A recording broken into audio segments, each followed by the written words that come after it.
Hello, and welcome back. Let's jump right into it, shall we?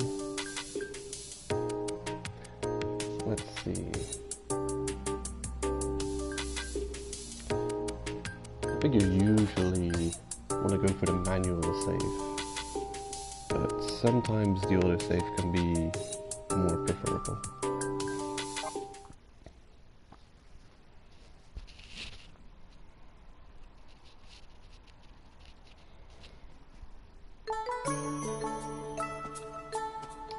Yeah, there's times where you're on a cave dive and you can't save easily out in the abyss.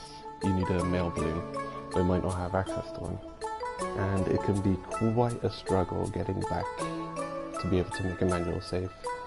And then you might just stop playing while you've still got a zone transition autosave stored.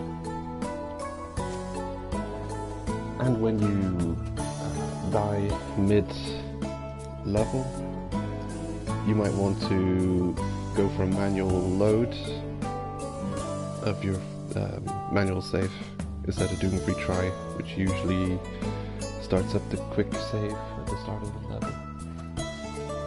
If you used a mail balloon at a different difficult segment in the level. We haven't really seen any super tough content yet, but I assure you the game has no lack of it.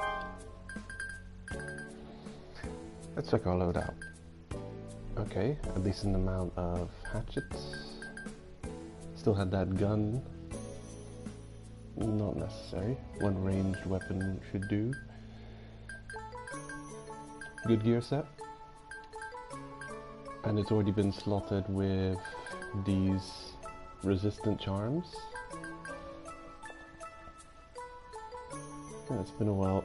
I have to re-grade myself.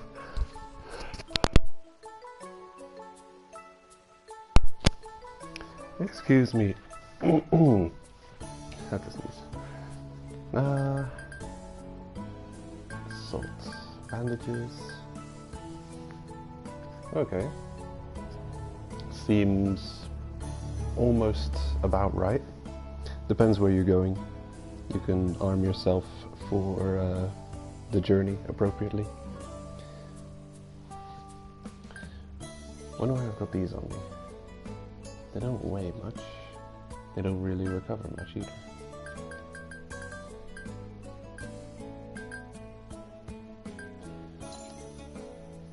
Okay. Let's see. What's new? Oh yeah, the charms. They were newly added.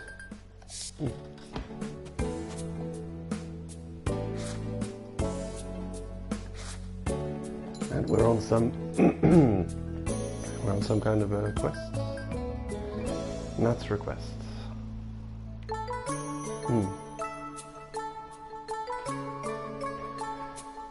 Okay. And working on many collection quests as well. Tree, Fossil Abode, Grand Bridgeway. Okay, many of them are almost complete, so I'll keep an eye on that. Tree, Fossil, Grand Bridge, Stone.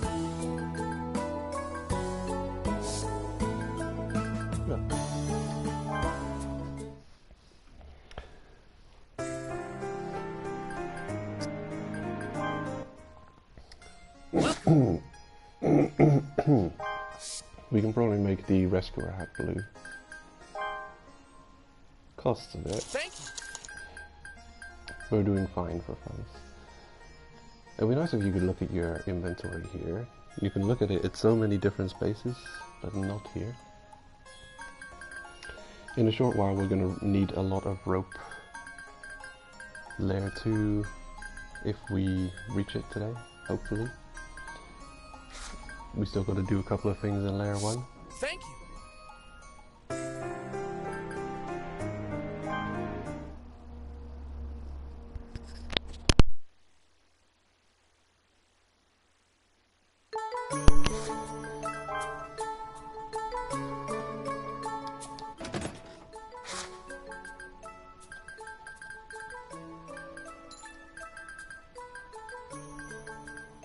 Do I not have any extra? You know what, that's probably one of the last things that we did,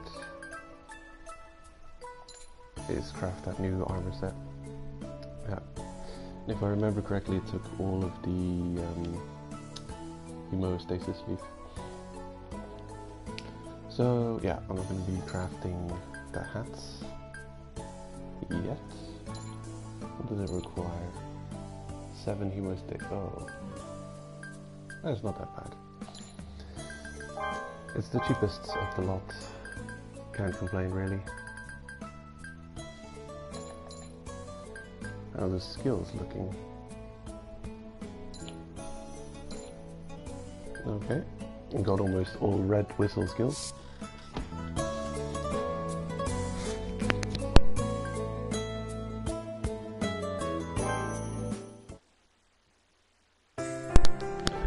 Okay, and then we're ready to head off. It's you. Just quickly checking what you have. If I don't have them yet, I'll have to buy a supply of sugar and rice. Now, I've recently come to the realization that these antidotes are actually reasonably craftable on the field. They cost easy enough materials. It's almost implied that they're difficult to get hold of, seeing as they're a reward from the cooking no touristy food quest.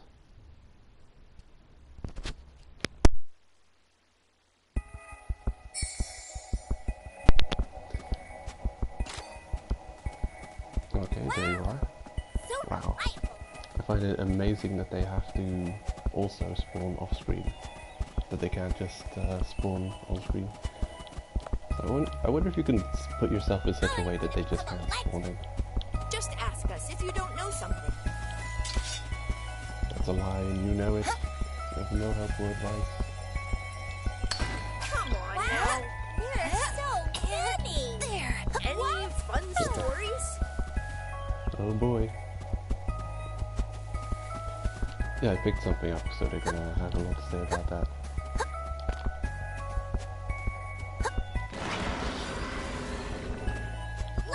Seriously?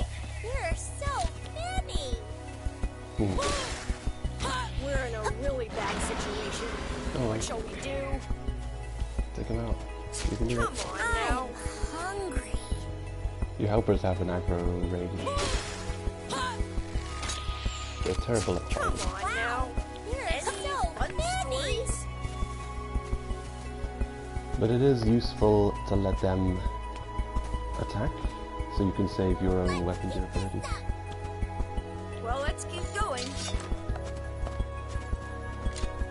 Seriously? So On the melee attack, there's actually a... He's charging. He's doing a charge attack. Damn. Just ask us if you don't know. Come on now. Okay. hungry. I wonder That's a why skill that I you... don't have access to So yet. funny. But there is an attack range in this game. I can tell when you're in attack range because your target will change color. Come on now. Well, let's keep going. The theme in this level Wow. You're so has got some weird, kind of annoying to listen to tapping like bass line to it. Any Almost- fun stories? I'm listening with my standard PlayStation speaker, so I've got one earpiece in. Just ask And us if you don't know something. Part of the OST of this level really just sounds like someone is tapping on my earpiece constantly, just tap tap tap tap tap tap tap tap. Got this weird soft bass line.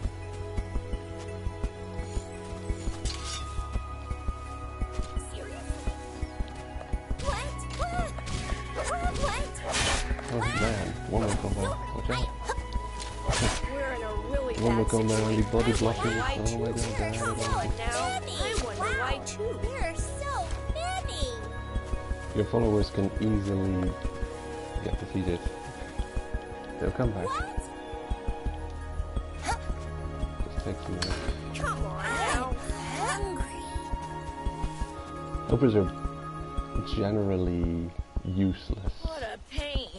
against larger enemies Seriously? and boss fights. What? Come on now. I wonder why too. Come on now. Hungry. Because they'll usually die in like 1 or 2 hits, and then they'll be out of commission for a good minute or so. And then you have to carry on fighting on your own.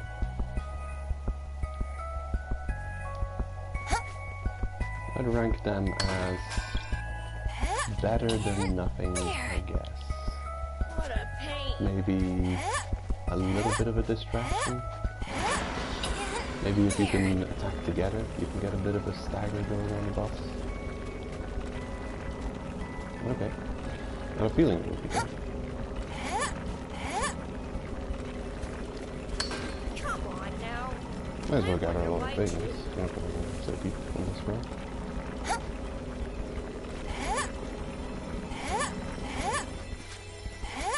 So, I've been playing further on the Switch version, and I'm very impressed about how much Come on now. content this game has to offer.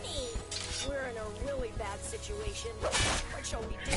There's a lot of things that you hardly get to see On now. in the anime series, which this show Come on now. delves into a really good I depth, wonder why too. Hungry. Come on now. and also quite a lot of nice throwbacks to moments Just ask us if you don't know in the something. series,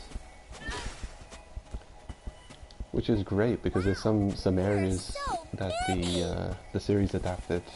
I don't know how like, the manga goes in depth We're with in certain a really areas, bad situation. What shall we do? I'm hungry. and I'm also curious as to whether this series is taking creative license with areas and is allowed to kind of put their own spin Well, or let's keep interpretation of going. things. But the way they've got such depth of information on plants and fishes and creatures in this game makes you think that they are pulling from, well, definitely not just the anime. So many. I Well, wonder I'm not why acquainted too. with the manga, so I don't know if these things are actually coming out of the manga if they're their own design. What? But I like to think it. Any fun stories? I like to think everything they've put in there is kind of based on it, kind of official.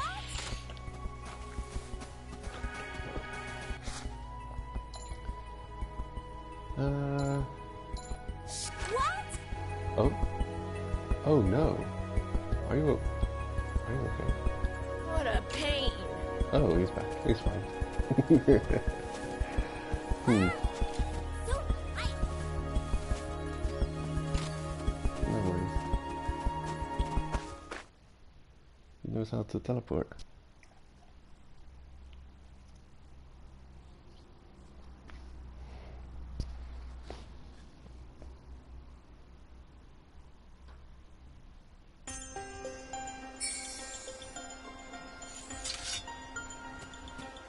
Seriously? Oh, get him What? out there.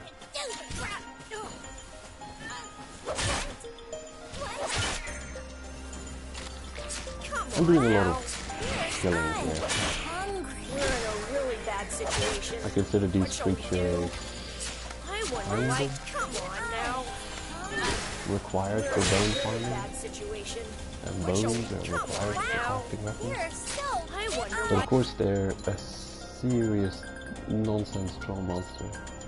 They can drop 1 of 3 things, and they've been dropping almost exclusively meat now, which is terrible.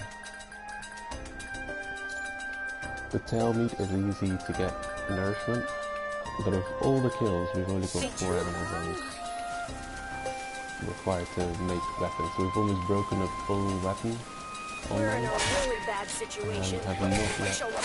materials to recraft. I wonder why too. You're Okay. so funny. Come on now. I wonder why too. Okay, now another lucky also. But it's a strategy. Okay, cool. Okay, I've got 6 animal bones and 4 hexstones. I should actually start using the strategy of having 2 stacks of weapons on me, So so I can maybe recover.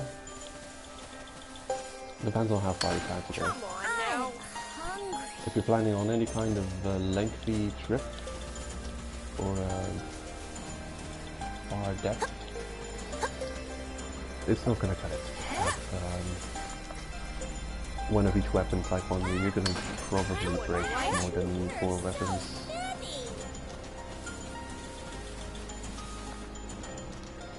Come on now.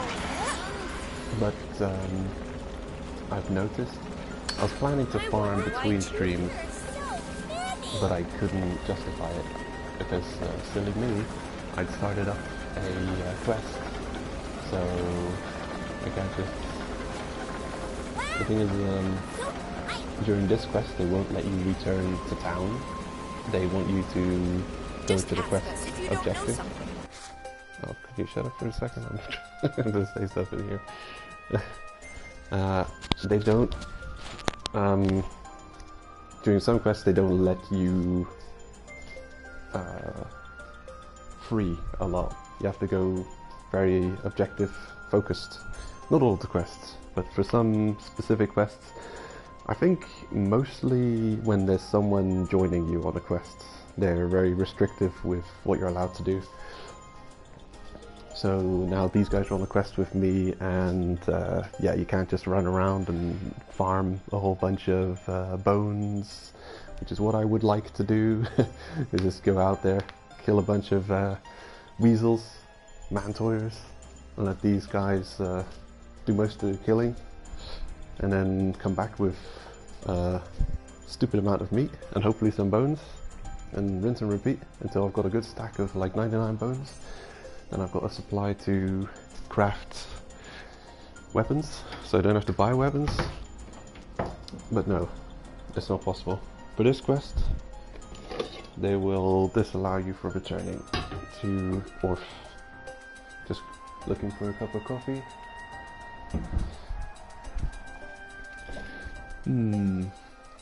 Aha. Okay. I've obtained the coffee.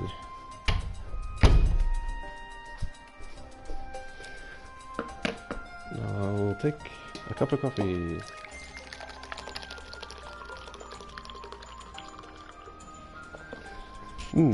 Smells delicious.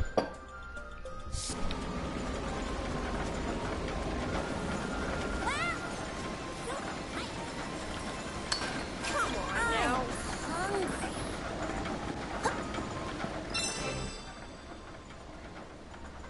There we go. What do you think, Nat? What do I think of what? My skills! Am I a total genius like the legendary Rico? I don't even know where to begin. First, Rico doesn't have any skills that would make her a genius. She's ordinary. Totally ordinary. What?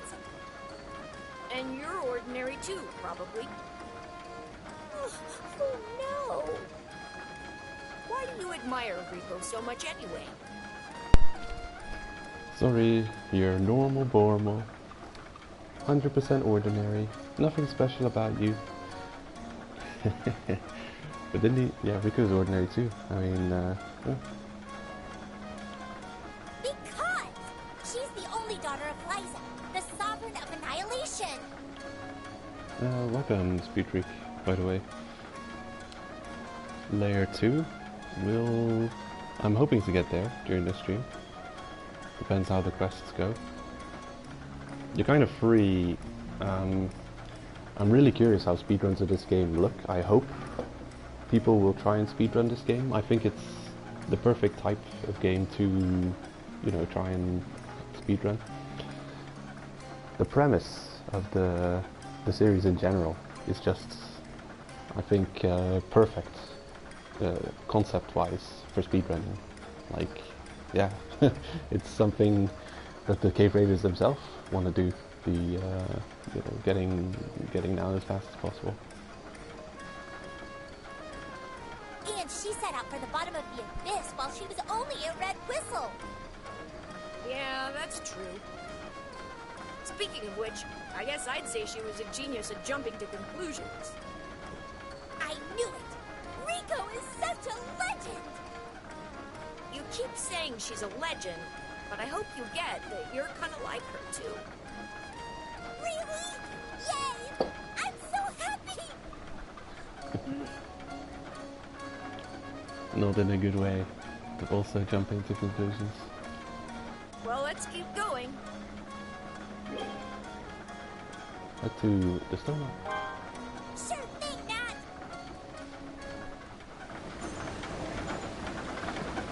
Just ask us if you don't know something. I forgot to point it out, but there's a lookout point, I believe, in every zone. Wow! So delightful! And I keep forgetting to use it. Let's show it off. Well, let's keep going. There's gonna be one coming up Seriously? in the next zone we're going to, so I hope you all remember to take them. I wonder why, too. You're so Again, Just when ask them, visiting seriously? this zone specific, you'll always want to take out all those plants and hopefully get some thorn plants to make ropes with. We're in a really bad situation. There you go, sneaky weasel. there. I wonder why, too. Early on, you never have to buy We're in a male really balloons. bad situation. Very incredibly findable. How am I going to my bow out? Come on. I wonder why, too. Come on now. What? Do this. I wonder why, too. Hungry. See kind of the attack range. Come on Wow. now. You're so I wonder why, too. hungry. When your targeting is pink, means you're in attack range. I think when you attack, then you'll zoom to the Come enemy. on now. You're so Well, let's keep going. Yeah, so I thought green, it Seriously? turns pink when you're in range, and then you zoom in that. Come on Get now. this What? zoom towards. Come on Wow. now. I wonder why, too. Hungry. Maybe you're not 100% in range, but there is kind of a homing in on enemies happening. Come on now. Where you zoom You're forward so to strike them. many. Very satisfying. I don't know 100% how it works. Seriously? I wonder why, too. Come on now. You're so many. And I'm really enjoying fighting with hatchet over other weapons. It's just so... It's just more cool of a weapon. And Just look at ask us if you don't know something. Amazing. Okay. Let's get rid of some of this food stuff. How did you know I was gonna stream? Any I'm fun full of stories? Seriously?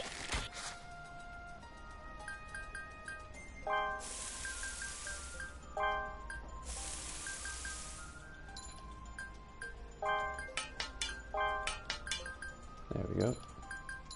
Getting rid of some weights via crafting.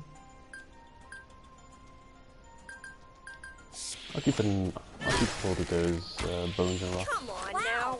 There are so many. I'll craft a variety of different items. Oops. Wow. So reliable.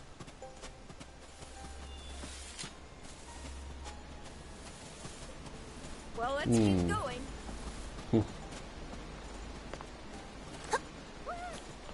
They do talk a lot, but I'm glad they talk. You know, it wouldn't be as nice if they just never said anything. So, of the two extremes, I think I'd rather have my followers constantly talking than never saying anything.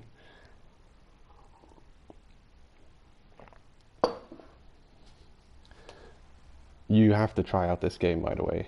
It's really, really, really good about this show. Any fun stories? You'll see amazing things you don't even see in the anime. It's kind of crazy. And it's also tough as nails and unforgiving. Wow, you're so many. I think it takes I a wonder bit of why patience and perseverance to finish this game. It's legit not an easy game. I wonder why too. People call Souls games always difficult. Now, You're so many. They try playing this one. come on now. Actually, we've played quite a few games that are, you know, just uncomparable to Souls. You're so I mean, start up a Dark Souls and, you know, you might come into annoying moments where you're fighting the Asylum Demon and you don't realize that, well, you're not expected to win the fight and there's a way to escape. I'm sure it's happened to a lot of people where they're fighting for ages against them and don't realize there's actually an out. Dark Souls more than anything just kind of hides the right I wonder why too. solution from you. But I think we've played games like that, games of durability and I equipment. wonder why too. Just look at the Four Horsemen of Let It Die. I think that trumps any kind of Souls What a difficulty. pain. Just the amount of you have a week, only one day a week you can challenge them, and it takes so much prep work and investment. Hey, Nat. Tell me more about Rico. What a pain. Hey, your adorable junior is asking for a favor. Fine. Well, Rico's got a big forehead, wears glasses, has pigtails, and cries all the time. Really? Oh, and she's smooth. What? Well, you know. Oh, I see. Her skin must have been smooth as silk. It's a smooth operator. Yeah, something like that. Oh, hey, Nat. You're blushing. Could it be? Are you actually in love with Rico? Well, of course not. You idiot. Why would I? There's no way. That sounds suspicious. Right? Don't you think so too? I said that's not it. Hey, you're with me, right? For a moment there I thought they were fourth wall breaking and just looking right at me, but no, I'm actually a character in this world. I'm gonna side with Dorothea and see how Nat responds. On my Switch, I last sided with Nat. Ha, see? Hey, whose side are you on? Come on. Nat, it's obvious. Everyone can tell just by your reaction. Shut up! Cut it out! Besides, we need to focus on cave raiding. Come on, let's keep going! Alright. Wow, good report. Very good. I wonder who voices Dorothea.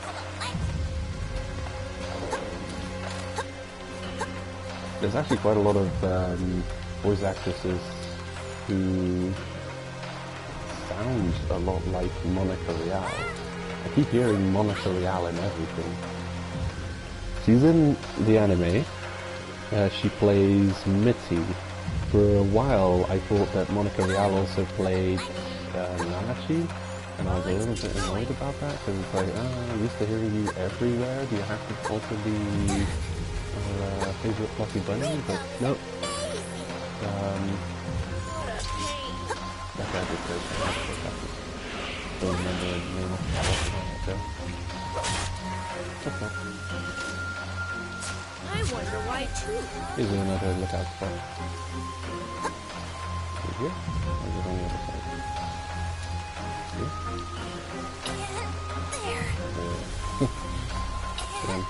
I don't remember. Come on now. Where's that lookout spot?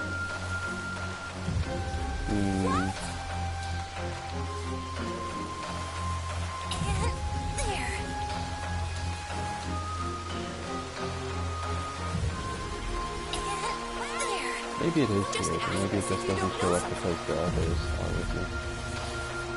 Yeah, it should be here. It's not working. Maybe there's some kind of cooldown on it. I've definitely revisited Lookout spots and got to look out and listen again. Come on now.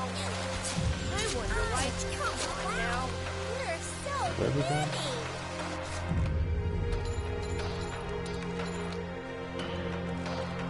Head to the wind riding window.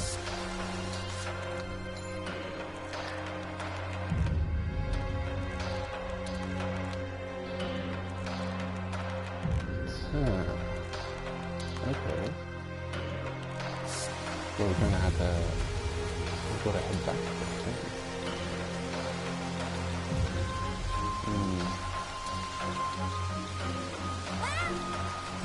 Too much items on.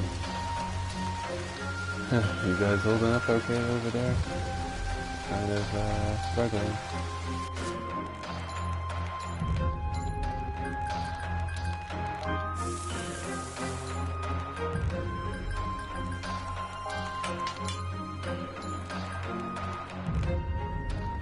Okay.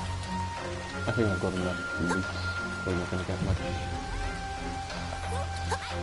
more out of it. I'm a bit overburdened with food. Actually, this is way too much food. Well, let's keep going. Am I lost? I'm used to playing in further levels on the Switch. I've gotten more than 40 hours played in this mode on the Switch. So I've gotten into the habits of considering food very precious and to be hunted after, but also never ignoring bone dropping enemies and killing them to get their bones. Well, I've procured way too much now. And this is curious. Sometimes, although maybe always, these guys respawn. I wonder why I'm not too. sure. I think I've mentioned it before, but I have no idea exactly how it works. I think the moment I look at this as a rope farming way, that they'll stop spawning every time. What a pain.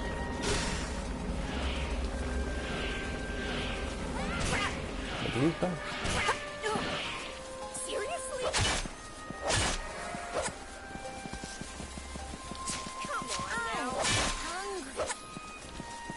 Yeah. I wonder why too.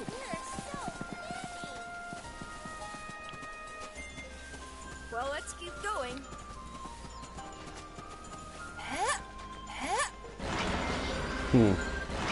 Yeah.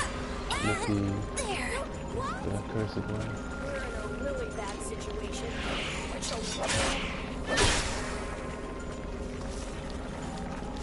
I wonder why too. Come on now. Come on now.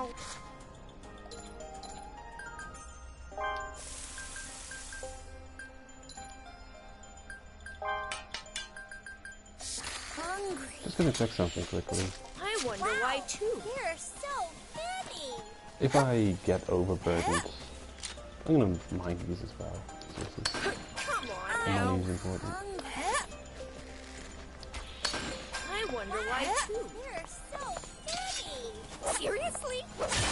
And if I get overburdened, I'll just throw some food away. Come on now. I wonder why too. I'm quickly gonna check. I'm gonna go back to the stone arc and see if those thorn plants have grown back. And then I'll come back here.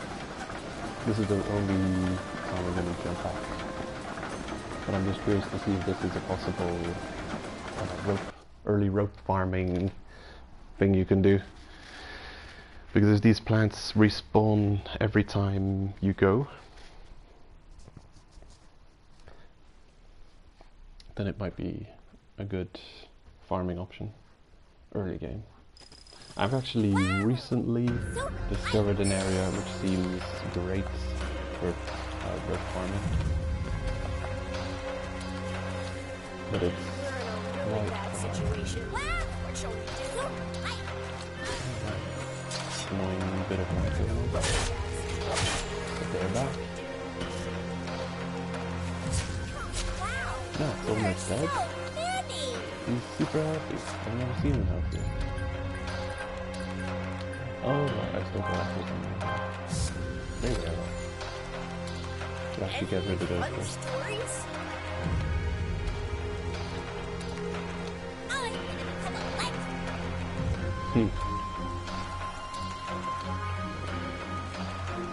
Apples are an easy food Just source ask to us get, if but you don't know boy are they annoying to get rid of if you've got a lot of them.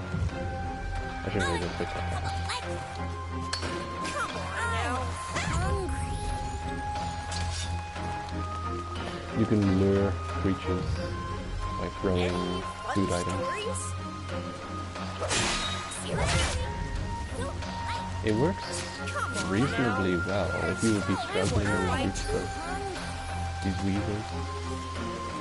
But I'm not. Well, let's keep going. We're in a really bad situation.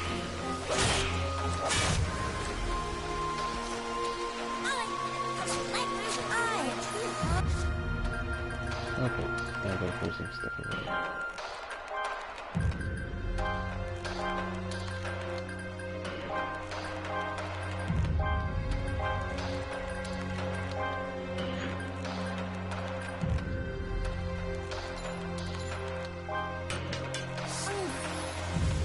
Well, let's keep going. Yeah, I'm pretty sure it's this ledge that triggers the event. What's this one? You can't get on this one. What a pain. Here, birdie, birdie, birdie. You inspect me. I already know you are. I'm a bitch. Where's it gonna go? I'm getting attention. Just ask us if you don't know something.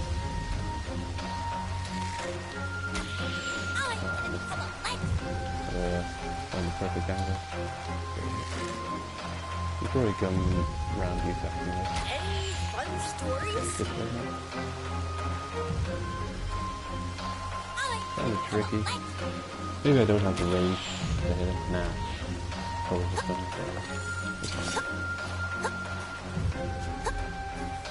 What a pain.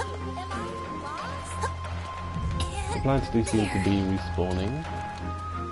So it could be a possible thorn plant farm for ropes. Early rope farm, good stuff.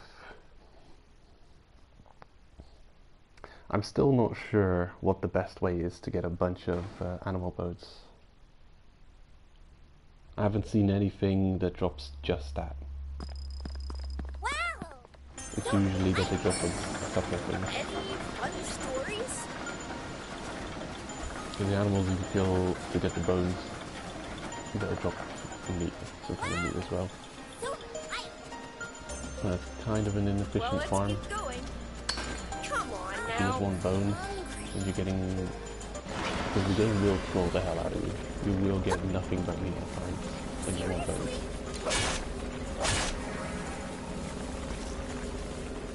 I wonder why they're so very bad situation.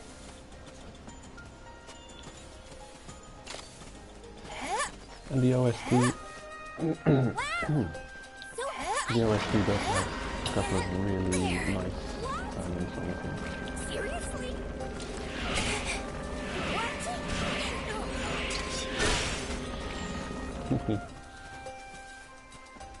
Come on, guys.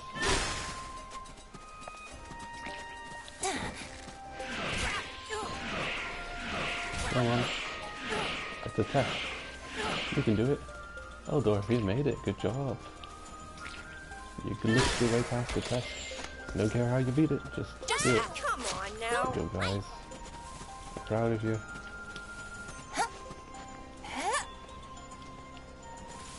And Nat is again one breath away from death.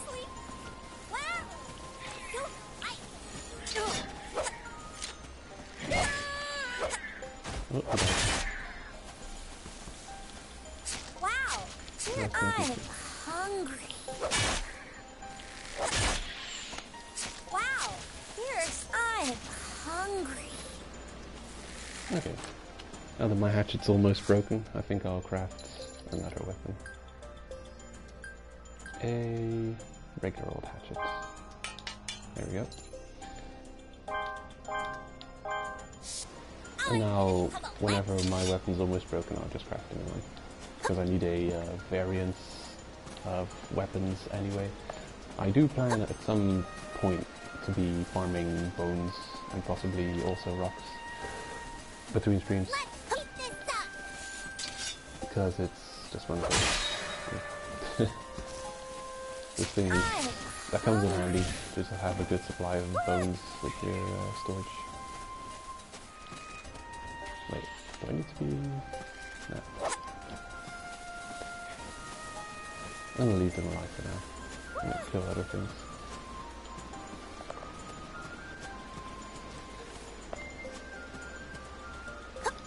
Yeah, because right now I'm not killing them to get equipment that I need to survive on this extent. I'm only farming them for useful items that I actually want to bring back with me and store. Well, on more difficult runs, you'll often find yourself sheerly getting items that you're going to need to survive.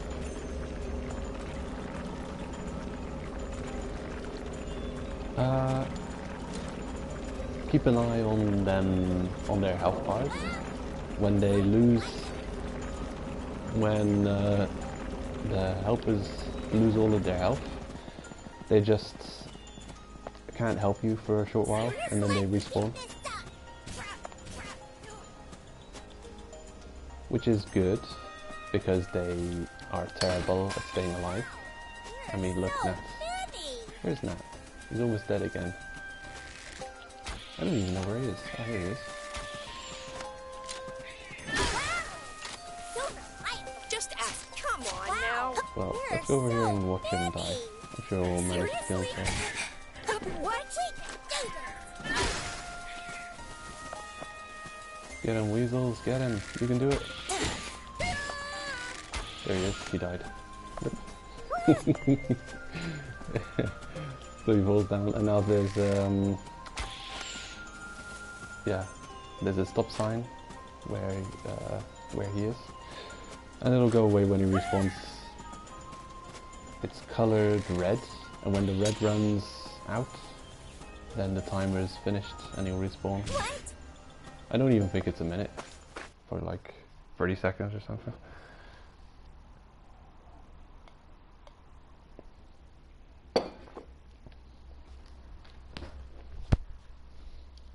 But you shouldn't rely on them too much.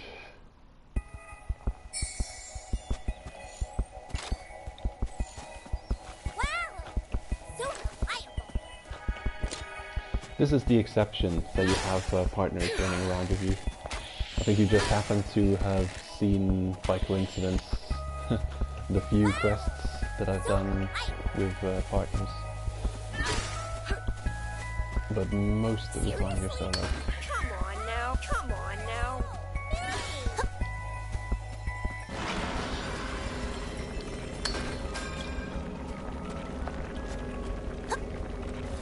Seriously?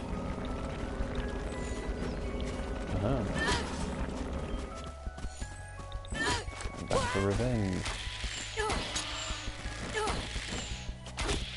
Ooh, headshot. So reliable. Any fun story? Come on now. Hungry. Huh, I've got a couple of fun stories about the times I've seen you die. If we don't want to hear those though.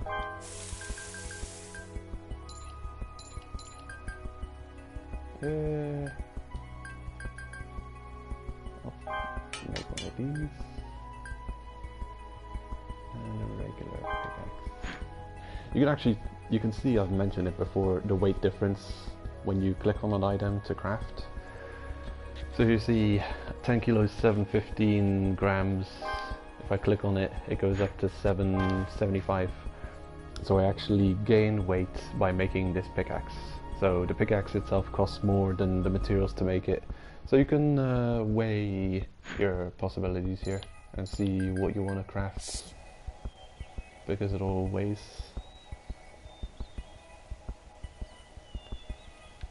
Oh wow, you're going fast with the new JoJo season.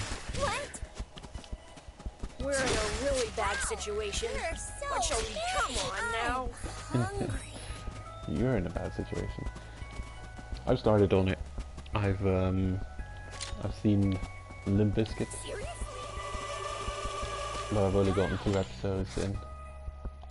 Damn, I really have too much on me.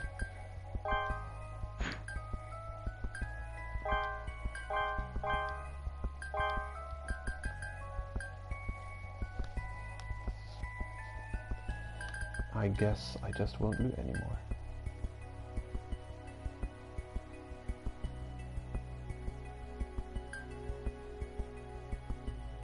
You're so Yeah. pretty. Time to be done with this exploration, I guess. We've We're in got a really everything bad we need. situation. What shall we do? Do I have you yet? Am I lost? Just checking. There. Okay. I also have you in my log. Well, let's keep going.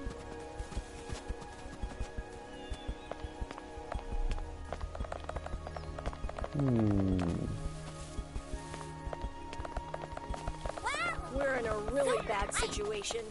What shall we do?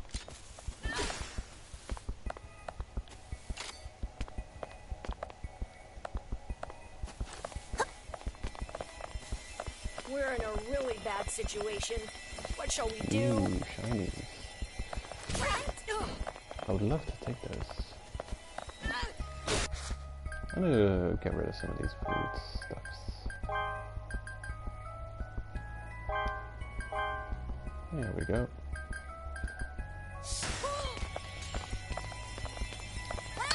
I wonder why too. Come on now. I wonder why too. Come on now.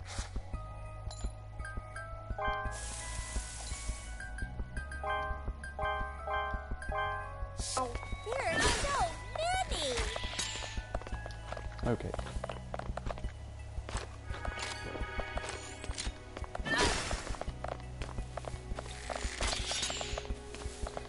Yep.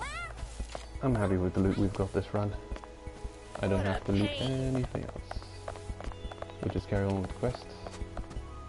I got a feeling this might be one of those quests Am I lost? that sends you all the way back to the finish with it.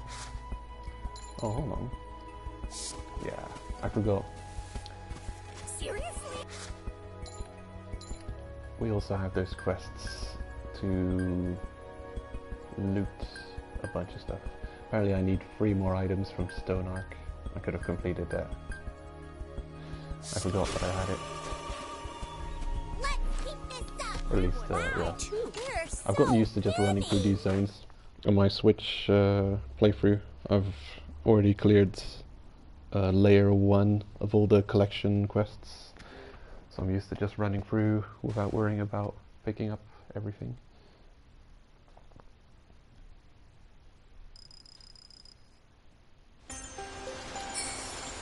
Okay, wind riding window is also close to completion.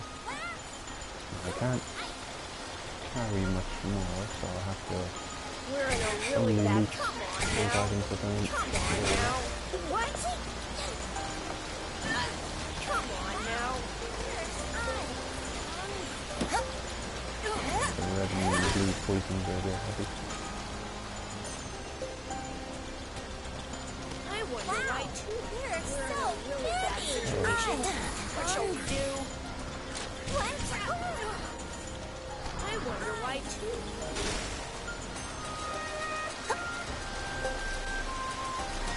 Come on now. I wonder why too. You guys feel that?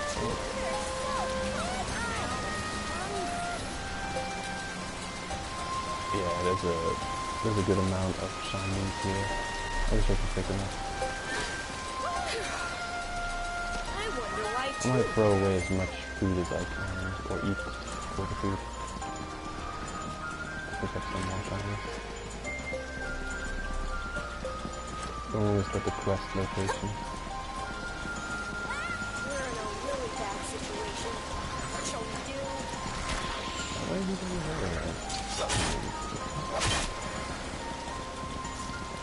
Come on now. Gonna craft any more. I wonder why too.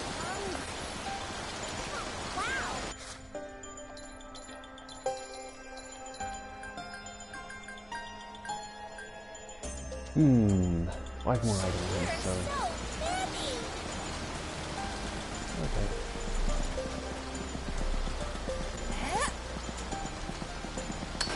I wonder why too. One. Two. Come on now. We're so busy.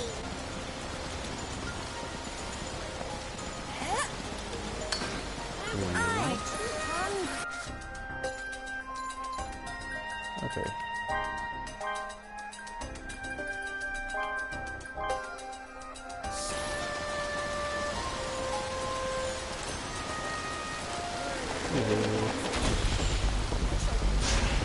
Come on, guys. We got them.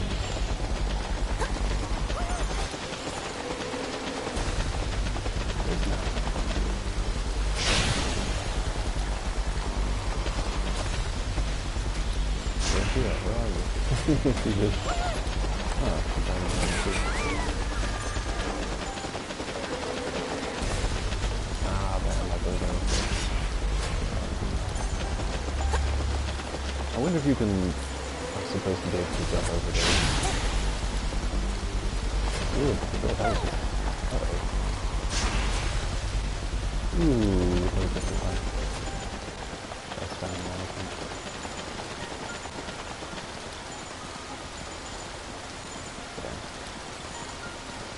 My own fault for using up my bow so much.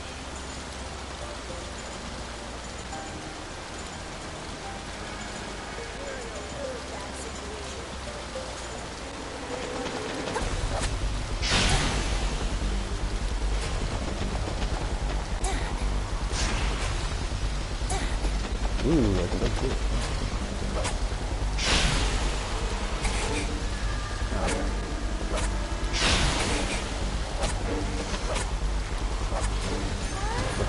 I don't have any sunbreaks as well. Just the shell, I'm keeping it.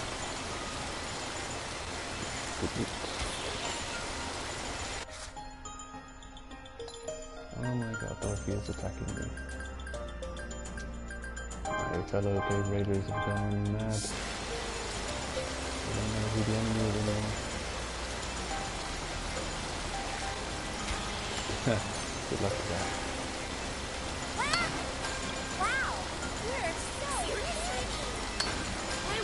light too. Fishing. Come on now. Oh, these shinies. I want the light too. Ooh.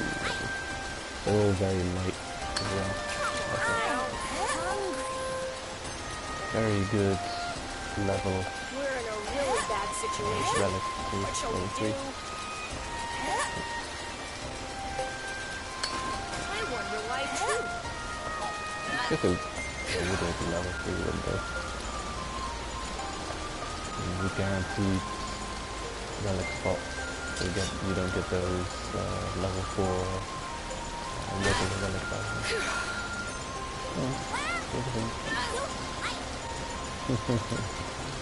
Oh boy. We're in a really bad situation. What shall we do? We're in a really bad situation. What shall we do? Do I have to help?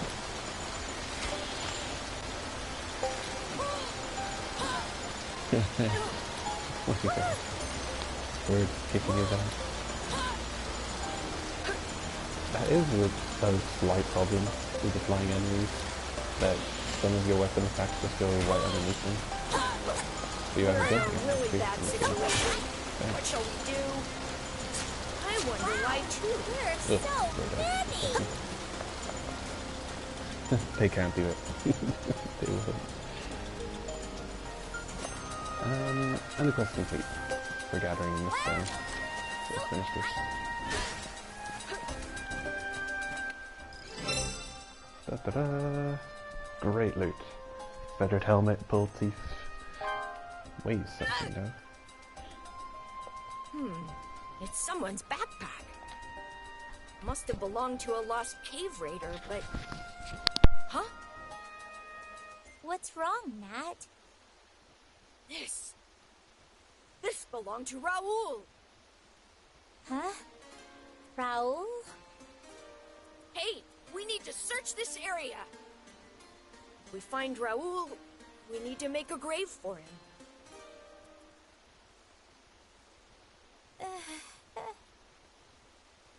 No sign of him. Does that mean only his belongings fell around here?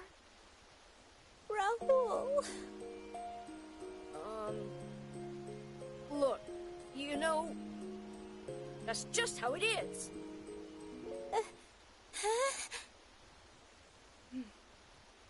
Come on, snap out of it, Dorothea. Rico would cheer up immediately after this. She was tough to a fault when it came to this kind of stuff. Just forget about everything else when you're in the abyss.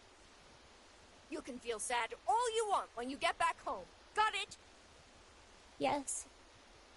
I understand, Nat.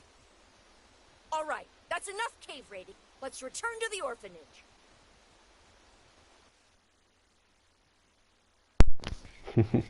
And that sounds like he's talking from the other, from the next room. And Dorothy is right up in your face. He's right, though. It's a good attitude to have in this place. All right, we all returned safely. I have to go and report to Leader about Dorothea and stuff, so you're all dismissed. Honestly, I think your abilities are ordinary. It's okay, you're still a rookie. Nat, thank you so much. No need to thank me, I'm just speaking my mind. Not about that. I'm just thankful for you. You were trying to cheer me up about Raoul. Huh? I guess. You're so kind, Nat. No, I'm not. You made me feel all better. If I want to be like Rico, I gotta have a whole new mindset. Yeah, you're right. I'm glad you're feeling better. I don't know about being like Rico, but cave raiders do have to be tough. Yes, I hope you'll continue to teach me more, Nat.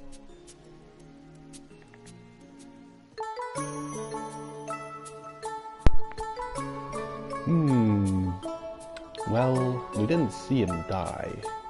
but it's like one of those things where, you know, if you're standing on the Niagara Falls and you see someone falling off the edge, or if you're at,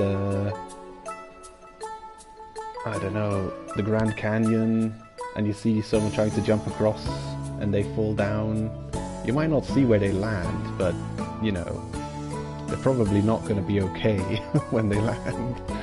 So, kind of situation like that happened with Raoul. But it's true, we're not sure that he's dead. We haven't seen the body. But then it's the abyss, and there's a lot of animals running around, hungry animals. So he might have gotten eaten. And you get some reasonable gear. You get Nat's cave raiding helmet, which I would say would be kind of an upgrade if we didn't have already crafted gear, which we do, so it's not an upgrade anymore. But from the regular cave raiding gear, it's a slight upgrade, and it might have more equipment slots than the regular. I'll check. Oh no, I don't even have the regular hat anymore. I've already turned it into the dark set, which is also stronger than this. So I guess most crafting sets you can make are stronger than this. So it's an upgrade if you have done nothing for crafting. This is slightly better than the just regular cave raiding helmet, which I guess might have 30 defense on it.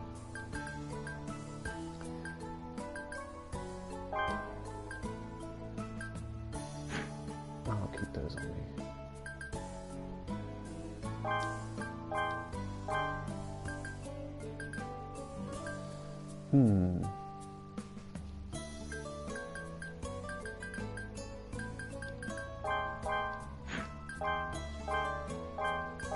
That's something the game's still missing, like an easy way to just move your selected stack all the way to the storage box.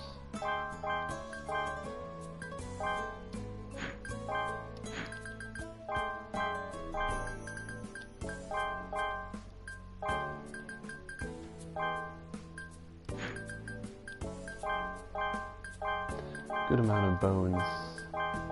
Happy to see that.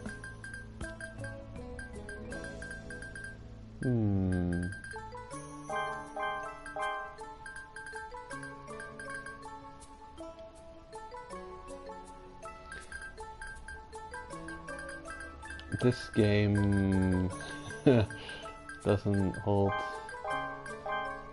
its punches.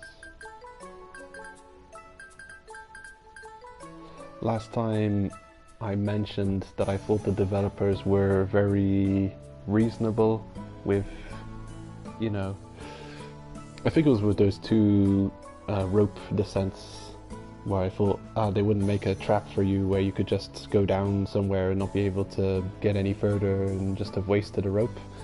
I was wrong. I've learned that the developers hold no punches, and they do actually try and kill you as much as possible and put you in unfair situations. So yeah, I take that back. The game is brutal.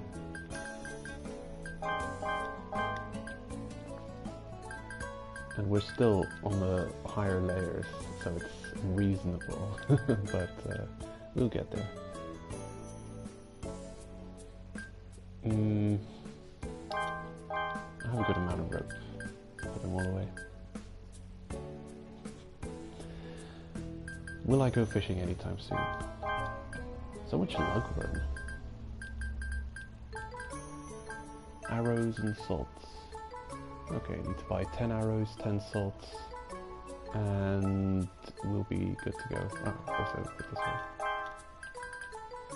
Here we go. 10 arrows, 10 salts, and good to go.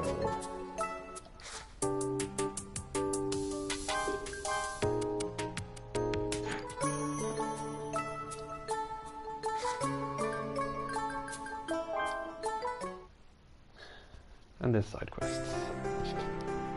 The caravan fleet's wanting food.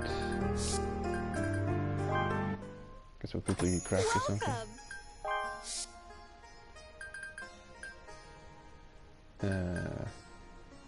It's a waste of money, but I don't feel like going back to the orphanage. Thank you! Thank you! Mm-hmm. Come back again!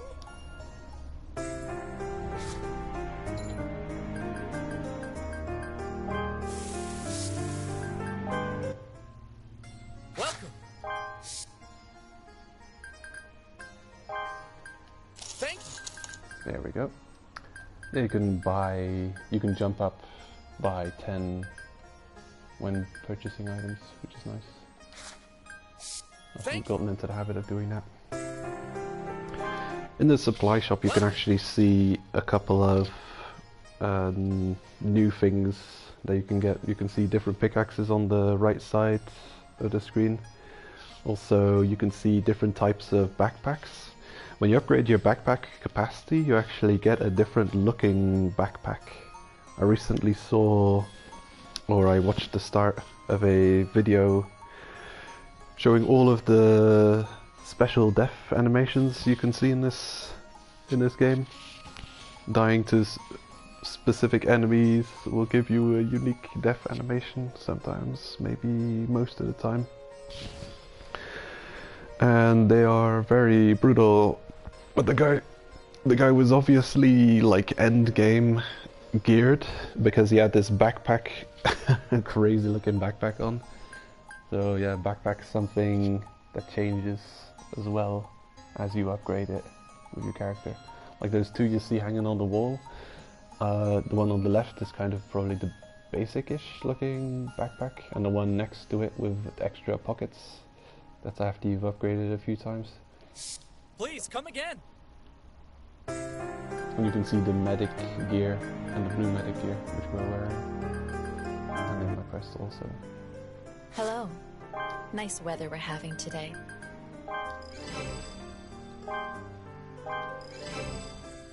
Woo! Almost leveled. Okay, and we're doing well for the quests. Demonfish miso soup. Ah yes. We had a mishap.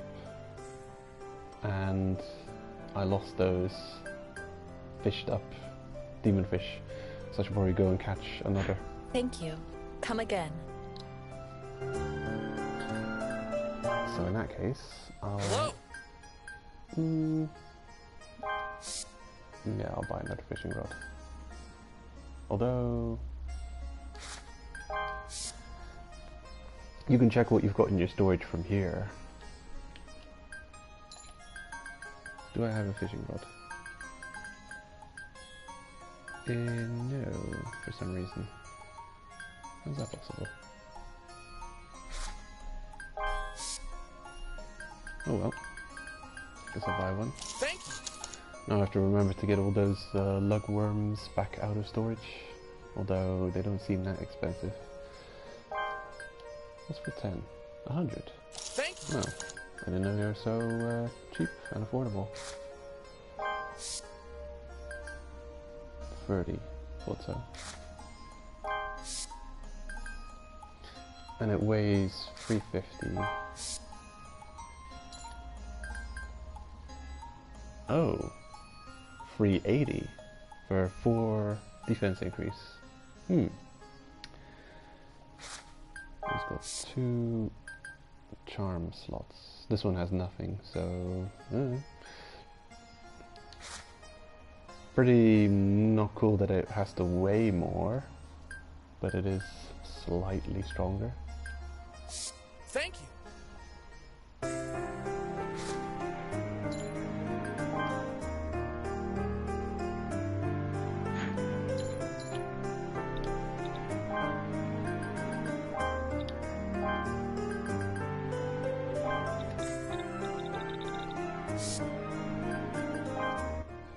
Okay. Hey you, I need your help. I'd like to eat the type of food that only cave raiders eat, and not the touristy kind. Do you know any special dish like that? the no touristy person. I've been taking account of all of the rewards she gives you for handing her food, and it seems like there's a loot pool that you don't get a specific reward for handing her a specific dish. Also, you don't have to give her a new dish every time. You're not teaching her a new dish. She's got amnesia or something, because you can show her the same food over and over and over again and it won't matter. So you're not so much as teaching her a new dish as just feeding her almost.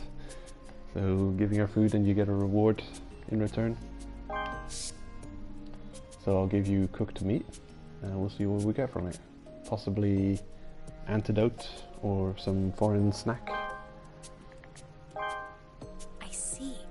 You're right. This appears to be food that only cave raiders eat. Thank you for the food. Thanks. It might not be much, but take this as a token of my thanks.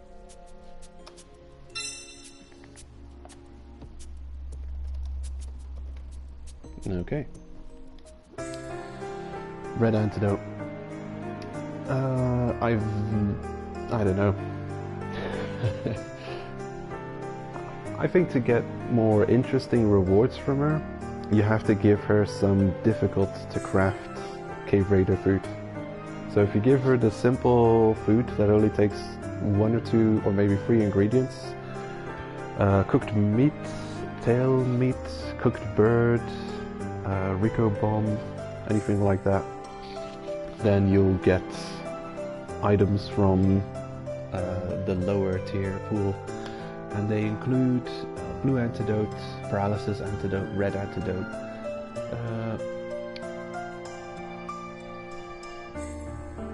and that might be it.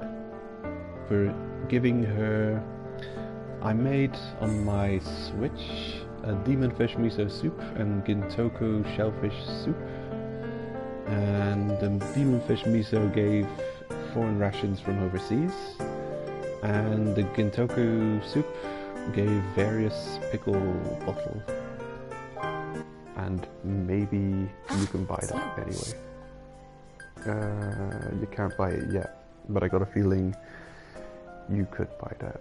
So I think you have to give her really good and difficult to craft dishes to get loot from the higher pool. But Take a look if you're interested in foreign goods. the more I'm doing her quests, the more I'm feeling like the rewards are not worth it. These antidotes, I thought they were more difficult to craft than they actually are, but they're not that difficult to craft. So look, can I actually make these? Yeah, this is all it costs.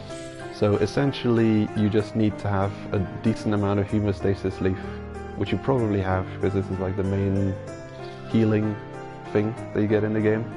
So you've probably got a bunch of hemostasis on you anyway, and then you just need to pick up a single blue flower or a red flower, and then you can make the antidote to either of those things. So you can actually on the field craft or be lucky enough to find resources to craft an antidote to poison if you get poisoned, which is good. It's a good thing it doesn't cost difficult resources to make, but then it kind of diminishes the value of her quest reward.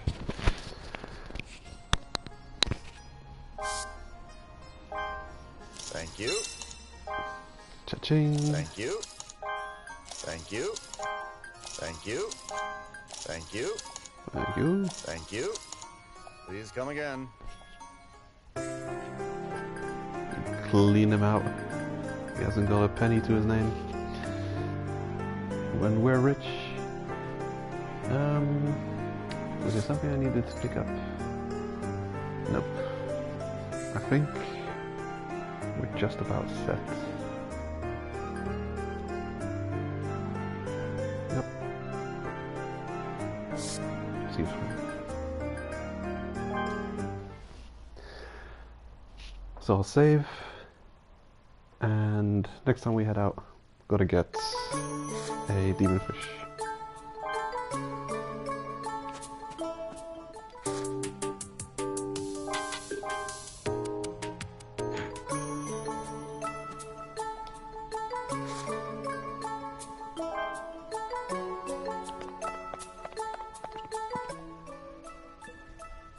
It's you. Jiruo. Do you know where Tiare is? There's something I want to ask the two of you. Yes, leader? I'm right here. Well, we received a request for some primeval creature extracts and materials.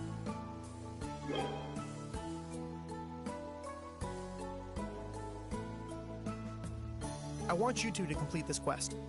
Accomplish this mission together as a team. Together? Yes.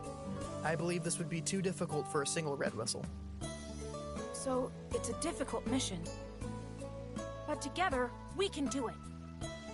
It's fine to have confidence, but don't let your guard down.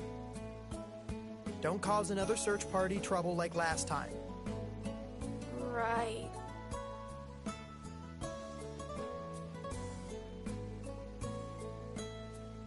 Let's do our best together so Leader doesn't get upset later. Once we're done getting ready, let's dive into the abyss. I can picture him diving like from a dive board, head first. Whee! Just all the way down. Yep. Let's dive into the abyss.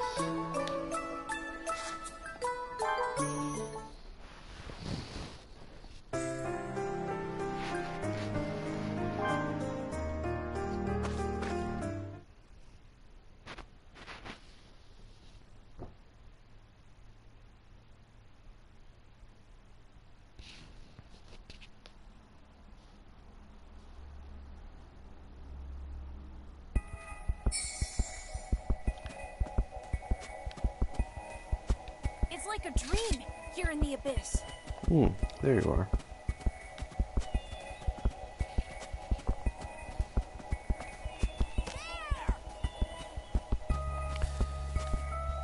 Mysterious character. Keeps talking about dreams. Has this strange inner demon that whispers to him while he's dreaming. Are you getting killed? Where are you? It's like a dream here in the abyss. There you are. The sneaky bugger. He's staying off screen and teleporting around. We did it! There!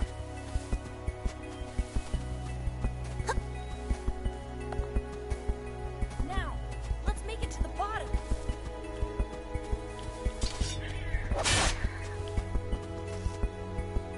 We did it! There! We did it!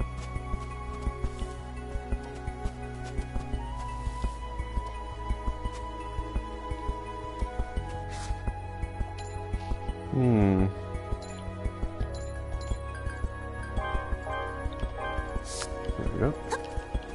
How deep will I go? So, what are we questing for this time?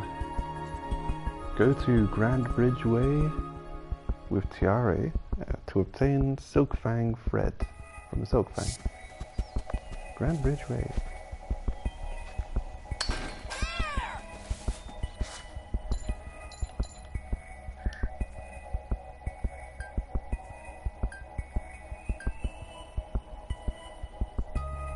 Ah, yes.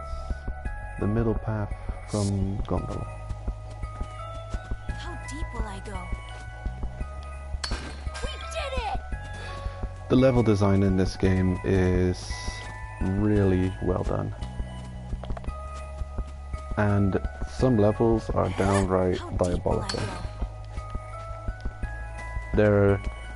There are zones which will have you tearing your hair out in frustration. Wanting to throw your controller through the window. Let's do our best.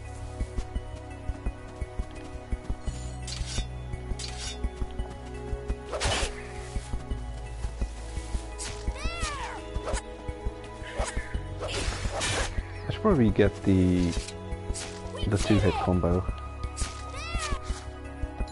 It will come in handy during this quest.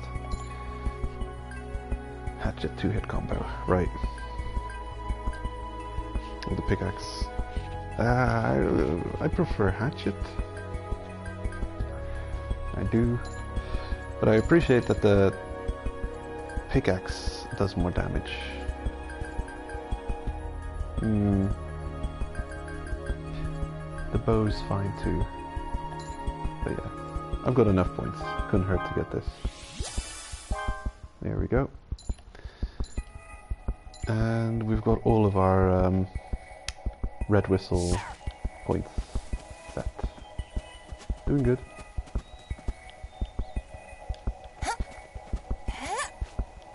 How deep will I go? The OST in this map is driving me crazy. So,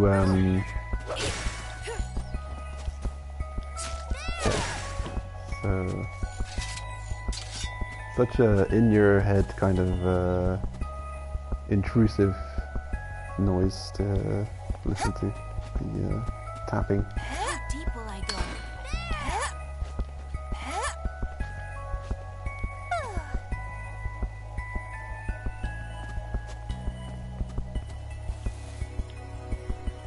I don't think I would mind listening to it with headphones or from a distance, but with an earplug.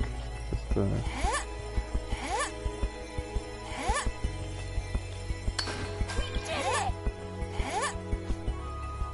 I enjoyed the excitement. actually detached.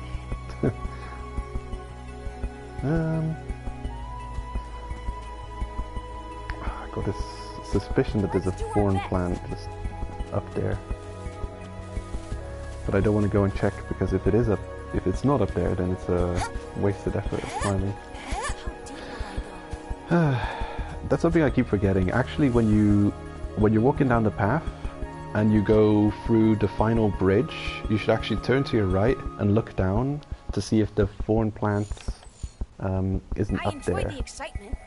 next to the rope rappelling spot.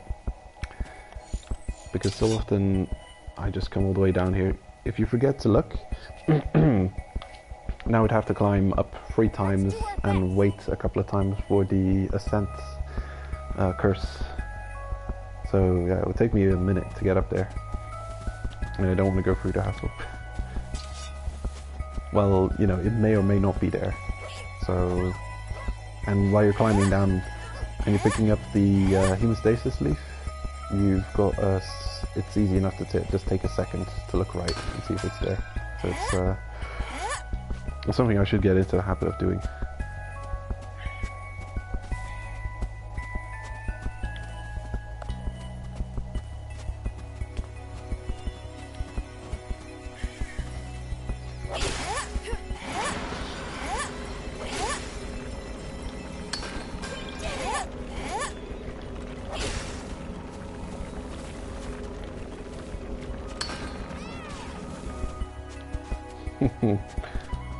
You got murdered.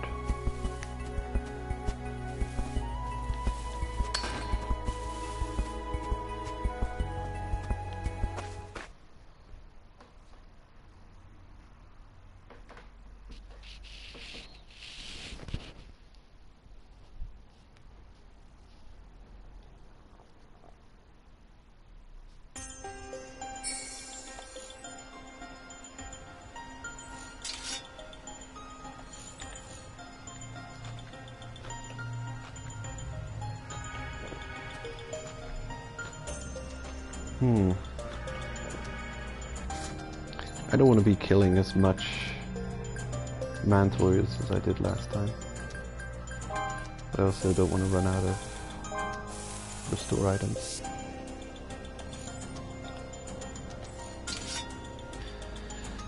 Also, I would like to go fishing.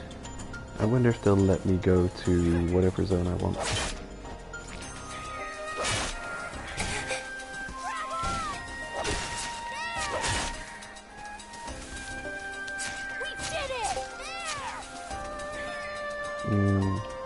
Are you broken? He's not attacking. I think he's broke. He's just looking at me. Like, help! I'm stuck. My AI has keeled over. No. Good luck with that.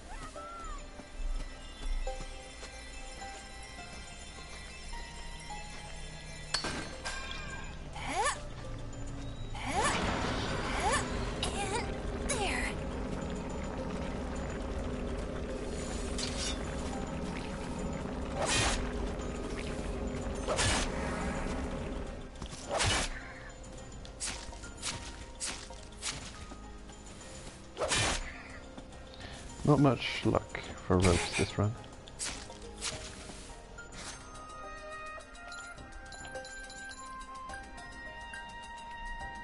I'm gonna craft a pickaxe to deal with the fight we're gonna get. And I hope I don't forget to equip it later.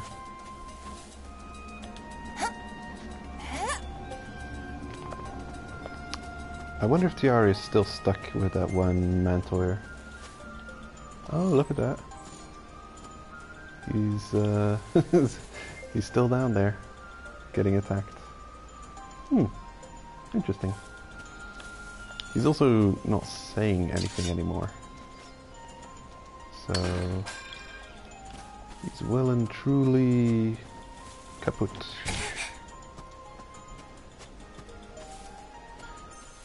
Finally, some peace and quiet.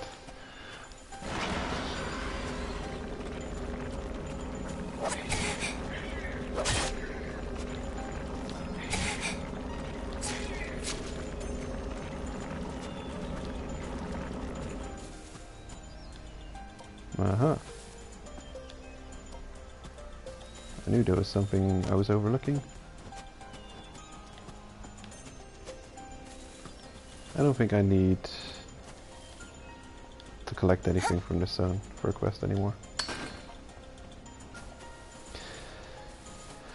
Now, I'm curious if we're allowed to go down to a different zone.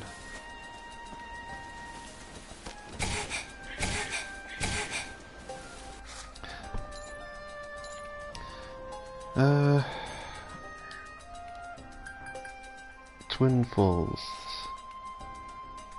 Yeah, that costs a rope. Jumping Rock from Stone Arc.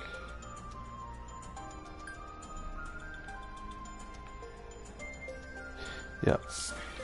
I think Jumping Rock from Stone Arc is the most resource conservative route to go fishing. So I'll go that way if the game will let me. It's possible that it says go to the other place. Oh no, we're allowed to go here. So yeah, we're supposed to go to a multi-layer hill, which was the next zone away from Gondola. But I'm taking a detour to go fish up some demon fishes.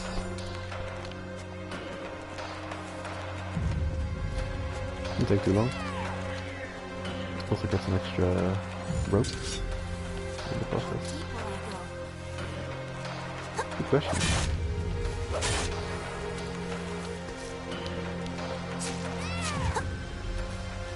Ooh, good run for form plant this one.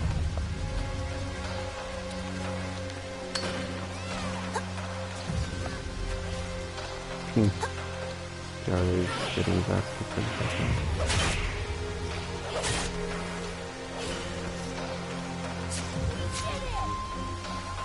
Let's check.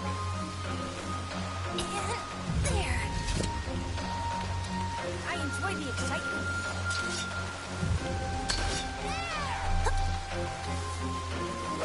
Go get him. Good job. We did it! Did I need to loot any more here? Oh yeah, Stone Arc. I'm going to... Is it Grand Bridgeway? Jumping Rock.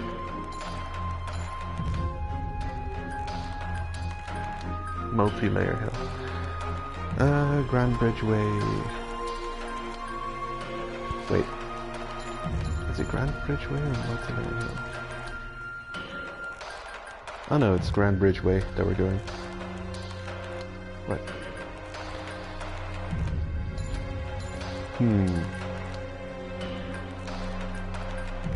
Yeah, just a handful of items. Grand Bridgeway and Multi-layer hill. Get those mixed up a lot. Just a handful of items to pick up in those zones, and I'll be good. Oh, hello. These things can show up here at times.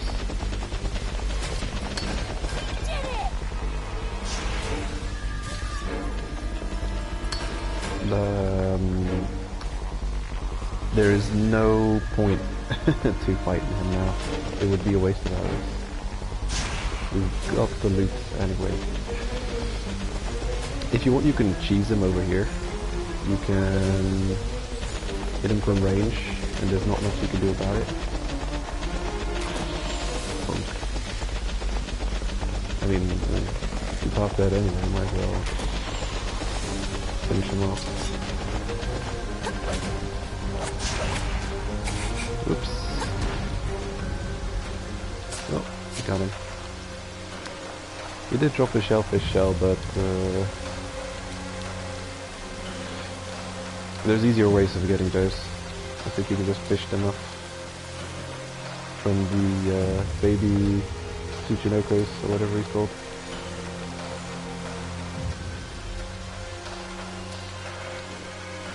In Twin Falls, is that the place?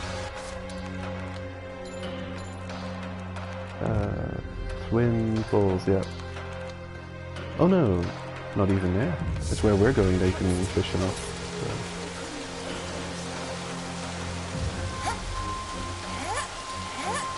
This is one of those zones that has more depth to it than I usually explore. You can go over there. Look at all that treasure. Wow. I kind of want it, but it's dangerous to get. I'll try it. I'll try and get it. How much weight have I got on me?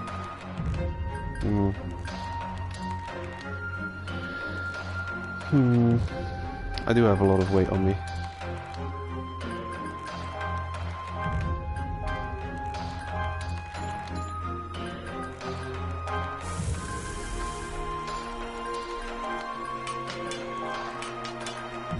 Okay, that's already gotten rid of a lot of weight.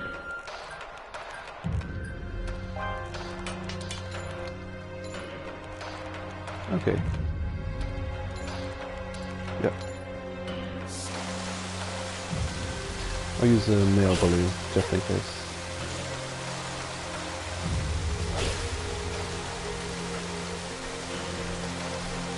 That heal takes forever, it's insane. Apples? And again, I'm getting into this bad habit of picking up too many apples.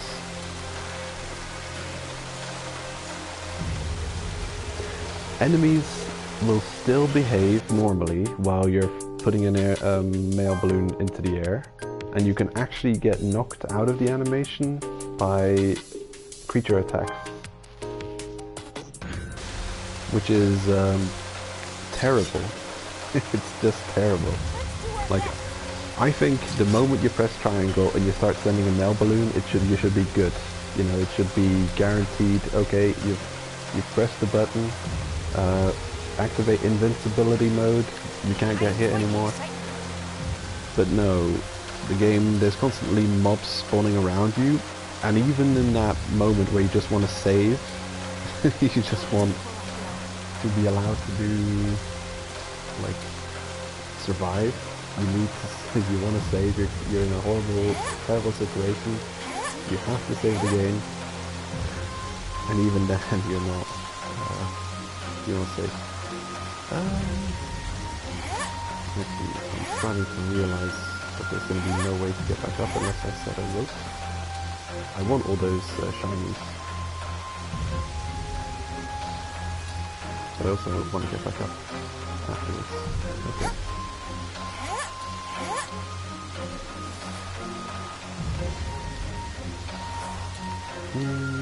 Good. Let's do it. So I want to use that stamina trick to grab all the builds all the way down. It'll probably take, although no, if I manage to pull it off properly, it won't take more than one run. How deep will you go? Well, let go and find out. Okay, they look like good ones they can just stand on. Yep, fair enough.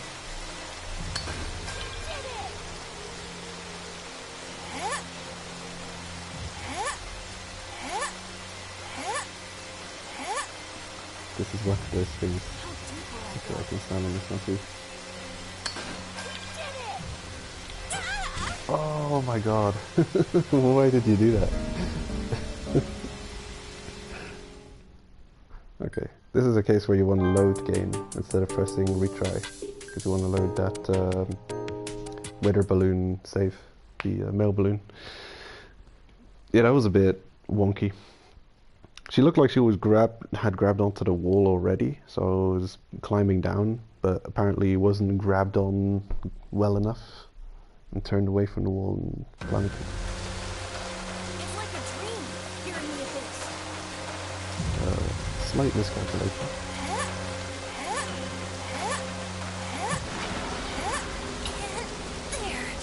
Oh, I didn't do that. Okay.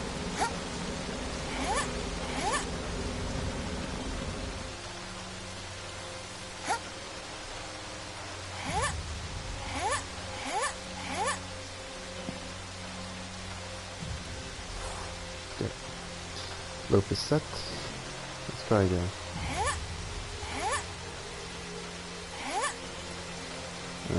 There we are. Okay. First. Ooh, okay. You're wondering what I'm doing. You've got a finite amount of stamina, and there's normally, on rock climbs like this, no chance of getting it back. Otherwise, if they intend you to get stamina back, sometimes they have these little resting points on the cliffside where you're supposed to rest to get stamina back. But this is kind of a little life hack where you can actually stand on those relics. And I have had it happen before where I've mined a relic over here, got overweight from having too much weight on me and fallen down and landed on a relic mining spot and been out of breath, and actually managed to recover through the recovery time when you're completely out of breath to normal.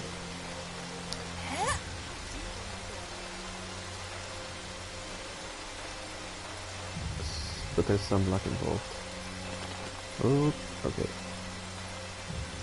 There.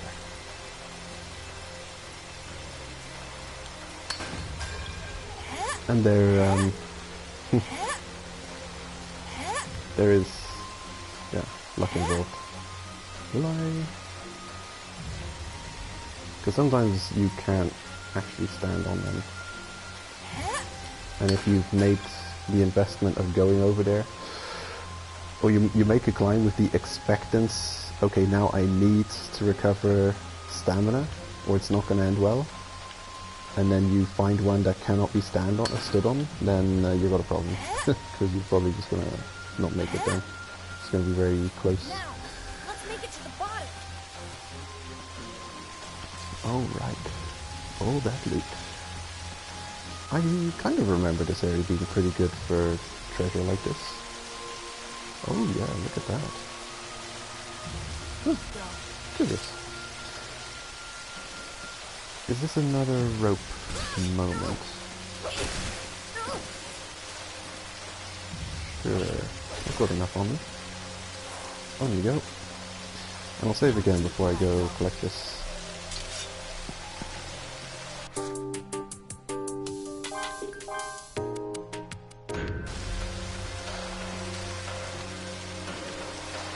And now I'll get all these treasures.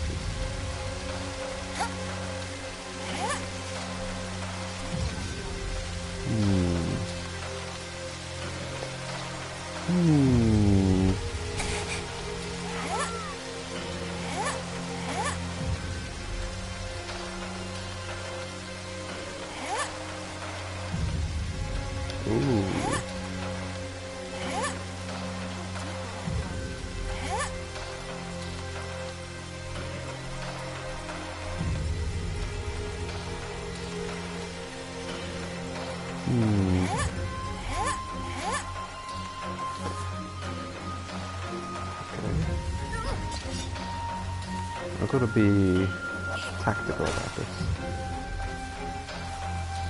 How deep will I go? Just useful.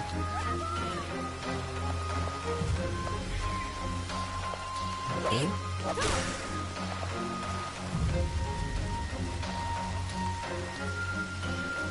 Ah, there's another rope spot there. How deep will I go? Okay. I can actually do this kind of legit.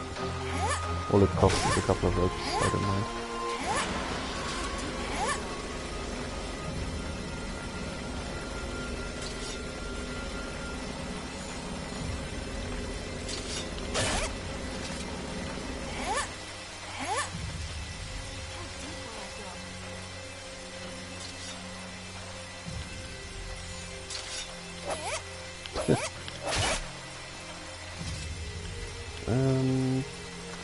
Yeah, this is a problem. This one won't allow us to stand on it.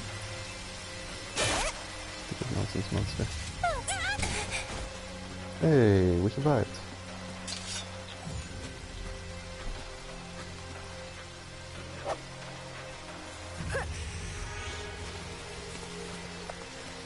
Okay, I'm gonna try it this way.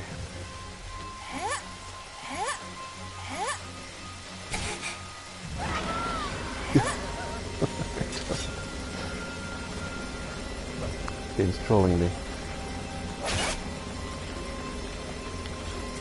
Can you?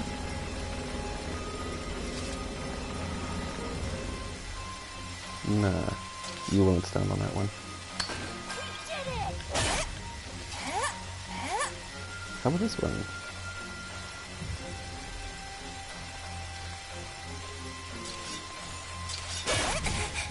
Okay, hold up. Yeah. This was the bone. Sure. Wow.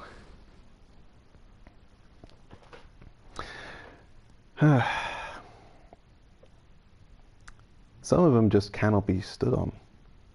I don't know if there's different models for the mining spots. Or maybe some of them are more embedded than others in the wall.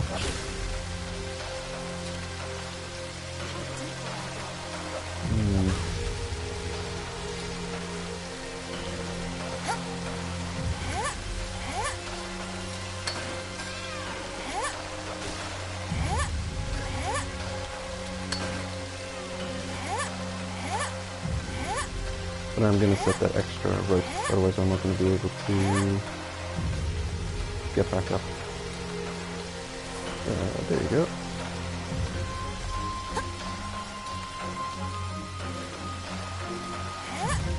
That wasted a bit more stamina than I wanted it to. Ugh.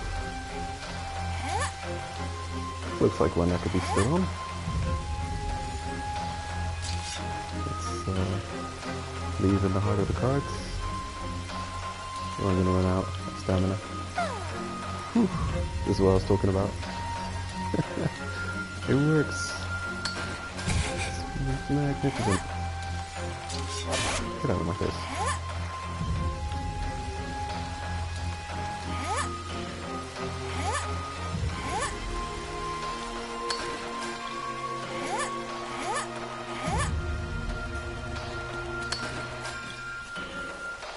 Wonderful. Ooh. Now I'll go back.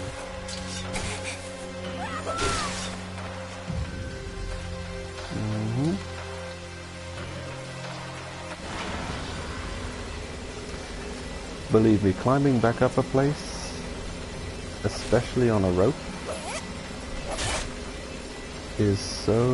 can be really annoying if you are running low on weapons and you're finding it difficult to get animal bones to craft more weapons. Because these creatures will keep on spawning, and sometimes you'll be completely swarmed with like 2 or 3 of them in a bunch, and then you just know you can swing at them, yes, but it will cost you a huge chunk of weapon durability. Oh my god.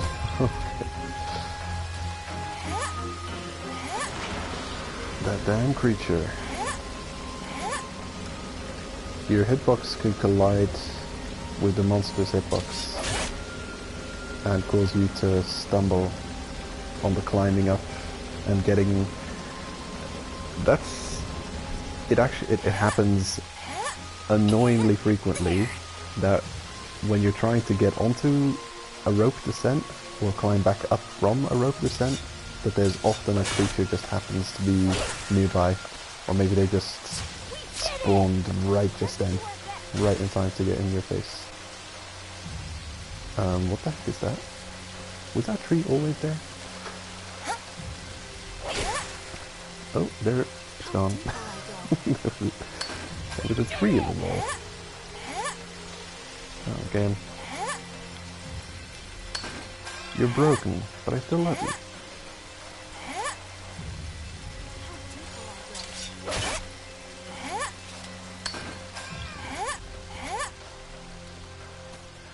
Alright.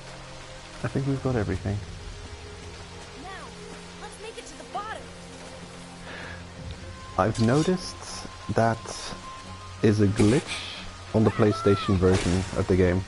That does not happen on the Switch version. Objects being where they're not supposed to be.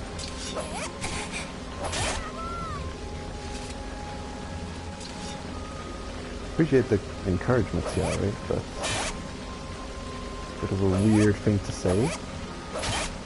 I mean, open your eyes. I'm properly grabbed on. In the anime, they actually have a pretty cool, like, little gadgety thingy. Oh, come on. Okay. Made it. You sneaky, buggering nonsense monsters. I hate you. Here we go. Do we need to be in Multi-Layer Hill? It was this or Grand Bridgeway. But this is a strategic zone transition to lock in a quick save. You may want to do this sometimes. Like, imagine now dying after all that effort of picking up those relics. But now that I've transitioned to a new zone, locked in an autosave, and I can just restart, and all that progress is retained. Let's see, is this the place we're supposed to be? Multi-Layer Hill? No, but I don't mind. I also have a pickup quest. What was it? 6 or 7 items? We did it! Okay. So we've got 1 quest complete. I'll keep an eye on that. If it moves to 2, then I'll know we've picked up enough items here. Oh yeah, hammer beak. I don't need to kill that thing. Let's do our best.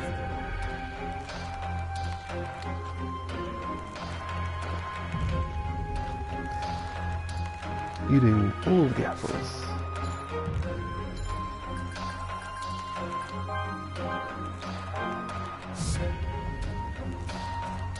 It's annoying, but it's nice to know that you're clearing 150 weight with every bite.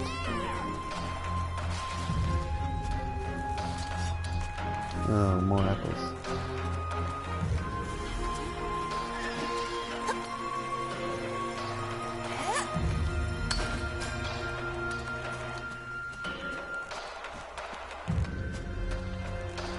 It's like a dream. We did it! It is like a dream.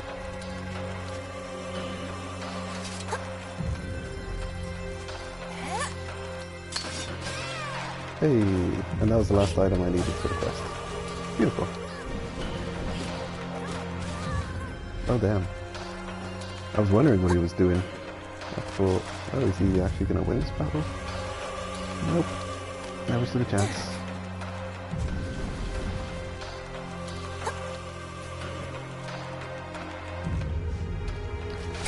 Oh god.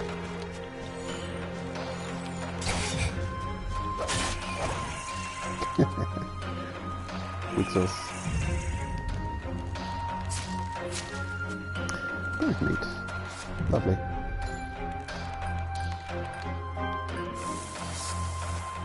They're kind of annoying. They've got annoying loot, those birds. They can either drop a good food item, or they can drop a bad food item. They can drop egg or bird meat. And you want bird meat, because with a single bird meat you can create a food item. But it takes 2 eggs to create a crappy food item. Let's have a quick look at the craftings. Right, so it takes you 2 eggs to craft a boiled egg. And it's the same problem you have with the cooked tail meat, is, well, if you're not lucky, you'll end up just having 1 tail meat on you and not being able to craft this edible. And the boiled egg recovery is less hunger than most other items that you can cook, which is not great. Oh yeah, I'm just realizing now I got distracted. I was on the way to go fish, but there was too good of a loot, could not be ignored. So yeah, boiled egg and tail meat, cooked tail meat are annoying because they require those 2 enemy drops. Well, a lot of other cooked items just require the 1 meat item, and then if you have salt with you, which I recommend bringing, then you can just craft it. And they're reasonable recovery for health and hunger. Actually, yeah, decent hunger recovery there. 20 hunger. Very good. There's a few dishes that beat it with the 50 recovery for everything. This one has 60 for some reason. Extra special. The resources this requires, well, you'd have to, I don't know, also bring gintoku, stick miso and sugar with you, and then rely on picking up Sinona greens. Or you could just bring everything except for the,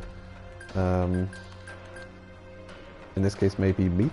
So you bring all of these ingredients except for meat, and sure, you've got an amazing dish that recovers a lot, but also you're carrying a ton of extra weight that might not be used or useful.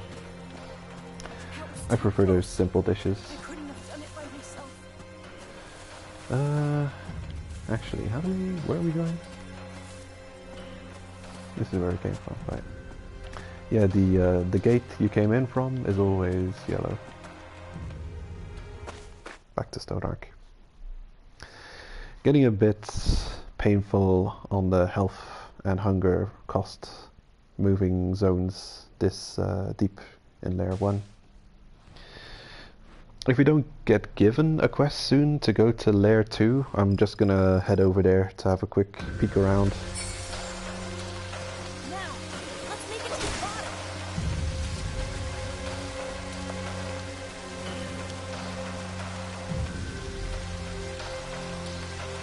How deep will I go? How deep are you guys?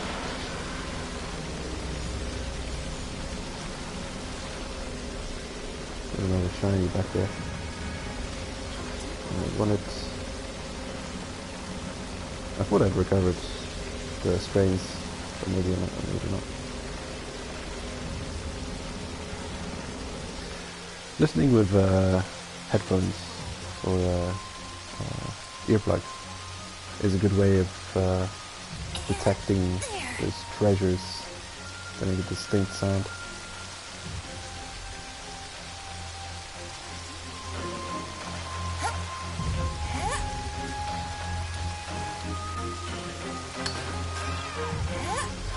The audio balance on the PlayStation version is also a glitch specific to the PlayStation version, so far as I can tell. Or maybe it's because I'm not listening with earplugs with the Switch version that I'm just not noticing it.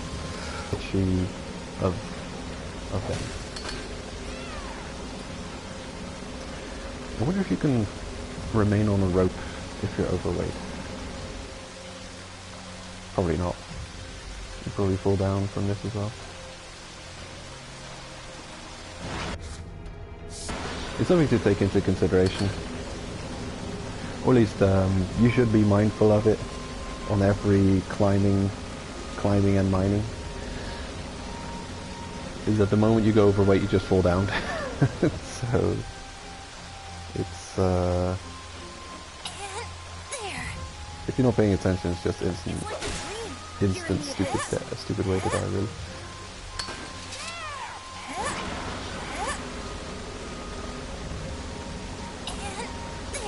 And relics can be heavy. I thought that was a nail balloon.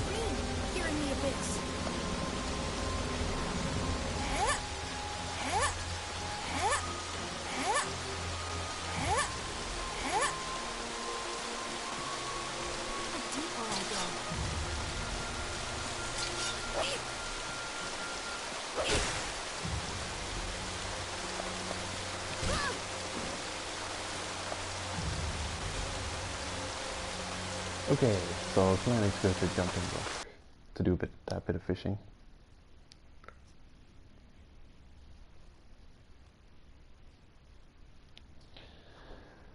Get that fish quest done. And you get some shellfish shells here as well, which is useful. You need it to craft some things later on. It's like a dream. You're in the abyss. Did it!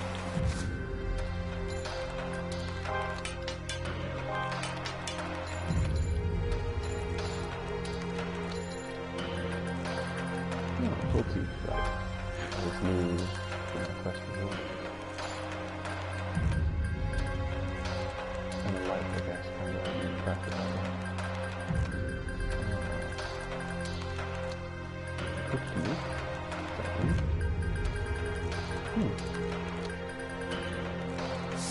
Peaceful. I wonder, I think I may have just bought that quest. I'd like to not get in contact with the now. If you come here for fishing, you really want to pick up all these resources and try not to get in contact with mantos. Because the moment you get in contact with them, they start spawning around you. And you don't want that to happen very quickly.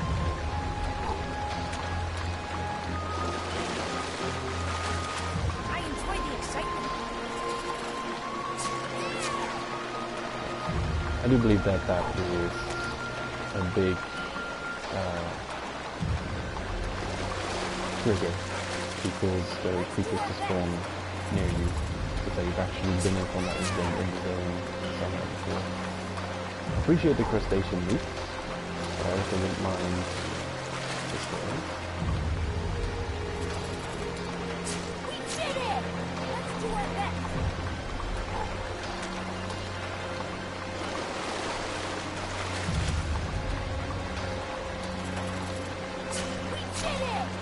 Wow, let's do it. Okay.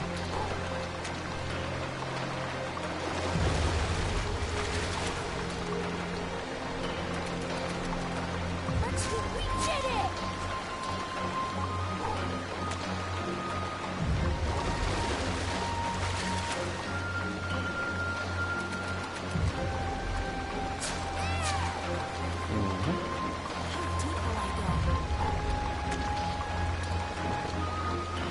And also drop fish intestine. Let's do our best. Liver. I think human fish meat is better if you get more usable.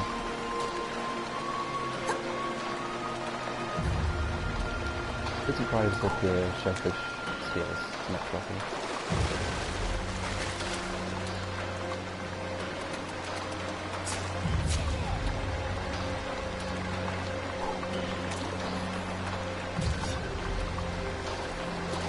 It would be nice if you caught these bigger fish, you would get to loot.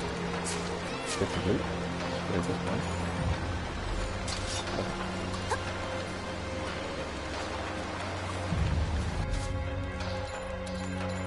Okay, we are jumping rock. Quest. We're jumping rock.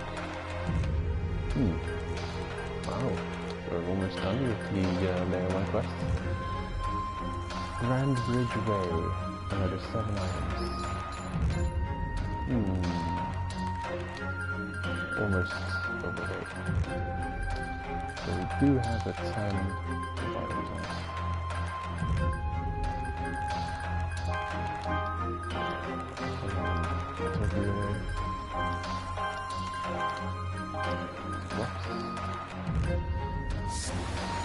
Food.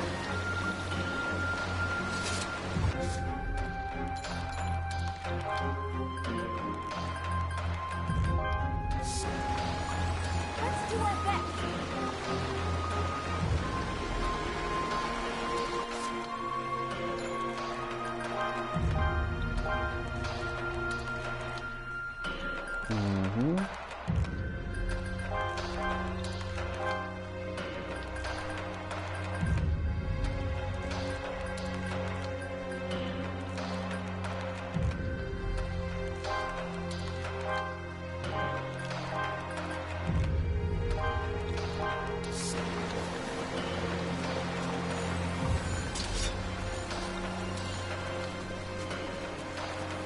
Okay. I think we're set to carry on with the quest and finish the quest.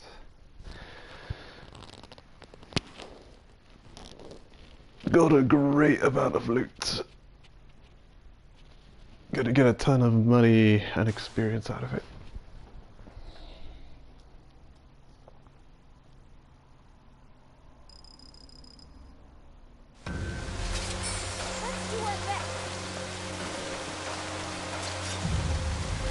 It could be very nerve-wracking.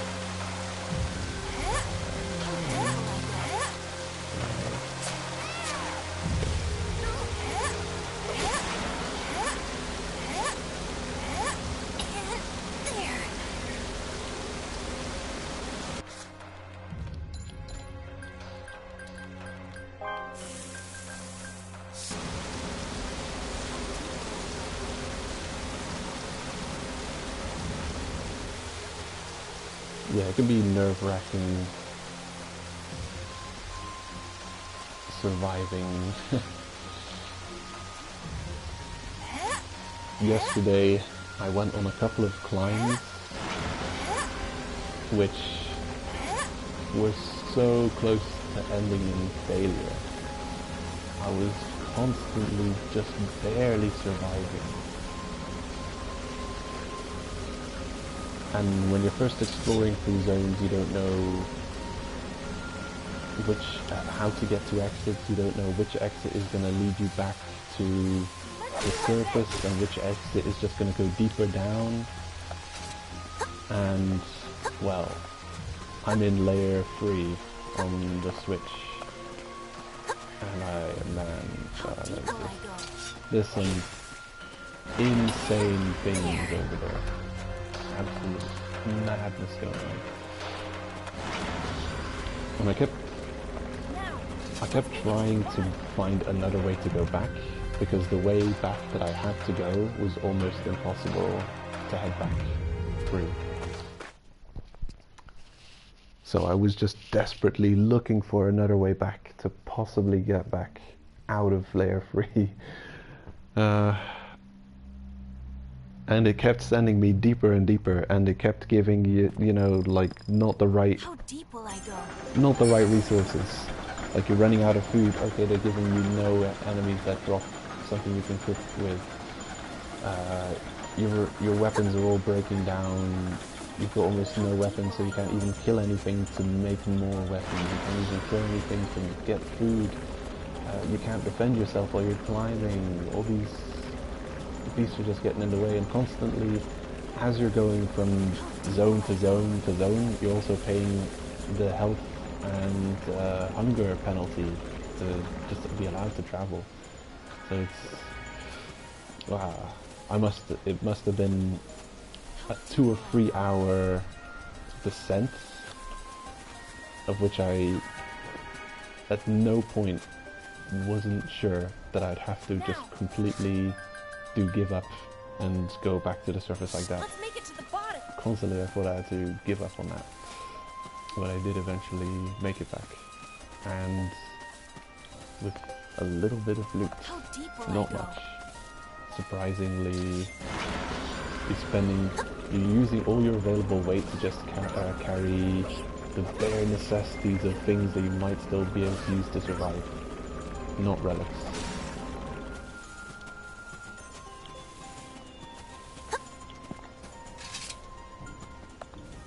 How deep will I go? And it was a struggle. I recovered some relics and worked well on building experience and just discovering everything there is to discover in those zones.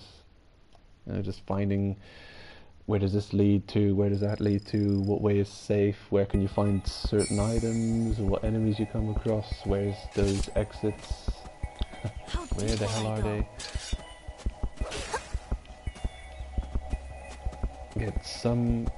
Got some quests complete, but wow, what a unbelievable struggle. So yeah, I mean, I've said it before, this is not a blind playthrough I'm doing here. And die.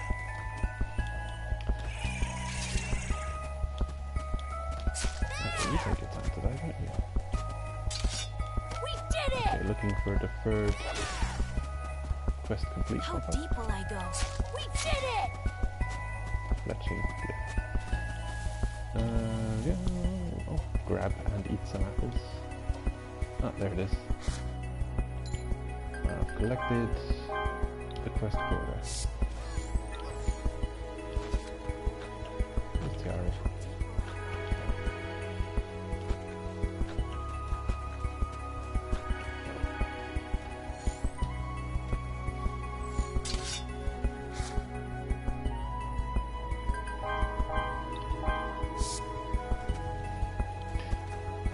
Yeah. How deep will I go? So it's not a blind playthrough, but wow, I don't think you want to see me just spend hours and hours and hours struggling in a place, not getting anywhere. Knowing the areas does make it easier. It'll still be some kind of struggle to get through them though. The difficulty still remains.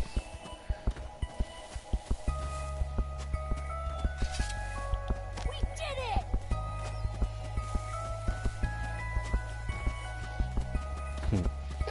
There he is. How deep will I go?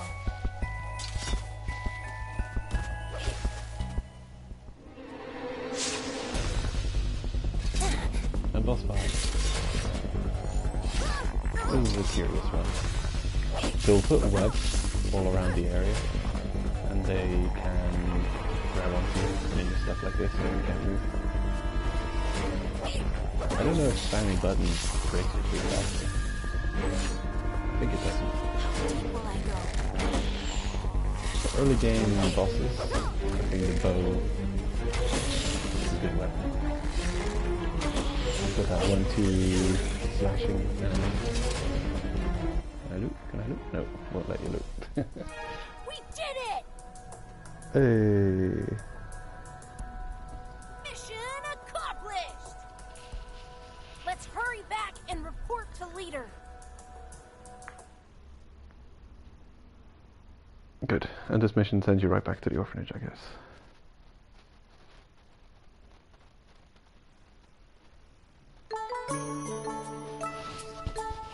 So for missions like that, it pays off to just be as heavily burdened with loot as you possibly can, because they'll automatically teleport you back to the surface. To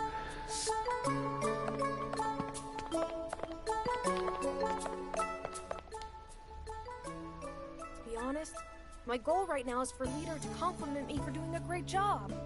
So next time, I want to try a more challenging mission. Baby steps.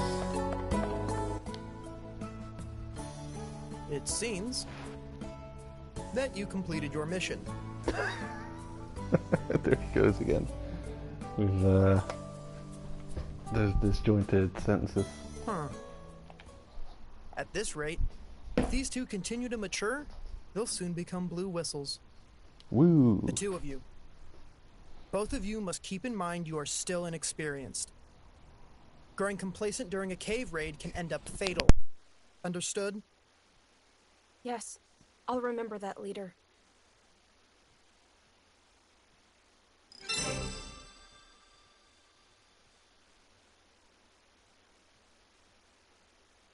I think we did really well this time around. I hope leader won't be so mad at us this time. To be honest, my goal right now is to have leader give me a compliment for doing a great job. So next time, I want to try a more challenging mission. Let's do our best. Good night.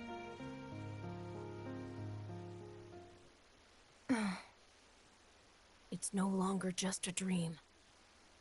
I'm living out the stories I once read in bed. I'm so happy I came to this orphanage and met you. I want to be friends forever. And become white whistles together.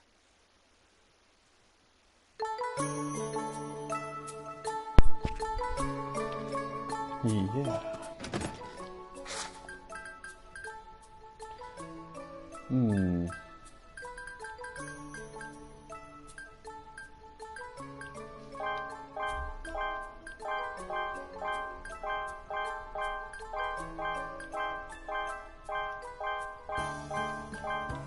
Let's store all this stuff.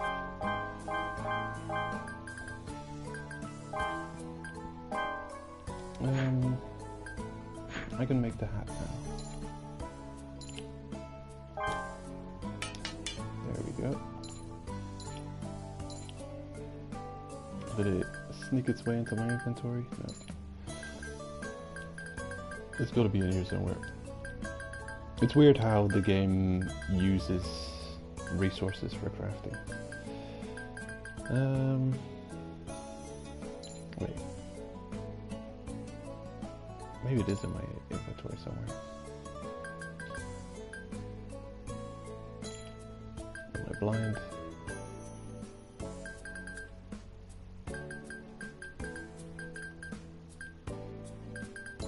It's disappeared. Oh no, I've got two of them. Right, it's just stacked. Huh, strange. Okay. No, makes sense that the same item would stack. Yeah, when you craft, it takes items from your storage before it takes items from your inventory.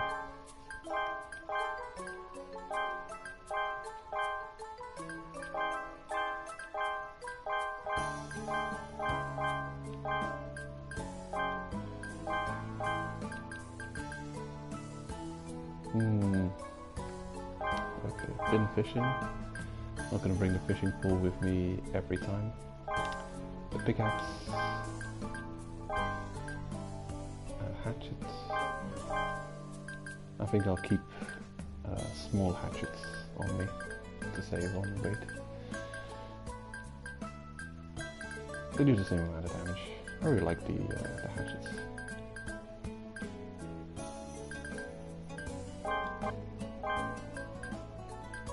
Okay.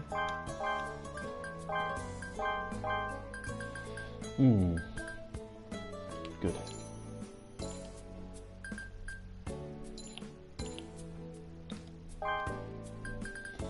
That's where food items go.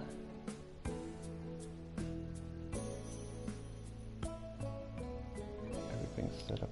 Oh, kind of okay.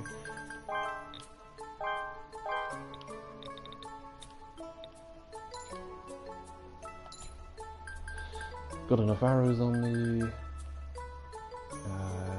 yeah, might need maybe ropes. I could afford to buy ropes, but I think I'll just bring ropes like that. Ah yeah, I actually have a lot of floor paths.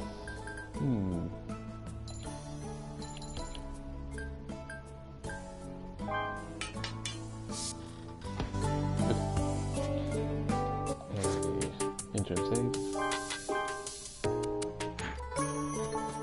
I'll probably come back and save again in a minute.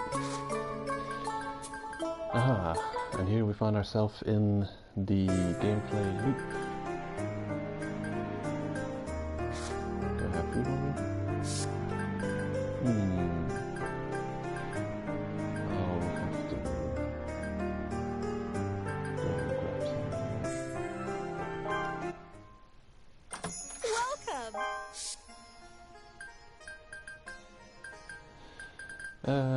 It's not expensive, but I think you definitely don't want to be just buying food to get that reward Come back again. from the fleet, because then you're really doing something pointless. Because the things you get as a reward from the fleets, who knows, maybe they're worth 500 purchased. But if you're gonna buy salt and then also a food item to hand in, it's kind of like, okay, so you're setting yourself back for 160 to get something worth 500. Still profit, but not that beneficial. What do you want? I want your money. Give me all of Is this. this good? Is this good? Is this good? Please come again.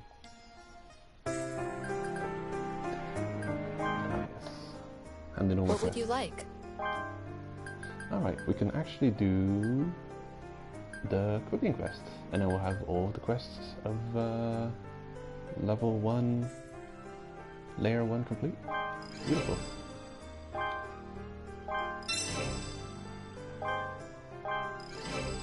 $500 XP and gold for these quests.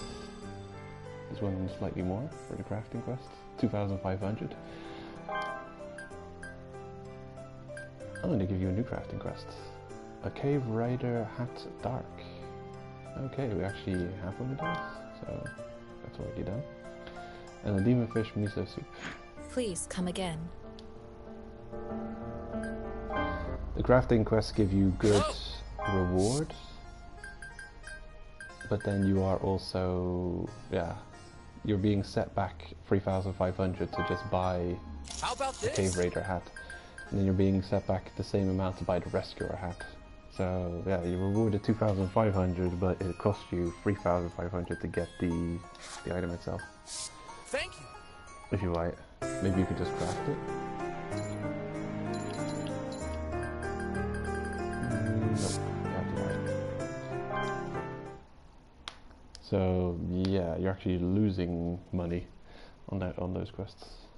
Which is not great, but I don't know, for completionist's sake. And also, talking to any of you gonna give me a quest? I can even go shopping by myself now. Not too far, though. Look at that. Hey, tell me a story. I want a rope. A scary story? What kind? Will I pee?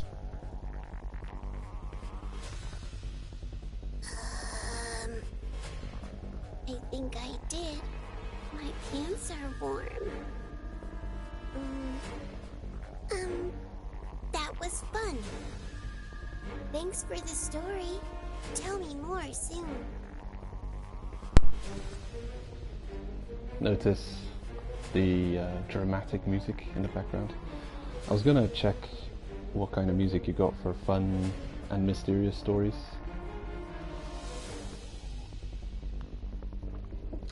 I'm guessing the fun story would just give the orphanage or the background music. And maybe the mysterious one, well, this game has no shortage of mysterious songs in the OST.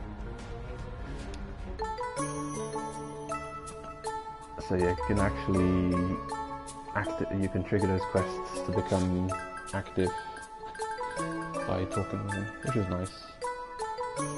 So oftentimes they'll just show up on their own at this location, but then if you feel like it's been a while and you want an extra bit of resource, then you can just go there and talk with them.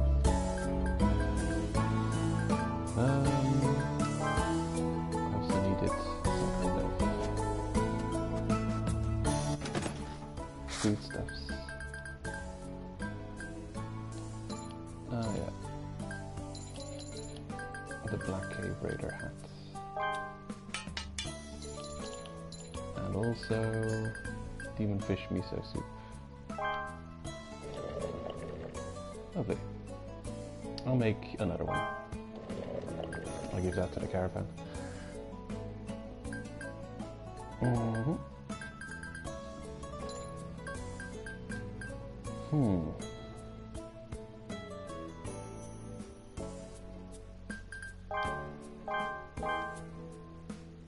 Okay.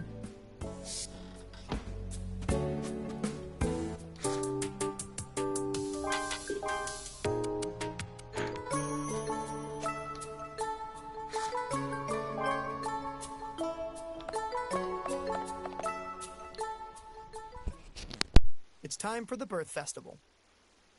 Yay! We get to eat something yummy today. Isn't that great, Kiwi? Yay!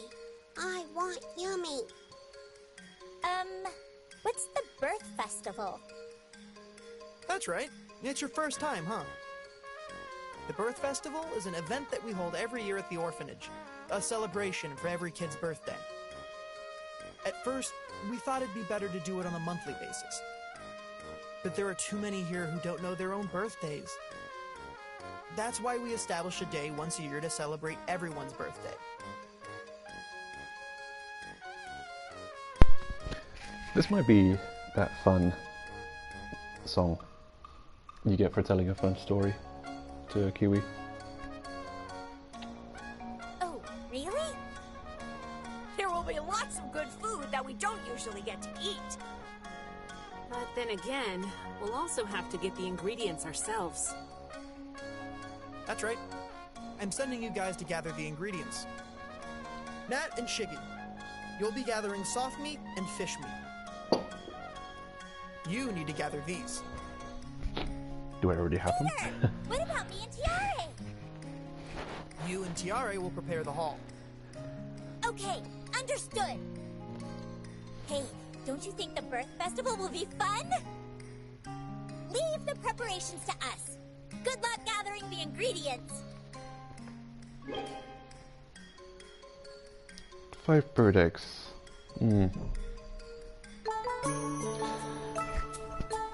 Wow. Of all the things I have, it's quite possible that I don't have that yet. Oh, there's another side quest here. This is kind of a rare location to pick up a side quest. It's like it's almost like a quest board In other games, this would be a main feature to be picking up side quests at a quest board like this. But in this game, this is really just like a... not a hidden side quest, but it's definitely an inconspicuous one. It is nearly this year's anniversary of the death of my cave raider husband. I pray every year for someone to place a relic within sight of the wind-riding windmills. That is where my husband lost his life.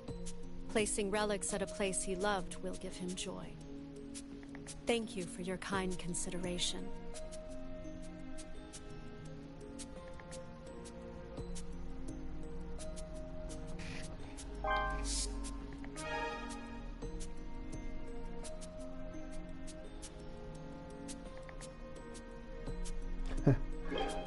Well, eventually. Easy quest.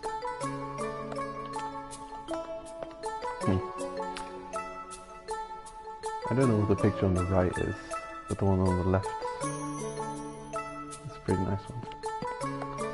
Reminds me of the, there's this zoomed out shot of Reg and Rico descending a rope into the abyss that looks like, you know, it's also from a very horizontal viewpoint, kind of aligned with the cliff, so you can see long into the distance. Really cool shot, kind of looks like this.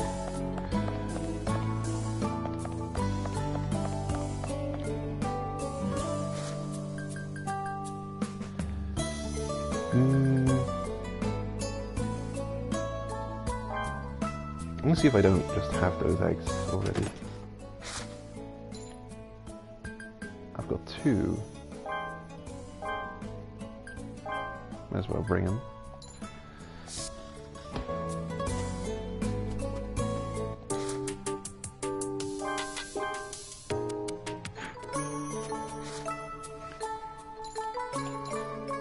Yeah, that relic that you have to leave behind actually shows up in your relic collection. So if you don't do that quest, then your collection won't probably be complete.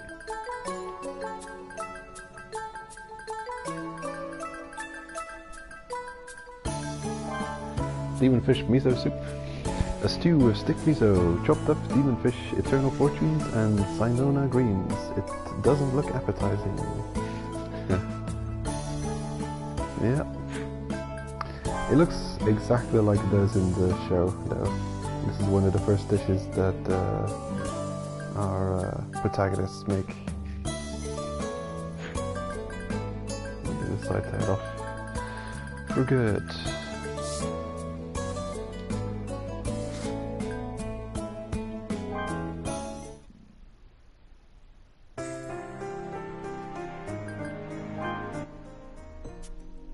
Hey you, I need your help.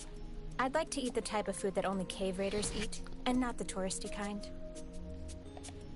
Do you know any special dish like that?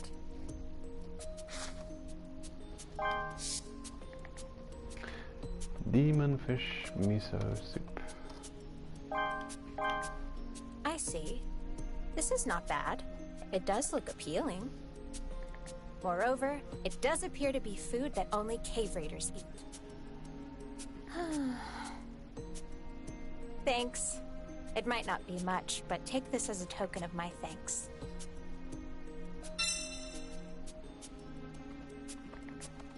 Foreign rations. She wasn't lying. It isn't much. What would you like? And in the final quests of Layer 1.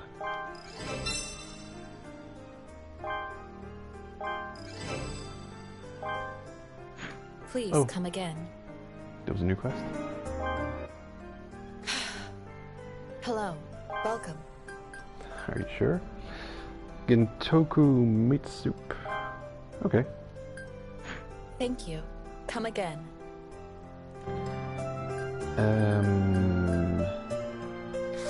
What does that cost to make?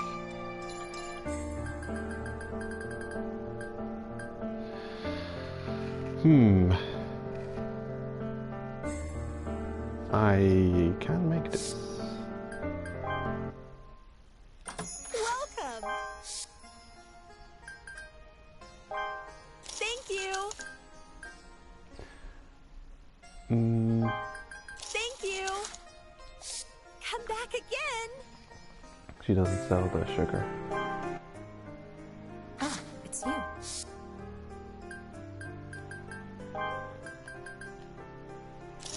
Don't know if I had already bought these. Ugh, they're not cheap. Take a look if you're interested in foreign goods.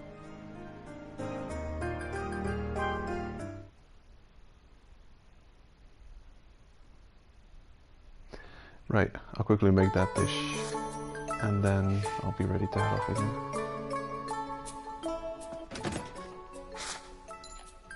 Hope I didn't already buy rice and sugar. Nope.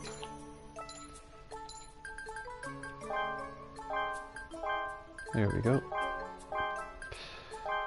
The reason I wanted to already buy them is so, well, sometimes you get those quests for the fleets, and yeah, if you want to hand over a dish that requires ingredients that you buy at the fleet, well, you're not going to be able to do the quest in that go round, because you'll have to decline the quest to get access to their resources to buy them to make that food that you might want to hand them over. But yeah, as I'm slowly finding out, the usefulness of that quest is not the greatest. What was it? Gentoku meat soup. Okay.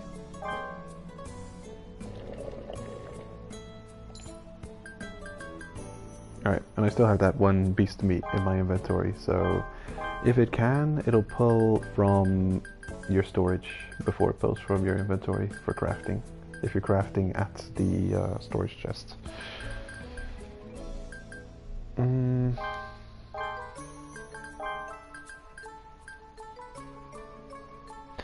What is this good for? It's not even very light. It's a regular kind of weight. There's a lot of food in this game that restores a decent amount of health, but it's kind of useless. They really should, yeah, it's bizarre.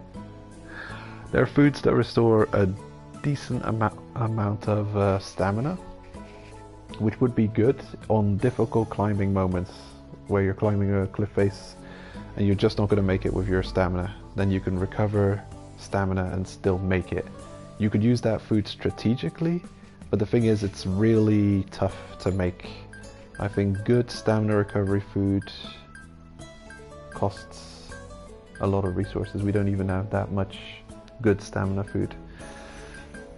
Of course, you could always just kill a bunch of those annoying flying bugs and make cooked insects, and have a bunch of cooked insects, and then you can climb forever.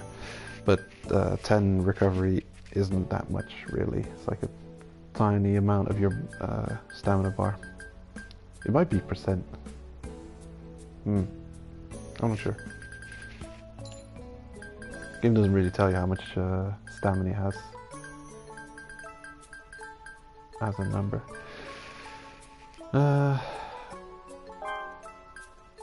Yeah, it's just one of those things. It's not even... I don't even want to give it the one slot that it takes up in my inventory, because it's just not useful. There's no use for it. It gives me... I can easily just kill a beast, already grab a piece of meat, and it's going to give me exactly as much use as I get out of this foreign rations, because I don't need that X amount of health recovery when I can also just pick up hemostasis leaf for 100 health recovery as well. Very pointless.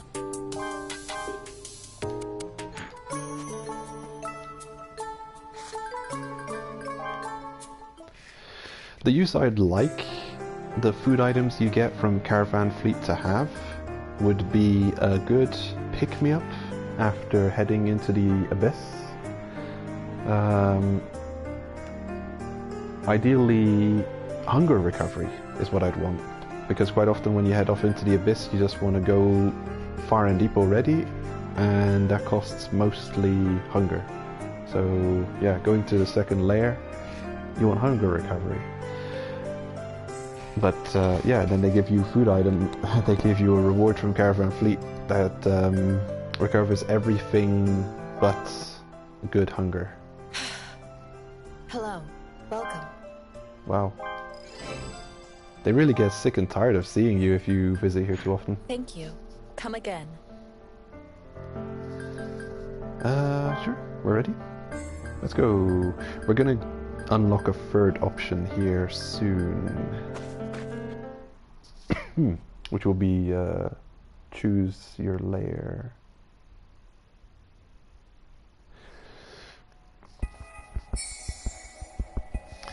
Which is a good feature. But I don't understand 100% yet what the conditions to fulfill are. At least not where I am in the my Switch playthrough. I can't say no to that. Okay, so what exactly am I on here? Oh yeah, bird eggs and wind riding windmill. Gondola and a windmill. Yep. Multi-layer hill. Fossil. Surely I will come across a bird or two on the way.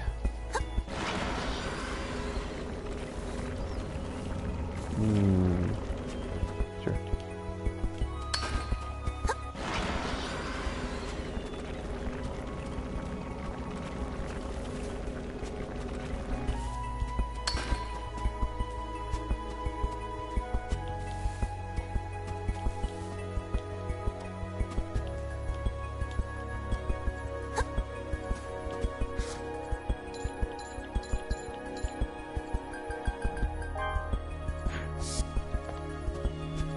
Very good. Everything is as it should be.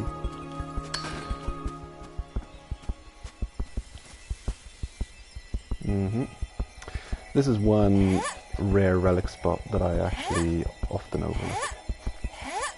It's just on the cliff side, next to those two mantoirs, with the thrombus form plant that I always check.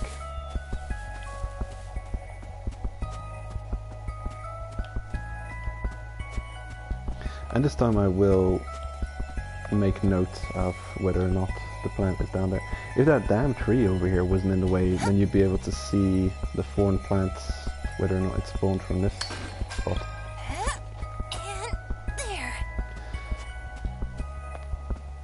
But it's here.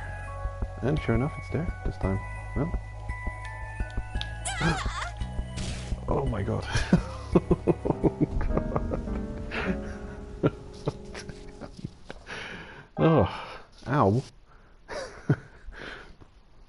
Yeah, clumsy me.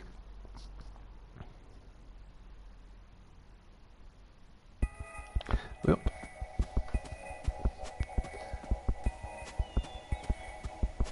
Let's not be that clumsy this time. When you retry pretty much what had spawned in the zone doesn't refresh. It's not like you leave and enter again.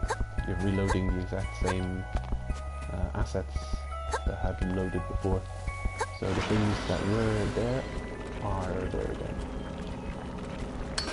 Which is good, which I appreciate it. I like it that it works that way. Because it makes the deaths a little less painful. Knowing that those same resources you found, you know, are not just lost forever. You can go back and get them.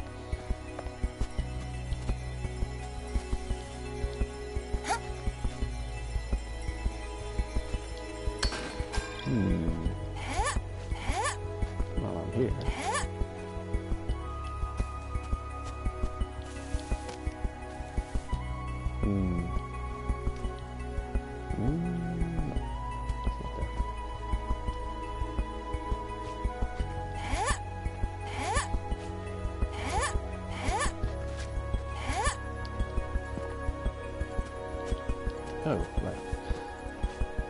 Gotta check on the other corn plant.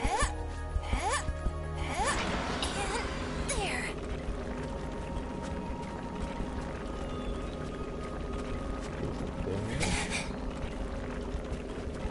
Yep.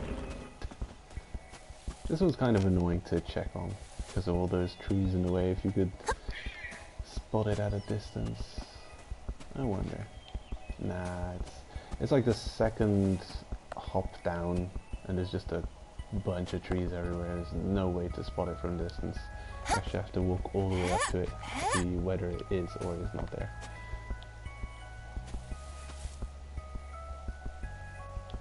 So it's a hassle.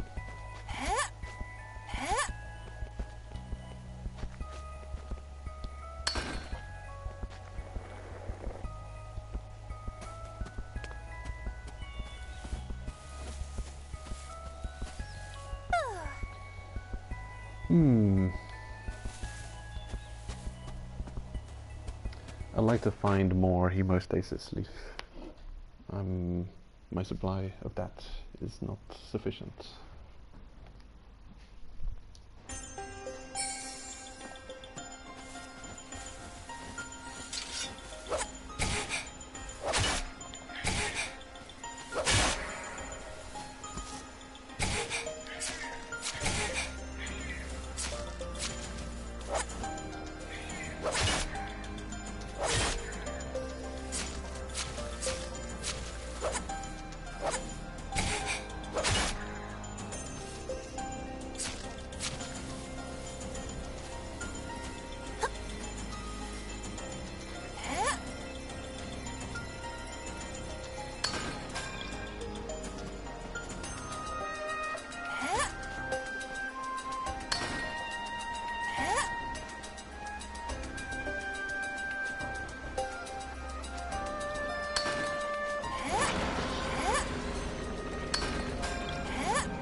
It is a bit of trouble checking whether or not that's there. If you're really taking a lot of time and you want to completely run through everything in a zone, running along the wall will actually have you run into quite a lot of mining spots as well. So you could tackle the zone like that. You could peek over there and see if there's any shinies on the wall. There's one up there. And then you can run along the side of this and end up at that other shiny spot. There.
Okay, so what are we here for? Bird egg and handing that relic. That's an offering.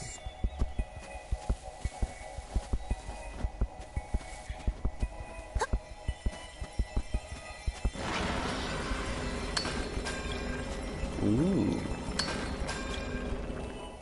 That's nice. It's very generous.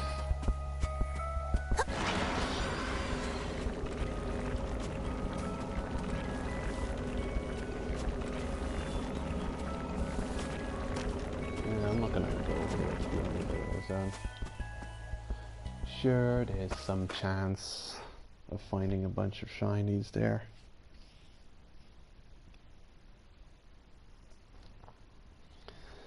But I'm not too bothered with it. Doing very well for resources at the moment.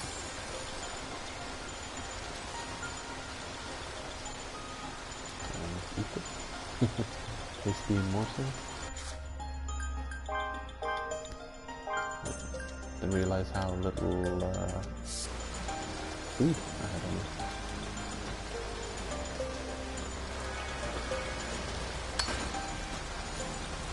So there is some food grabbing. Oh, look at that! A weird tree forming here again. I'll take a screenshot. That is not supposed to be there. But it's stalking me. I think there's those stalky horror monster games, like Slender Man or Siren Head.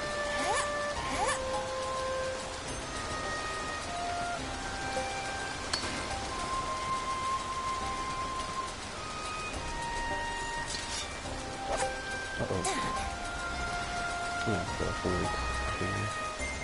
That's such a weak move. This is a case of a variant being weaker than the original.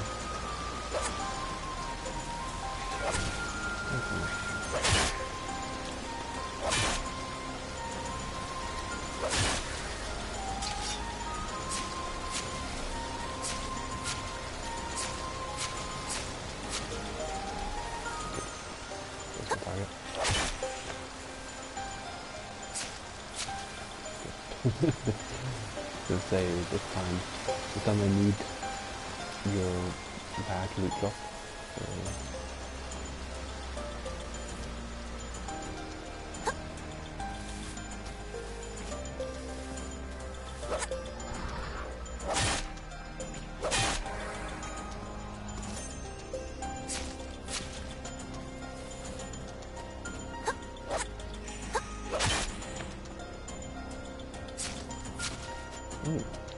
Wonderful. Just need one more. Already handed in. Oh, actually, I'm not sure if it's his quest.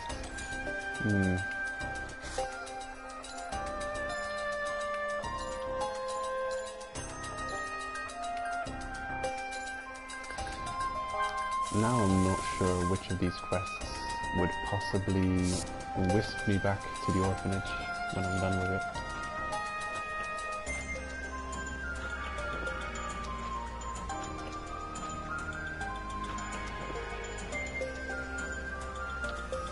I'm gonna take a gamble that this quest is not gonna whisk me back to the orphanage.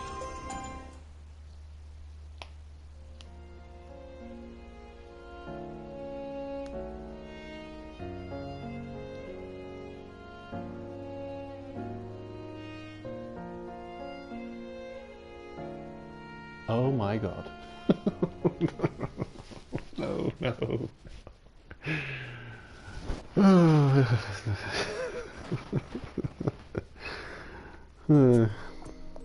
It's the time of year for that quest, huh?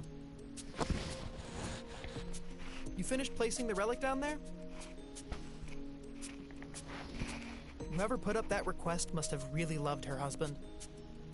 It appears every single year. I heard it's been going on for close to 20 years. Let me get you the reward. Yay. Okay. It was a coin toss. I guess I chose poorly. I'm gonna head right back down. Gonna do no prep, no nothing. I'm just gonna rush right to bird and take egg and be done with that quest. Oh, how stupid. I was halfway there. I was halfway there. At least I remembered that one of those quests automatically returns you to orphanage. I think you get the birthing festival. Yeesh. What did they call that thing? Birthday. Let's just call it birthday. Be normal. Yeah.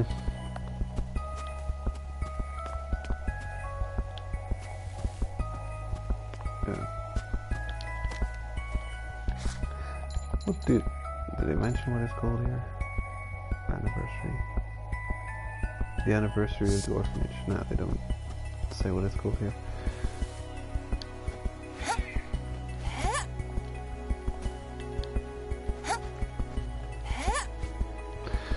But yeah, it's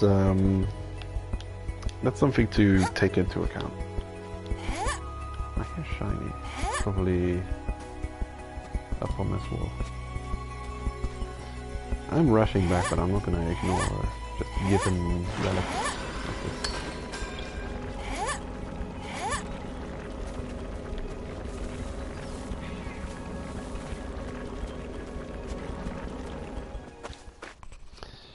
Right, so you will always probably get those quests as a pair, and you just have to get it right.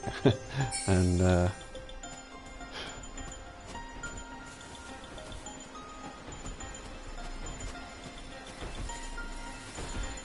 it's probably because they want that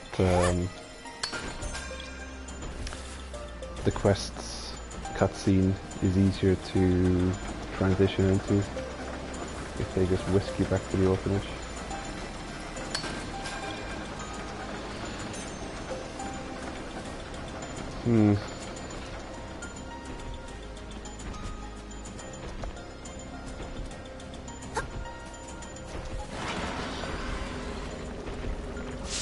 Hello.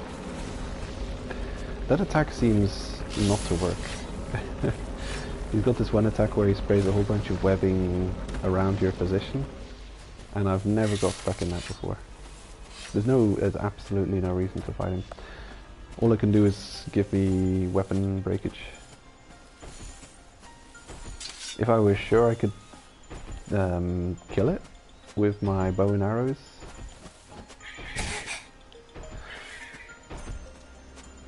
and only that, then I'd do so, but I don't think I can. They do drop some kind of web resource. I don't know how useful that is. Haven't had to make anything using that before.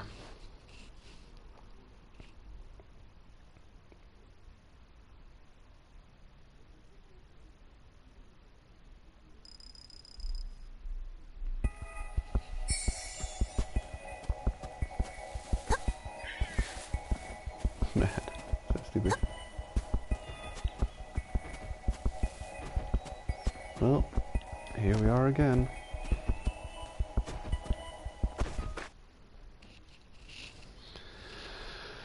Oh man, and I had a bird swarming around me too, so I could have just killed it, picked that egg up, not get teleport back to the orphanage, hand in the thing, and I would have been super efficient.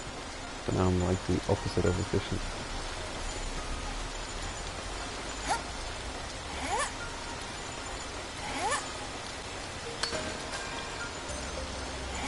Yeah, it's one of those things. I guess I find it a bit disappointing because I should know better. I should have remembered to have done it before.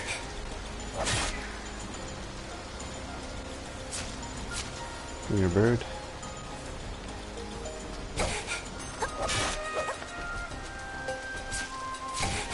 Okay. And sure enough, yeah, that's the last egg. Still wait. Situation. Let me check if there's any good amount of relics in here. Ooh. Okay.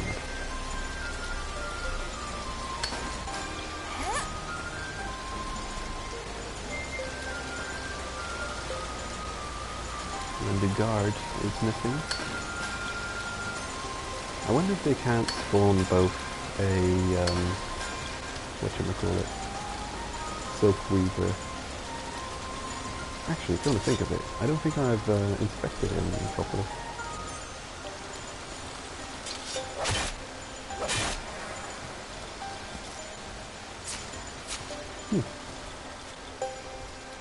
I'll go and get him in the hunting log then. Where are you? Silk Fang.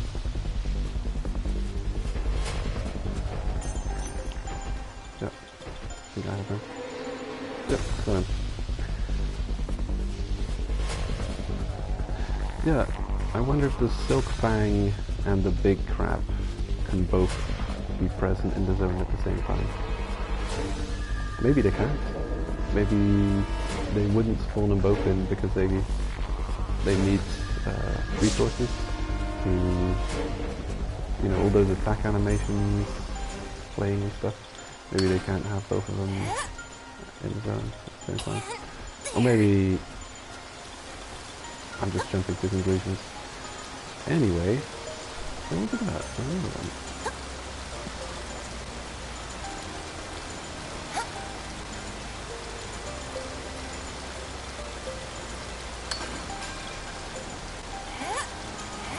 I think we're closing in on the Blue Whistle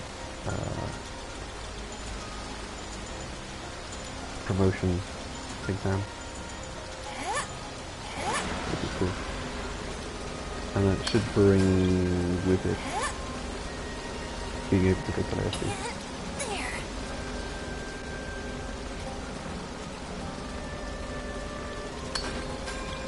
Aha, I knew it.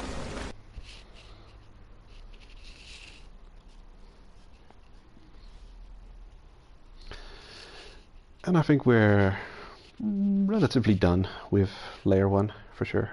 We've properly explored the area, so I'm ready to say goodbye to this and say hello to Layer 2. Yeah, getting a bit on the hungry side.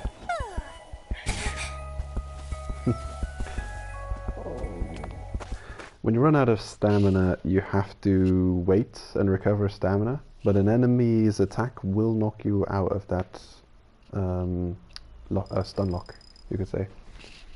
That incapacitation.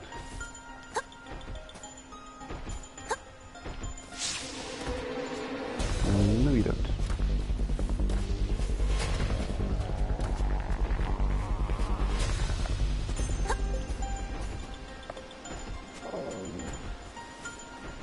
No, we are at the point where the stamina is not recovering as quick. I don't have food easily equipable though. Oh well, I'm just gonna head back. I know, I'll make some omelets out of these eggs. That would be a proper inefficient thing to do.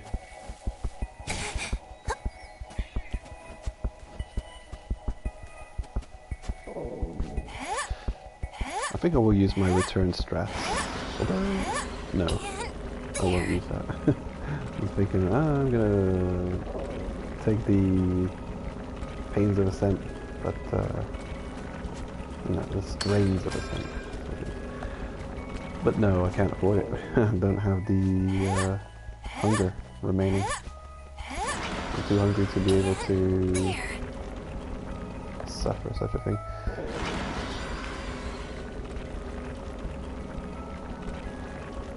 And then I still need stamina.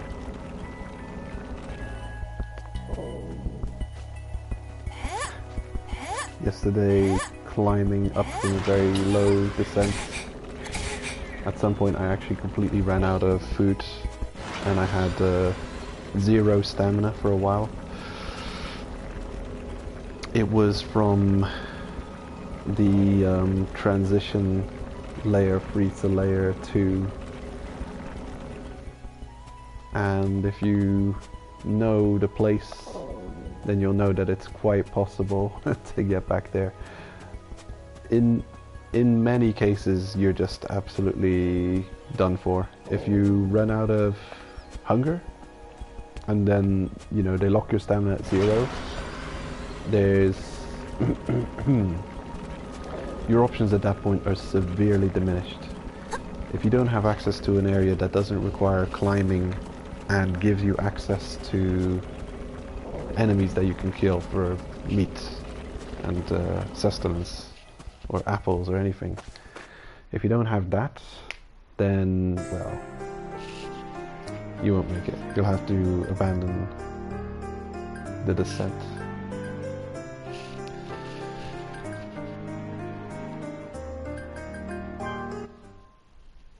Welcome. Thank you. Come back again.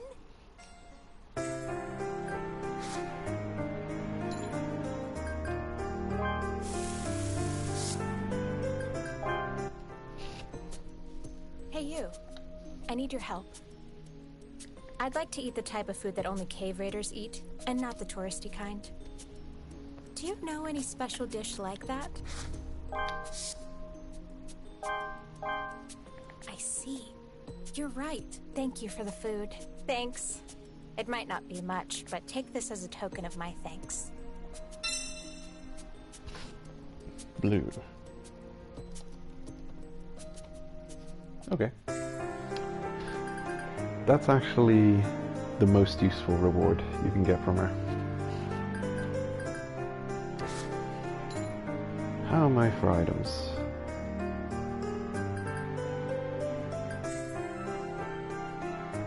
Actually, I think I didn't use that much resources.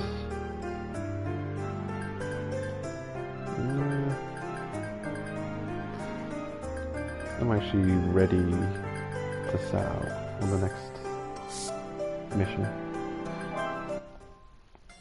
What do you want? Just need to appraise. Thank you. And store Is this something. good? Thank you. Is this good? Please come again. Let's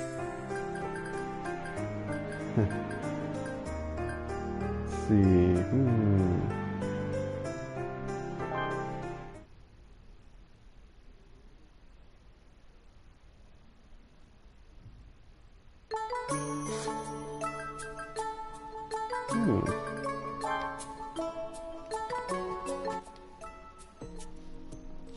Hey, tell me a story. Just out of curiosity, I'm going to do the fun and mysterious story just to hear what the background song sounds like. I'll start off with a fun story. A fun story? What kind?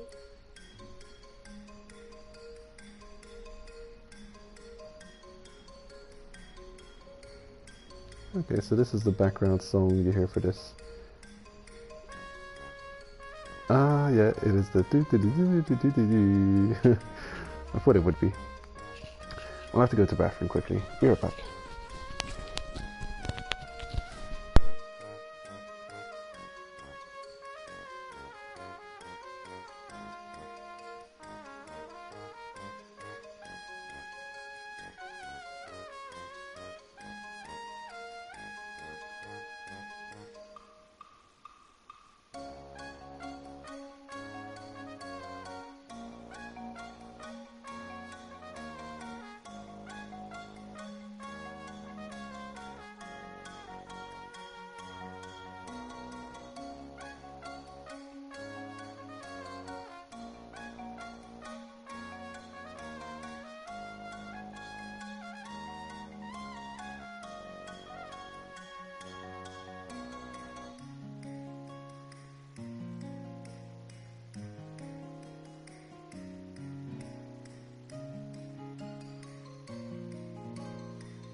Okay, I'm back. A fun one? I can't wait.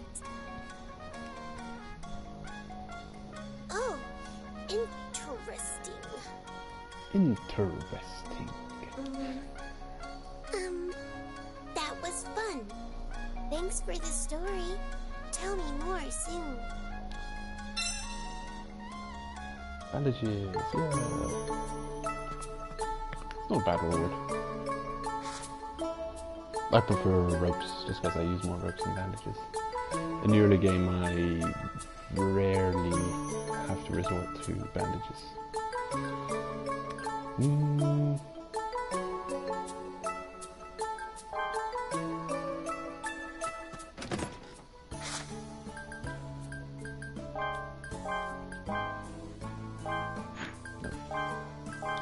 No, not discarding.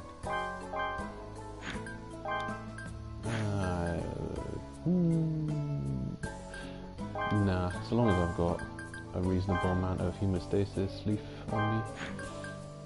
I don't need to have a blue antidote on me, but it's one of those things. It couldn't hurt just having one on you. In fact, the more the equipment limit is going to go up, the more I'm going to start bringing extra things on me. Like rocks, for instance. Rock is a reasonably... On my Switch account, I've started bringing a set of 10 rocks with me on every descent, just so I don't have to worry about the rock side of the resource collection for making more weapons. I guess. Got bones. Bones weigh 80, rocks weigh 50. Right. So that's it's 500 grams.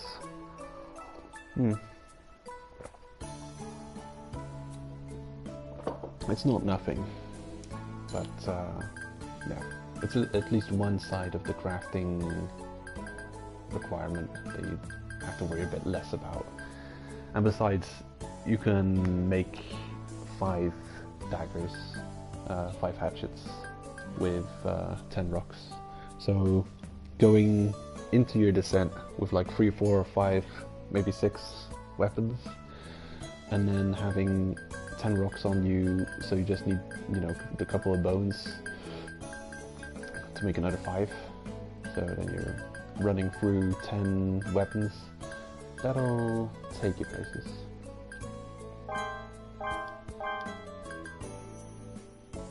Okay, seems good. Definitely depending on where you're going, you'll want certain types of resources, and you'll seriously regret not having those resources on you. Some places, absolutely just mandatory. Layer 2, rope, very important. Leaving without ropes for layer 2 is a bad idea.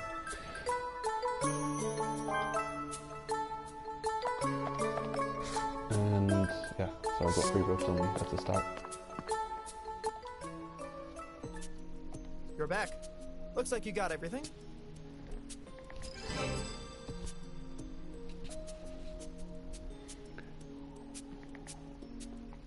The birth festival will begin soon. Perfect. Until then, go ahead and rest in your room.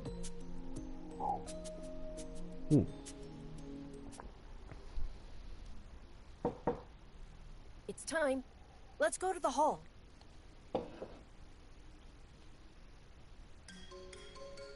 Today is our yearly birth festival. You are now 1 year older, so this festival is held in the hope that you will be more productive than the past year. Renew your strength and prepare to return to cave raiding tomorrow. Do not get carried away. If you disobey the rules, you know what will happen. Understood? I'll leave the rest to you. Yes, Director. Everyone, let's begin! All right, cheers! Cheers! This is tasty! I haven't had this in a year! You said the exact same thing last year, Nat. Delicious. I gotta be here for next year, too. I'll be sure to survive at least one more year. I've never had anything like this. Yummy. Yummy. I wonder why the birth festival is held this time of year. Do you know why? Well, about that. It's because the White Whistle, the Sovereign of Annihilation, Liza's birthday is this month. Oh, really? Wow, Shiggy. You know so much! But what does the Sovereign of Annihilation have to do with our orphanage? Well, Liza grew up at Beltro Orphanage. The birth festival was chosen to be in the same month as Liza's birthday. I didn't know that. That's why Riku also lived at the orphanage. Suddenly, I feel a sense of affinity for the Sovereign of Annihilation. Moreover, Liza was also Leader's mentor. The orphanage has a lot of history with Liza. Meanwhile, on the other side... You're not gonna eat those grilled pickles? Then I'll eat them for you. This is amazing! I love it! Huh. The way they say on the other side kind of has an air of mystery to it, but I think they just mean on the other side of the room where they're having the festival at. And I still think it's a crazy name, Sovereign of Annihilation for Liza, because it almost seems like they've been given names that very much suit their character, so it's weird that they would associate Liza with annihilating things. I wonder what that's supposed to symbolize. What is she annihilating? Because it sounds like an aggressive and brutal kind of person, while she seems very kind and energetic and likable compared to, you know, other White Whistles.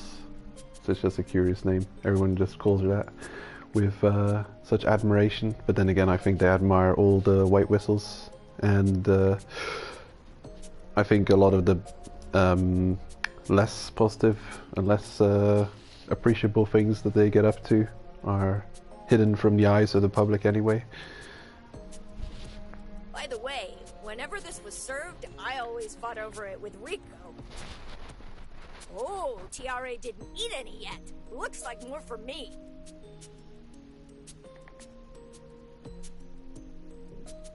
Hey! Please don't eat my pickles without telling me. Ooh, this is fantastic! Nat stole Tiara's pickle. The celebration continues on. However, it goes without saying that Nat was strung up naked for eating other people's food.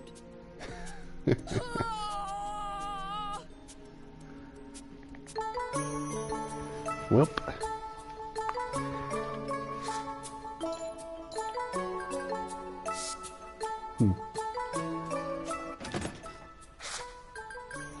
Yeah. When making this game, they really scraped the bottom of the can and put every little thing they could think of into the story of the game. I appreciate it. I think you could easily watch the show and then play the game and get even extra, much extra out of it, like things you wouldn't even get out of the anime. It's good. It complements it very well. It definitely adds much to the world. The world of Made in Abyss. Beautiful world. It reminds me of the food side of things and the way the dishes look, and the trying to, you know, get the right part of the animal, and it has to prepare it in a specific way, and adding this and that to it to make it reasonably edible or even delicious. has a very is very reminiscent of Toriko, which is a pretty cool series. Unfortunately, I think it's a 100 episode long season anime. Only 50 episodes of it are dubbed for some reason, so half of it's dubbed. It's a 100 episode show. I've watched half of it, but it's a cool show. It's also very adventurous. It's about adventurous cooks heading into the unknown, into the wilderness in search of amazing dishes. Yeah, good show. Am I ready for the next descent? I think yes.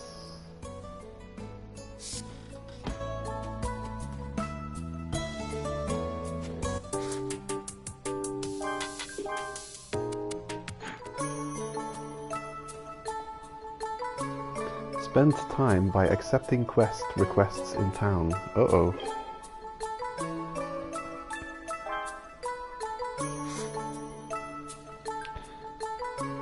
Didn't I finish every quest? Oh wait, there's new quests.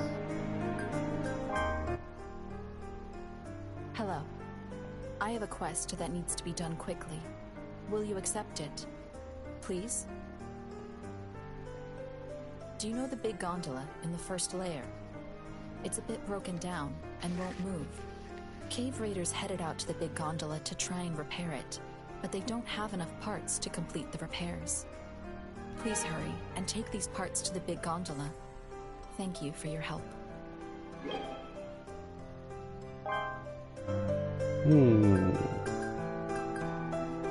see.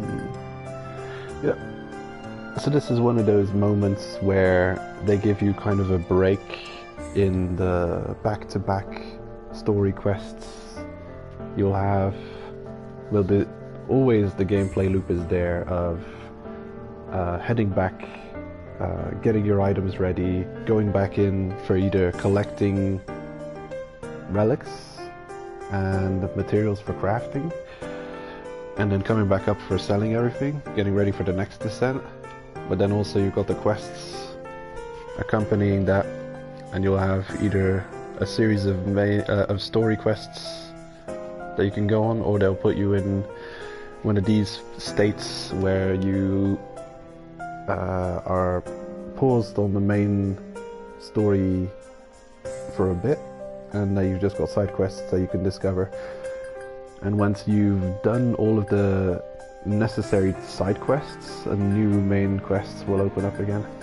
And now we're in such a phase. And I guess it's got nothing to do with your guild extra side quests, but there are new special side quests that pop up to get the main quest back open. Welcome. And I think this series of side quests is going to lead into the Blue Whistle promotion exam. Oh, it's my usual bunch of tiny customers. Hello, Laffy. I brought what you asked for. Thank you. Would you mind setting them down over there? Sure. Still, what are you going to do with so many flyers? I was thinking of holding a 10-year anniversary of the store's opening. Come by, and I'll treat you. Really? Great! Well then, I think I'll cook up something special for the occasion. But I can't think of what to make. Right. How about smoking something with plenty of spices? The smell of the spices could be enjoyed as part of the food. Plus, it could be preserved for a long time, too. I see. Smoked food, huh? Got it. Let's give it a shot. I could entice people to try different samples by using different spices, which could lead to more sales. Okay then. Next, you have to pick what to smoke. Laffy, have you actually smoked food before? I dabbled in it a while ago, but it's been so long. Well, I've seen Rico smoke fish guts before. That was mainly as a way to preserve food. However, I do believe that's a viable choice. Right. It should be rather easy to gather lots of fish guts. I feel more like that's one of those every part of the animal kind of things. It wouldn't be my like go-to thing. It's like, you know what we need? Aha! Fish guts. Grab me some fish guts. Okay, I'll go fishing. I'll throw all this nasty fish thing away, and I'll grab the delicious guts and bring those back to eat. Why not? We should try it. However, if I start stocking up on supplies now, I won't make it in time for the anniversary. Oh, what should I do?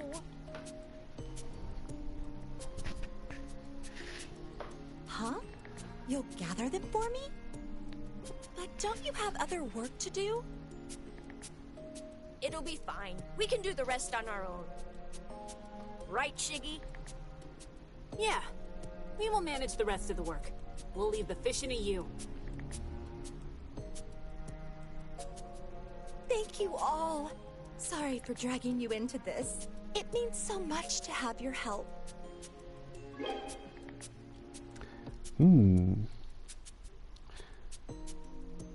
Thanks. Yeah, I have to go fishing again. I'm pretty sure I only have one of those, don't I? Oh, check.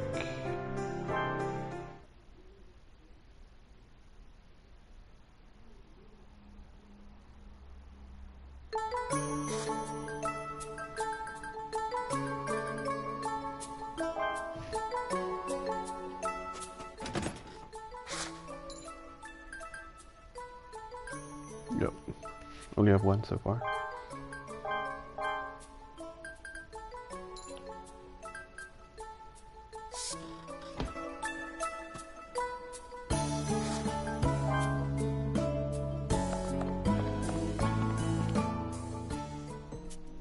It's you.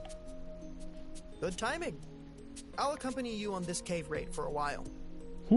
I need to see with my own eyes if you are performing well in the abyss. Don't look at me like that. Think about it. Don't you think it's better than me secretly following you?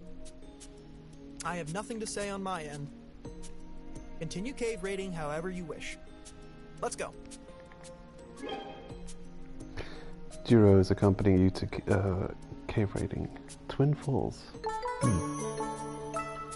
I'm just wondering if I can combine that with the fishing quest. Twin Falls.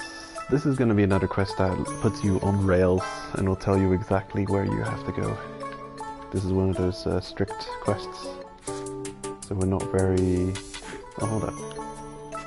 I'm going to bring my fishing gear with me.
And we're off again.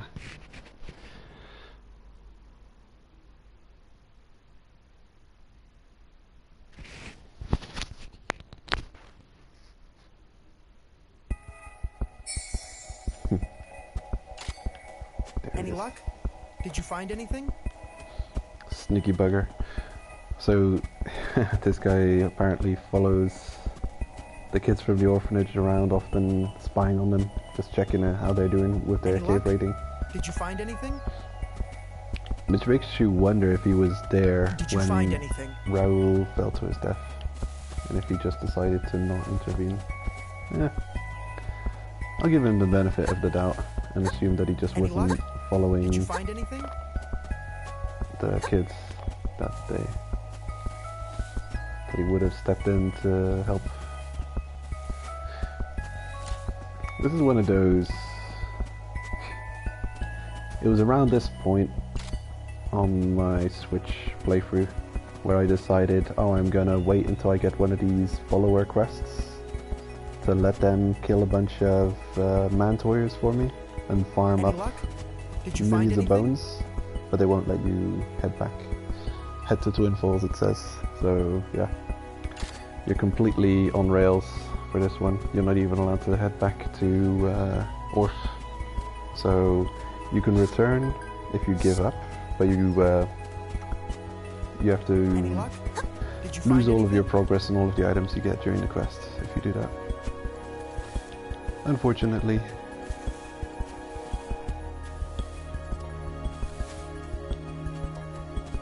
Any luck? Did you find anything? Asking me if I found things. I'm constantly finding things. Did you find anything? No. Nothing. Any luck? Did you find anything? Did you find anything? Any luck? Did you find anything?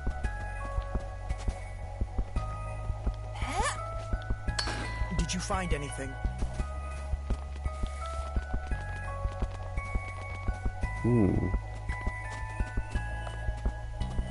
Any luck? Did you find anything?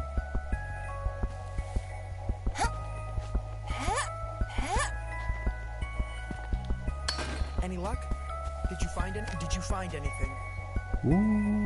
Any luck? Did you find anything? Where are you?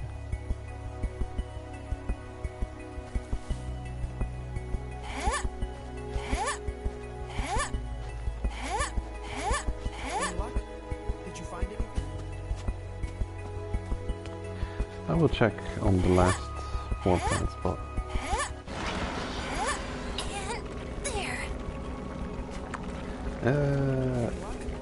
Their locations are annoying. You can't easily get both of these. It is cool that they let you cave raid with Jiro. Did you find anything? Did you find anything? Although it's almost the meme, just how spammy the followers are with their dialogue.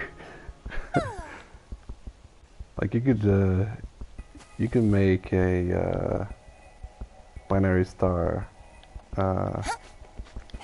game meme with just a picture of Jiro with "Did you find anything?" Did you find anything?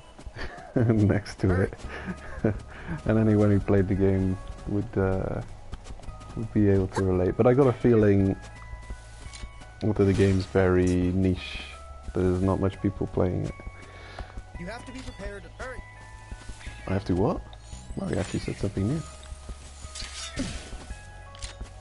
Tell me what you got, Jiro. Yeah. Any luck? Did you find any? Did you find anything? Oh wow, they despawned Did you find rather anything? quickly. Did you find anything? Huh? Any luck? Did you find anything?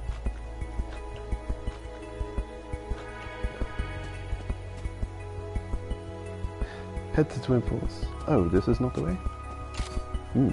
Okay. Good thing I still have... Must always stay alert. Got it? Good thing I didn't put all my ropes away, and I still have some on me. And they were finding some thorn plants. Not a lot though.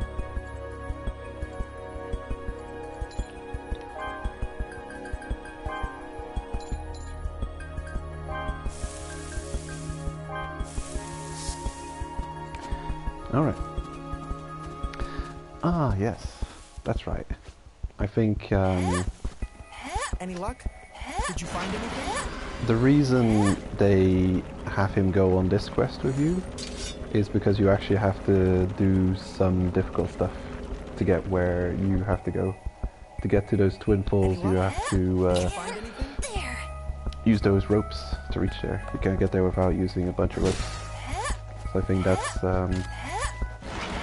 it's a bit more of a tricky quest because it requires, well, you can't make it without bringing some ropes. So it is kind of yeah, it's more of a challenge and a good quest to well, it makes sense that you'd be given such a tough quest while the instructor is along for the ride. We have a Silk Fang just showing up. I don't think you have to fight him. I think you can just get around him. What are you gonna do? Show me your skills, Furora. I want to see the math at work. Oh, come on. Ooh. Yeah. Go for it. Get him. Whoa, he can fly. This guy, unbelievable skills. Transcendent. I'll provide some assistance, cover fire. Oh, damn you weasels. Oh no, we've lost him. That weasel just despawned.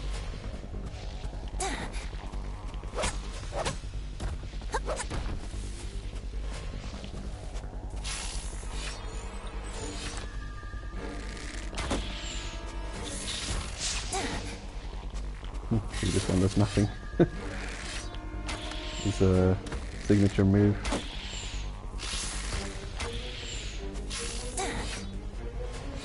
I hope this isn't a mistake.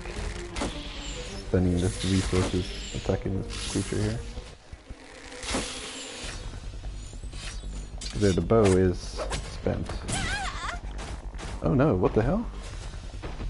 I've never had this happen to me before. I'm okay. Damn, that was nasty. I think this is a good moment to use a bandage. In combat heal. Yeah, never seen him do that before. So that's some kind of a paralysis thing happening. Oh, here he is.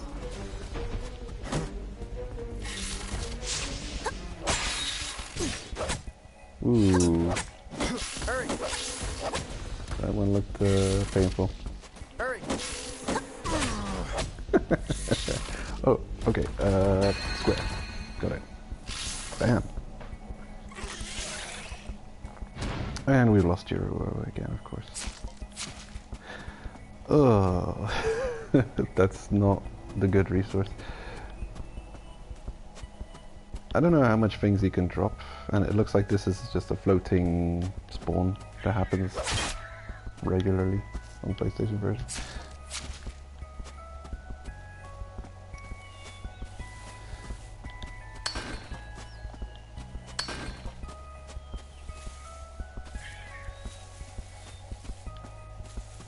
I don't know which resources that mob can all drop, but it can also drop some kind of a spider thread, which is unique to that monster. And to get a exoskeleton out of it, which is something you'll find on other monsters. Did you find anything? Not ideal. Hurry. Any luck?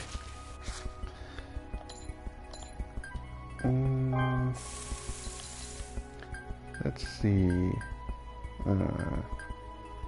Right. Did you find anything? Well, the problem with the bow is that it costs also thorn plants, and I need those. Although I'm not sure how many ropes it's going to take me to get all the way down to where we need to go.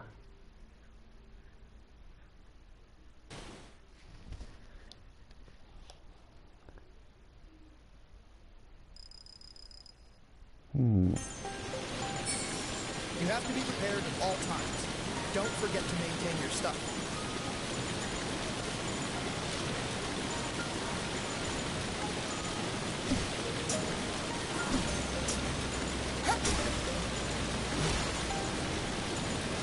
Any luck? Did you find anything? Okay, opening just popping around there.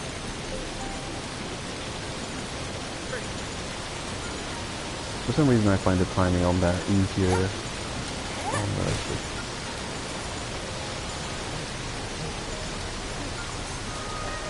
okay. There should be another form plant around here, possibly.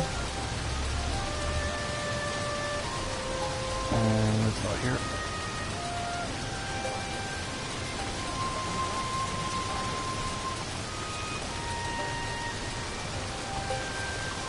Hurry! Any luck? Did you find anything? Did you find anything? Any luck? Did you find anything? Did you find anything?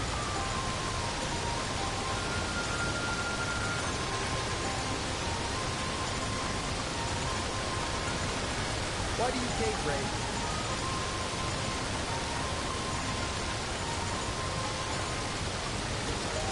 You can barely hear anything over the sound of the waterfall. Ah, it's down there that we have to be. Any luck? Did you find anything? That's good. That'll give me a chance to do some fishing.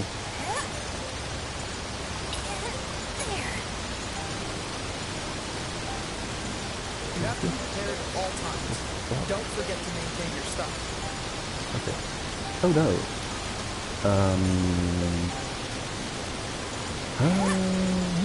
Any luck?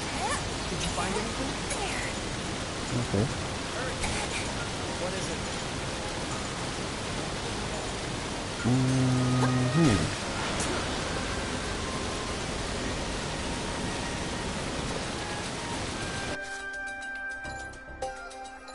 Where did we come from? Right. I've got a single form plant, and the form plants, wow, hardly any spawn on this one.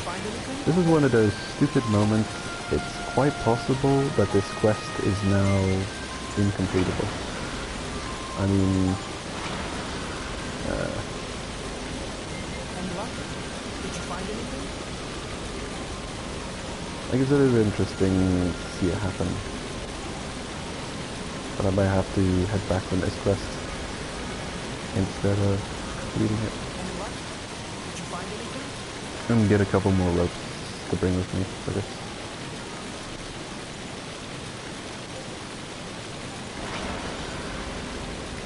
It's been a while since I've been to the Twin Falls area. Any form plants hanging out over here? Will it let me go back? No, look, this is something that I find kind of nonsense, you know. When they give you such a strict quest that puts you completely on rails, Part of yourself? then they... Stay alert. Okay. Got it? When they give you a quest like this, a very strict quest where they tell you to go to the objective, and I don't know why they're so strict with these quests, but it seems to be the follower quests where you've got someone with you, where they're so strict, where they say go exactly here, not there, not there. You want to return? No, you're not allowed to return to your previous zone. Oh, you want to return all the way back to base? Oh no, this is also not allowed. You have to go specifically there. And then, oh, you don't have the gear on you that you need to reach there? Well, you're screwed, I guess. Should have brought the right gear. Now, I could make it if I did my stamina trick, climbing down on mines, but I'm going to return to Orf by giving up, just to show how this works as well. It happens sometimes. So now I've basically reset my state to before that quest even started. And yeah, I guess I chose the exact wrong time to put some of my ropes away. I figured, oh well, we're staying in Layer 1 for a while longer. I guess I'll put those ropes away because I'm going to need them mostly for Layer 2. But no. How about this? Just Thank you. idiocy, I guess. Well, off we go again. Better luck this time, hopefully. Well, the thing is, I think you need 3 ropes for this quest, and just my luck, of all the possible rope plant spawns, there were not 2 on the way there, and I lacked 1 rope. Real stupid, really. Especially considering that if on a lucky day you could find 3 rope spawns just in this zone alone. Did you find anything? There.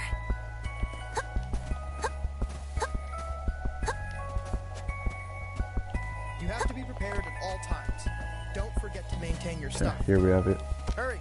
Typical, so typical. So now they are spawning.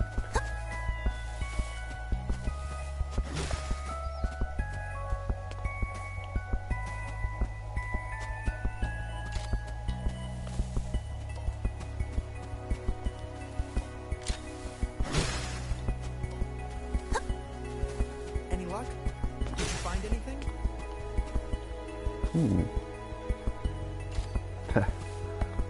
Get to fight the spider again. Any luck?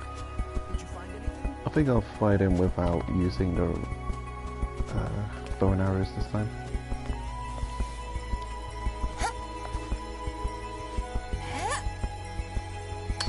Did you find anything? Oh my god. There. Hey, well, I got a trophy. Tier 1 relic. Any luck? Did you find anything? That might be for Any luck? collecting Did you find anything? 50 relics. It's a way away.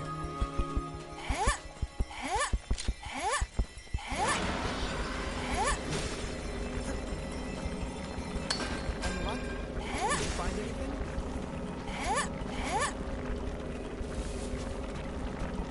Did you find anything? Any luck? Did you find anything? Any luck? Did you find anything? Any luck? Did you find anything? He's got different ways of saying, did you find anything? First he starts normal, did you find anything? And did you find anything? Like very unbelievably much stricter the next time he says it. Did you find anything? Any luck? There he goes. Did you find anything? Did you find anything? That's hilarious. He's got multiple types of did you find anything? Any luck? Did you find anything?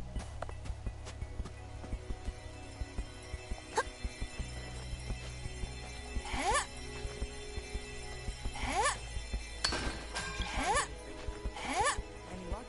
Did you find anything? The other one's there too. Might as well.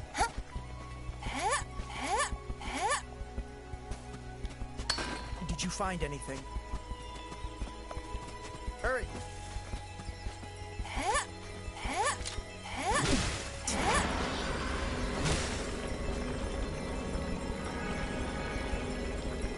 Any luck? Did you find anything? Did you find anything? Look at him go. He's flying. He's going Super Saiyan. Gotta get this one out of his way or he's gonna... Any luck? Did you find anything? Are you broken now? You're probably broken, aren't you? Can I get you out of it?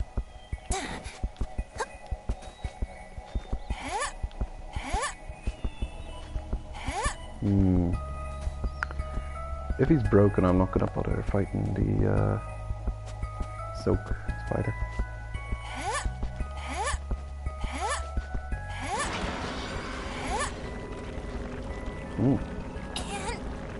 I'm definitely encountering more glitches on the PlayStation version than the Switch.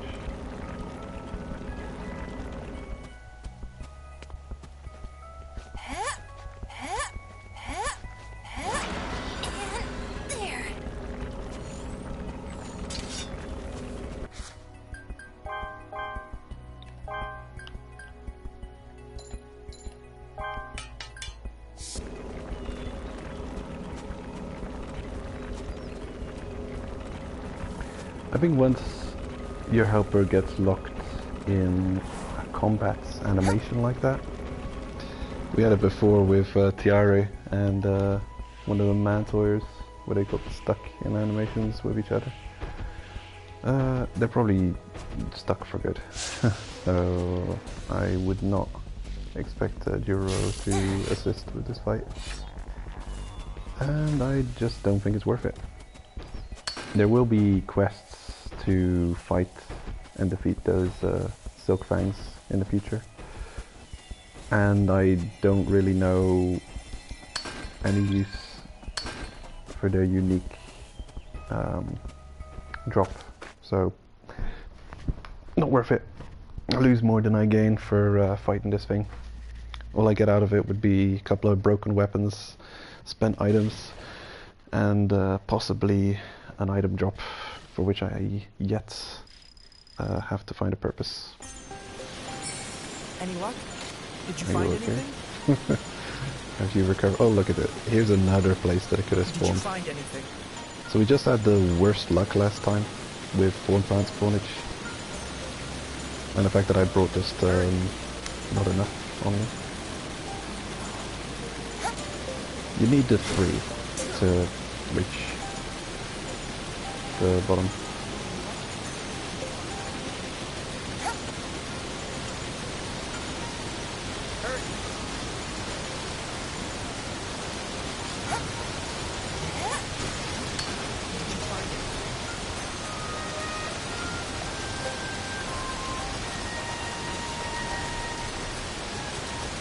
Taguna.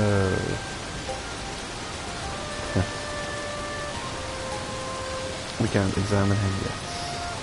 It's too far away. Any luck?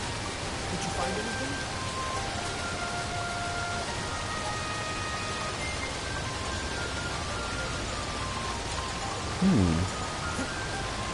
I thought I saw a fish sitting around. That's my imagination.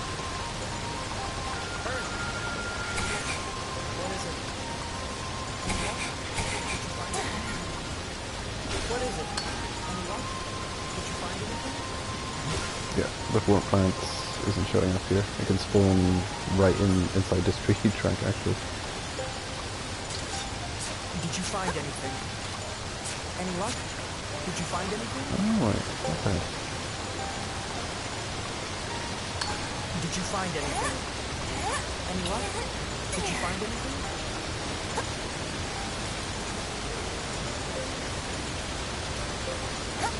Here we go.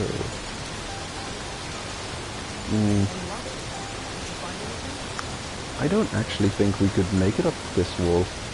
So,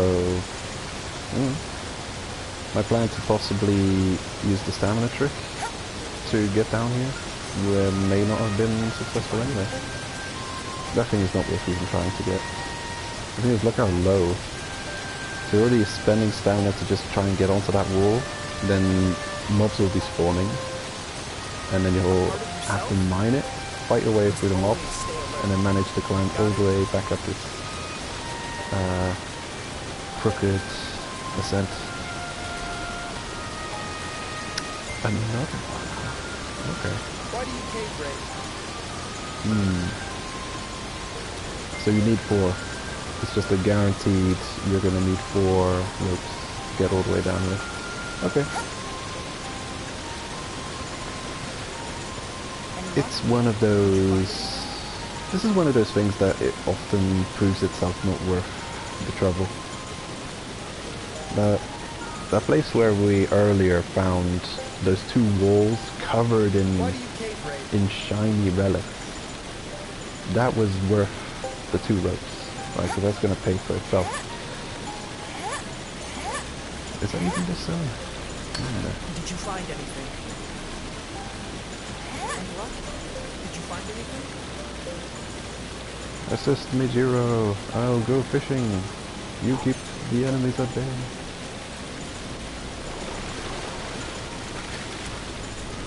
Any luck? Did you find anything? Did you find anything? Crustacean. Look at that. When I needed crustacean meat, there was nothing to be found. And now I need I want the scales to fill up. But are they gonna troll the hell out of me?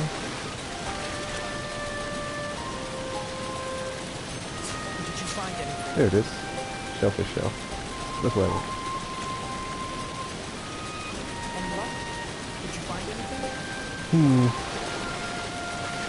I'm not sure if a lot of demon fish are here. Did you find anything? Oh no. There's one.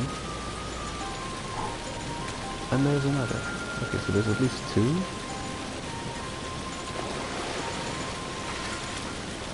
With a bit of luck, maybe we get some guts. Did you find anything? Nope. No luck. I can see another one in the distance, okay. Why do you cave raid? To find something. Hurry! That's the reason I cave raid. Did you find anything?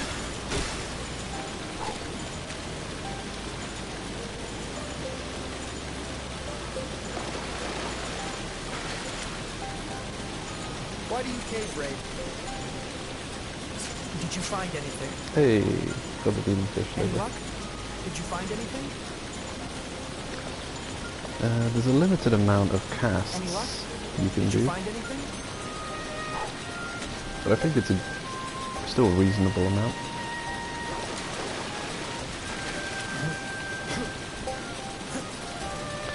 Did you The find fishing's nice and easy in this game. You've got an obvious bites happening with the moment you see the water Why splash, do you cave raid? and you can hear it as well, Any luck? Did you and find it's anything? unambiguous. What the hell's happening over there? Oh, it's just a waterfall.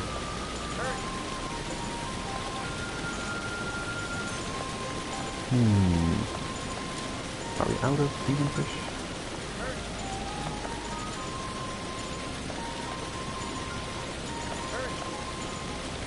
Seems like it. Okay, that's enough fishing.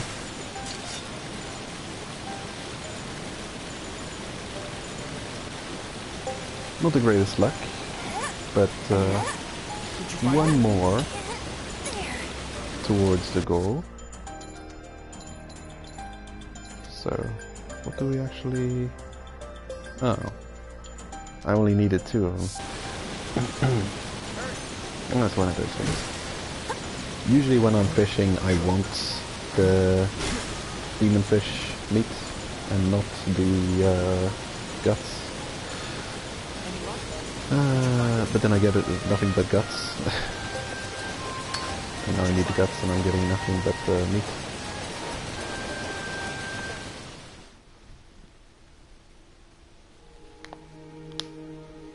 Alright. I've got an idea. Let's go somewhere else. Follow me.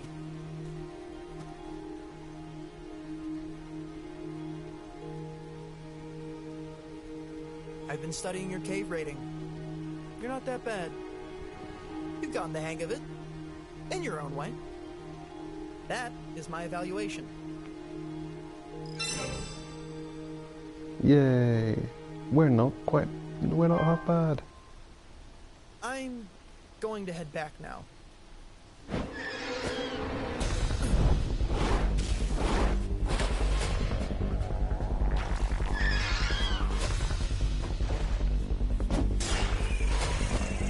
A part of yourself must always stay alert.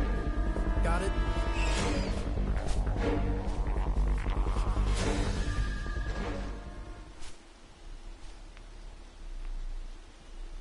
That's something my mentor taught me. She taught me all the essentials about cave raiding. Or so I wish. In truth, my teacher was rather hands-off. The lessons on how to deal with dangerous situations were beaten into me. It's the iron law to survive the abyss. She was an irredeemable mentor.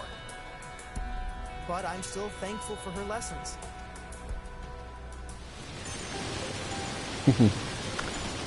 I can imagine a situation like Liza just grabbing him and throwing him down into the abyss, shouting, "Try your best to survive and not die," or something like that, you know. This is the most ridiculous imaginable scenario. Kind of like the Piccolo Gohan, or maybe, I forget his name, Master Cross, and what's his face from the Grey Man? Oh man, I forget. I'm bad with names, but yeah. Irresponsible mentor often leads to hilarious scenarios. Well, press done. Oh, looks like the vision respawned. That's cool. Yeah, fishing pole's almost died though. There's no one to defend me from monsters while fishing.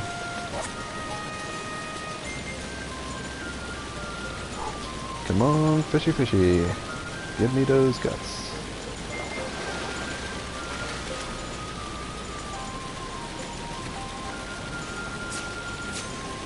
Damn it. There, fish. Come on, fishy fishy.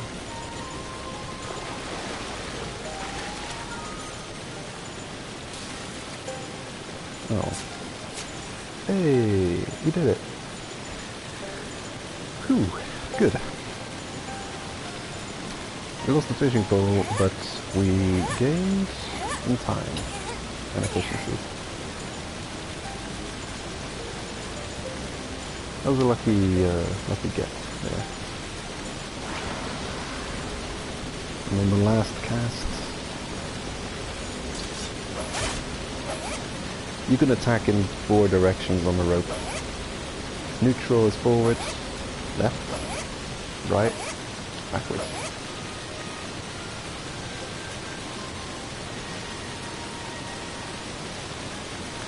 I don't know if putting your weapon away makes you climb better. I don't think so.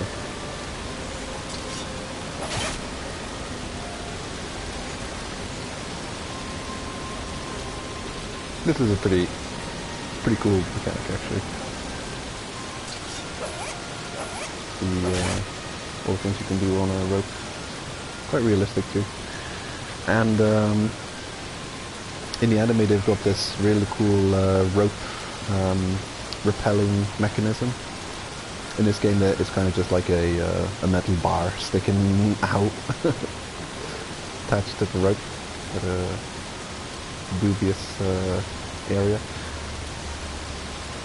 But in the show they got this really cool like double or triple folded contraption that has like a handbrake on it that they use to repel and to climb, which makes sense. So it does actually make a lot of sense that you would be able to just stand still and recover stamina while on the rope.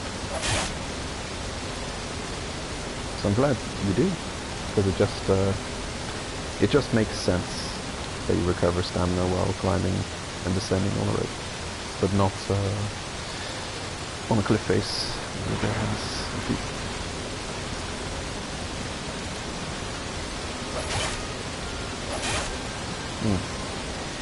With your feet on the wall, the neutral is a back attack. Well, the vertical line above, behind, and below attack. Just like it would be if you're climbing with your hands and feet on the wall. So it's really just when you're loose from the wall that you can also have a front attack. Come on.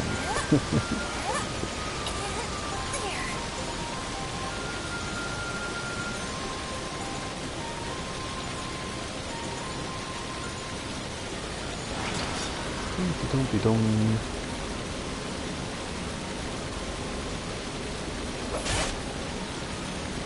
I would love to get back without breaking my weapons.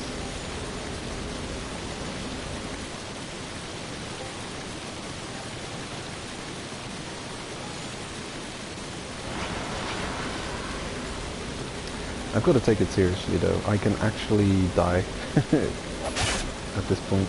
Okay. Oh, come on. Recover quickly.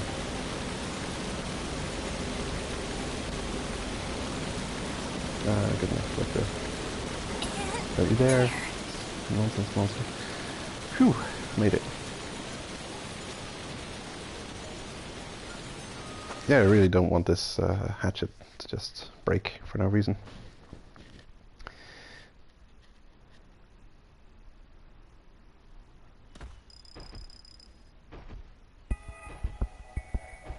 Okay, that's huge.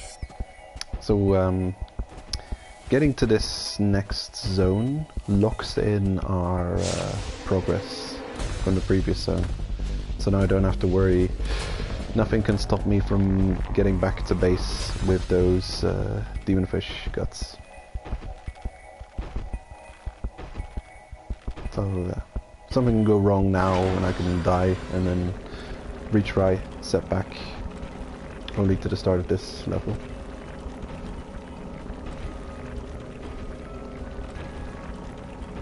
Level transitions in this game very much function like checkpoints and save points. And there.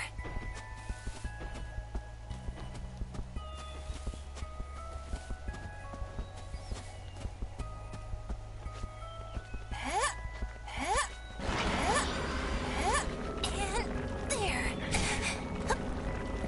Okay, and I will just run back, not caring about the curse.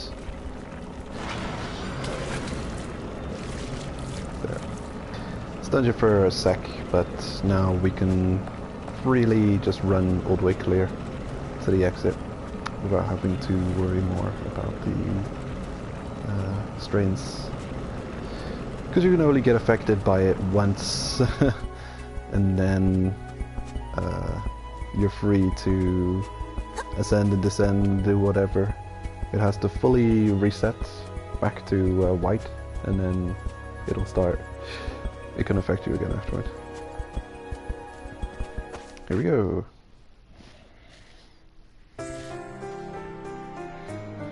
Oh yeah, that's right. I also have that quest to go to the gondola. Welcome. Thank you. Is this good? Thank you. But that's easy. Please come again. I can easily do that whenever. What items do I have on me?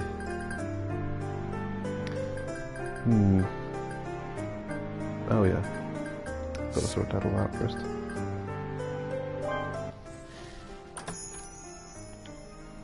Coming! Oh, you're back. Did you already gather all of them? Thank you. You're such a big help.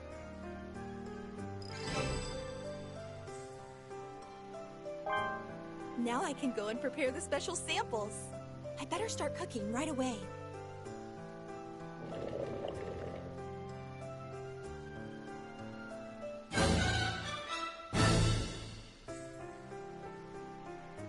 Thanks again.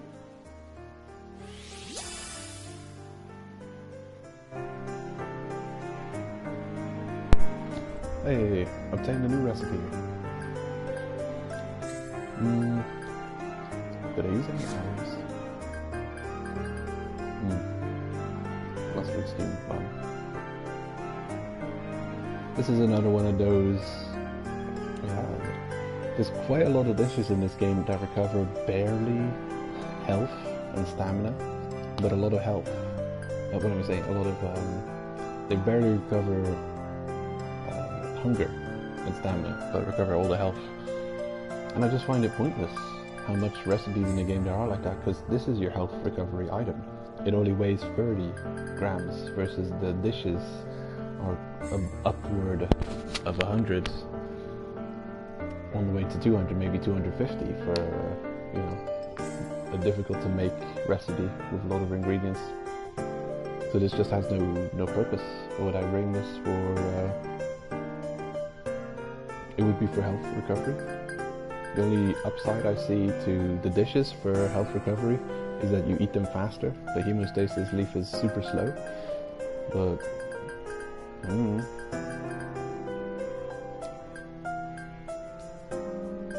Ah, ropes, right. Okay. I need to get ropes.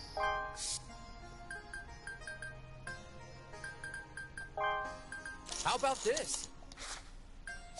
Thank you. Do I need salt? No, I'm good for salt.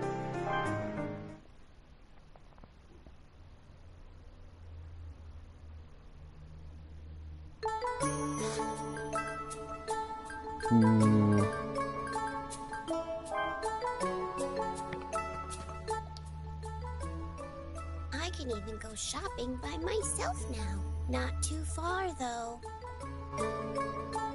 Oh, he's not giving me a request. You and Tiare both have decent talent as cave raiders. Tiare in particular has good physical abilities. Although I'm your senior cave raider, I better keep improving so I don't get left behind. Foreshadowing. You and Tiare. Seems you've grown close to each other. Tiare isn't very open to anyone besides you. I'm counting on you.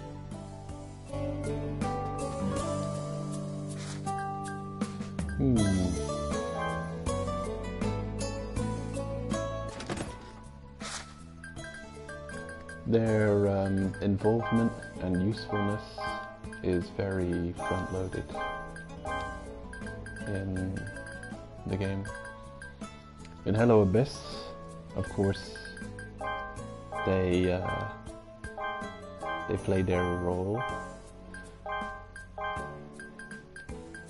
but in this mode, only at the start, they kind of have kind of a reasonable role, but you well, we'll soon have our promotion quest for a blue whistle, and it's only going to keep going from that point onwards. And now they will not go on cave raidings with us anymore that I know of. We're going to leave them in the dust, kind of like Goku leaves the entire Z Fighters supporting cast in the dust as he gets stronger. Am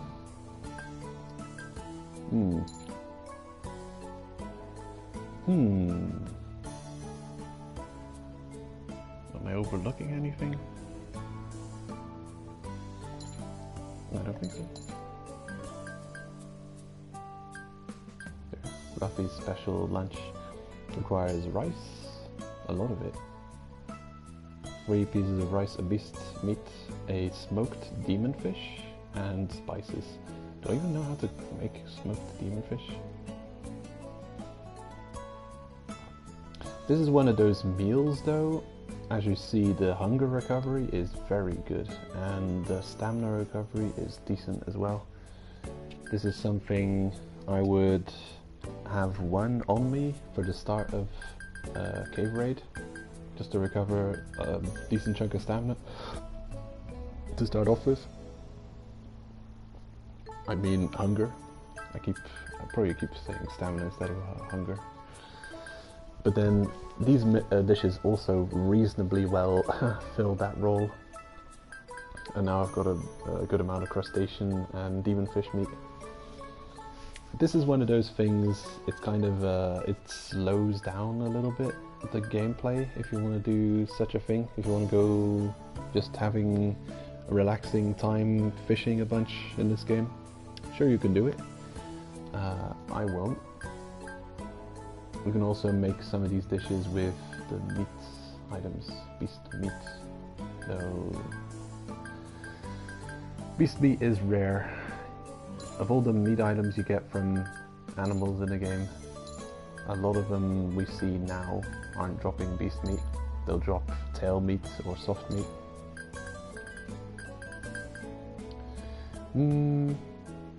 Okay. Good for skills. They really keep you in Red Whistle for a pretty long time. Yep.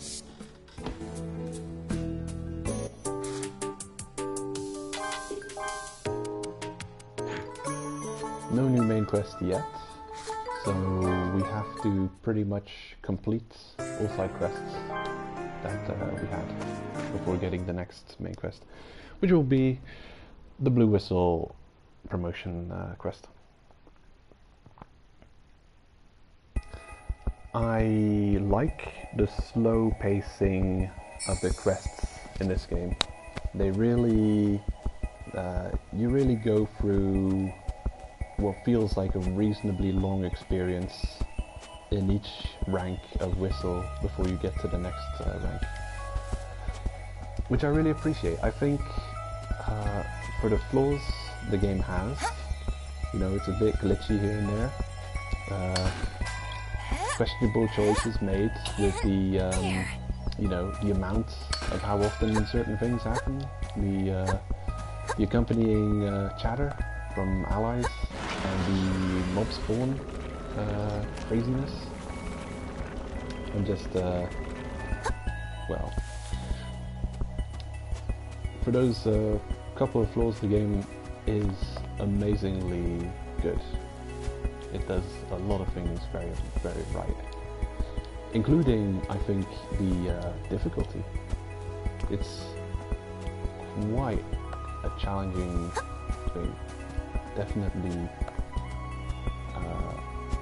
harder than Dark Souls. Above Dark Souls rank difficulty. I'd say it's level 5 Dark Souls difficulty. We'll put it at Bloodborne DLC levels of difficulty over Dark Souls difficulty.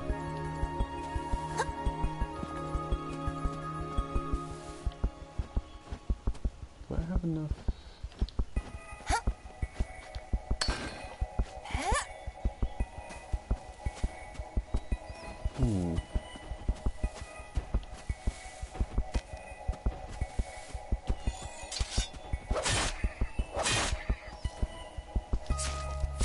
Those will get some kills.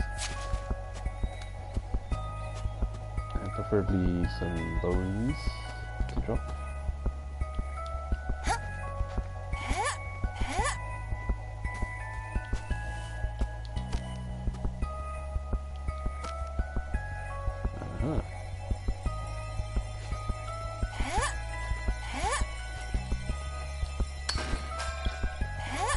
Blue Whistle has a few upgrades, but in terms of extremely essential and good, strong abilities, for cave raiding, it's only going to be the rank above Blue Whistle, where you're going to get some real game-changing things happening. Which is also the rank I'm at, purple, for where I'm in, where I'm at with the Switch playthrough. It's 40 hours, so I'm 40 hours in on the Switch, and Whistle rank noon. Purple. I've still got two ranks to go. And at layer 3. So, whenever I see people reviewing, people saying how long it takes them to finish games, I'm always amazed at how quick some people get through games. Am I really that slow to play through a game? Weird. I'm pretty sure I saw people saying it took them like a couple of hours to get through Hello Abyss, and then it took them 10 hours to get through Deep in Abyss. And I'm just wondering, what the... Are you just zooming speedrun as quick as you can to the end? Are you not taking your time enjoying the game? Like, I just wonder what a pace that some people play through games at. I really like taking my time and taking in everything, the visuals, the atmosphere, and to completely understand the mechanics, try to really figure it all out completely.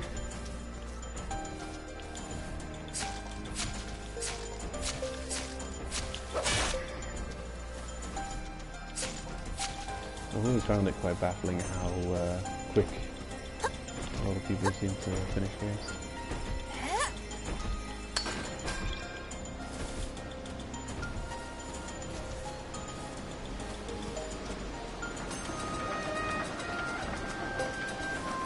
Uh-oh, what is that? Oh my god, what is happening? Ah, I'll take a screenshot. Ooh. That's a glitch. This is a Switch glitch as well. It's just, it doesn't show up in the middle of your screen, but it's always at the very right edge of your screen, and it's not such a giant dot, it's like small, like tiny dots at the right side of your screen, showing up all different colors, like this, I think.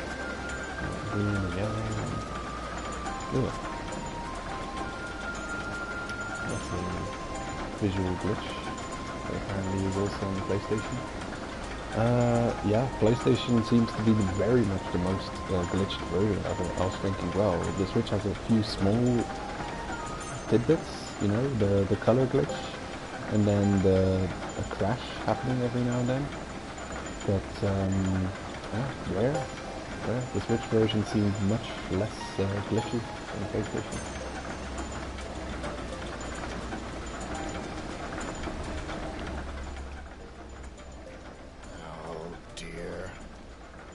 Got so far with the repairs, but we're still missing some parts.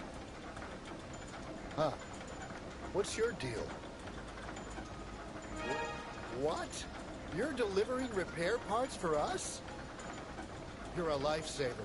I thought we'd have to head to the surface again. Thanks.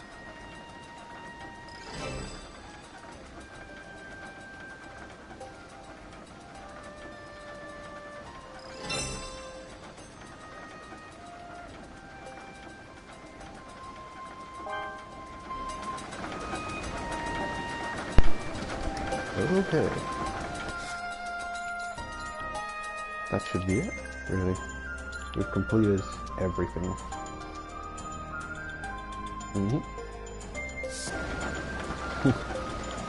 Game's done. My god. Ooh! Ow! Blinding. It's really just in that direction. I wonder what it is that's causing that. I hope to never see that again. Terrible thing. Is my coffee getting cold? Need to warm it up a bit.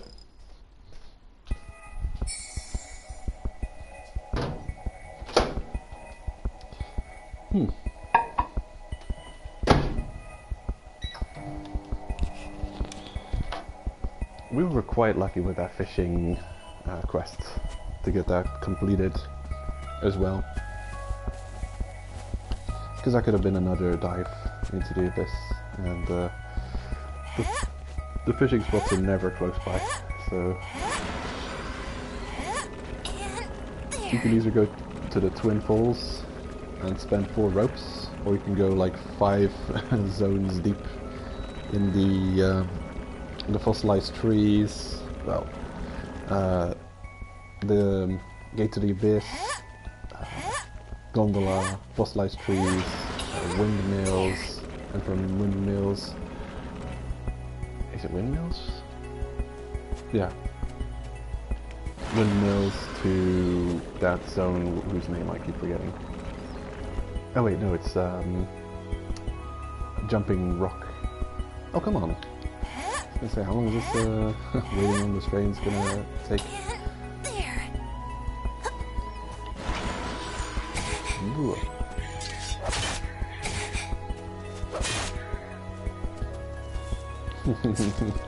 Even the weasels are stumbling over each other's hitbox.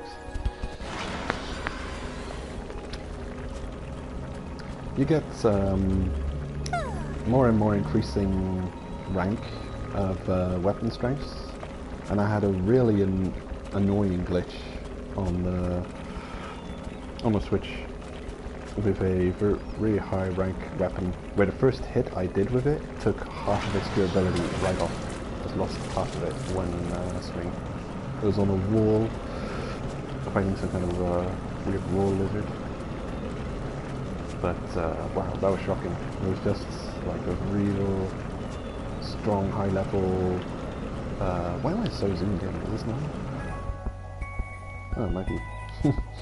Might just be that I wasn't able to put my weapon away either. I was trying. Yeah. Sounds like the coffee's warmed up.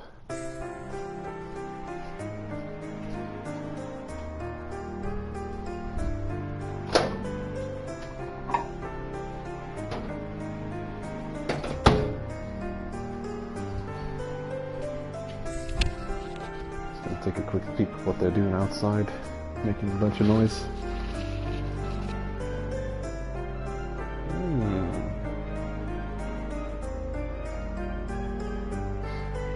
Working on the sewers. Doing some different kind of cave raiding. Okay, fleet. I consider that quest reasonably pointless. I guess I might do it if I have some spare extra meat on me. Hey, you. I'd like to eat the type of food that only cave raiders eat. Do you know any special... I see. You're right. Thank you for the food. Thanks. Yeah.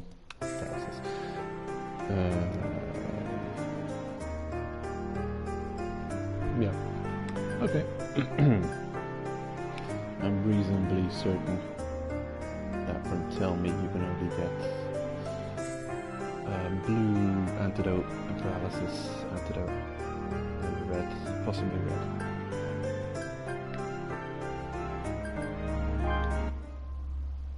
Welcome.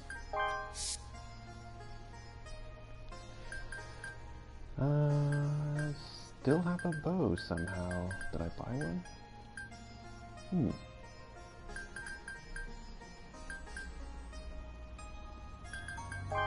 Thanks. Everything seems fine. How about this? How about them apples? Yeah. Don't think I need to buy anything from you. Please come again.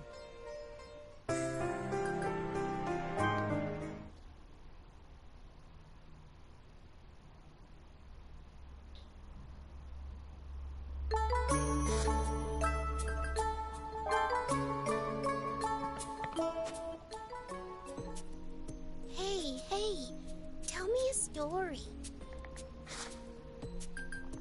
Gonna listen to what the mystery music is. Curious. The song we're hearing right now is already kind of mysterious. A mystery? What kind?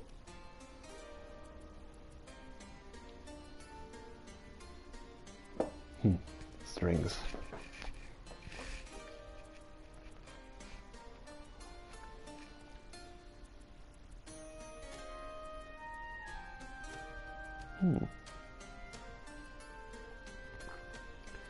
That's actually a pretty nice song.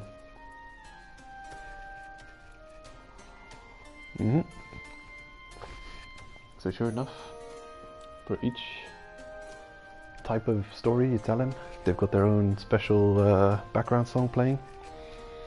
Nothing unique to the storytelling, but OST that plays otherwise. I hope it makes sense. Huh? Weird. Why? That was fun. Thanks for the story. Tell me more soon.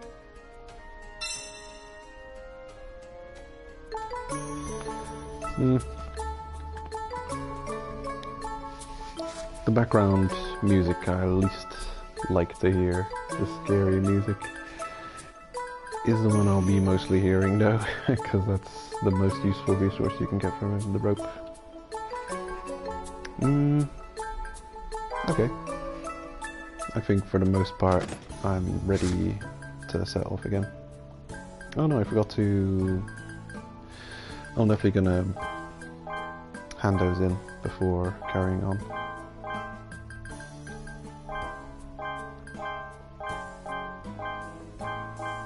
So that's an oversight.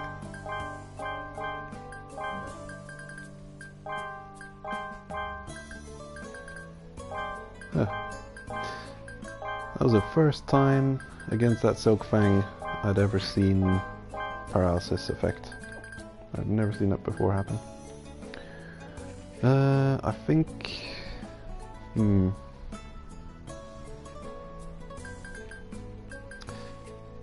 Yeah, I'll make another... There we go. 5. Good. Everything else seems okay. Yep. Just gotta get rid of the relics. And then I'll be ready for the next quest.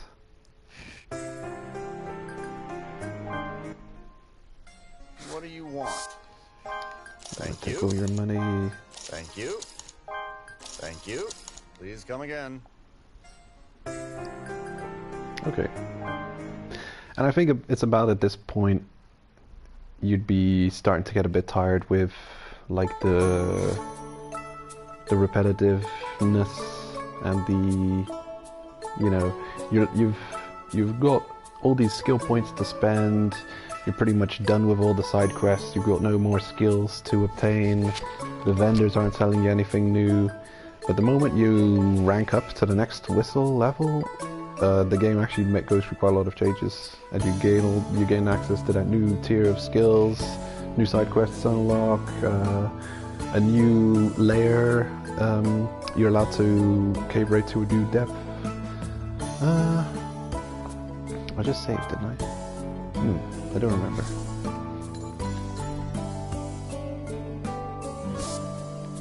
I'll save again, just in case. Oh no, I haven't. And yeah, I went there already. I went to zone the second layer. Yeah, so you are allowed to, or at least you can, go to lower depths, but I think it's assumed by, well, the story doesn't assume or calculate that you've gone to those lower depths. So you could see in the story, or at least you could believe that they are just unaware of you having gone to those lower depths. There's no penalty for doing so. So I think even maybe it's possible at the start of the game to go all the way as far as you can go in this game into the abyss. It would be very challenging, but I think it's possible.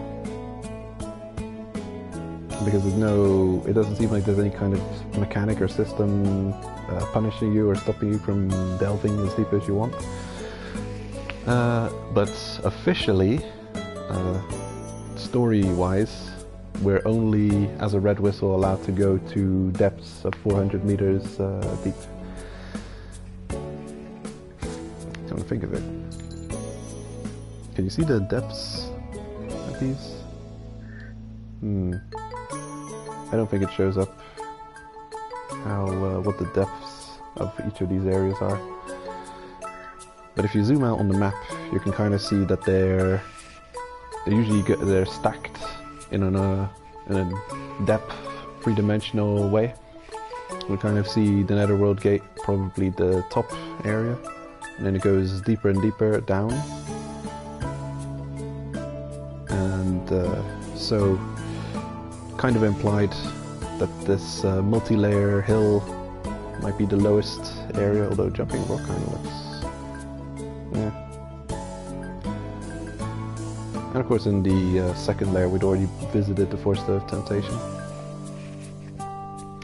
which oddly enough seems to be at a different side of the abyss. This is like at 2 o'clock on the abyss clock, and here we're at 4 o'clock or 4:30.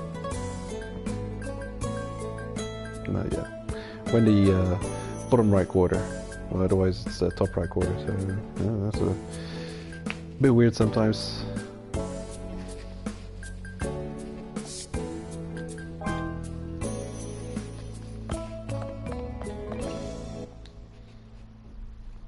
I have some bad news.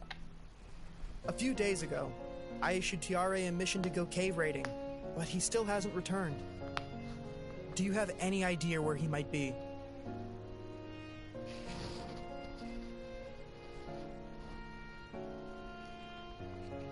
I see. In that case, I need to gather all the whistles available and search for Tiare. I need you to join the search party. Once you're ready, you can head out immediately. Bring some support if you need it. Hurry. All right.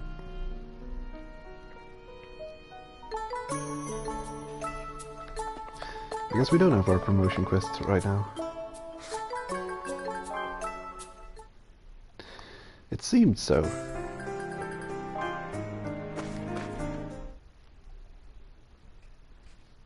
Guess we've got a few more Layer 1 quests to go, possibly.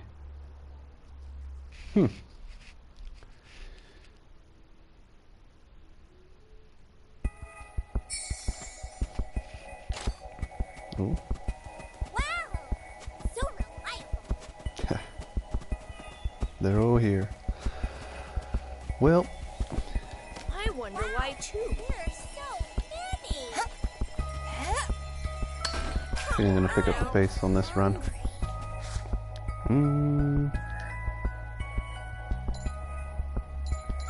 Search for Tiare in the waterfall gondola. Of course, I won't ignore shiny spots or rare loot. Seriously? But I am gonna go fast. We're in a really bad situation. Come on now. What?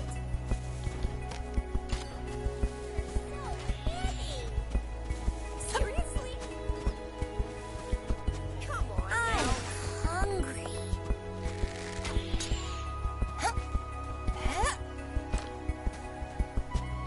Yeah, I want to get started on Layer 2.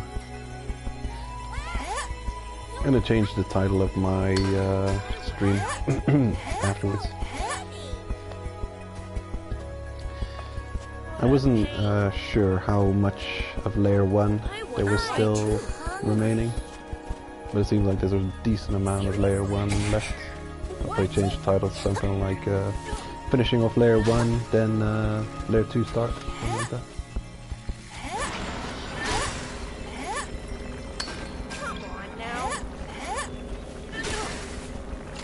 Wow. Those weasels are kicking your ass.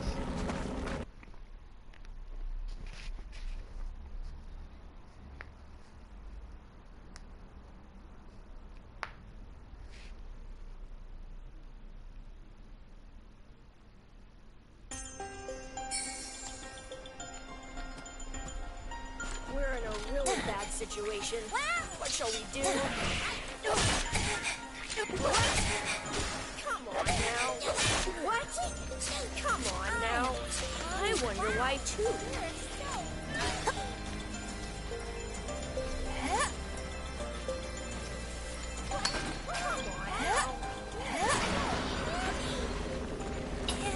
There.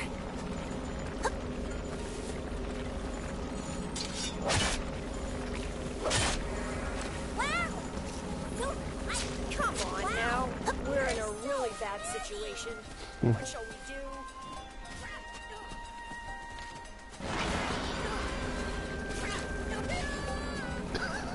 Matt, what happened to him? I'm gonna become a legend.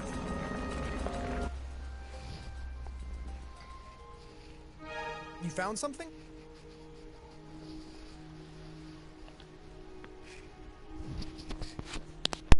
A red whistle?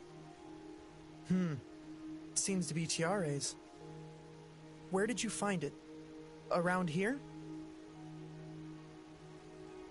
Look at the ground. There are bloodstains everywhere. Maybe... We have to do a thorough search of the area. Leader, the search on the north side is complete. Did you find anything? Sorry, no luck. All right. The search on the east side is complete. But we didn't find any clues. The search on the south side is complete. There is nothing to report. Seems like the west side's finished too. Any luck? Did you find anything? I see. Did you find anything? Is his favorite phrase. We're heading back. That concludes the search. That includes you, too. We won't find anything more. You and I need to talk later. Talk to me once you're back at the orphanage.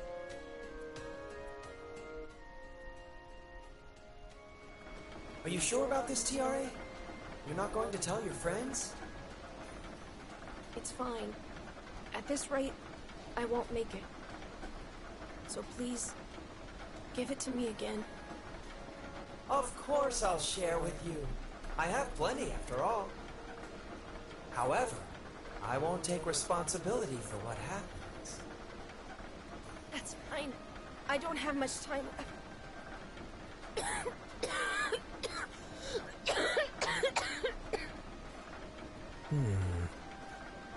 It does appear there's not much time left. You must fulfill your promise. Right. Let's go. I'm sorry. Besides, in the end, I'm sure you'll...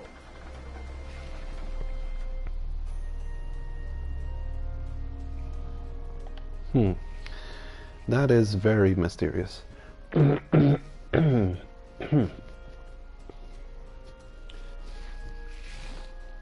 Yeah, so Tiare, we already knew he was hearing weird voices during his sleep, and that he keeps talking about not being able to believe that it's not just a dream that he's out cave raiding.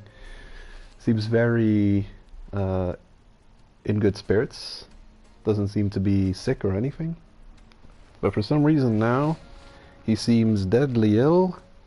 He's got a bandage on his eye, his other eye, which is a different color, which is also a curious thing. So what that means, I also wonder. We're left with a lot of questions here. Excuse me. And yeah, it's a curious thing. It's one of those yeah, it's like, did he run into some beast who injured him, or did he stab his eye out? Was it like possessed or something? Was he trying to get rid of it? But here we have the the strange voice that's with him, offering him some sustenance, some strength to carry on. And he's running out of time. It's weird.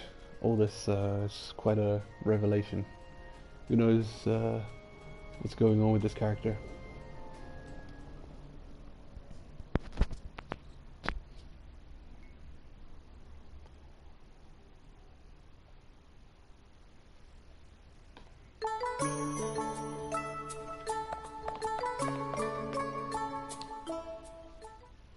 There you are.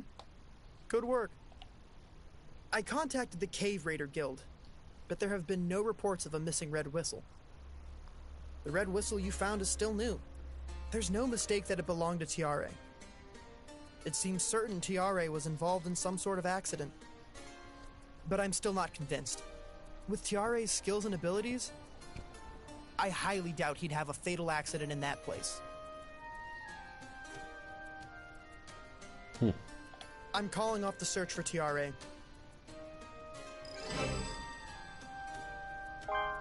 However, since you and Tiare were close, I won't forbid you from looking for more clues on your own. Just make sure you remember not to let it negatively affect your regular cave rating. But never forget, no matter who they are, the Abyss will swallow anyone's life without hesitation. That's the reality of the Abyss. You must always be prepared. It's too late. I want to take a screenshot of my character. I'll take a screenshot here then. Can you just blink while I take a picture? Whatever. It's just a cool look, having these two red whistles.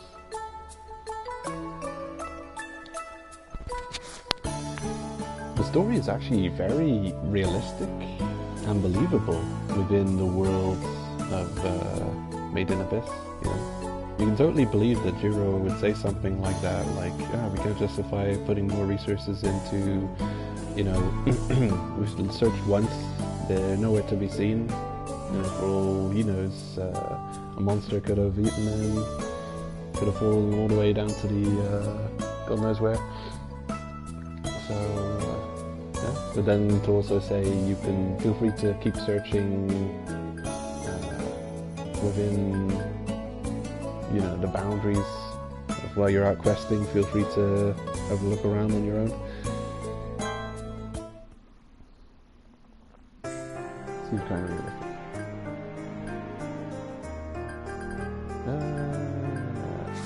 What have we got?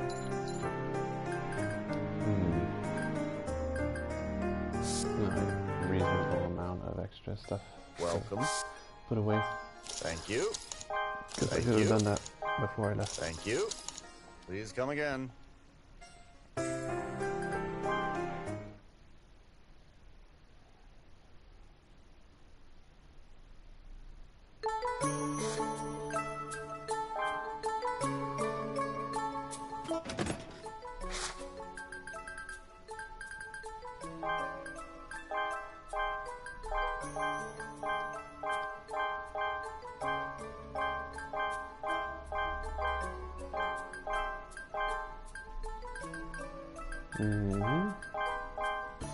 Okay.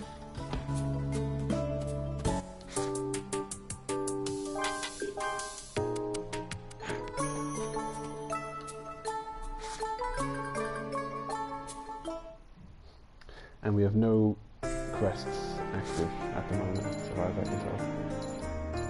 Yep. The Caravan Fleet is not a side quest now. It's a main. Okay. Oh, this weirdo. I'm sorry, but could you treat my wounds a bit more gently? You'll have to tough it out. I must scrape out all the pus or the poison will spread throughout your body.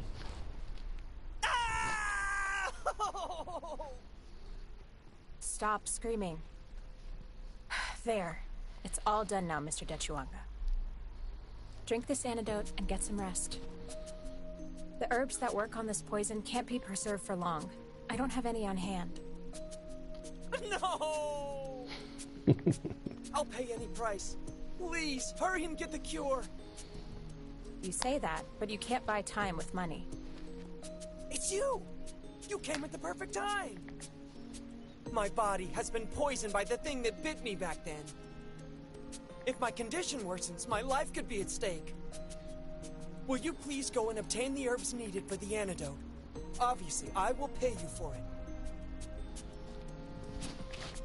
it. Red gauze poison, burnt blue poison. Oh, thank you. Are you a cave raider? If so, please hurry. If we treat it fast enough, he'll be okay. But if his symptoms worsen, there's a high chance he will die.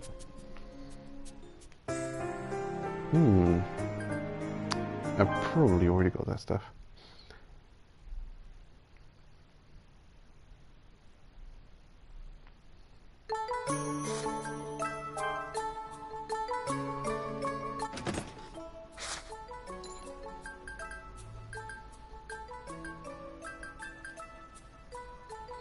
Red gauze, burnt blue.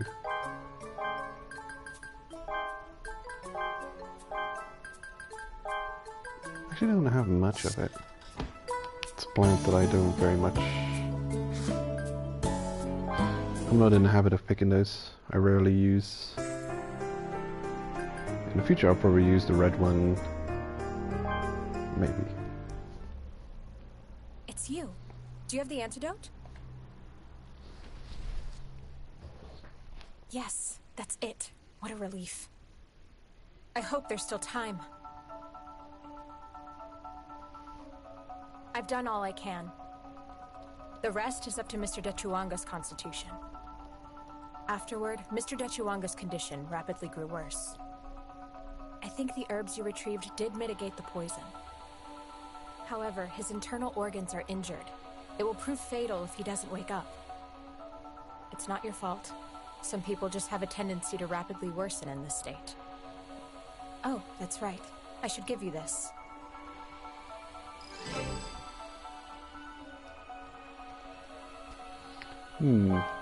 It's the reward Mr. Dechuanga told me to give you before his condition worsened and he fell unconscious. Now, if you'll excuse me, I have to monitor any change in his condition.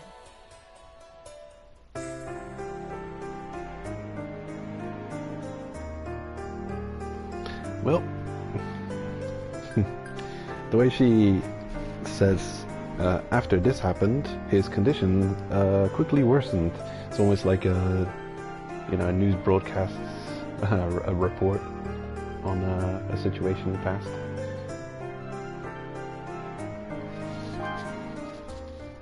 Oh, it's you. Don't worry, Mr. Dechuanga has gotten much better. To be honest, I thought he was a goner, but he made a miraculous recovery overnight. He is suffering some after effects, but luckily nothing major happened. He is fortunate. You want to know where Mr. Dechuanga went? He's not on the ship. He said he was going to the headquarters of the Cave Raider Guild. He was a passenger who paid very well, so honestly, I wish he'd stayed here to rest. He keeps throwing money at me. He's great. Anyway, please look after me. His eye color's changed. If you double the pay from last time, I wouldn't mind being your bodyguard again. Still, Mr. Dechuanga, you're a weird one. You almost died last time. You really want to go back to the Abyss? Actually, it's the opposite. Because I nearly died, I've decided to live without regrets.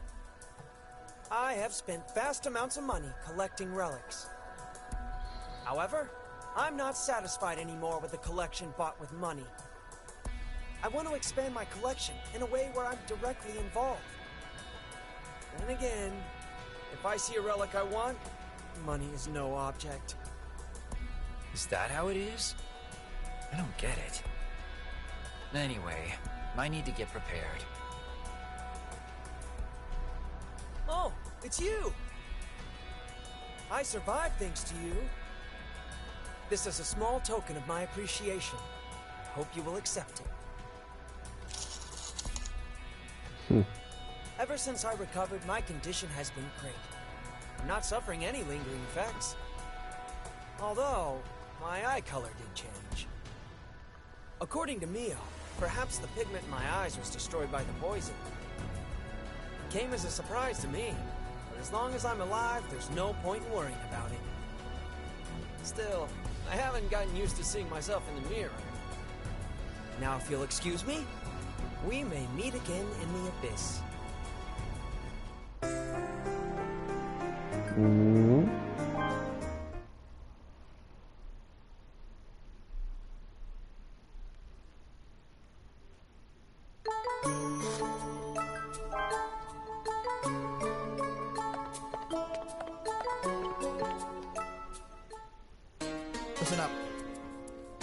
mission I want to assign you. There are reports of people being attacked by something mysterious in the first layer of the Abyss. Rumor says it is a new kind of primeval creature, but nothing is sure yet. My gut feeling tells me... no. It's best not to give you any preconceived ideas. If you come across something strange in the first layer of the Abyss, report back to me. This mission must be completed by you, alone. If you can complete it by yourself, I'll allow you to graduate from being a red whistle. Understood? Take as much time as you need. In exchange, don't overdo it.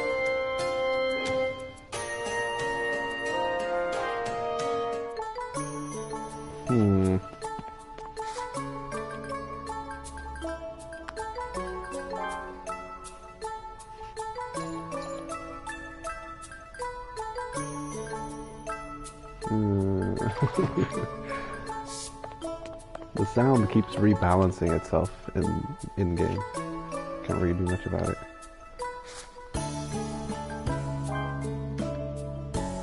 It should be set right, but it's not doing what it's supposed to do. Oh, whoa! These are good. Wow, those are good things. Oh, these things. Ooh, I recognize these from the show, yeah. Superfood. It is actually superfood. A lot of hunger recovery, some stamina recovery, and a lot of health recovery. I don't even think I have that much health. And it only weighs 25 grams. Very strong. Too good to use. Almost. Okay. So for this, I would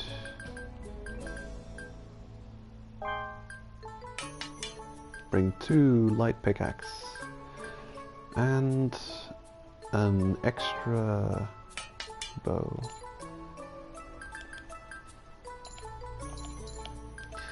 And also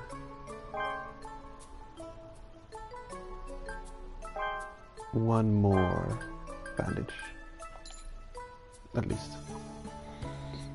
Okay, that should be about right.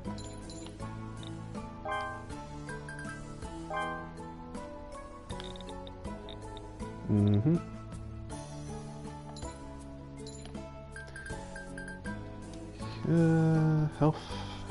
In the hunger items, probably not going to need ropes. Nah, I'm going to leave it. I'll pick some apples on the way.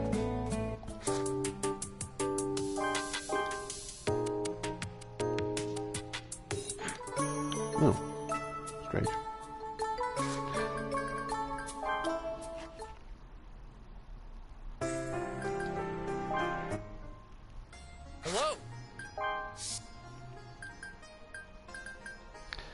Got the salt, and I'll buy a couple of arrows.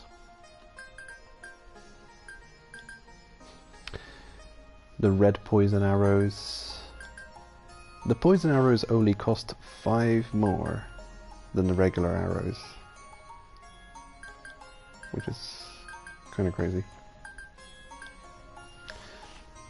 I don't know what use blue poison is, but it seems like it drains your stamina, your hunger, reasonably fast.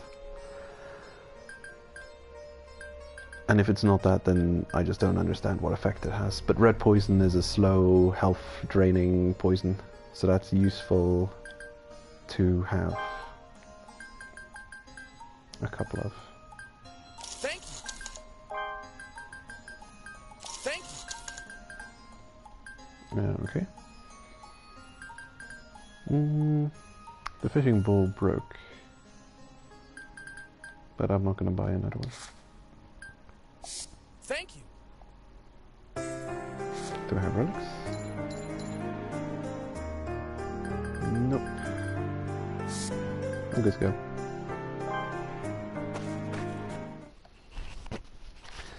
Finally, the promotion quest.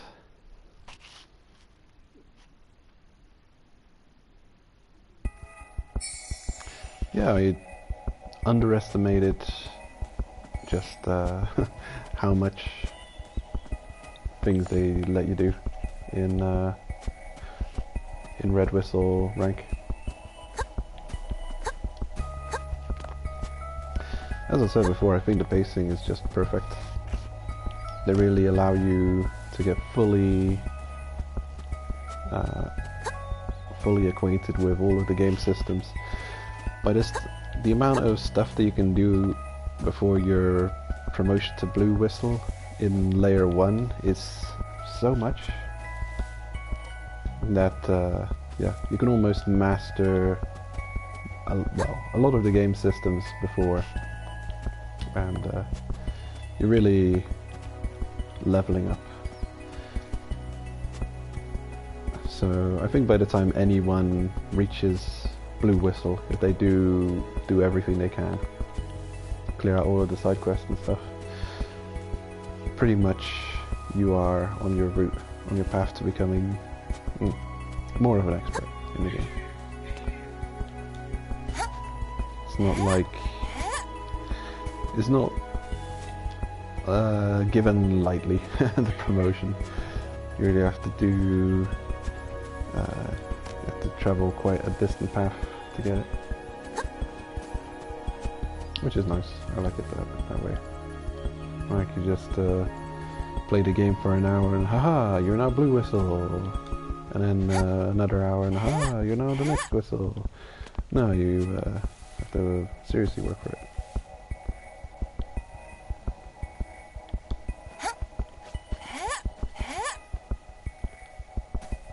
Also the fact that everything's pretty much completely voice acted, and a lot of the returning casts, if not all of them, are their original English voice actors.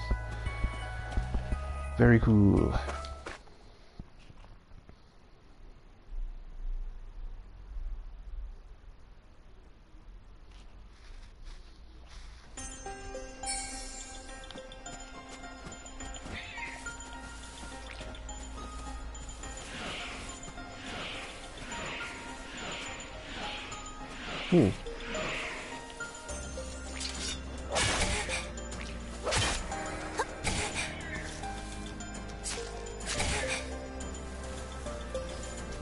Not much treasure showing up this run.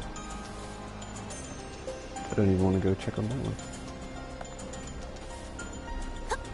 I'll assume it's not there.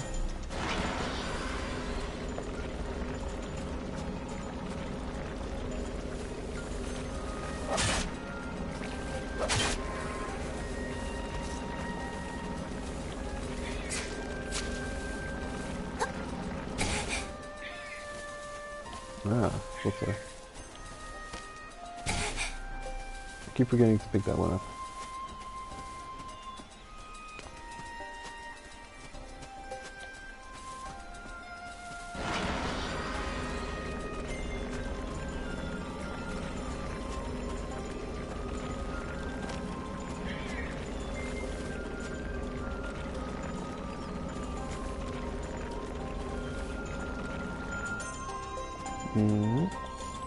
Okay.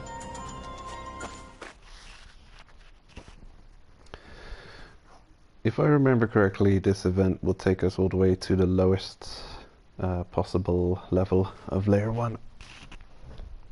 And I forgot to check the heights for these areas. So we're at 197 meters. Waterfall gondola at 31 meters, and I guess the first area is at ground level, starting at ground level. I think it's the starting, the gate exit that they're referring to.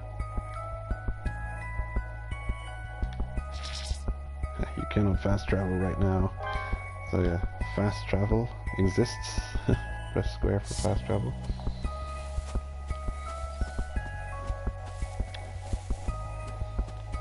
So we're at 197, almost 200 meters depth.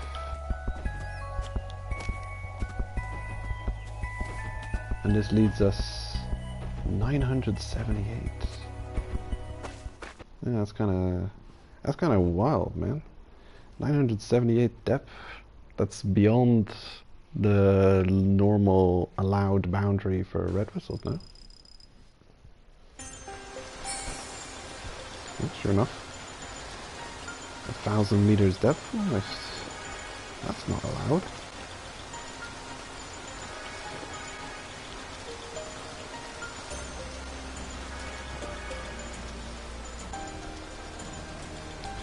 I wonder if it's the difference in depth between various zones which determines how much penalty you're gonna have to travel. This is a bit of a weird window. It's got a lot of health loss over hunger. I keep saying, no, just assume that whenever I say stamina I actually mean hunger. We're just gonna get over... Get it out of my head. No. Get off, right?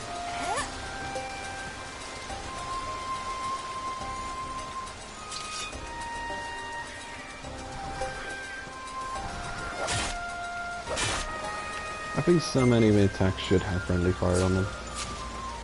And it's a shame that it seems like nothing has friendly fire on it.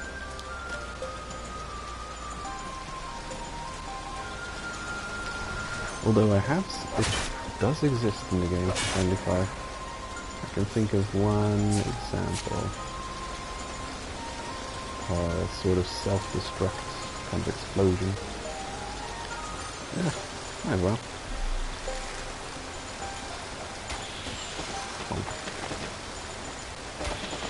Oh.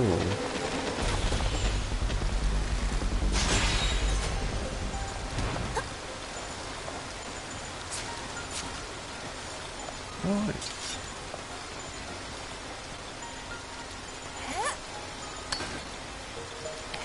This is actually reasonably good reward here. Good loot.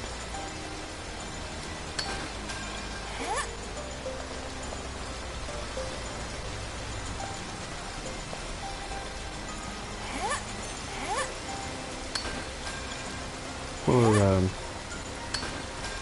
the difficulty of defeating that beast, very good reward.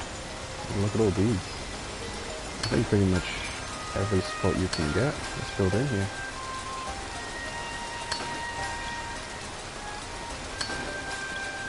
Yeah, that's it. 7, 8. And like 8 shiny spots. And a thorn flag.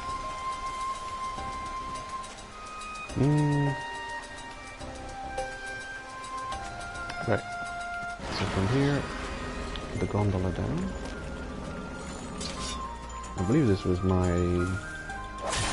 regular route to reach the lowest level.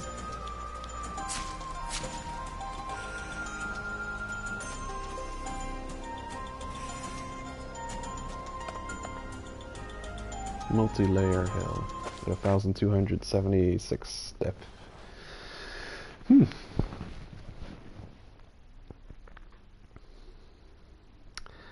That's one of those things, I guess. I think it's because in the anime, Reg and Rico visit various places on their descent that are beyond the boundary that they're actually allowed to go of 400 meters. But they actually get there very quickly to that, to and beyond that threshold. So I think it's just a case of not actually being able to show enough various diverse zones less than 400 meters depth, because you've got a reasonable assortment of cool zones that you actually see in the anime that they go through that are considered layer 1 but are just happen to be below 400 meters depth. So I guess at least in this game it is you should suspend disbelief about where you're actually allowed to go as a red whistle, considering every now and then there's a quest leading you well below 400 depth.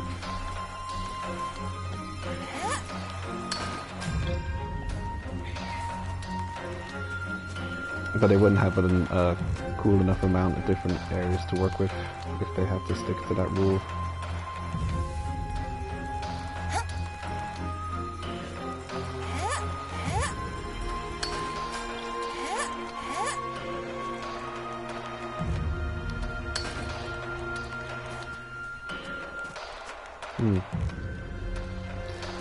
I'm not even sure if they even mention it in this mode.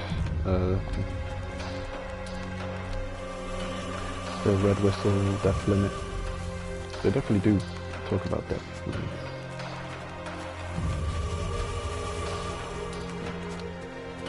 Aha, here it is.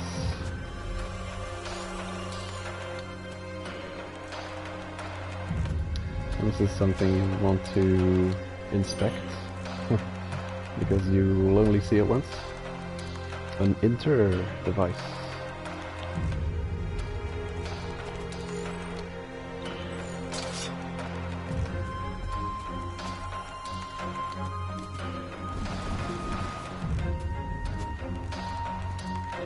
Can I pick up that rope for combat? Initiate. Aha.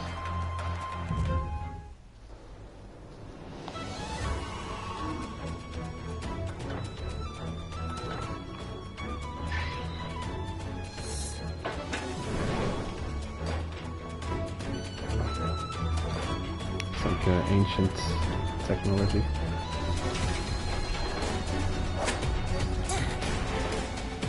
I did mention it earlier, but in many ways this game can be unfair. Does not have to play by any kind of rules, does not have to be fair.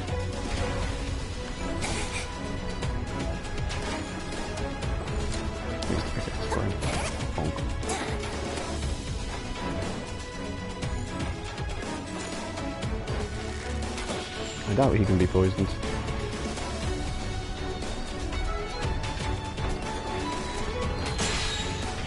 Sounds like a critical spot.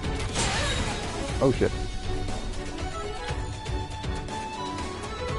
Do we have time to heal? I do. I'm only assuming you can duck below that attack.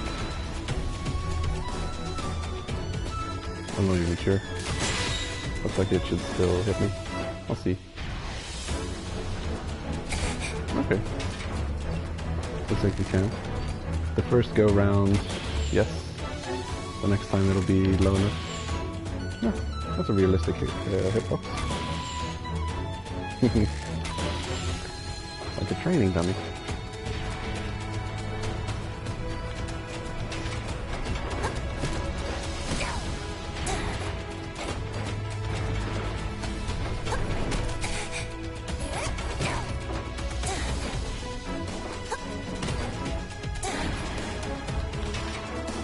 What are you doing?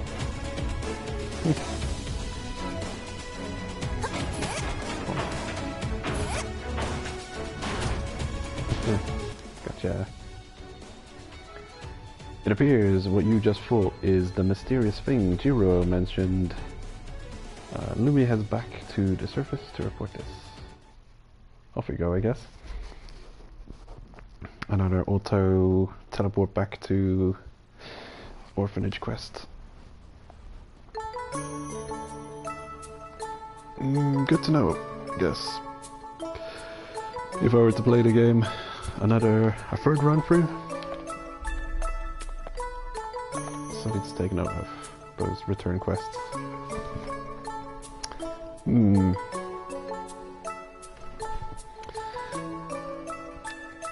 The notice board is also a return quest, and then this one. I'll probably forget by the time I play it again. Alright. There's no mistake that what you fought in the first layer is the same thing from those reports. Well, at least we now know it's no primeval creature. Maybe it could be an autonomous relic, something like a robot. It's true that there are no reports about a relic like that, but I have an idea about what it could be. It's probably... No, never mind. There are reports of people being attacked by something mysterious in the second layer and below. You might encounter more of those things from here on out. Be prepared. As promised, you've now graduated from being a red whistle.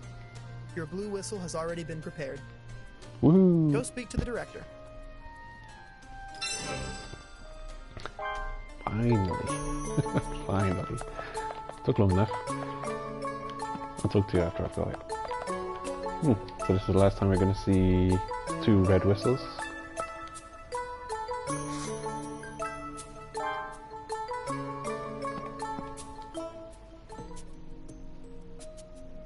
I've heard from Chiduo.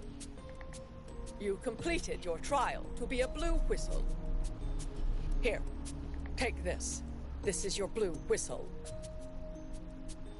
Dun, dun, dun, dun, dun. Do you understand what it means to be a blue whistle?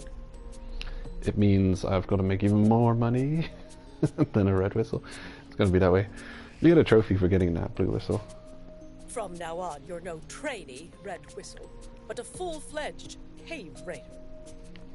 In other words, you have to make more money. I forbid you from putting us in the red. Now that you're a blue whistle, you can't escape being strung up naked. Oh shit. You're only exempt from being strung up naked after you get to moon whistle. Make a big mistake. Steal a relic for yourself. Or put us at a loss, and you'll be strung up naked. Keep that in mind. From now on, you must turn a higher profit. I have high hopes you shall make money befitting a blue whistle. Ah yes. All roads lead to strung up naked.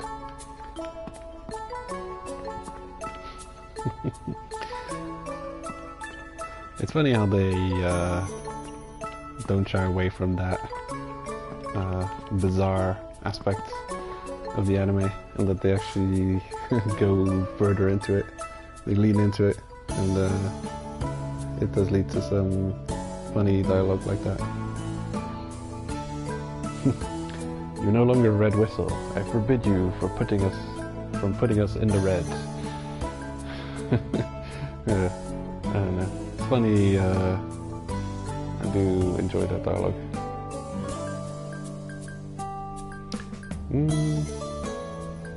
Crazy character. It's weird, really, because yeah, it's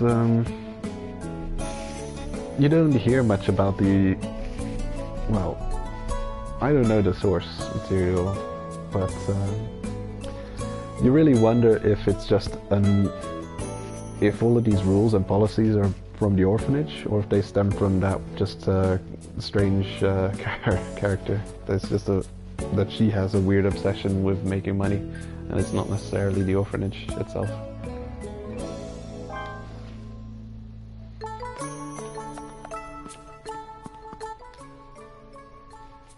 You came at the right time.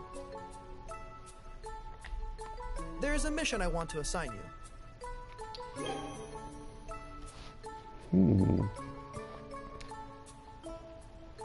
It's an appropriate difficulty for you, given that you recently became a blue whistle. First, head down to the second layer. You probably aren't used to cave raiding around that area yet, so be sure to prepare for it. If you can't complete this mission, your blue whistle may be revoked. Keep that in mind as you go cave raiding.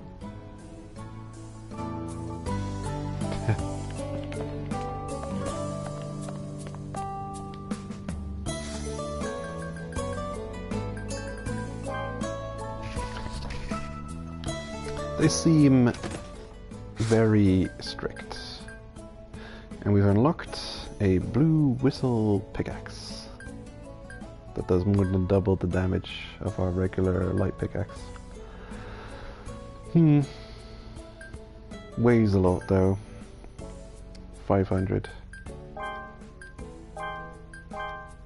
I think I'd keep it on me as like my backup extra weapon. The thing with this, from now on, from this grade and above, you really don't want to use it until it breaks. Not let it breaking at all, but that means it's just going to be a 500 gram increase to our total weight from now on.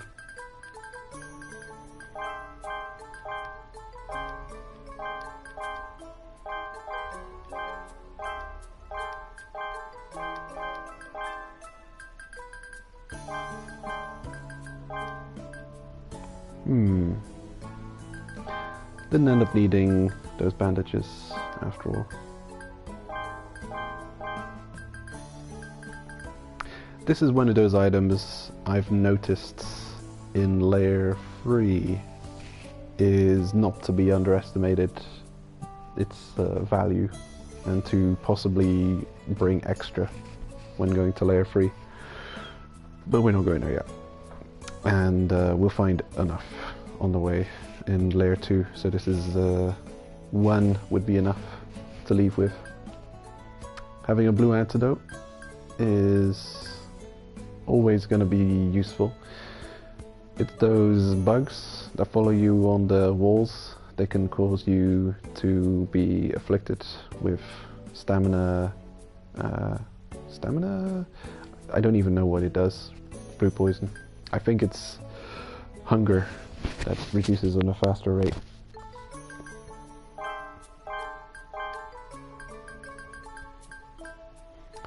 Ten arrows. It's a bit on the low side. This is a good amount of weight though. Being at 5,500 and I've still got all these relics on me. Probably some item that I'm overlooking that I should bring with me. But it seems good. The small hatchets, I like the fact that you can have 5 weapons on you and it only weighs 500, so all of this collection of small hatchets weighs as much as this single blue whistle pickaxe. And now that we've got the next rank, we've got quite a few things to look forward to. The skills have unlocked for blue whistle. I'll be putting points into those shortly.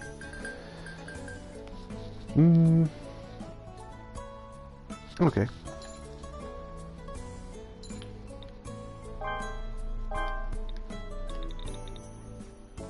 That seems good. And we might have unlocked a whole bunch of new things.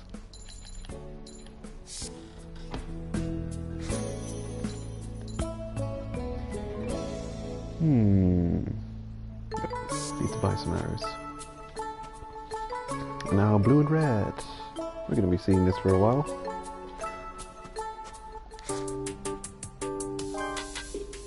Look at that. Already the quick save is of blue whistle. This is the last red whistle. And it's gone. Of course we've still got Thingamabob's red whistle on us. Forget his name. Gone and already forgotten. What a shame. Here we go. A bunch of new stuff.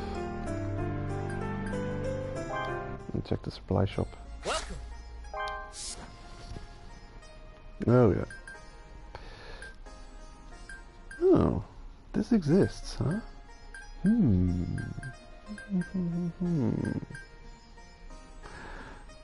I wonder what it takes to craft this thing. And a long hatchet's X. 80 versus 65. That's straight up like a machete.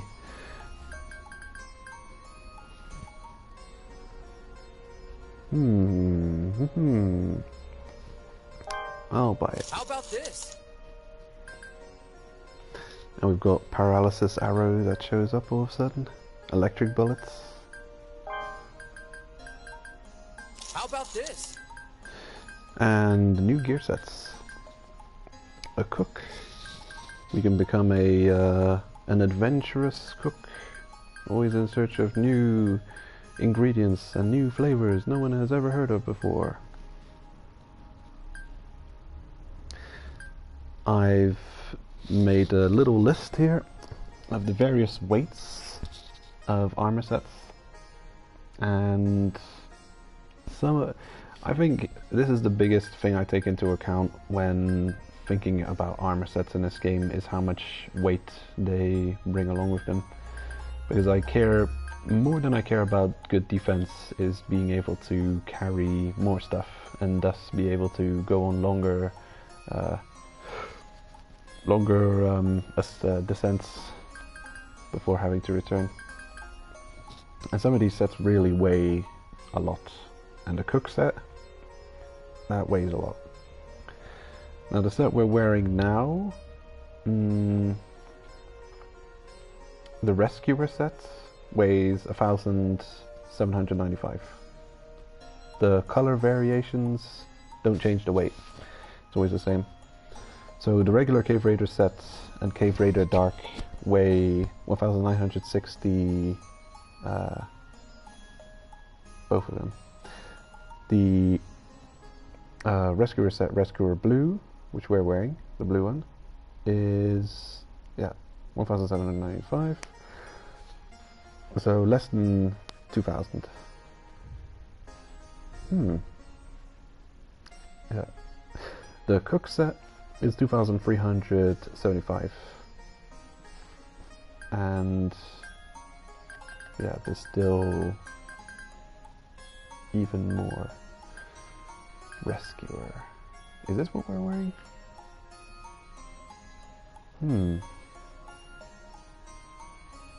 Yeah, I think it is.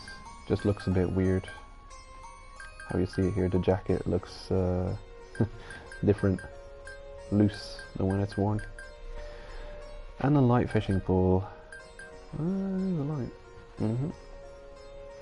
Somewhat expensive. You know, if you use items carefully and you don't let them break, then smoke signal, ward off primeval creatures. I don't think this works. I think it's broken. Don't think I want to use it either. Did I buy this? Yeah, I bought it. I think I'll sell my or maybe I'll just store it. But okay, I'll bring the lighter blue whistle pickaxe with me instead of the heavier one. It's more like a backup problem solver. And I'm not allowed to let it break. Okay, still got just access to our regular old bow. Nothing new there. We've unlocked pitons. And those are something. I think you always want to have 2 or 3 on you. This allows you to rope descent in special spots where you have to bang in the pitons. And we've come across a couple of those already. It's really just a rope declining spot with requiring more resources spent to get to put a rope. So, I kind of like the animation and what it looks like, so doesn't bother me too much. But it is extra weight brought along.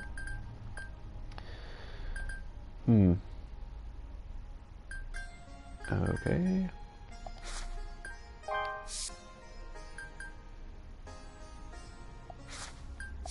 Thank you. And it's a lot like Monster Hunter. In the end, you're gonna have like a loadout of 20 different items you're gonna bring along you with every quest.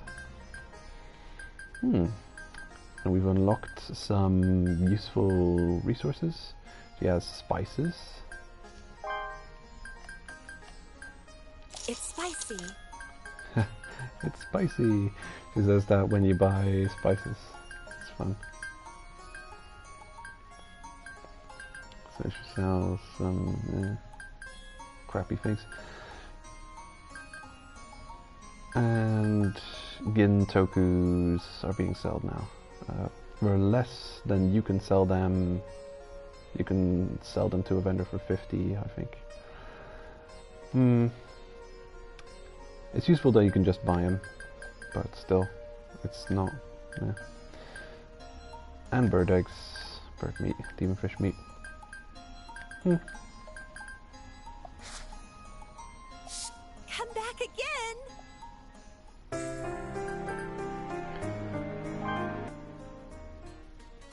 Thanks for responding to the summons. A certain cave raider appointed you to survey an unexplored region. This is a strange one. I'll choose this one. If you dare to question that you were summoned, not even question, but you just ask why was I chosen, they deny you to do that quest. And then they like say, oh, let someone else do it. But you can go back to the guild, I think, afterwards and just choose the correct option and accept the quest immediately. But let's see what she says. As to why you are the one who was chosen, well, just consider whether you want to accept it or not. Right. So it kicks you out, and then you can just go back in. So they give you non-answer. Thanks for responding to the summons. A certain cave raider appointed you to survey an unexplored region. For some reason, I got the impression when I first heard that, like, that they don't even, that they really just don't appreciate even just questioning orders, you know?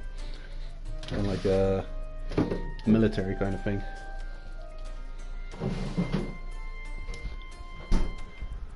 But it wasn't, you know, it wasn't that severe. I misinterpreted that. To be exact on the details, an unexplored region was discovered near that area. The quest requires you to go to this unexplored region and research the primeval creatures there. Investigate a primeval creature that lives in an unexplored area in the second layer. A mantle. You might be able to find previously unknown primeval creatures in unexplored areas. However, please make sure to stay vigilant. It's more important to survive and bring back information. The person who put up this quest wants to remain anonymous, so I can't say who it is. Now, if you will please proceed with the survey.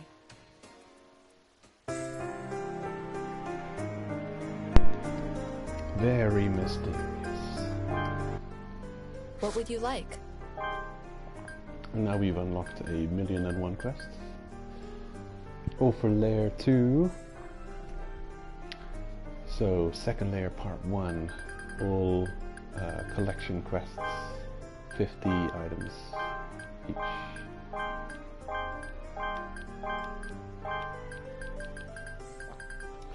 Crafting quests. And defeating monster quests. Horn Criers and Valley Croakers. Valley Croakers, we're not going to see those for a minute. But Horn Criers, see you soon. We can already go and defeat those easily. Those aren't even necessarily layer 2 creatures. I'm also going to keep hold of the light blue whistle pickaxe. I'll put the other one into storage. Okay, still have some relic appraisals. Welcome. Is this good? Thank you. Thank you. Please come again. You find a whole assortment of new relics in the other newer zones. I'm not even... I kind of want to see what she's got for sale, but I don't want to go there empty-handed. Welcome!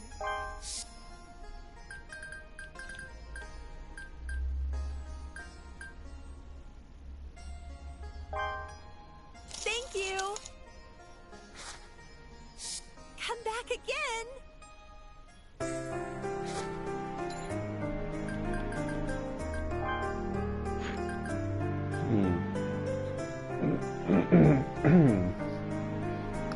I wonder what she does if you try and give her a boiled egg.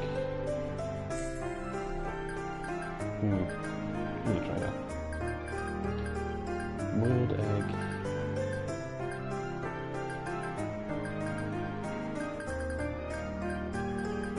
There's something else.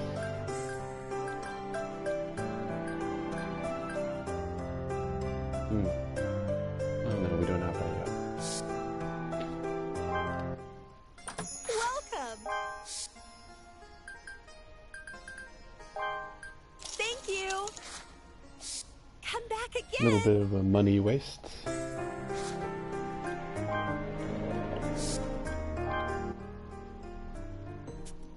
Hey you, I need your help. I'd like to eat the type of food that only cave raiders eat, and not the touristy kind. Do you know any special dish like that?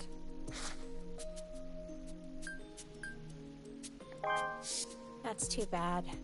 I was hoping to be able to sample cooking that can only be found here.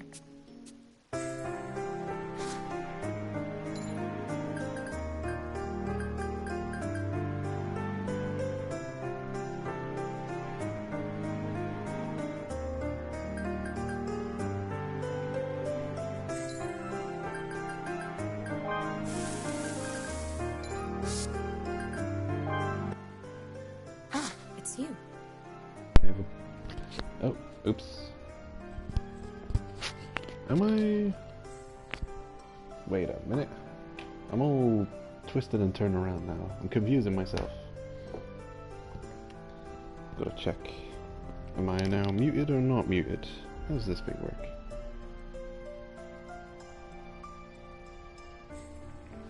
Okay. So. Yeah, my bad. I was muted as I was saying something. Now, what I was saying is that she won't even accept those eggs as a meal that you can offer her. Aha! A whole bunch of new and strong items. Yeah, telescope not yet available. A Scarlet set. The Scarlet set, I've got its weight values written down here. Let's see. Scarlet set. It's slightly heavier than the regular Cave Raider set. Our Rescuer set is still the lightest. It's almost 1,800, so that's 200 less than the Scarlet set, which isn't too bad. The Cook set is another almost 400 heavier than the Scarlet set, so it's reasonable.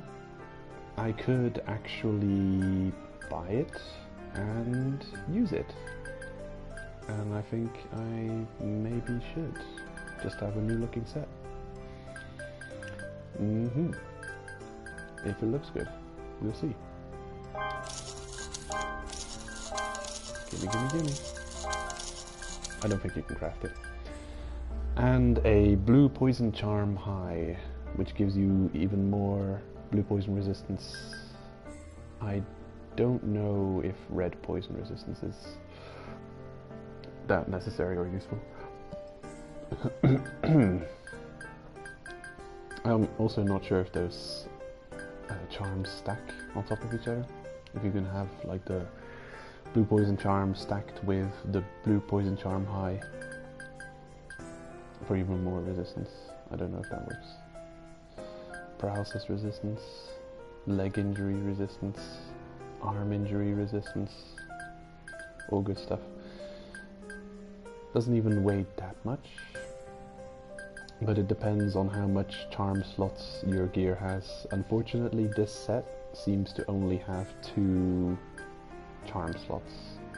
We don't get to see red poison at this stage of the game very much, so I would purchase it but not use it. I'll purchase the blue poison charm high, and I think I would set this equipment with 2 blue poison charms, and I'm gonna leave the others for now. Right. The storage chest doesn't have infinite storage space. So I'll leave this for now. Take a look if you're interested in foreign goods. Right, so the moment you raise in rank, you really gain access to a world of new things. It's amazing.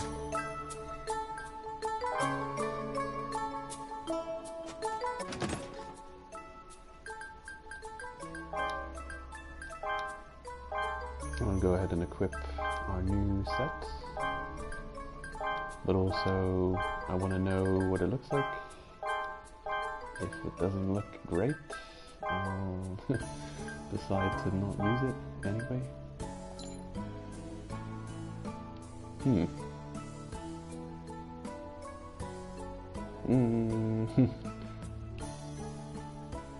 It's not great, but I guess it's not terrible. It can be upgraded as well. Let's see, I probably need... This is good. Another backpack weights upgrade. So, I'm gonna write down what you get for those. Backpack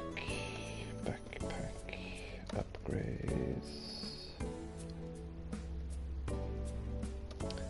The first one gives you 1,000 grams.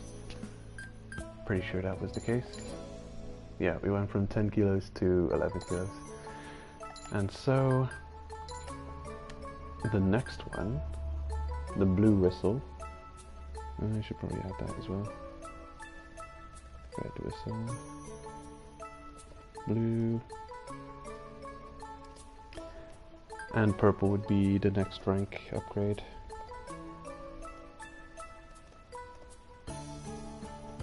Let's see how much we get for it. Backpack up to capacity increase.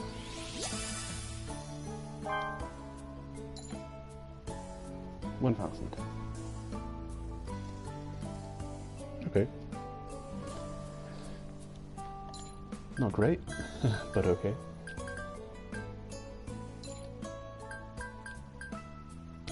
Dash speed increase. This is this is fun and good to have. Dash speed increase.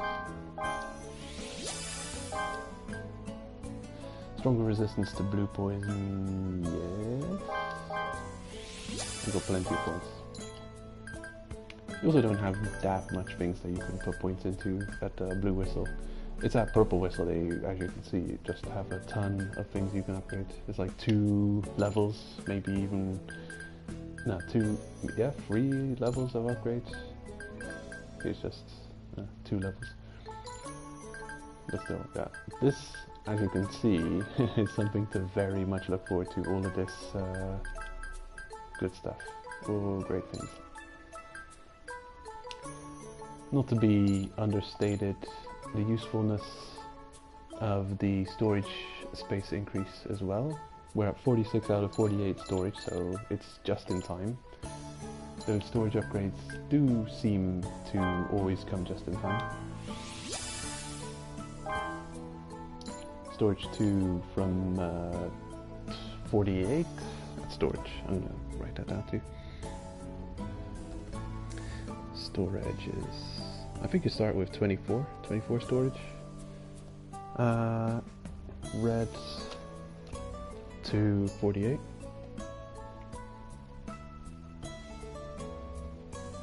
Right. Blue to 72. Blue 72.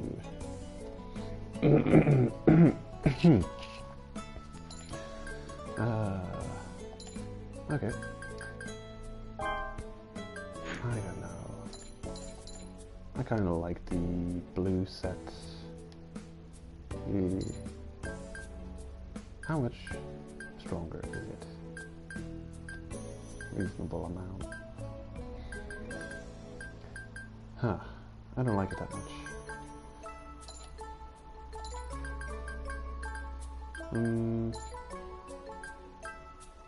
2-star items and 2-star dishes or steamed dish recipes.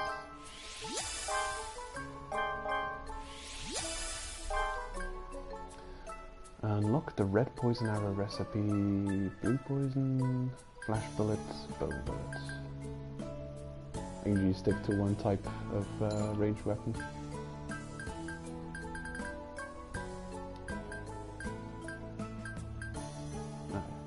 Red poison resistance.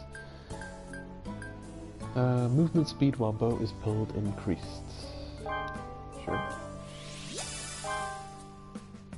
Probably not the most important thing, but maybe something to not underestimate. And the red poison arrow recipe. Why not?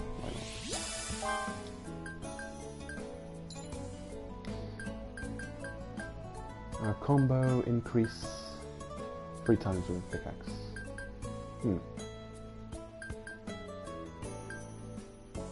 I don't know. I'm usually using the hatchet. I should probably have both. I'll hold off on those for now.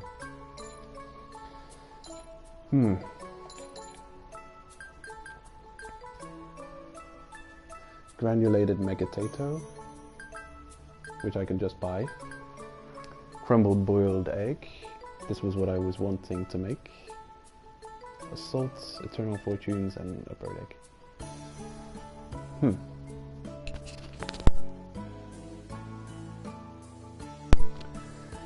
Steamed bird. Bird meat, salt, and spices. Not that impressive, really. We can make a smoke signal, a piton, and a lightweight fishing pole, and a small torch. We won't need torches yet. Layer 3, I think, is where they'll first start seeing some usefulness. Red poison arrow. Really just requires an arrow and a red gauze poison. So,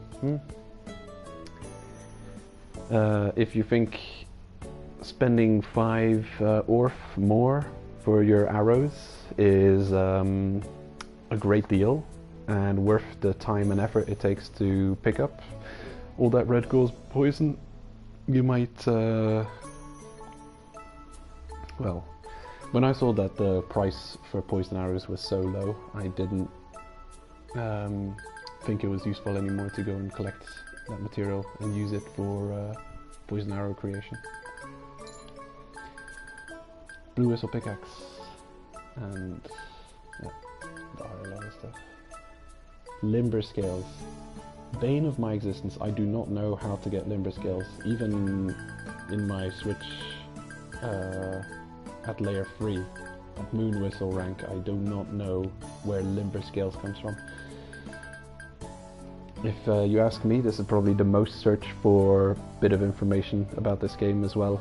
For people who've been playing, you know, people not just interested in whether or not to get the game, but people playing the game. I think most people are Googling how the hell do you get and where do you get limber scales. I have no idea. I know of a little side thing you can do which gives you a chance of getting them. But yeah, you don't want this thing to break because you're not going to be able to make a new one. Might be able to buy it even. And we can make green cook hats. Costing cook hats, also limber scales, a lot of them. This entire set seems to need some limber scales. So, wow. That is rough. And an ocean hat. The ocean set apparently also costs limber scales, and it's the upgraded Scarlet set. So, I think I'm not actually going to wear this Scarlet set. I don't much like the look of it. And it weighs more. And I don't think I'm going to get so much use out of the armor. So, yeah.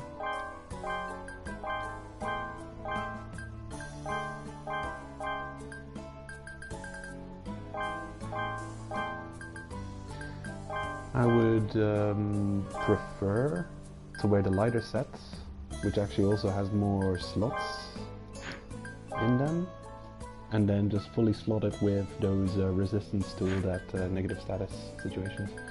I'm actually going to go and buy extra all those other negative status things.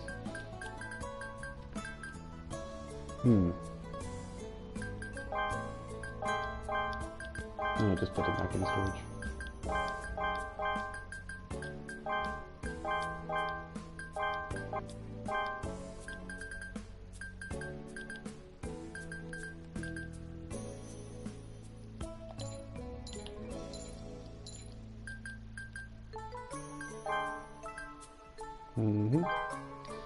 Right, so I've got the blue poison charm low or regular and high in the jacket, making it 70 heavier.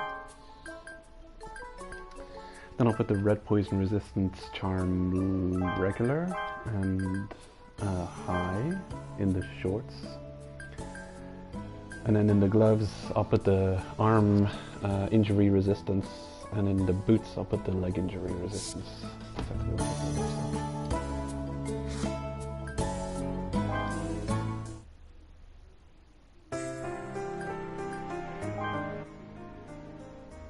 It's you.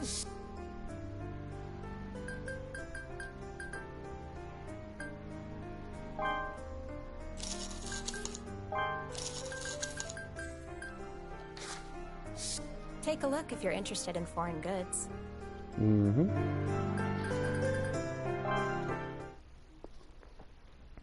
Okay, I think we're almost completely reshuffled to the next grade. Yeah, I'll set those items and then save.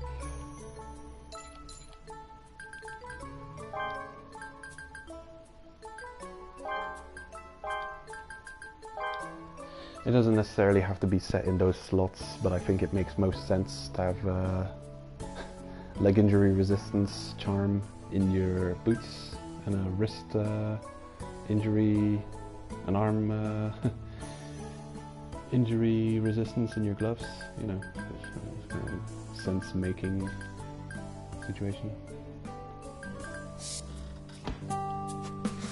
Okay. All these charms also just come, even though they're equipped. This is a weird thing though, I'm not a huge fan of your armor also just everything just showing in your backpack, even though it's equipped, because technically, well, we're looking at our backpack and we're seeing our clothes in the backpack, but they're actually, you know, they're equipped here. So you can see your clothing in the clothing section, but you can also see them in your item, your backpack. Sure, it's a good refresher of what you've all got equipped. It's a reminder, well, this is my current set, these are the equips, but it is cluttery. Like, you already have a whole bunch of items on you, and then you also see all of your charms and all of your equipped gear items. So yeah, it's kind of cluttery. It's 2 full rows of stuff taken up. That doesn't necessarily have to be there. Games can't be perfect. That'd be too good. Yeah, I was gonna put this back. No. To my... No, I'm not looking at the chest. Yeah, put it in the chest. Good. And despite having all this stuff on us, we're still at a reasonably low weight, which always concerns me, always makes me think I'm overlooking something that I should be having with me, but I don't. No, can't see anything. Oh well. Should be happy about that. Good.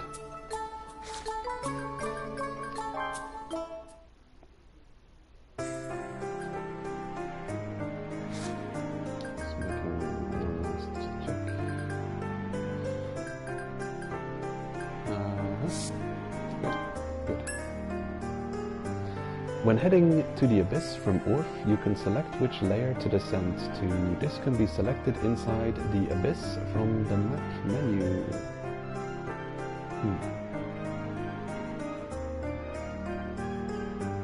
That's not... Well, that sentence just doesn't make any sense.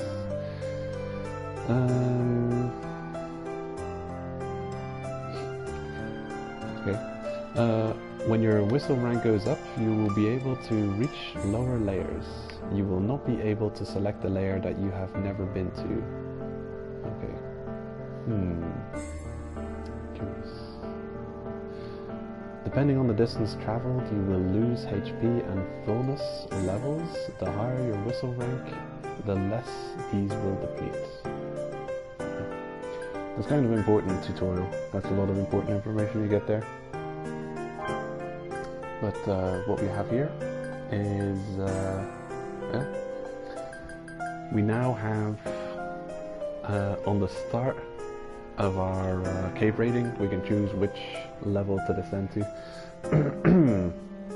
And this is also giving you kind of a bit of a spoiler, because as you can see, there's layer 1 and layer 2 we can select now, but you can tell that there's 3 more dots which you will be able to select in future.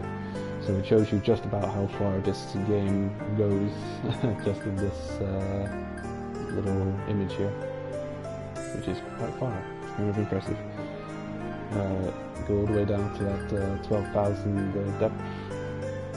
But since we've already been to the second layer, I could choose to embark straight up to layer 2. But I think for the first descent, I should probably just start at layer 1 as normal.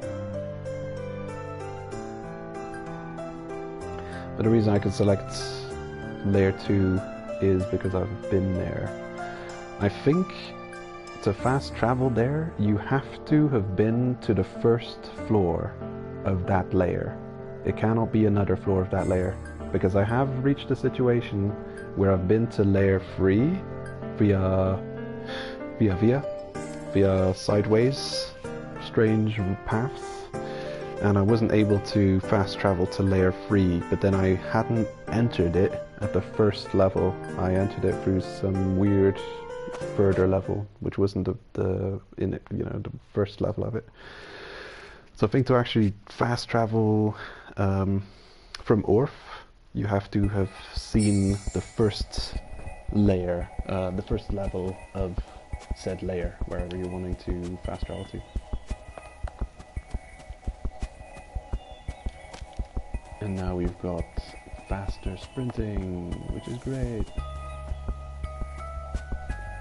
It's still not perfect, but it's great. There's still further upgrades to be experiencing.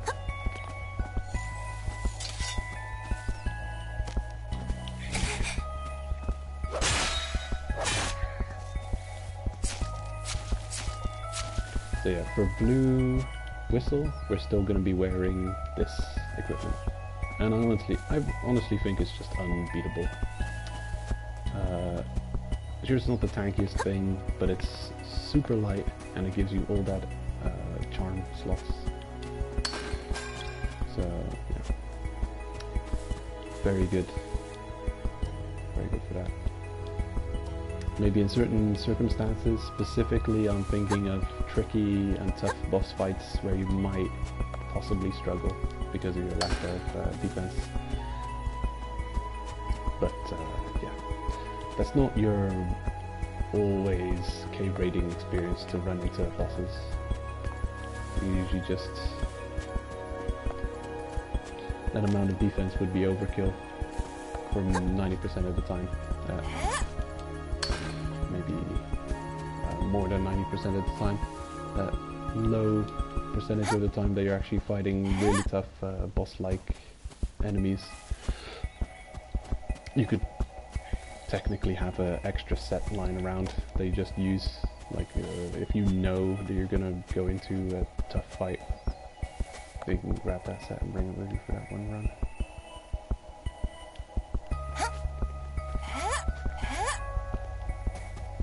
Alright. We're gonna go deep this round. Finally heading into properly layer 2. Ah, I knew we'd be here.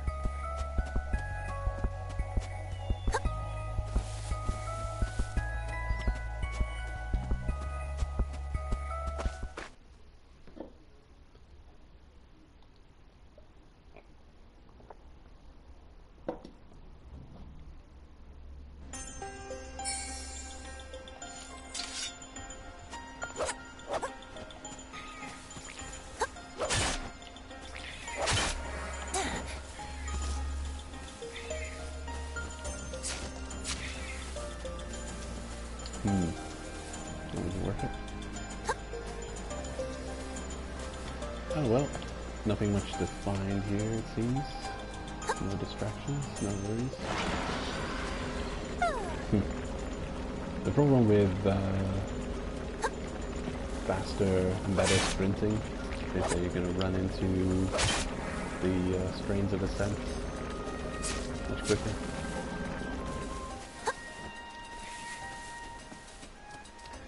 Enemies just body blocking you with their hitboxes, kind of a big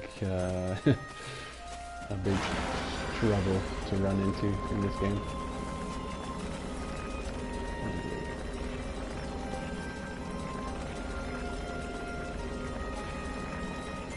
Yeah, enemy hitbox blocking is it's a real pain in layer 3.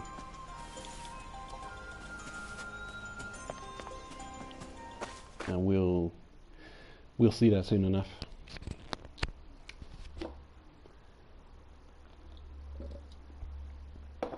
And by soon enough I mean in the near future, not today. But yeah, layer 3 follows after layer 2, so we'll be clearing layer 2 before heading to layer 3.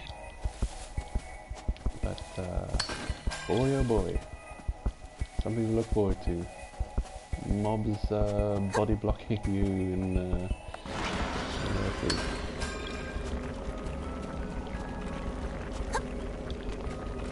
It's one of those weird things.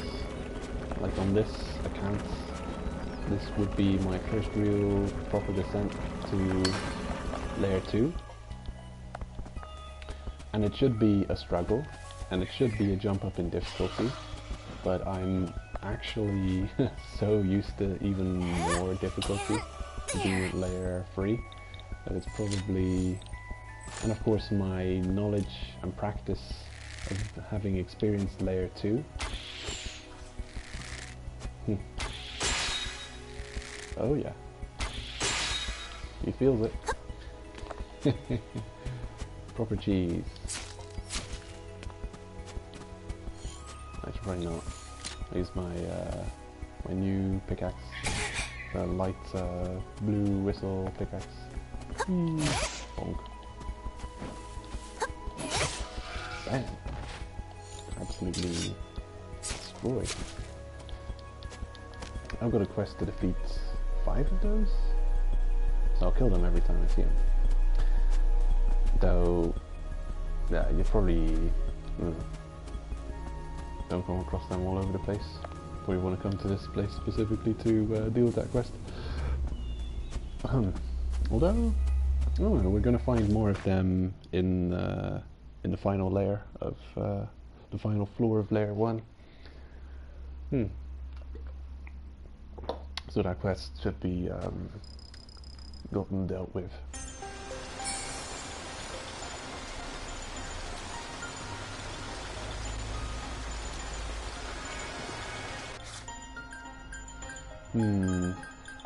Okay, I think that's close.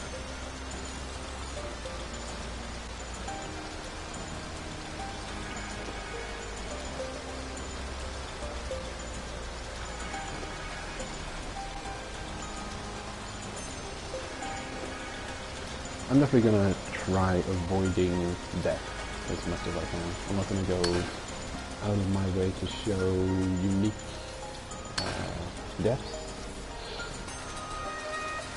There's a YouTube video shows off all of the unique stuff that you can experience on this game. These are pretty gruesome.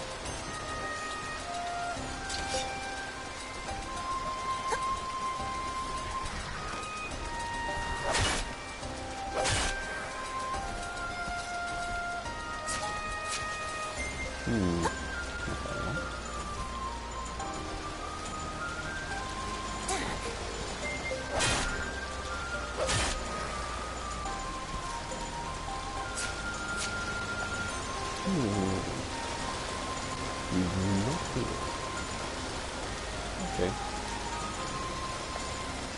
Someone is like theory might be right, but they can't both show up at the same time.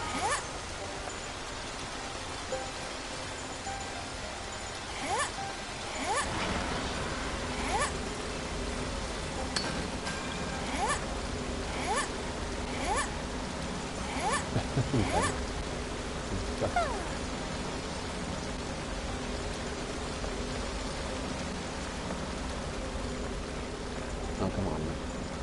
First, you're going with me. Okay. Still no reason to fight this monster yet. Whoa, that's close. Actually did get hit by a special attack this time. I think not all of those breads actually freeze you. The animation's a bit exaggerated. At least the visuals are a bit exaggerated.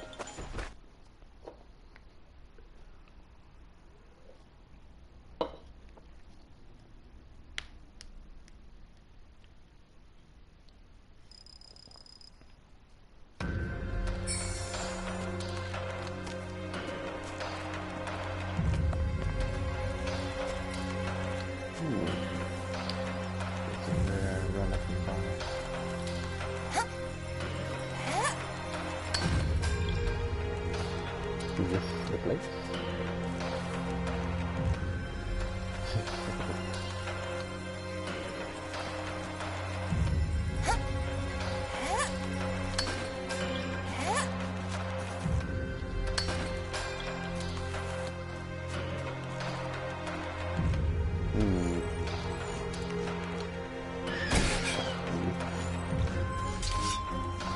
I was gonna take off. That was good. Often these enemies, when they swoop down to attack you, they kind of keep attacking until they get hit by you and you fly away. Like a lot of flying enemies, AI works like that. They'll swoop down to attack, and then they'll continue attacking, and if you move away, they'll swoop towards you, and then try attacking you again. Until they've taken a hit, and then they're gonna take off, do another flyby, and then if you're still in range for aggro, they'll descend again and try and attack you again. They're coming close to a very deadly enemy. That's our quest, is to go and deal with them.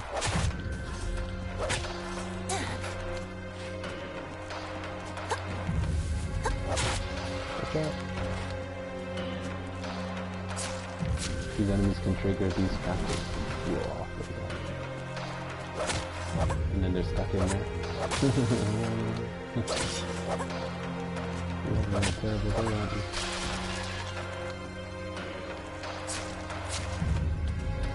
The trap quickly respawns relatively quickly. There it is. Oh, not bad. Coming quickly. I still need to kill a bit more. Here it is.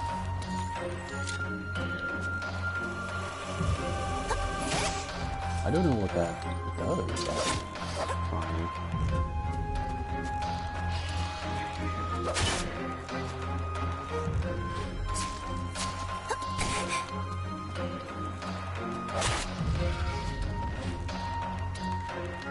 The head is definitely better spot.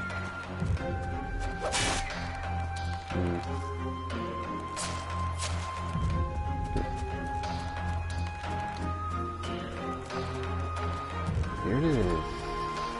The entrance to Layer 2, Forest of Temptation. Only 100 meters lower than we are now. So we're really at the edge of how far Layer 1 goes down.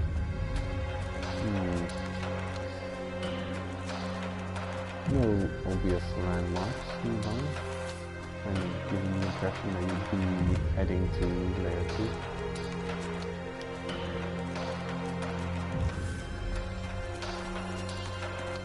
Graphic-wise, the game's doesn't next gen very feel. Must be good, the English. Very much. Oh, we actually get a cutscene here.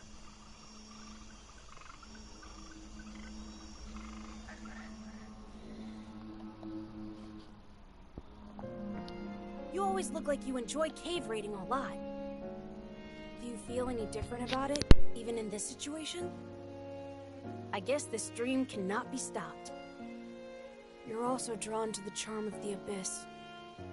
Though, I'm a bit different from you. Even though we're cave raiding, it still feels like a dream to me.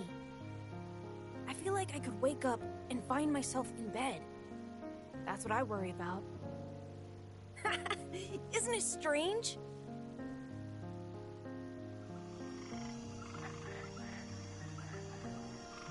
Oh. Is that? I was wondering who it was. You're that kid who got lost a while back. Oh, impressive. You're a blue whistle now? Seeing how their junior is ahead of them, Nad and Shiggy must be panicking right about now. Speaking of, how's that other kid you got lost with? You know, the kid with the blonde hair? What's wrong?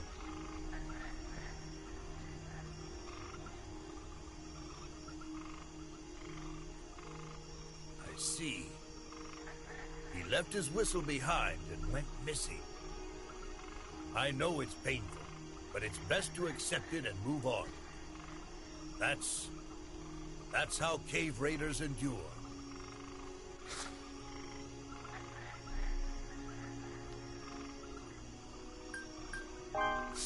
You're going to search for clues? For the blonde kid? So, you believe that he's still alive? Right. That's all well and good. We're in the abyss. Anything can happen here. Those who don't know when to call it quits usually are the ones who survive in the abyss. Then again, those who don't know when to give up also end up losing their lives, too. The same person. In other words, it's all about balance. Don't ever forget, sometimes you need to be brave enough to run away. Let's meet again. Right. You have to be tenacious enough to stick with your guns and carry on, but also smart enough to retreat when you have to.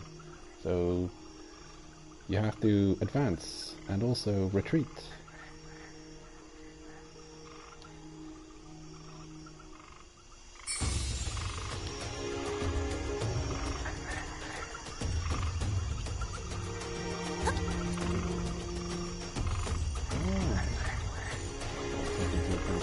Probably discover a bunch of new creatures now.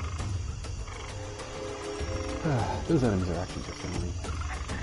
Those spitting flowers.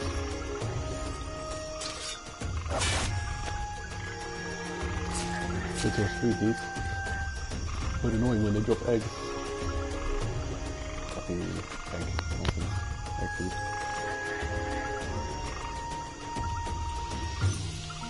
Did I get you? No. Super carrier. They kind of just materialize into existence and annoy you. Pointless creatures. Bug meat. Maybe you get bug meat instead of from there.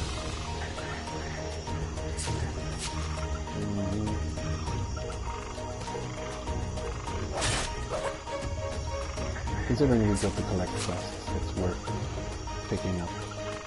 It's worth at least once going perfectly through this area and picking up everything possible. It's kind of a weird one for picking up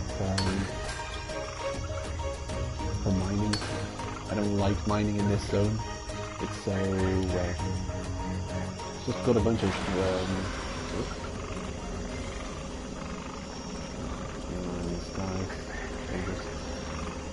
it's just got all these trees in them. Some mines are stuck to the base of the trees.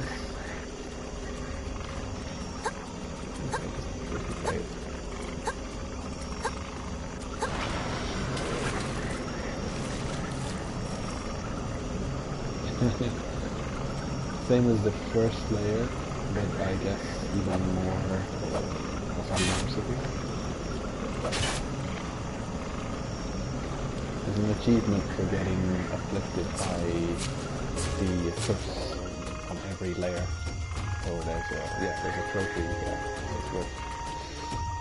It's worth experiencing the strains of every layer at least once to get that achievement. Not that that's a bad thing or a difficult thing to do.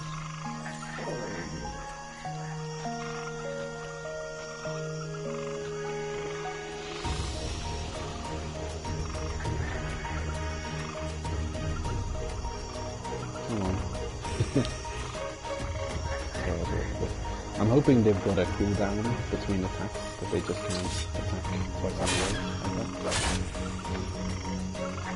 So the best time to start eating or healing is after they've just done an attack. Especially the, hemostasis leaf. That's where I have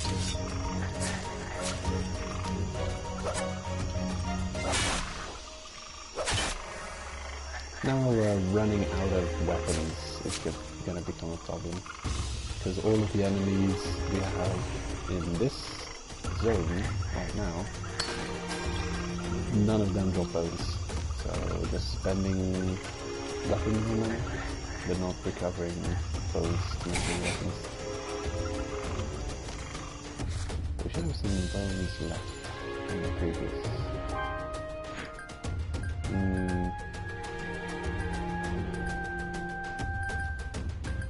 Light hatchets costing that extra then though.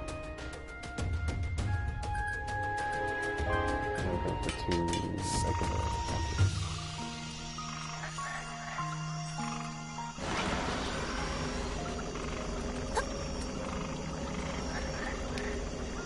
The layout of this zone is so devious. It's got these bumps. I mentioned it before. It's so stupid. So you're constantly going up and down, just a little bit, just enough to refresh the curse. You can never choose to just run up or run down, you're always going up and down, up and down.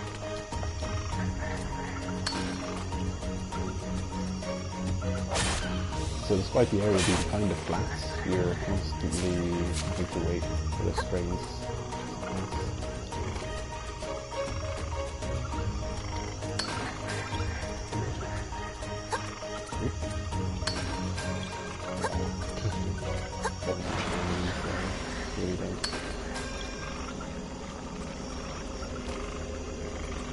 Not the entirety of layer 2, but just really this one room where annoying mining.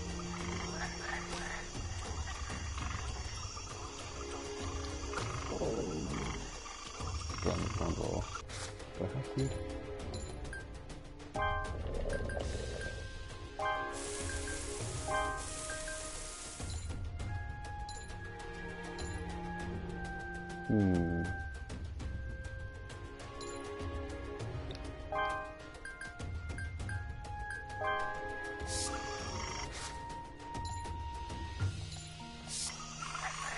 There's a couple of quality of life things that the game could have. One huge thing would be being able to use items usable items in the item menu. Because now I've got like 3 dishes.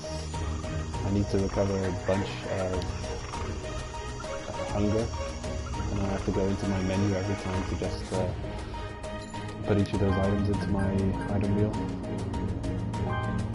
Instead of just going into my menu and then saying consume this. Okay, consume menu, consume this.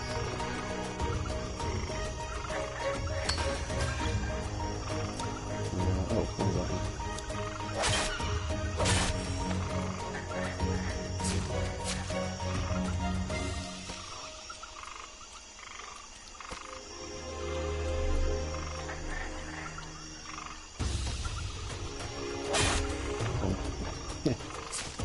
I predicted your moves.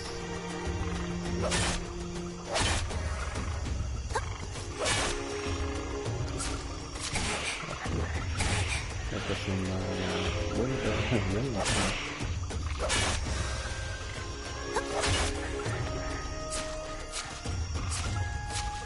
Okay, good stuff.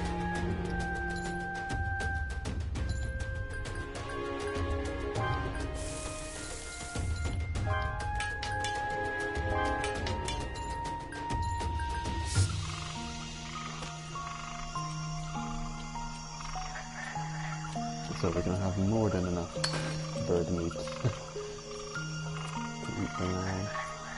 Gonna be our main meal source. We've leveled up from tail meat to bird meat.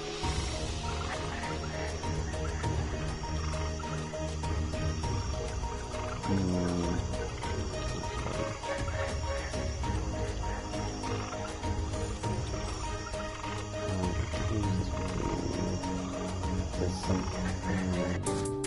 Okay, it works.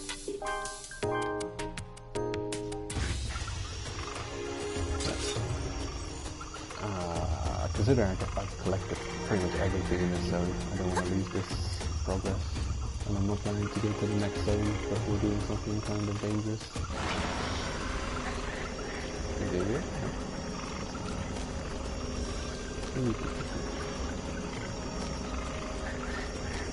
Quite a lot of looting we've been doing. Might almost actually be at close to the 50 items mark. We collected all 50 items in one run. Quite impressive. This place does have a lot of loot in it.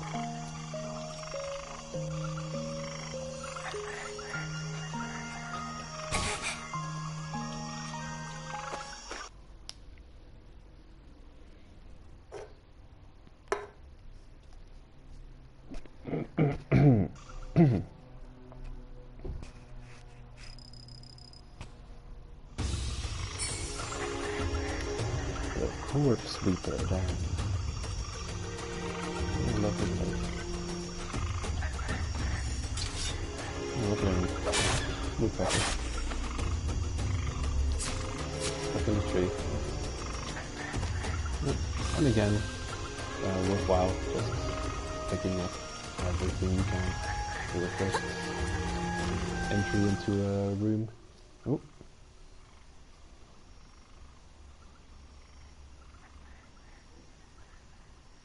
Conduct research.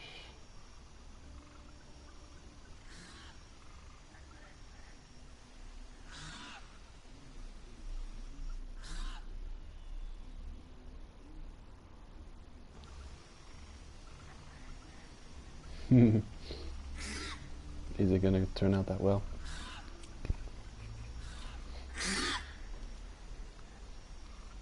Uh-oh.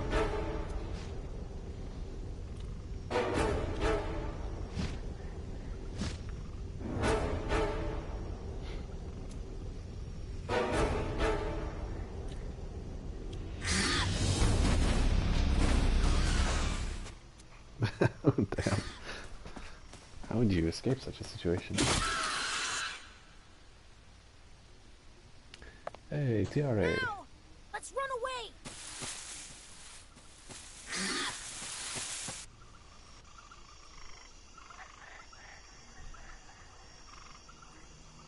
Are you okay?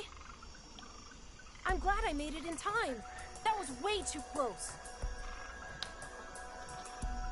It's been a while since we met, but I didn't expect your reaction. That's unfortunate. I thought you'd be overjoyed at our reunion.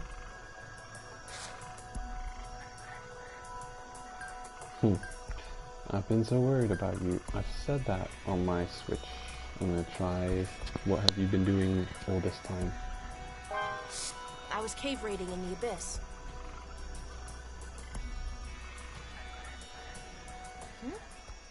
You mean these bandages? Oh, it's nothing. I just happen to need them. I have to apologize to you about that promise we made.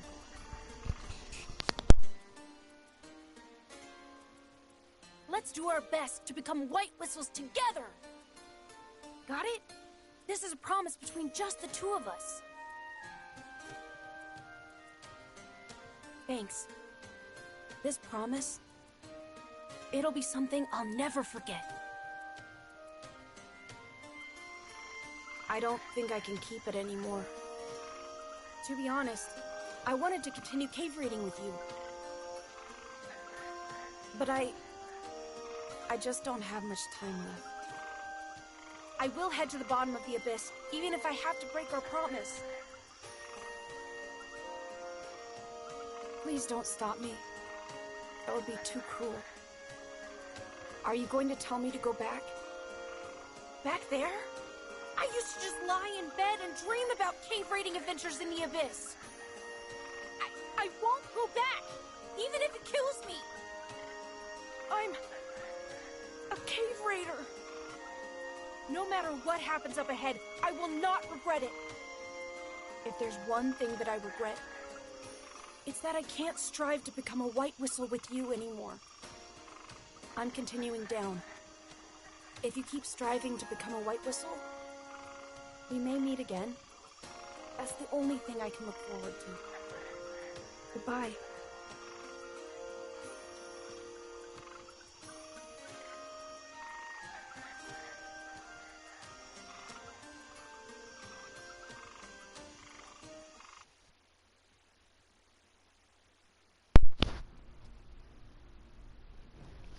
And it's another return quest.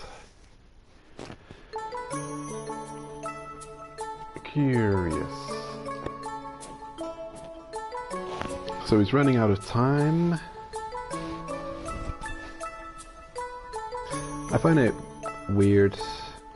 I'll never go back there. All I want to do is I am a cave raider. I used to just dream of cave raiding. I can't go back there. As if being in the orphanage, you only dream of cave raiding. These people are all active, or at least from Red Whistle onwards, they're all active cave raiders, probably able to cave raid every day. So his motivation there is a little bit weird, you know. If he's running out of time, you could look at it at that angle from, well, maybe he wants to see as much of the Abyss as he can, if he has not got much time. But to react like in a weird way, like I don't want to go back there because I'm a cave raider. Okay, well, being at the orphanage allows you to also be a cave raider. And the one thing he's got left to look forward to is possibly running into us. But also constantly being a cave raider in the Abyss is what he loves doing. So yeah, it's I don't know. Curious. Maybe there's still some information we're missing out on, and that strange voice manipulating, possibly manipulating it. You're back. It seems that you have completed the mission.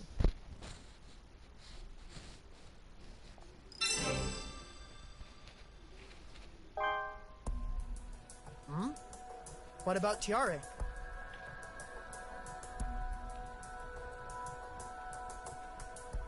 Is that what happened? Tiare has impressive skills and abilities, but I didn't know it was to that level. If he has grown that much in such a short time, it could have something to do with a relic. I'll report to the proper authorities about this. This will be kept secret from the students of the orphanage. You have to keep quiet too. Tiare is still a red whistle. If he dove down to the second layer, that means it's considered a suicide. No more searches will be done for him. In addition to Rico and Reg, if people find out more cave raiders are considered to have committed suicide, everyone will panic. I want to avoid that. You understand, right? That being said, you're a blue whistle. If you want to continue searching for Tiare within your depth limit, that's fine. But make sure it doesn't negatively affect your regular cave raid. That is all from me.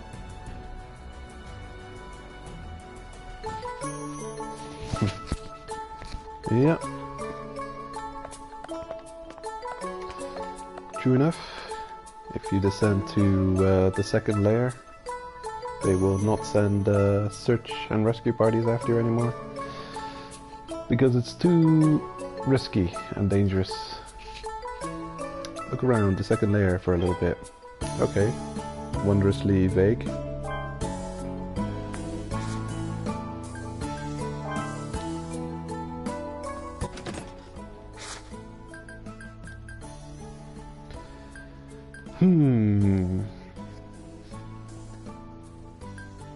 Yeah, I like running around with the small hatchet, but the extra one, it's easier to get hold of extra stones than it is to get hold of extra bones, because it costs you weapon durability to try and get bones. Well, it costs you no weapon durability to try and get stones, and you're going to be mining for relics anyway. So stone being kind of a byproduct of the mining for relics at no durability cost always makes for easier hatchet crafting than small hatchet crafting, unfortunately. I really like the idea of you know, having a whole stack of small hatchets on me, but probably gonna have to be going with hatchet from now on. So yeah, I'll keep them for now, but when they run out, they will run out, and I'll be falling back on the hatchets from then on.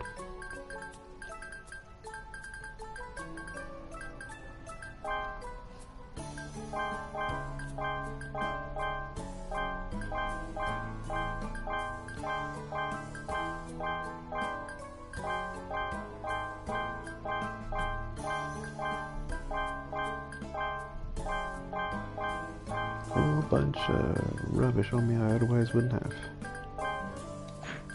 And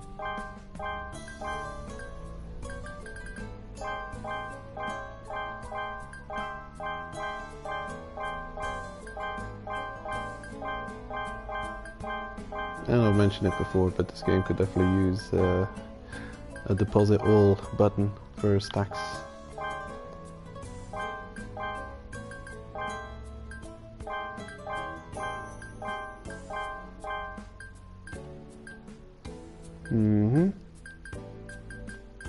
Seems good. Okay, the relics are what's weighing me down. Rope. Honestly, I think 4 is a good number to have on you. And even these pitons, you eventually unlock lightweight pitons. But this 100 per piton is kind of making me wonder if I shouldn't bring just 2 of them with me instead of 3.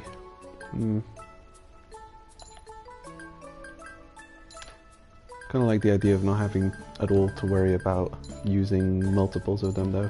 And if you have just 2 of them now, yeah, so that's just 1 more than 1, isn't it? While having 3, you really know, well, I can use a couple of them. I'm not worried about running out.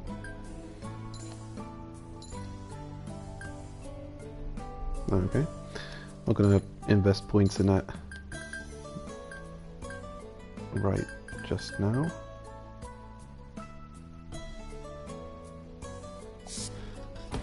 Good.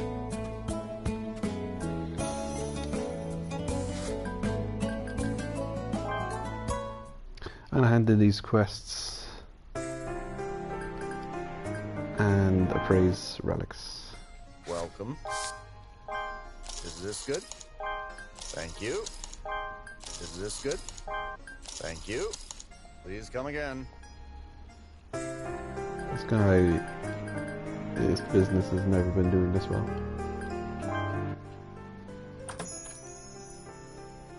Hey! What are you so surprised about? You're curious about what I'm doing here. After all, we mostly only meet in the Abyss. I guess it's the first time we've met up here. This is my home. It shouldn't be surprising to see me here. Someday, let's take time off cave raiding and enjoy a nice chat over a meal cooked by Laffy. White whistles are the equivalent to state secrets. That's why accurate information about white whistles is something even I don't know. Unless it's someone I've met or something I've personally seen, I know nothing more than rumors. When it comes to relics owned by white whistles, almost no information gets around. Normally, white whistles are only allowed to own up to grade 1 relics. Do you really think they follow that rule? There's no way to know what relics the white whistles own and equip in secret. It's beyond imagining. That's how amazing those white whistles really are. Well, I don't intend to remain a black whistle forever. Just between you and me, to become a white whistle, you must descend to the 5th layer of the Abyss. But black whistles are allowed to go solo cave raiding only as far as the 4th layer. Do you know why? It means that to become a white whistle, you either have to travel with a white whistle or descend to the 5th layer without permission. Speaking of which, of those who do become white whistles, most of them went cave raiding down there without permission.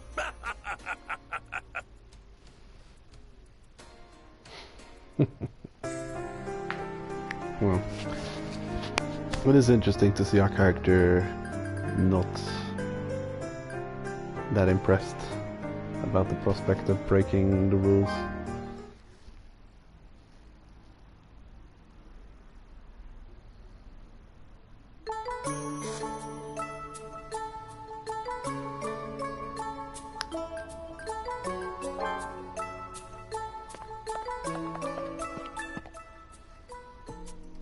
It's you.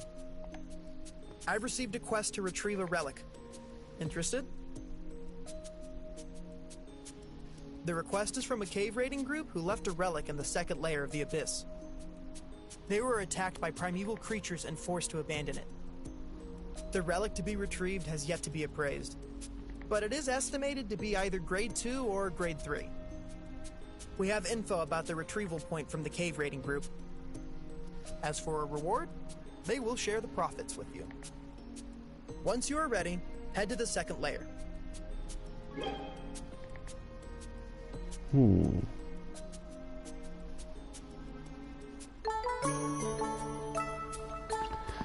Alright.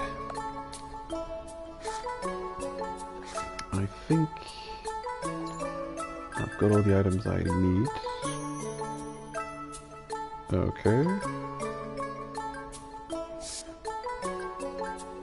I think I'll save and head off.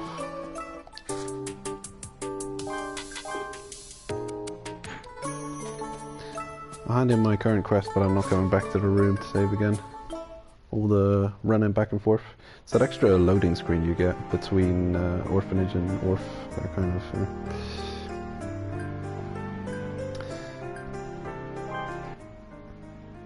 Hello. Nice weather we're having today.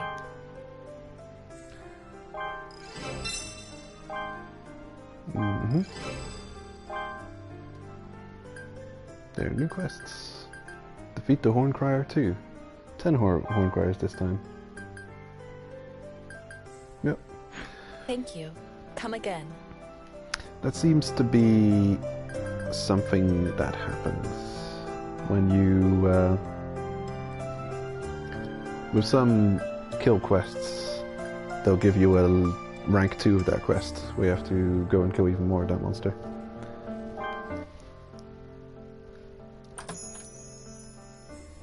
Welcome!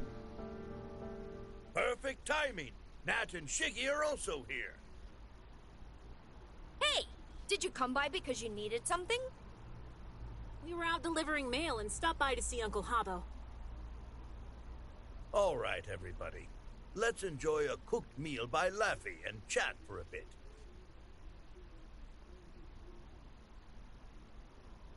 White Whistle Bondrewd. That one is dangerous. A monster. In 10 years, he made accomplishments that no one else had yet to achieve. He pioneered routes which were previously impenetrable. He secured a base and maintains it at the deepest possible location. Thanks to him, cave raiding technology went from stagnation to rapid progress. Speaking of which, remember when there were swarms of bugs that completely blocked passage downward? Bondrewd was the one who exterminated them. From all that you've said, he sounds like he's a good person. What's so dangerous about him? His methods are unprecedented. He illegally sells relics and information about the depths to whoever he wishes. He discovered medicine through human experimentation and received a great deal of wealth for his efforts. He used his wealth to further his own research. When the swarming insects were discovered to originate from water, he dumped poison into the source. If animals or plants block his way of securing a new route, he creates massive fires. He doesn't care who is around him. He'll happily destroy entire environments. He will trample the pride and traditions of all cave raiders to usher in a new dawn. Hence why he is known as the Sovereign of Dawn. I can't believe how excited you sound about this. It's because he's a White Whistle enthusiast. He also did something truly vile overseas. He's a wanted fugitive for undisclosed crimes. Interesting. Many have tried to capture him and collect his bounty. They all end up going missing. Nowadays, everyone is too afraid and avoids going near him. Oh, I think I know what he did. Yeah, it's abducting children, wasn't it? In my time, I've encountered dangerous primeval creatures and completely insane cave raiders. But when I met Bondrewd, the impression he left was very different. He was incomprehensible, like some creature wearing a mask and pretending to be human. If monsters do lurk in the netherworld, he is one of them. Curious.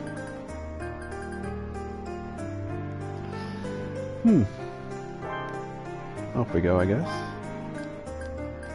And the fun thing is you can kind of just start immediately from the layer you're active in. So here we are, instant layer 2. Just takes a bit of hunger.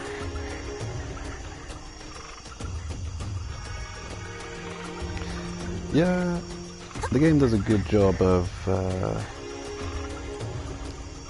portraying, well, a lot of the characters in the show.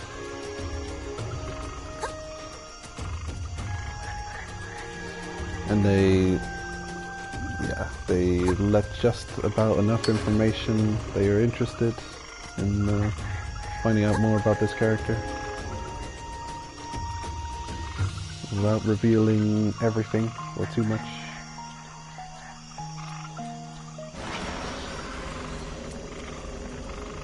I'm gonna head back to that zone we were before. However, what quests am I on? Investigate the second layer. Okay, that could mean anything. So, ecology, yeah, the unexplored area, and a relic left behind. Very vague quest, they're not telling me anywhere I have to go.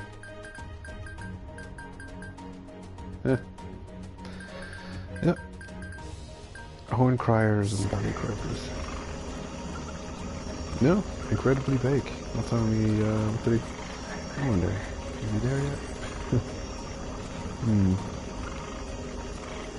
Let's see. I do want to put the corpse sweepers in my monster log. I'm go and collect them right now.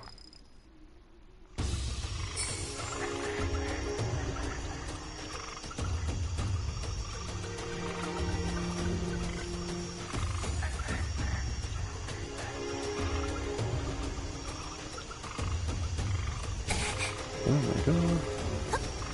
They're everywhere. Do I need food? Oops, wrong button. Stuck in the wall again. Ah, good. That's exactly what I want. Ah yes. This zone still needs the 50 collects quest. Oh man. This also has that same up and down, up and down. I've got to wait for it.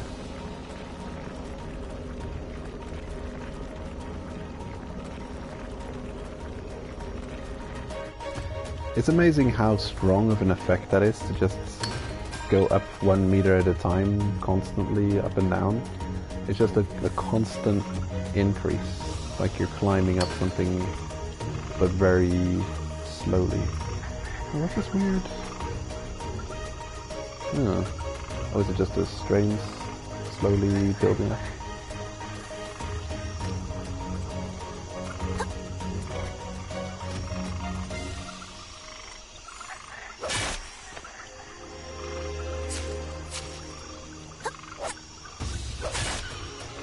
Oh, these birds are crazy. Keep getting themselves stuck in a tree. We've got this almost charging peck attack. You can put themselves stuck in walls and trees like darts. Very funny to see.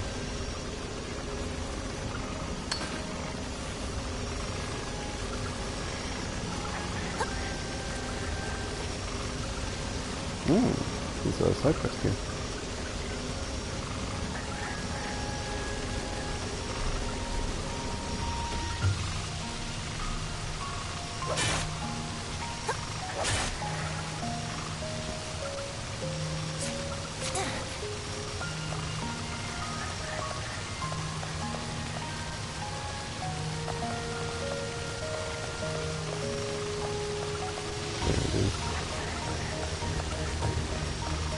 This is their zone. Very dangerous. I hope there's only one of them flying around. I hate it when there's more. It's hard to keep an eye on them. Has he spotted me? The problem is if he spots you and they kind of swoop down and it's an instant kill if they do. And I have been picking up a bunch of stuff. So I'm probably gonna put a balloon in the air and do a interim save. Or a manual save and lock in some of this collection progress. Uh-oh. Uh-oh. Don't you dare. Don't even think about it. Oh, he spotted me. Oh damn, terrible lag. Yeah, get poisoned. I didn't affect him. I think I've yet to be able to defeat one of those. Even where I am at layer 3 as a moon whistle on the Switch. They are tough creatures. Yeah. It's coming from my current position. I think if you're too far away they don't stay low, swooping at you. But they take off again. Should be safe from them when you've got any kind of any kind of covering above you. So under the trees we should be fine. But I do want to keep all this collecting progress, not accidentally get killed by them. So I will manual save. Okay. Just want to clear out the entire central area. I hear rare relic.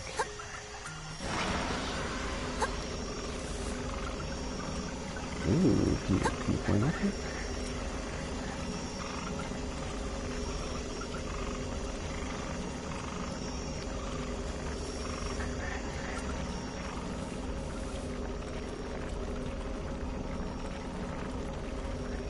Oh, I'm not hiding anymore. Come on! Get off me! Stop it. Good.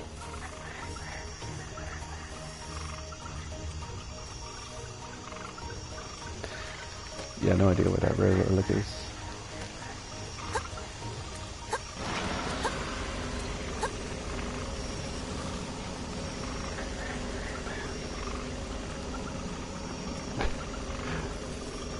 That is actually so annoying about these two areas with the bumpy ground that is just constantly affected by the strains.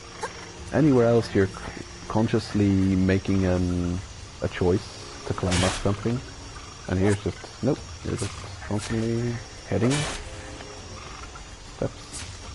It's one of those weird things. It's like, if you think about it too much, it cannot make any sense.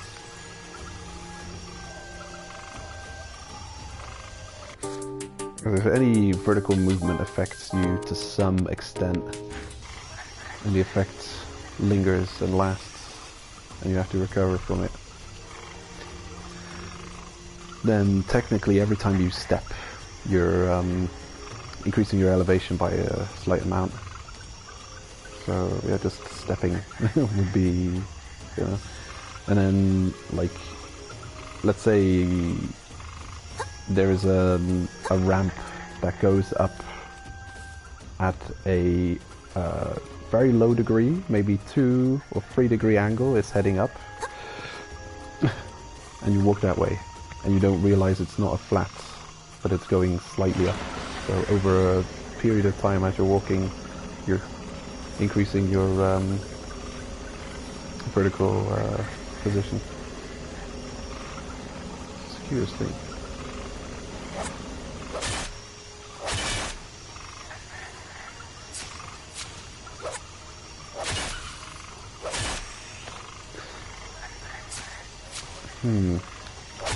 But then in the show, Nanachi kind of explains how it's like a blanket covering you, and that when you're trying to move upwards, you kind of get affected by it because you go through it. But it's such a like, I don't think that explains it well. Oh, come on. Taking it in turn, are you? Damn nonsense monsters.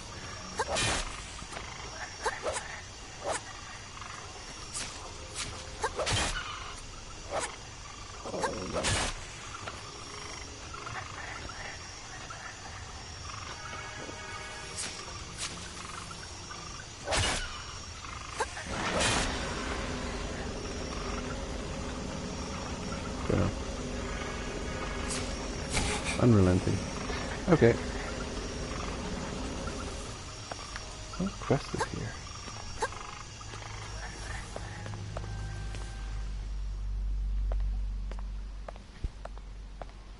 Uh-oh. Oh no.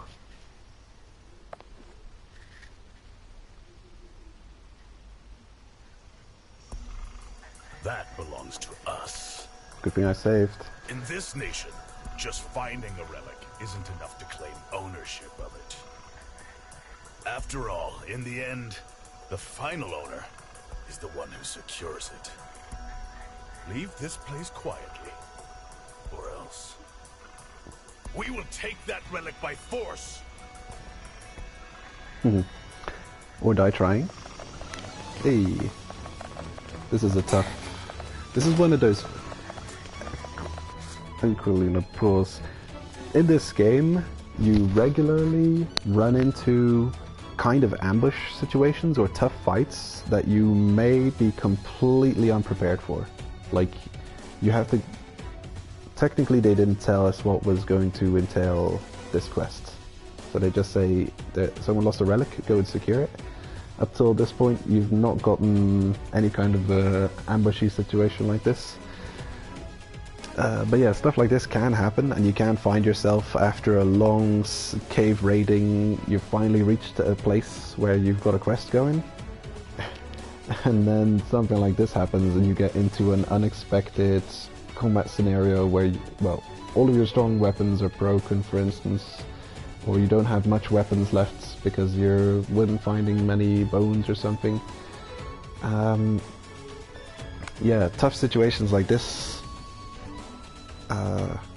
can appear just out of nowhere, and it's one of those things where a manual balloon save can come in super handy. You know, over the course of delving very deep and spending a lot of time on a single cave raiding session, because the quick saves are constantly happening. Like when you're transitioning zones, you get a quick save, but also on a quest progression, you get a quick save. So if I were to now, like, I could have a look where it quick saved.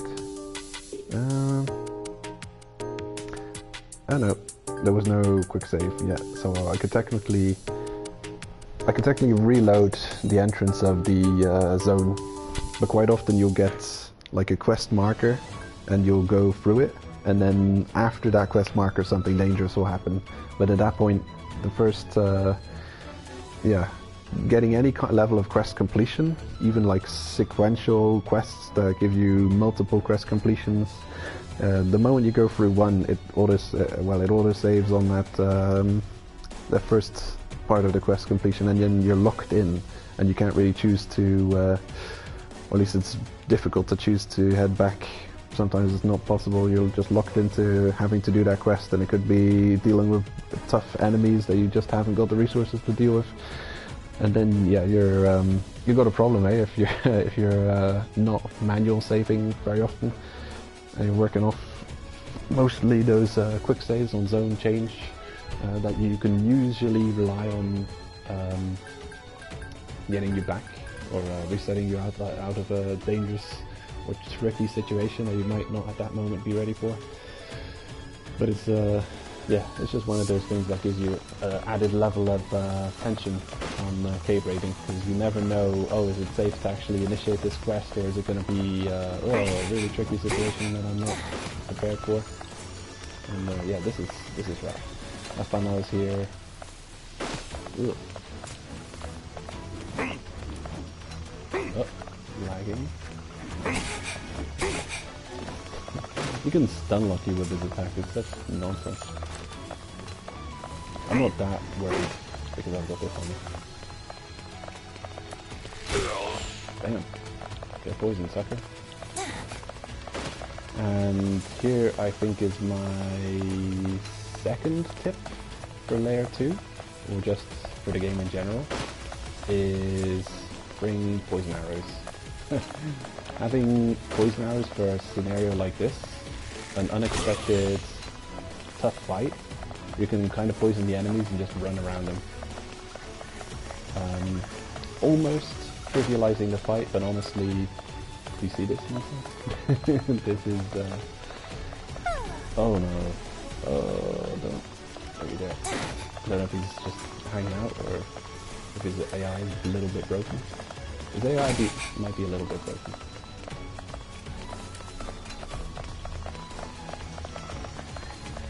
My PlayStation is making some stupid amount of noise, I don't know why.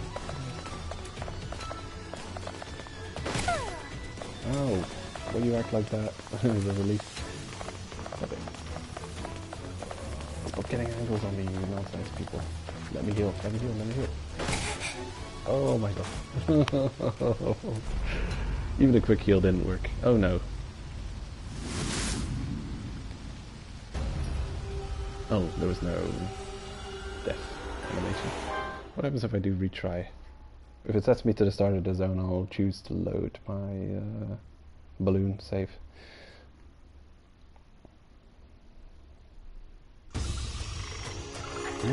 Yeah, I'll reload my balloon save. But yeah, I realized the moment I got into this fight, and it's not going to be the only one, fighting enemy cave raiders, having a bow on you and poison arrows, unbelievably useful in such a situation, because it's not a fair fight. And we're going up 2 versus 1, one of them is at range and tries to stay at range and shoots at you, and the other one, I can try and go toe-to-toe in melee with him, but yeah, it is true that I have access to tankier gear, but it's not that much tankier. Sure, it's a little bit more tanky, but it's not like we're wearing paper armor. We've got something on, so they do stupid amount of damage, very dangerous, and going in melee is almost unviable. I'm gonna save this one. So yeah, seriously tricky situation.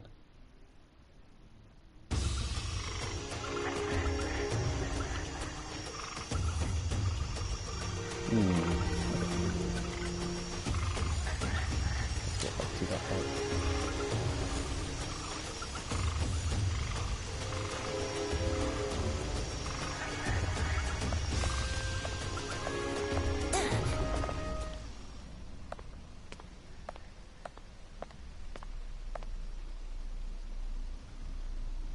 I'll poison the guy from range, and I'll try and have a fair fight in melee with the melee guy, but that belongs to us.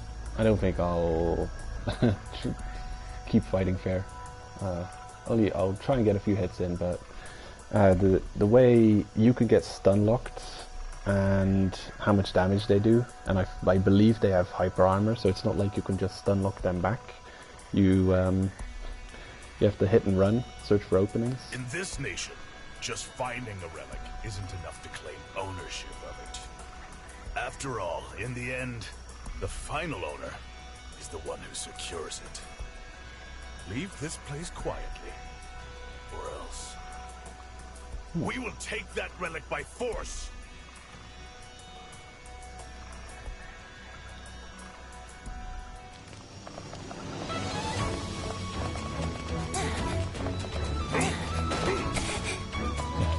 He even changes his angle to follow you around with his attack. I don't appreciate that sometimes swapping gear if you lag so much.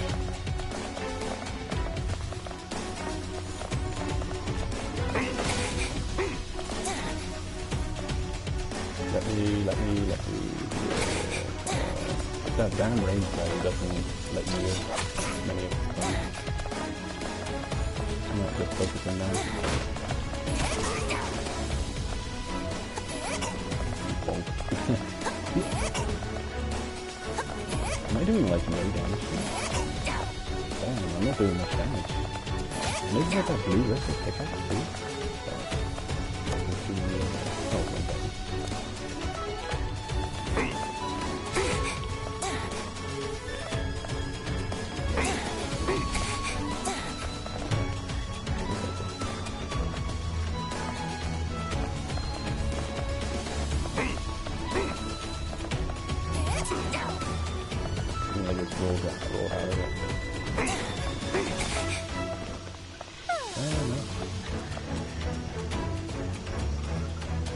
Thanks for waiting.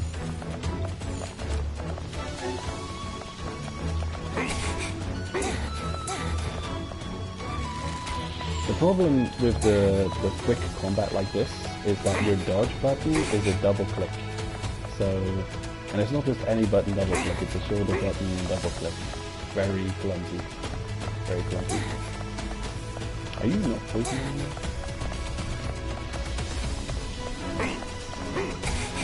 How do you hit me at that range?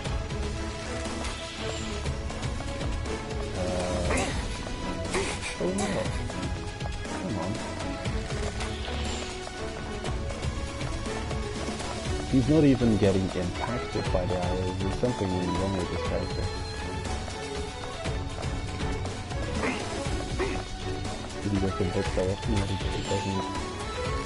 He's become immune to my poison. Okay, let's go to normal.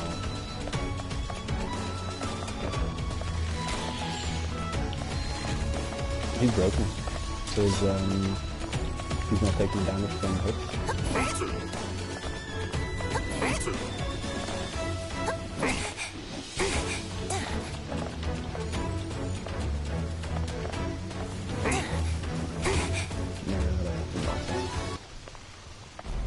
Let's go to the bathroom again. Be right back.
Yeah, the PlayStation's making a lot of noise for some reason.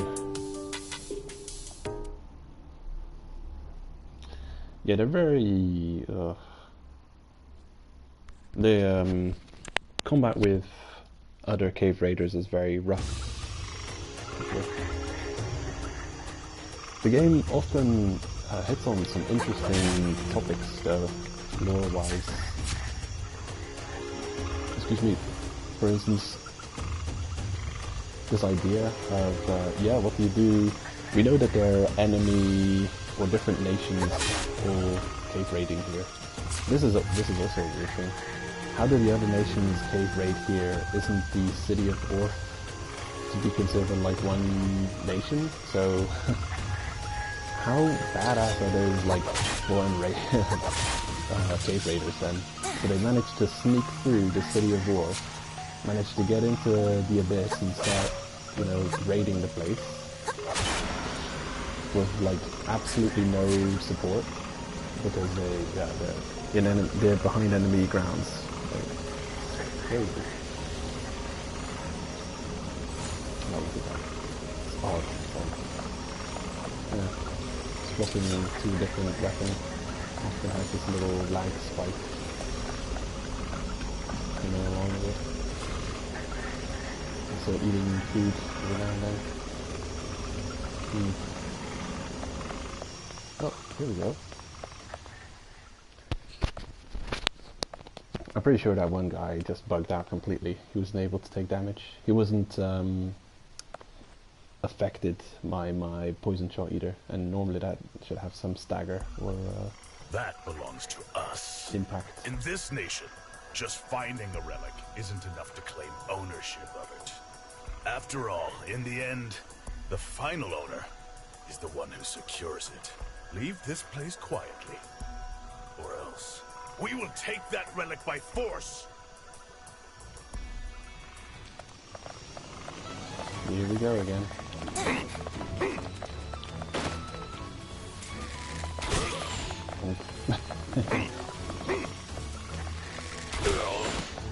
The amount of, look, just the impact of the poison arrow already does like a quarter of his health damage. So yeah, he was just glitched out last time.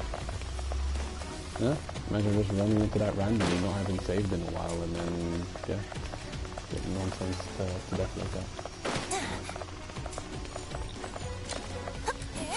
Oh. Damn. Wow. I'm still alive. I'm gonna be holding a second.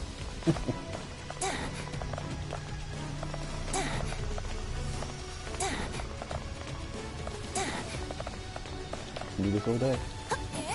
Damn. Plan. Oh, it wasn't bad actually. Maybe you can stagger them. You brat. It's no use.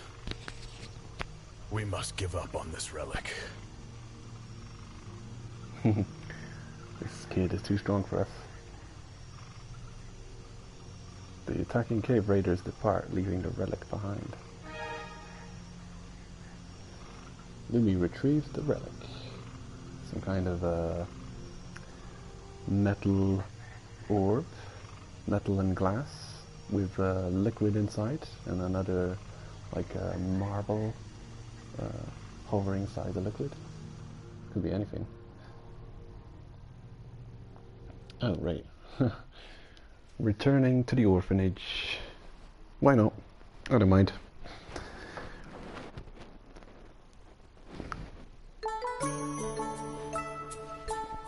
I do want to explore the inverted forest, though.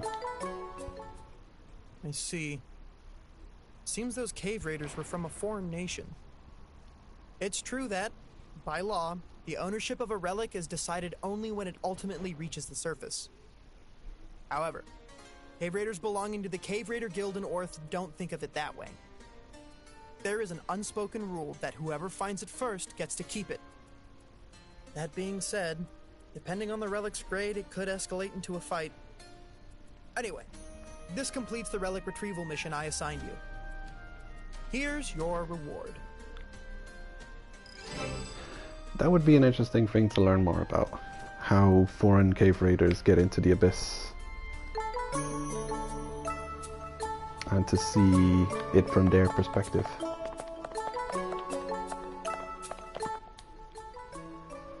Tiare always had high physical abilities. Still, if you were able to grow in such a short time, it could have something to do with a relic. He says that. I forgot all about that. It is a curious thing to think of. He is affected by this inner voice that talks to him and grants him some kind of power. So, who knows, maybe he has some kind of crazy relic. And what's the deal with him having those bandages on too, eh? And there's two different color eyes. The brown one and the green one. The brown one's covered in bandages.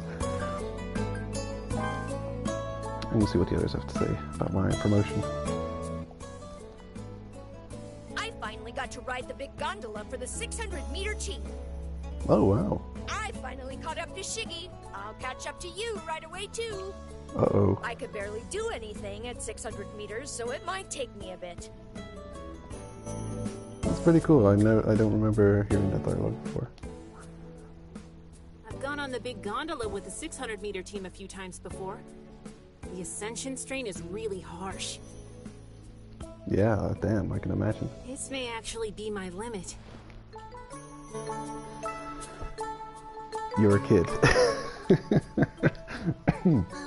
You know, I've been working hard lately. I can do more chores on my own now. Yay! And of course, talking to them opens up their side quests. I wonder if there's like some kind of a time-based counter to when these side quests unlock again. Hey, I have a favor to ask you. I'm researching this primeval creature. The ancestor variants of the stinger. If you encounter it, will you please tell me where in the abyss you saw it? Mm-hmm. Thanks. I'm counting on you. This is the first time maybe he gives you this quest sooner. I just haven't talked to him much. But that's, these both give you repeatable side quests. And I wonder if it's still the story or if we move on to the next one for Kiwi. Hey, was cave raiding fun? Did you find a shiny stone? I really want one. I might have one. Ah, good. Okay. If you give him a regular stone, he'll be disappointed, and he'll say, "Oh, this isn't a shiny stone; it's just a regular old rock." But any other you can give him, it's usually the other possible stones you can get out of mining that from this point on will unlock. So I guess we don't have any story time with any more, but instead it's been replaced by new side quests you can get from him by giving him shiny stones, and then it'll give you some kind of reward in return, usually some kind of a scaly carapace. Wow, such a pretty stone. Thanks. Woo, limber scales. Okay. Flesh stone, limber scale. Now I've kept note of what other rewards he's given for that same stone. Now I've given him 4 flesh stones. He's given me a shellfish shell 2 times, and 2 times a limber scale. And then also the next type of stone, electric stone, I've given him 7 times, and it's a mix. It's strong scales, limber scales, insect exoskeleton, or shellfish shell. So all kinds of stuff. Yeah, it looks like the rewards you can get for this type of stone is the same as the reward you can get for the next grade of stone.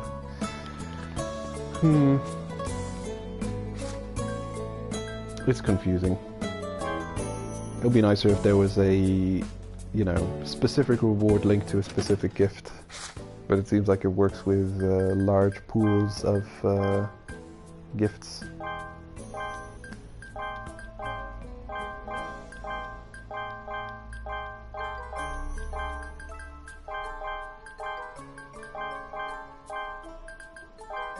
That's a good limber skills.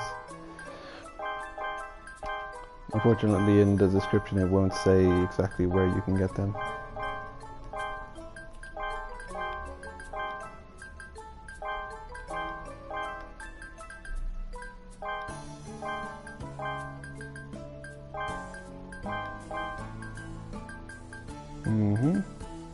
And for Shiggy's quests now, we have to find and kill some specific creature. Luckily, it is a kill quest, because, yeah, it's usually some weird variant that you have no idea where usually it shows up, but you end up killing them anyway, because, yeah, it's just an enemy in the zone that you would have killed. I'm gonna restock on arrows and get rid of the relics.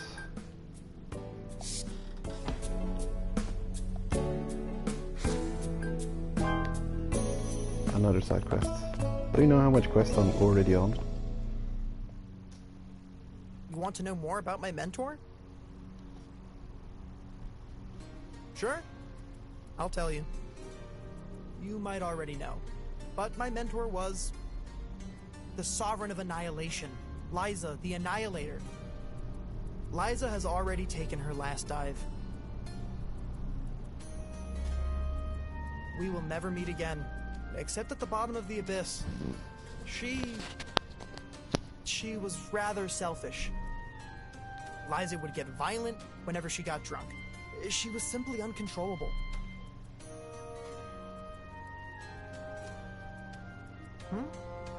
You want to know why I chose someone like that as my mentor? Well, she was overwhelming. Everything about her was overwhelming. She pierced my heart and ruthlessly stirred my desire for adventure. Though everything about her was unprecedented, she had a sort of honest strength that attracted other people. To tell the truth, there have been many times I've regretted my own choices. But still, I never once considered changing mentors.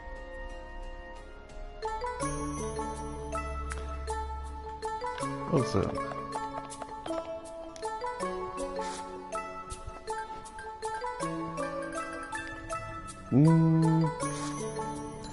what do I need?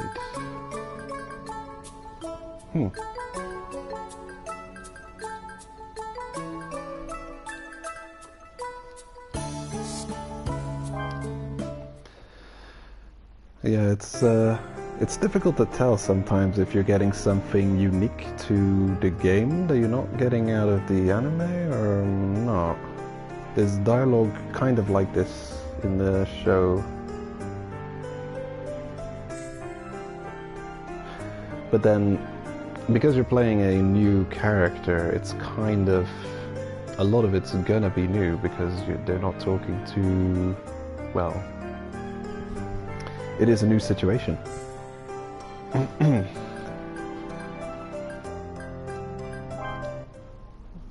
Hello. I will restock on arrows. I think I'll buy 6. Thank you. And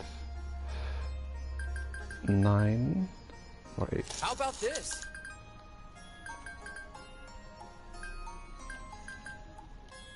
And I think I only have 2 of these left.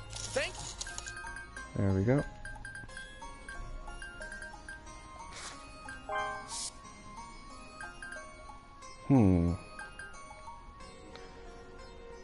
Okay. Don't weigh that much, but 4 is kind of overkill. I think I'll put one of them... I'll give you one of them back. There you go. Okay, I'll buy 9 salt, and then I'll head off. Thank you. What do you want? Is this good? Please come again. Welcome!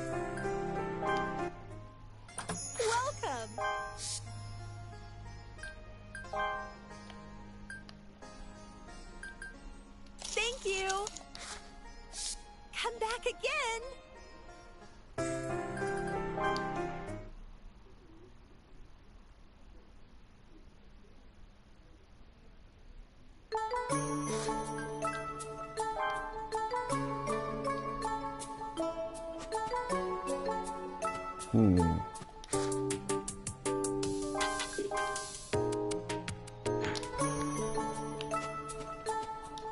The others mentioned that they went with the 600-meter team. I wonder where I got this impression that red whistles are only allowed to go 400 far. Is it from the anime itself? I got a feeling it's from the morning that Rico and Reg started their descent into the abyss. With plans on going all the way to the end. I feel like at some point they're talking about that. Oh man, my memory's getting so bad. It hasn't even been that long ago since I've rewatched the first season, and I'm already forgetting important details. I'm not going to talk with them.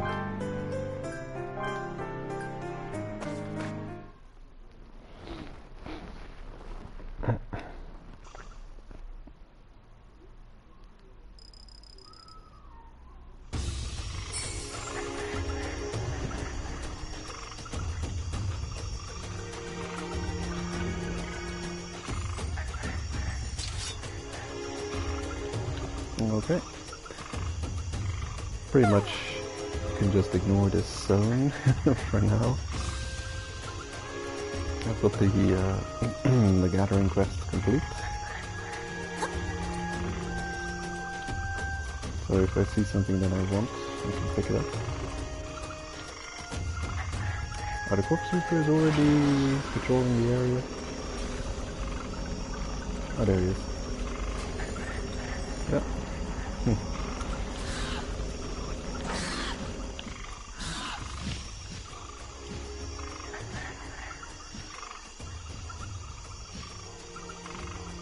No, no, where'd he go? Where'd he go? Damn it. There it is. I have to start all over again now.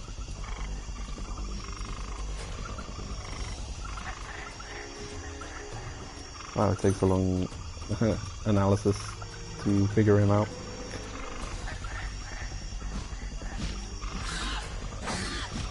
This would be a one-shot. I think can just murder me straight up. Every time you get their attention, there's a little sound orchestra going on. Let you know.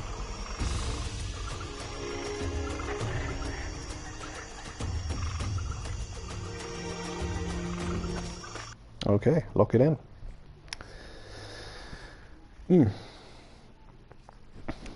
Now there's two ways of getting into the inverted forest. One of them is just from the zone where we came from. Forest of Temptation. This exit takes you right to the inverted forest. Simple as that. But you enter in a location where you have to straight away use a rope ready to descend. There's no other way. So very a high area with no way to get down other than roping.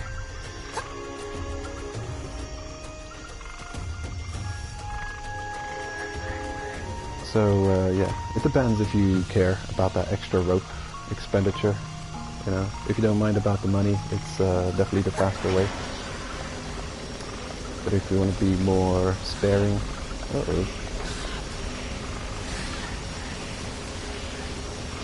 I wish there's certain things where I really wish Friendly Fire would be would exist on, and that Vine Whip attack is one of those things that I wish I had. So long as you're fast about it, it's safe enough to run through here. Just, oh boy, don't run out of stamina.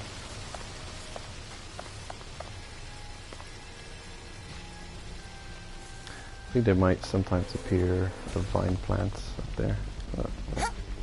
Too dangerous. This is some good loot, actually. This is a good place to find relics at Layer 2. Just how easy to discover they are. So they're all just out there. Giant wall full of mining spots. Perfect.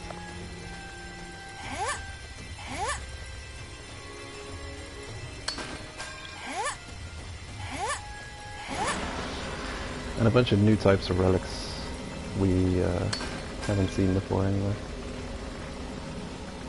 Little teeth, box bones. Come on. Are you not capable of it? You're getting to the... Oh, nonsense. I'm just gonna kill that. Safer.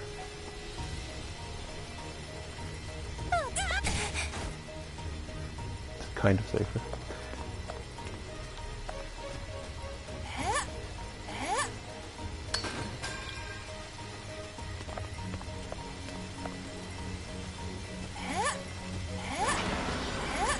Haven't been bothered by any wall bugs yet.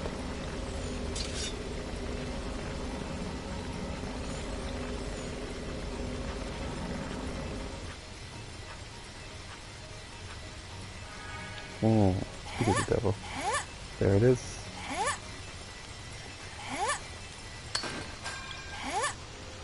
Mushroom ball. I think we might have found most of the new relics findable in this layer already. Do I have a quest for you or not? Corn Crier Ancestor.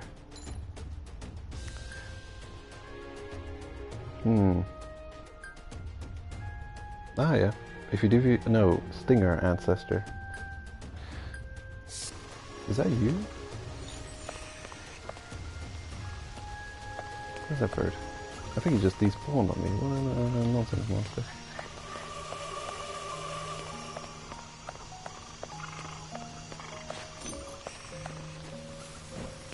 Ah yeah, it is a Stinger Ancestor.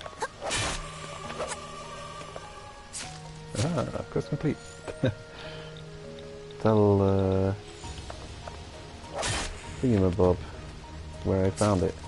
They're everywhere, man. Everywhere.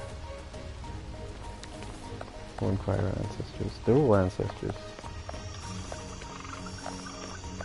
That's a wall you don't want to mess with.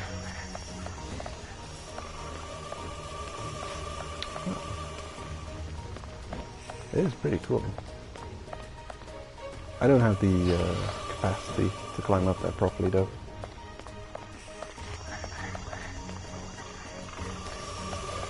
I don't want to spend weapon durability trying to kill you guys. I'm just gonna go.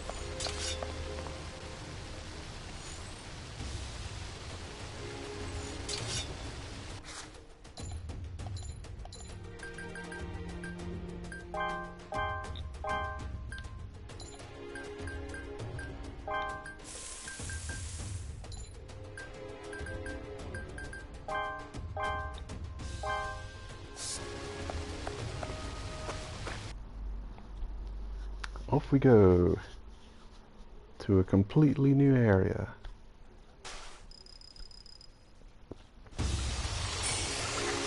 The inverted course.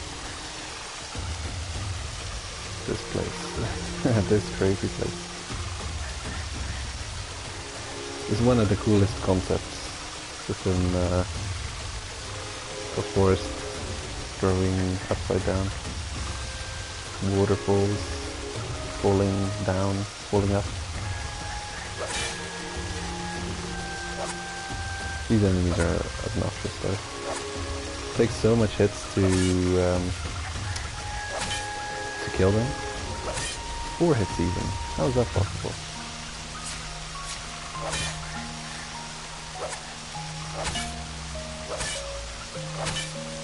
If it's gonna take 4 hits every time, yeah, the pain. Good thing they both dropped an animal bone.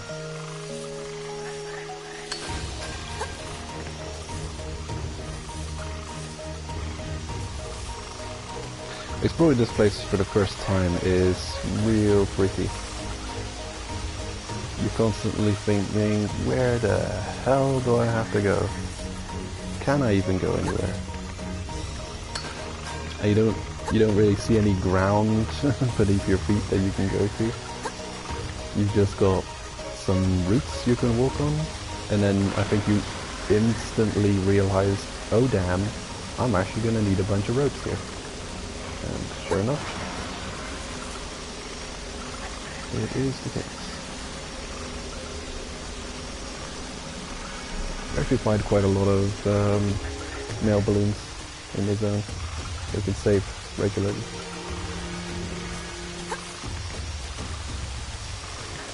And there's certain annoying moments where you want to save, or where it will be beneficial to save, because of how dangerous things happen. That's the other entrance, by the way. This way.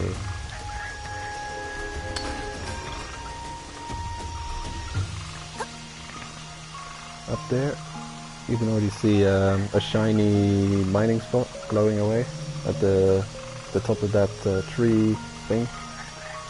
That's where you rappel down from with a rope rappelling spot. Oh, cool. So here's the lookout spot.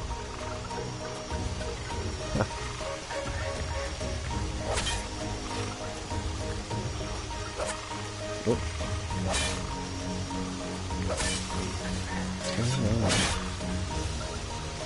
If it's gonna take 4 hits, then I think I might have to actually choose a different weapon type.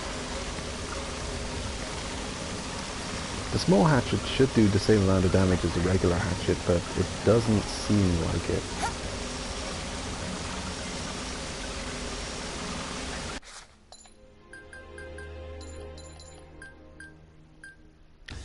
Okay, so it's stones that I'm running out of.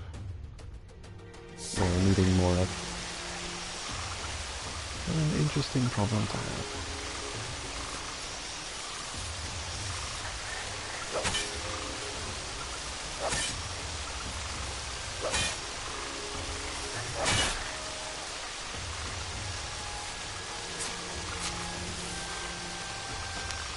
Running out of weapons would be annoying.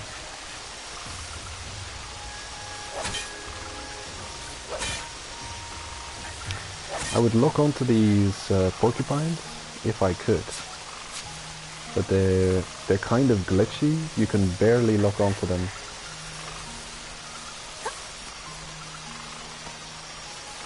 Sometimes you can, sometimes you can't. I think it's because their hitbox is clipping through the floor to some extent, and that is not good for targeting. If the hitbox is clipping through the floor, you can't target him.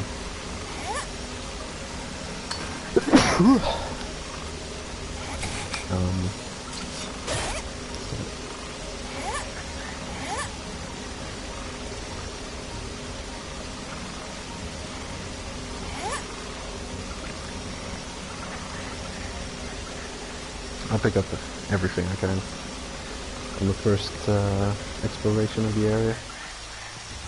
Let's get those collect quests complete.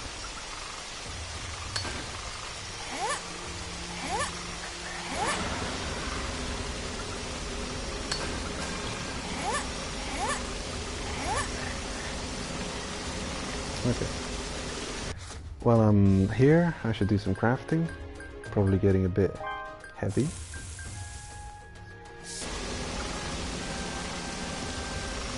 Another shiny.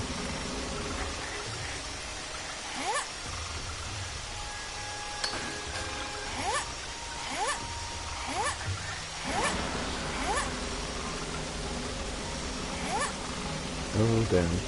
Okay.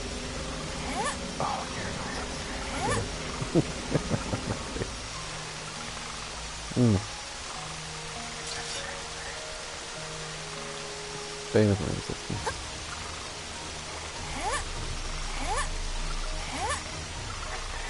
I know this is gettable.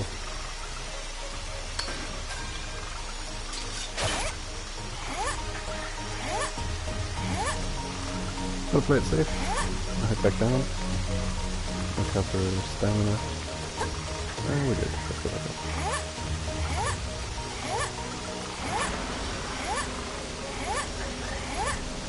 Luckily, many of these ascents are just safely below the red, so I can make them in one go.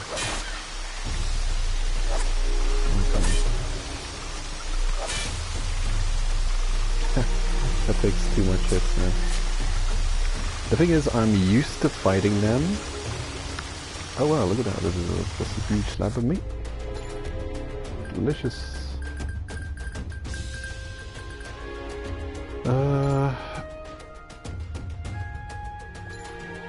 There it is. Moving to our hatchets. Okay, I can craft another. Very good.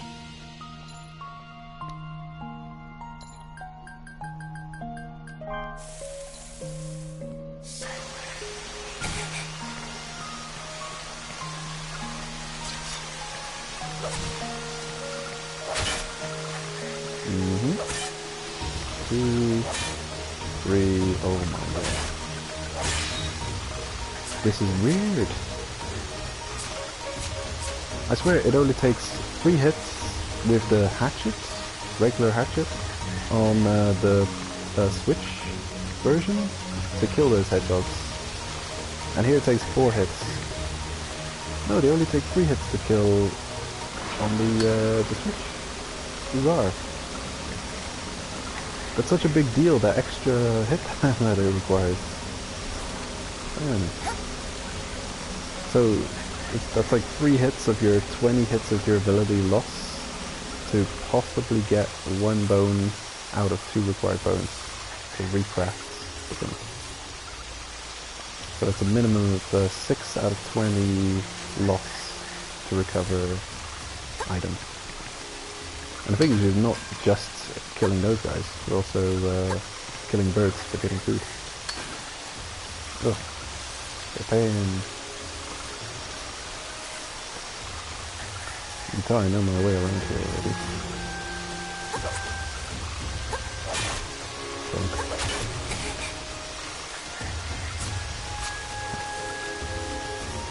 Delicious bird meat.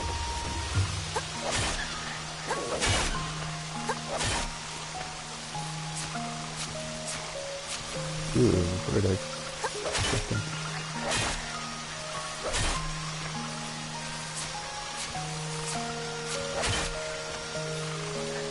Okay, gotta get a bit of provisions. I think we'll be, we're set for now. Lovely.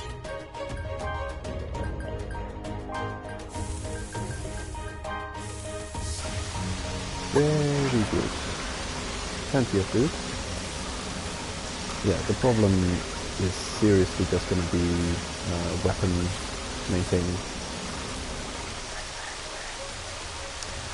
4 hits to kill. Oh, horrible. I'm gonna put a balloon into the air soon.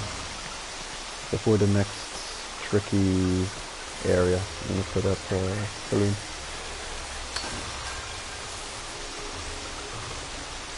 There's nothing more annoying in this zone than getting a reasonable amount of progress and getting bullshitted to death.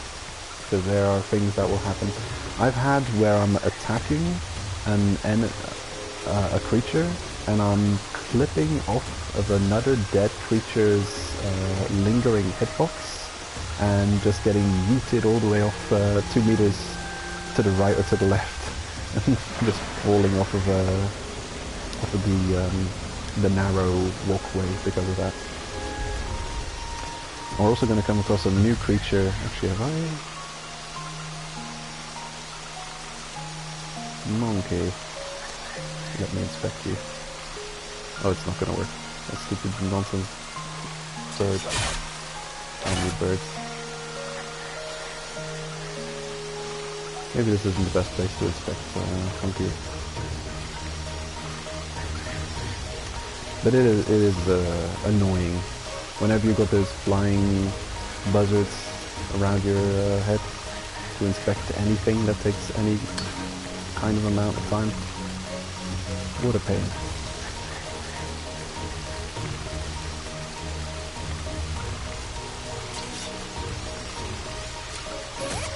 Bonk. Wow.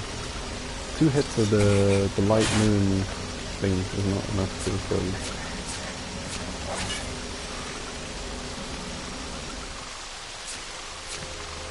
I've been killing him, but I don't think I've got them in my book yet.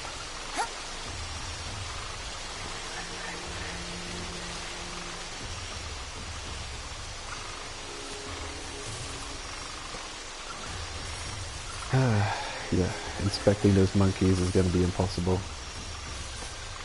The annoying thing is, if you lose sight of a creature while you're investigating it, then it doesn't reset. Then you're analyzing. Oh, they just let me do it. Wow.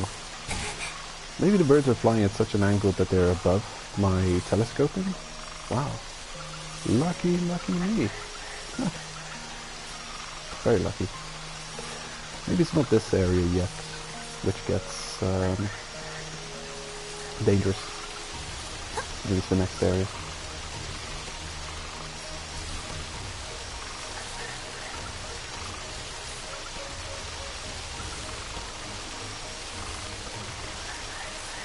The gather spot for that paralysis plant, paralyzing poison, is glitchy. It's supposed to look like this, but a lot of the gather points have looked like they've already been gathered, even though they weren't gathered. The PlayStation version of this game is in a bad state. There's so much glitches I'm seeing here that I did not see in the Switch version. My god. I may already have the 50 items gathered.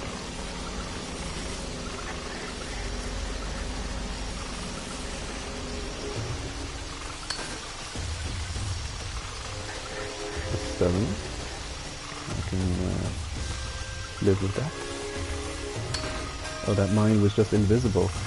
Speaking of glitches, man, seriously, it just keeps going. I'm just talking about glitches, and the game knows and fails to load assets going on. Crazy. Okay, we've safely made it through that zone. It's the inverted forest. And it's not the only map which is technically in the inverted forest. It's just that this one is called Inverted Forest.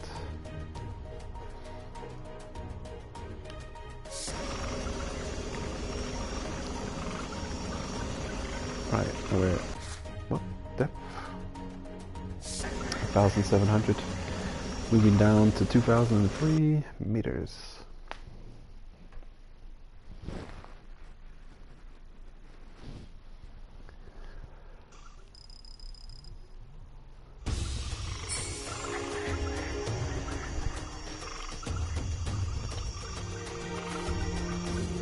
I don't know how things are gonna get real.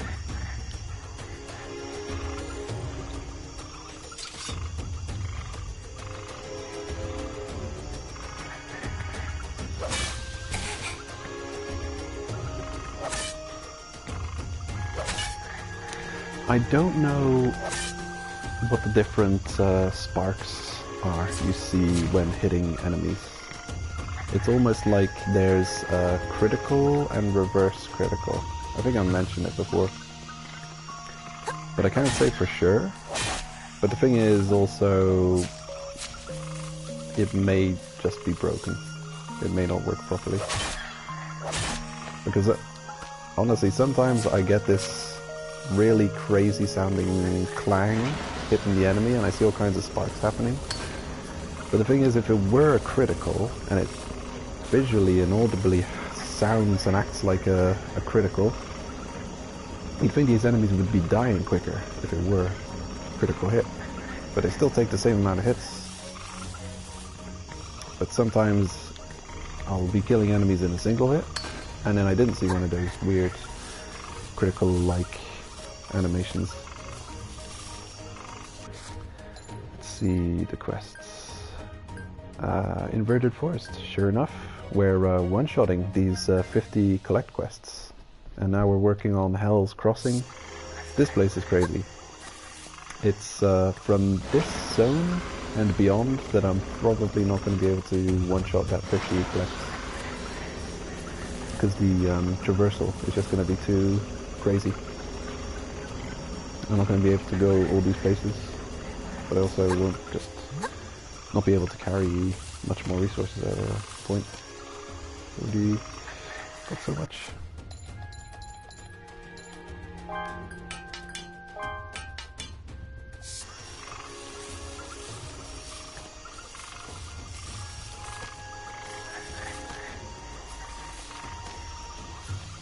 The thing is, picking up everything because of the gather 50 items quests actually gives you a good stack of an assorted bunch of items which you otherwise would probably leave and ignore and not bring with you. funk. What do you drop? Fletching. Yeah. That's a curious type of enemy. How has he not seen me yet? Those are like long-range AoE attackers. And they put this poor cloud that explodes after a certain amount of time. Really annoying.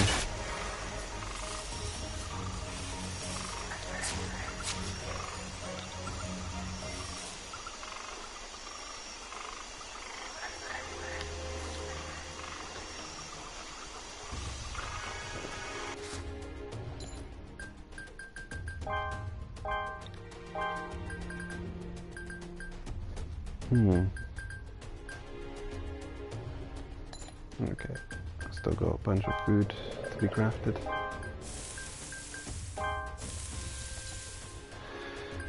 But still getting full up on items. And I cannot justify throwing them away to make room. I'd like to bring them all back. Uh-oh.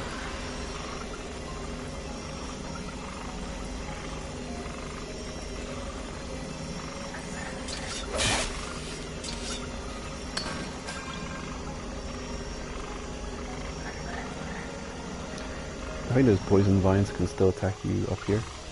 Will I make it? Yeah, surely I will. Surely I will. One more jump. No. Oh my god. Oh. Damn. Wow. I underestimate sometimes just how little I can climb. It's something that'll upgrade over time.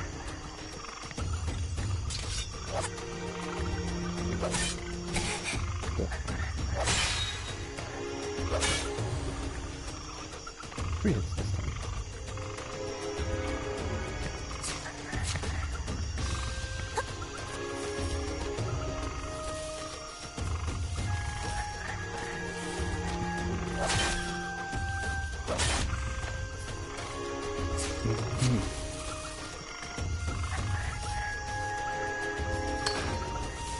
This area is crazy. It's called Hell's Crossing, and in the middle of the zone there's this giant tree trunk spanning the zone. The width of the zone. And it's not simple to get onto.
Okay.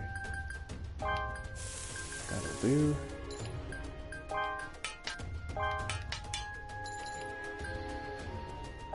And your hatchet, good enough.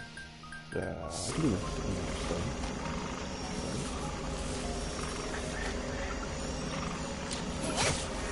Yes. Honestly, I was gonna say, if this blue whistle hatchet doesn't one-shot these blighters, then I'm asking my money back for it. My god. It's weird, but I distinctly remember one-shotting those plants with a simple hatchet. So I want to see if the moon pickaxe doesn't one-shot them, and I know there's some nonsense shenanigans going on with the damage in this game. But I already find it weird. Oh, this is so close. You got just enough to be able to reach this point. And you have to go that way, there's no other path.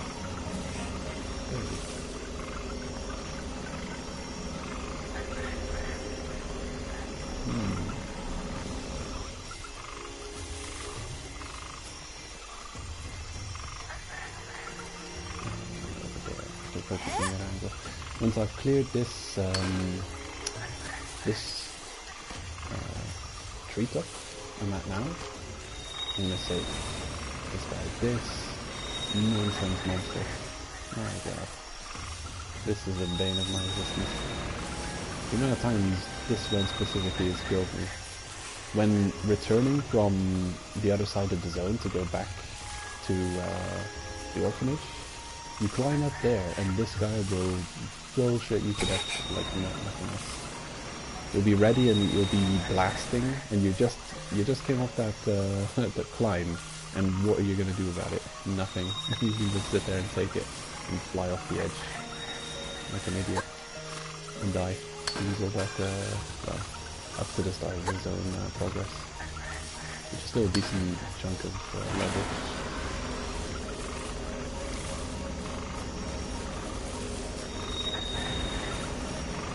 We'll take it now. Safely. Range.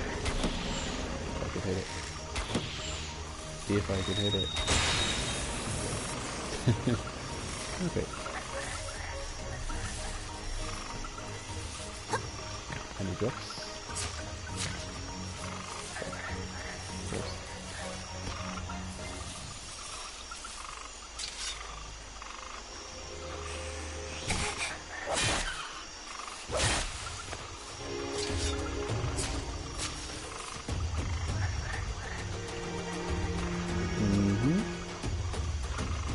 Okay. Just gonna eat this. Throw that black meat away. Eat some bird meat. Grab some bird meat. Weapons. No weapons. Okay.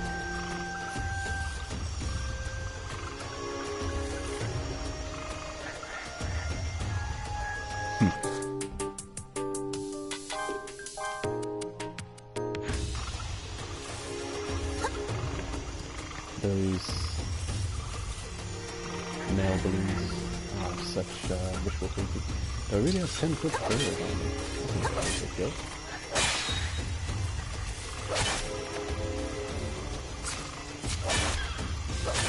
I probably could do without killing birds for now. And just getting those guys. But yeah, if they would leave me alone, 2 seconds, I've got enough bird meat. Stop offering your body to me, dying birds. Nah, it's okay. Okay.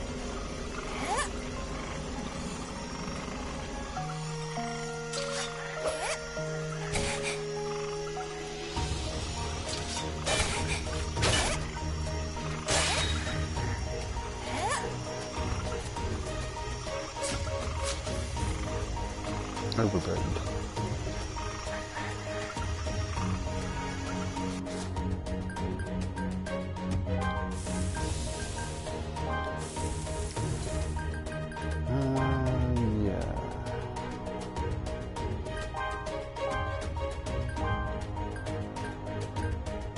Yeah. Doesn't weigh much. It's kind of useless.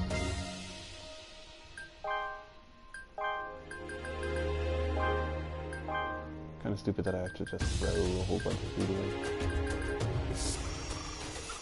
But it's not like these birds are ever going to stop attacking me. It's not like I'll run out of the option of getting more bird meat. Okay, are you really? Oh, okay.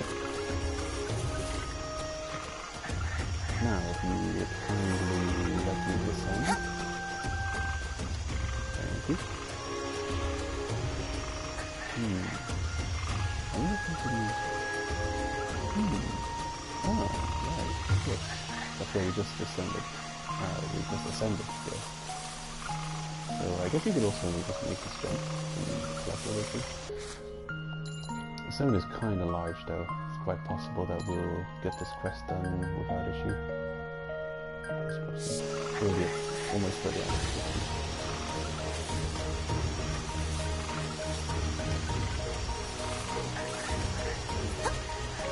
I will check out the special extended area of the zone.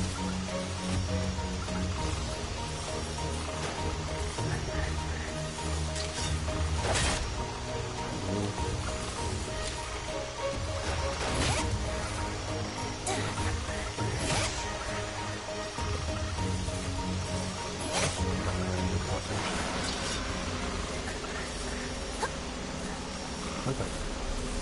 So the normal routes, let's have a look. Right, we're at the center now.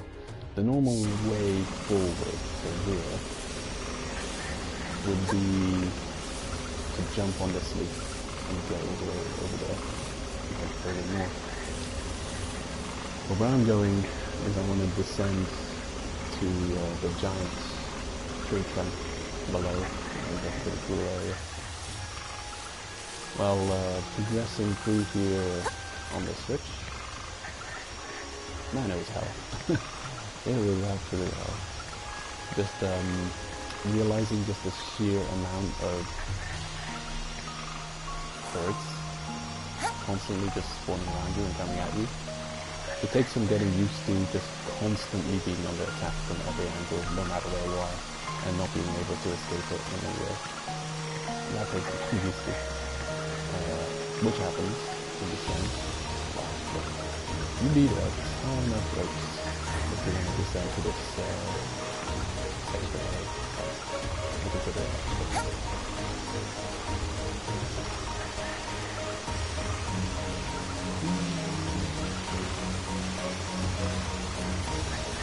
Yeah. Specifically, exactly 2 ropes required to get to the base there. So I usually start off bringing 4 ropes when I'm going for layer 2, and you'll find a bunch more ropes on the way. And the ropes I tend to take are the lightweight ropes that you purchase. So I actually spend some investment planning to go into layer 2.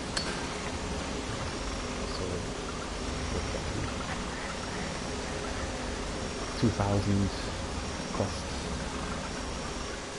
I might have some rope still remaining from a few stories. I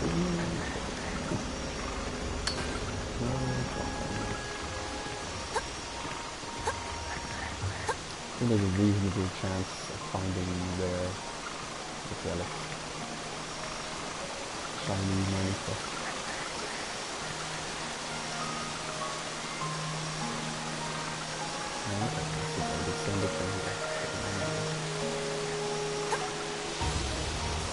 I'm not that used to... What are you doing here? Aren't you the colorful bird color?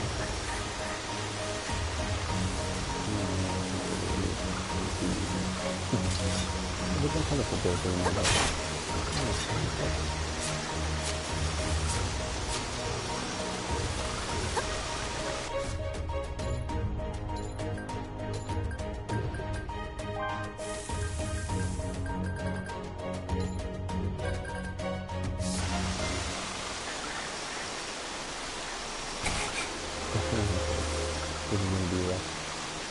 Or they could all just be fun. Yeah, sure. Okay, that's very easy.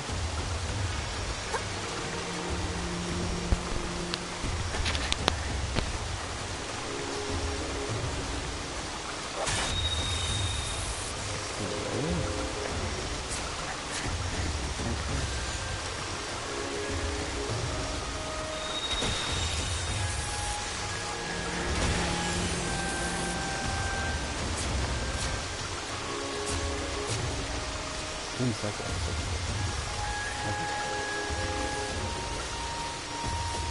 The moment I reach 4 on the quest complete counter, I'll know that I don't have to loot everything. And there's an ascent with a bunch of mining spots, but that's gonna be rough. So it might be the other way back up.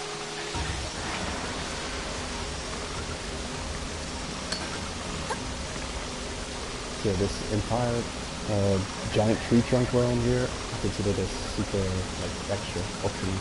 You can come down here if you have the space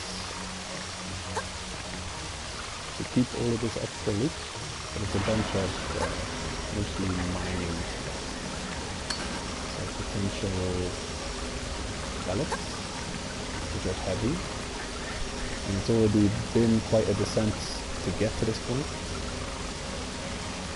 So yeah, and the inverted forest doesn't just end after this, so there's still more to obtain. So I never really come to it.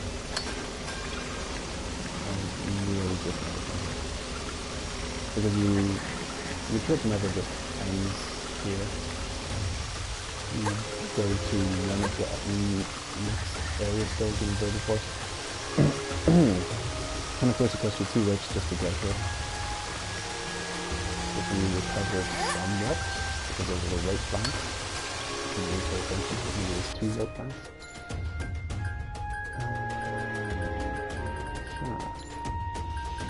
Okay. And now we're finding also all these insects we killed that drop their exoskeletons, so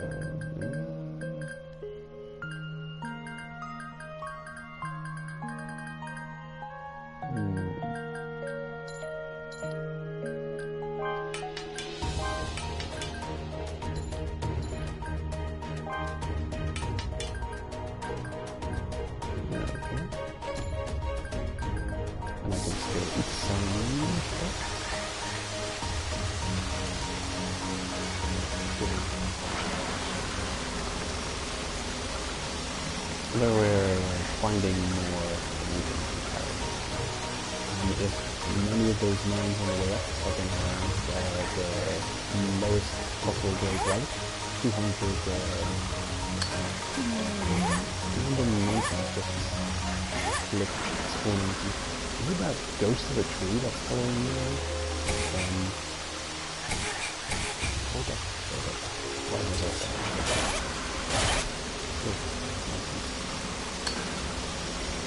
Yep, some kind of tree ghost. Not let's go down. Oh.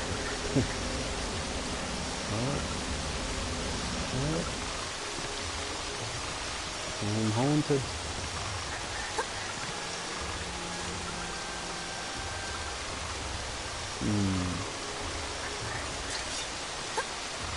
I'll go down, please. I'm gonna save again. I don't trust it.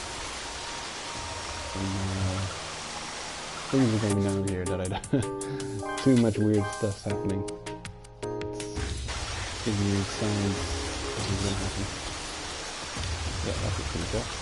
There's a ghost tree glitching into my climbing wall. Up. So, can I just have to hang here? And murder everything? Okay.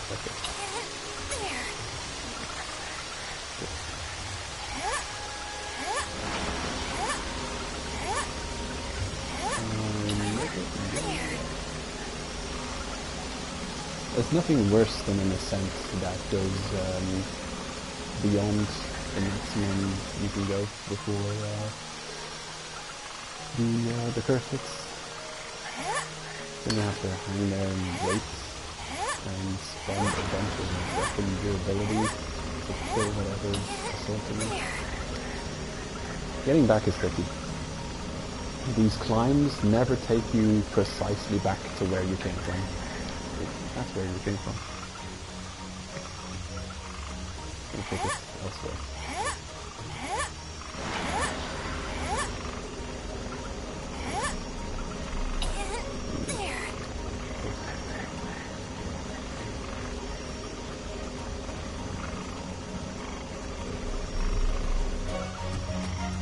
without you're supposed to jump down there.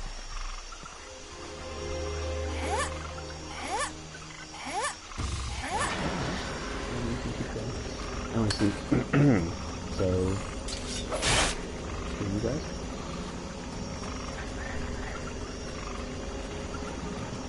And I've got 4 completed quests, so this zone has 15 items collected.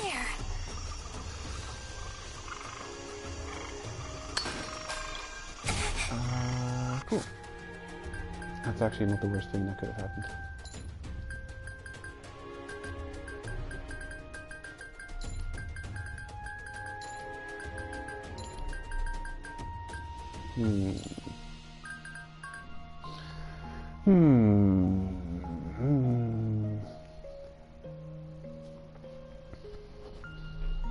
It's getting to be that quite some time has passed since I started streaming. I think in half an hour or so I'm going to end the stream, have a small break, have something to eat, and then I might actually just start a new stream in like I guess 1/2 in an hour from now, roughly, possibly. Or maybe I won't even take half an hour break. We'll see. Yeah, a short break, and then I'll carry on. That's because I feel like carrying on playing. But I'm getting close to the maximum allowed time limit for YouTube, so it makes sense to also take a break. What do I want to throw away? I don't have anything that I want to get rid of. I mean, there's a bunch of random assorted items, but they're all kind of useful.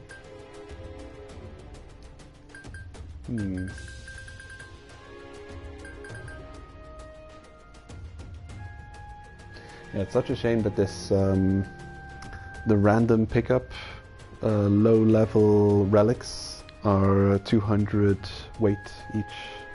It's kind of annoying. Because it does make that the easiest way to lose some equipment weight is to throw these away. Well, they're actually the valuable thing that you're descending into the abyss, the abyss, to go collect and retrieve. Kind of makes a little bit pointless, all of it, doesn't it? I can discard you. Yes. And egg. What else could go? I could get rid of some stones.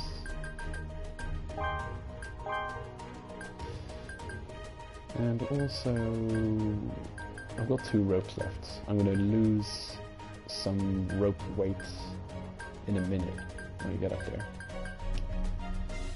And a male balloon, I'm going to keep that.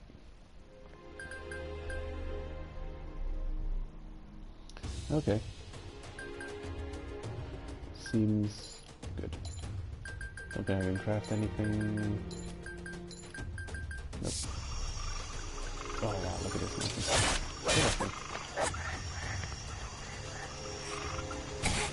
How am I still affected by the fish? Is it because I was in the menu? I saved before the climb, but it's quite possible that I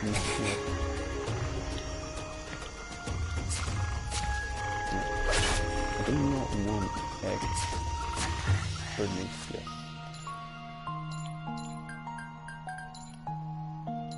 Let's see if I still need it.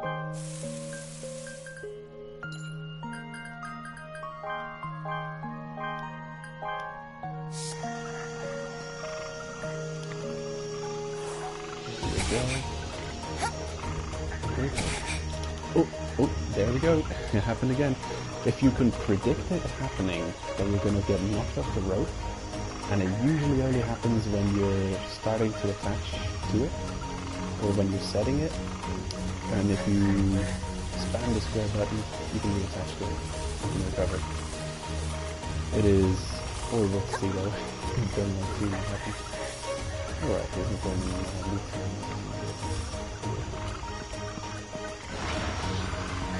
so yeah, that costs. That really costs. I honestly don't think it's worth what it costs. Because it's you find so much in the inverted forest that you usually don't have enough backpack weights that you can even bring all of the relics that you can find. There's quite a lot of mining spaces, and the way the mining spaces are set up in the inverted forest is you want to pick them all because they're just so, easy to find. And that way we just went straight up just costed how many ropes? Oh dang. I'll head back. I'm gonna make note of it. Can I actually get back there? Ooh, it's gonna be rough. I think I can. Leave me, let me here. Yeah, good.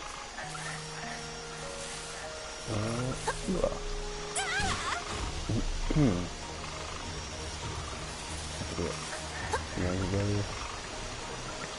Okay. I want to take a note of how much ropes it takes to... What's this place? Hell's Crossing. Yeah, I'm quickly going to write down. Ropes to traverse large tree in Hell's Crossing. And now I'm going to go back to where I went, and then I'm going to count the amount of ropes it took. Maybe just carelessness on my part. So this is one. Add one to the ropes. Okay.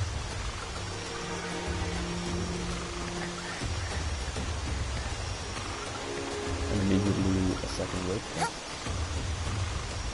think it might be 4 in total. Adding one.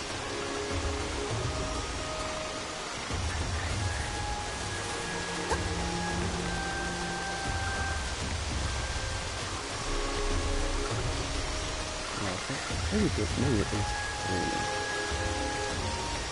Right, there's one up there. Actually, I'm wrong, there is another way back. Just pretty much where we came from. But half the loop is up this way, so that's 3 ropes. It's 3 ropes, but this path is extra, right? So you have to account for 3 extra ropes than you usually account for by going this route. And to take this route, you already have to bring 4 ropes on you just to get through. To safely get through inverted forest, you have to start off with 4 ropes. And that's taking into account that you will find new ropes on your way. And this haunted tree really won't let me go. Come on.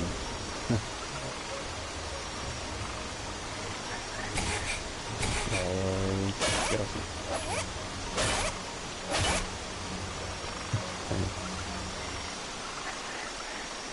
Yeah, there's been too much birds and bugs.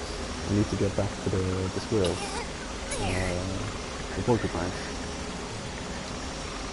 They need to give me their buttons.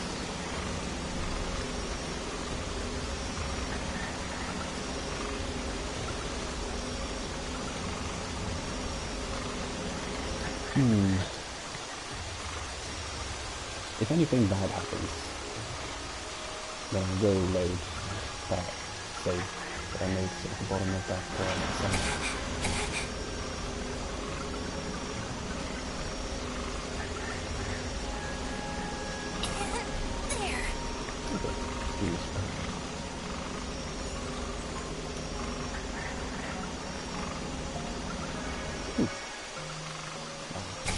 I couldn't move forward. I was completely body blocked by just the sheer number of enemies in my face.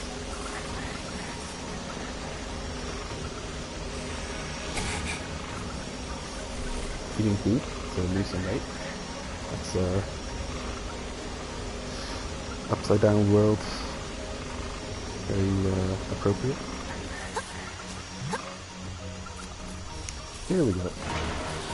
And I guess you pretty much come back exactly where you left off.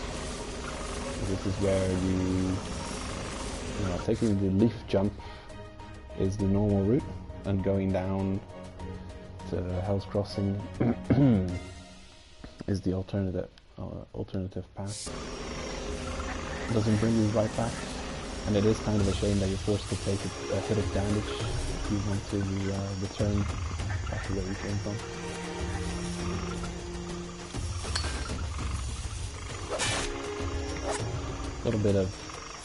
A bit too much.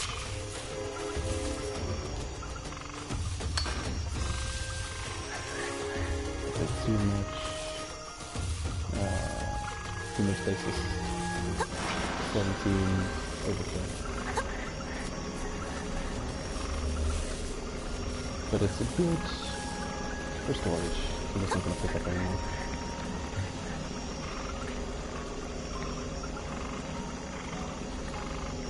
Okay.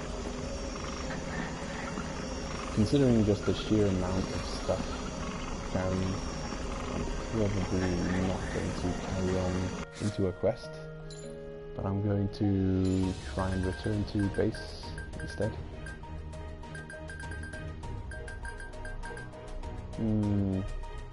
Yeah.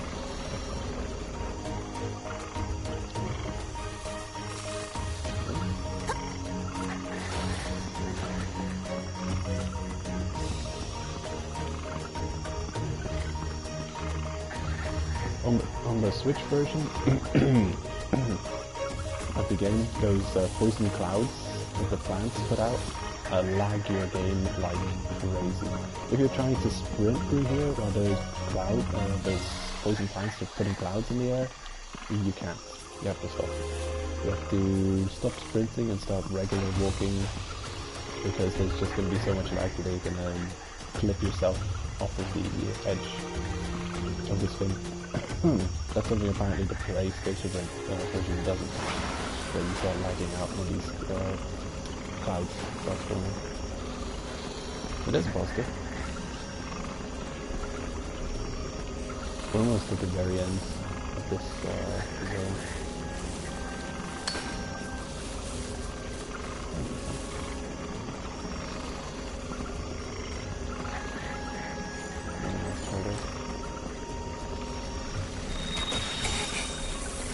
You can free aim, because the dots reticle on screen without properly zooming in. Oops. How am I almost hit through this phase? I wanna not say anything.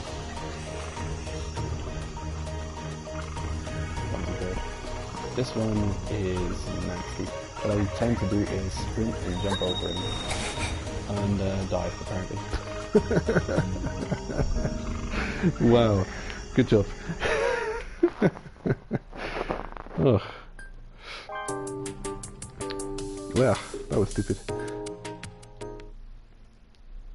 But then, PlayStation and Switch version seems to be completely, or quite different in terms of how they work and react to things. It has worked for me quite often to just jump over and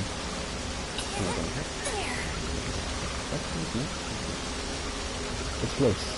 50%. Personally.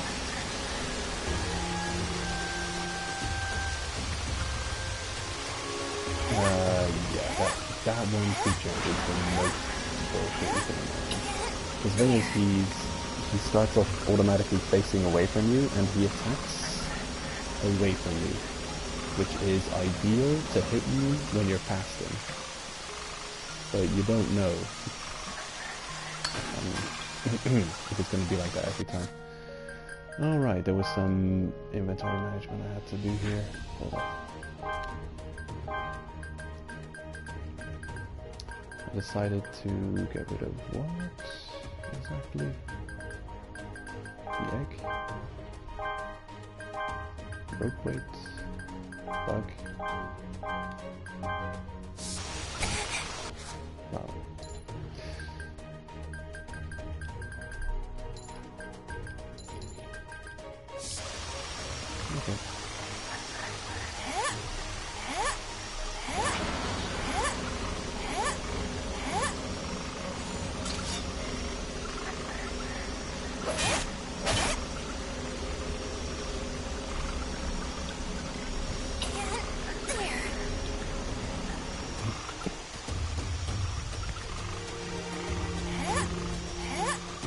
Yeah, this side path.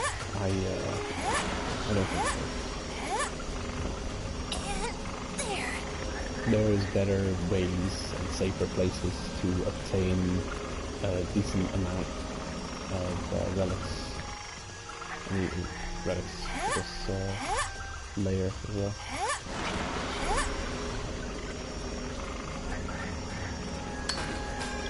No. Okay.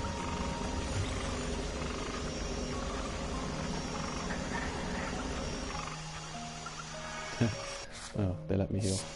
I'm actually, yeah, I'm under the I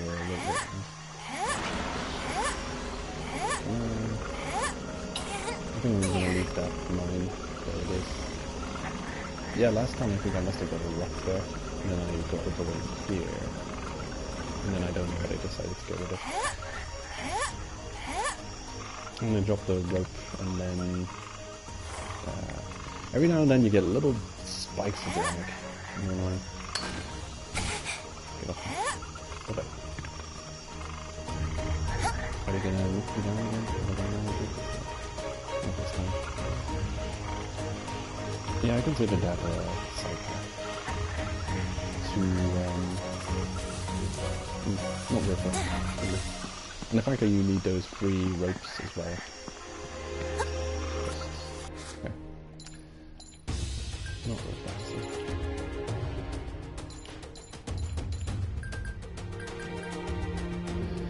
I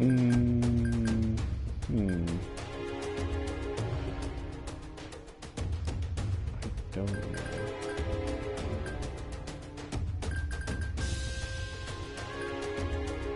No. I think it's just time cycle. Yeah. In both versions you have this weird where your character stops here. They think it's a cliffside. One gap in the floor. Yes, I believe it's time to head back.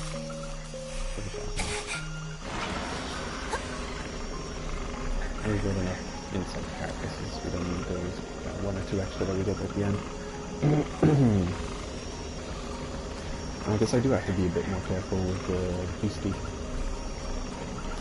I swear on the Switch I jump over him, and even if I get hit by him, he propels me forward. And that works. Ouch.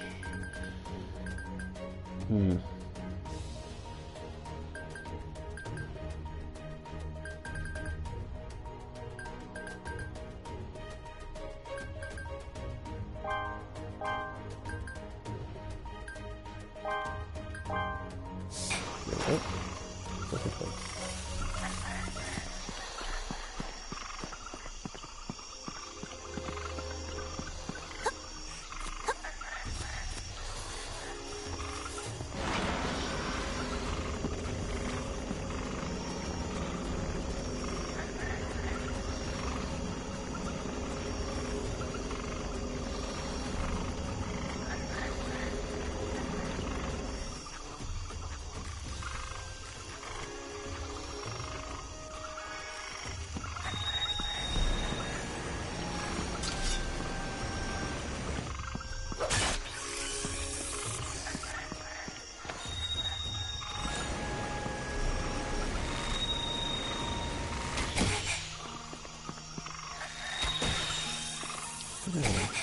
Oh my god, these damn birds are almost pushing me off the edge. They know I'm almost at the end, they have to stop me. They're programmed to do even more their best when I reach this point.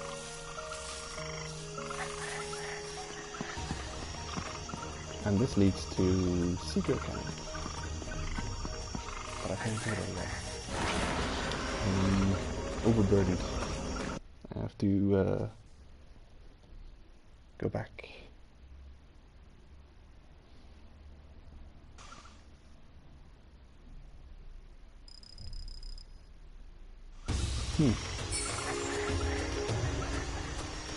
Alien fun bug. Hello. Welcome back. I've been, well, just very busy. Like, studies studies keeping me busy, so I don't actually have that much time to stream.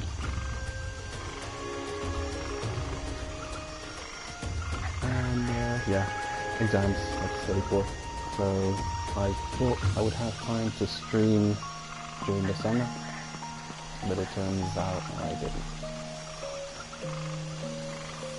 I can probably get away with streaming this game on school days in the evenings after class until I finish it, but after this, finishing this game, I don't know when it'll be. I wanted to do a Soul Level 1 run of Dark Souls 1, but yeah, not straight away. It's gonna happen. I still want to do that at some point in the future.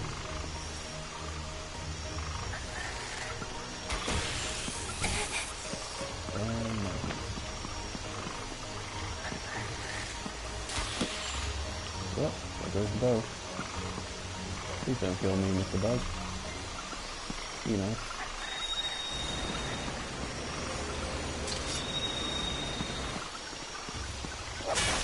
Okay, it really would. For sparing my life. Oh, Harold. Hagrid. How are you doing? I would love to speak with you, but overburdened. Actually, I don't know what. If he gives me, well, I can still carry something. You know what? Yeah. At least go back with this crossbow. Hello. Oh, it's you.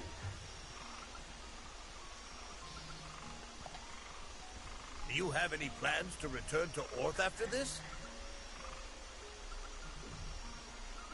If you do, there's something I want to ask of you. I want you to deliver this letter to Laffy for me.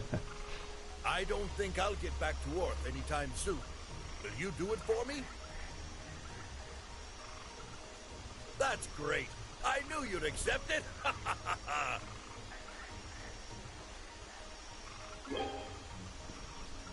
How irresponsible. Anyway, I'm counting on you, partner.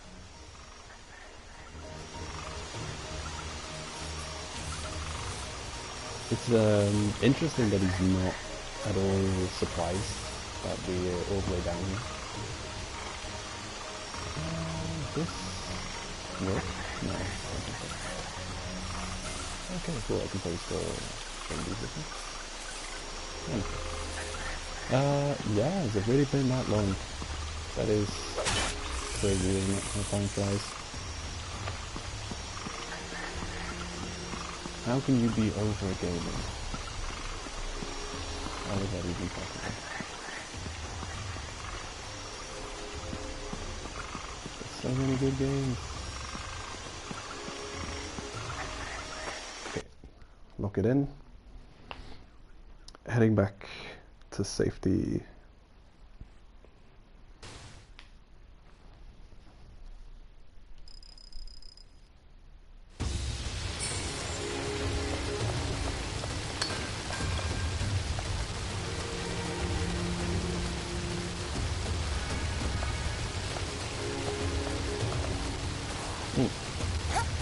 Yeah, let's play better games. Have you played something so horrendous that it's quit your gaming forever?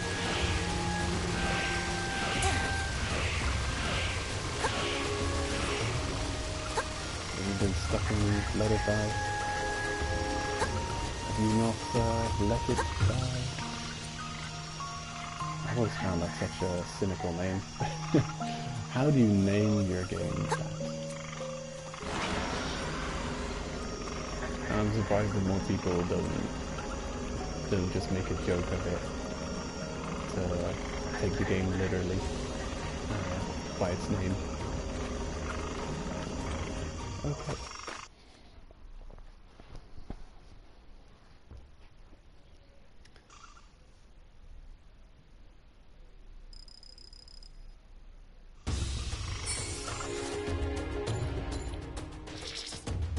fast travel. Where in Layer 2, there is some restriction to being allowed to fast travel. The way I see it is if you're able from Orb to fast travel to zone to Layer 3, then anywhere within anything above that, you're able to fast travel in any area. So you have to have fully unlocked the next layer and have it accessible from the start of your descent from Orb. And then anywhere above that point, you're able to fast travel whenever you want.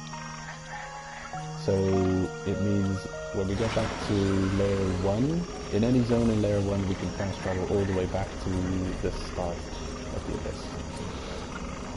But still, now in Layer 2, we cannot fast travel in any zone in Layer 2.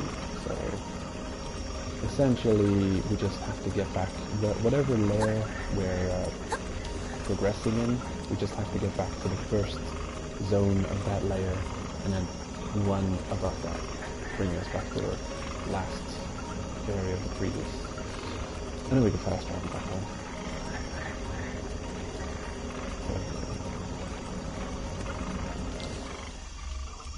Reasonable. Reasonable, doesn't require you to go all the way back. But then the higher up you get back, the easier you're making it on yourself, because it gets more and more difficult the lower you get. So running all the way back would technically be quite possible because it's constantly getting so easy. For instance, now I can fast travel. I could also easily just run back. But then, yeah, I'm running through a bunch of different zones. So it's, at that point, it's purely time-based. And if you still have items that you might want to collect, and if you still got space left to collect some items, but yeah, I think once you've completely cleared out a layer, you probably want to stay in the higher layers at that point. You clumsy critters. Oh, unbelievable. Come at me then. Oh, good job. So I'll fast travel back to the first layer. I mean, the top of the first layer.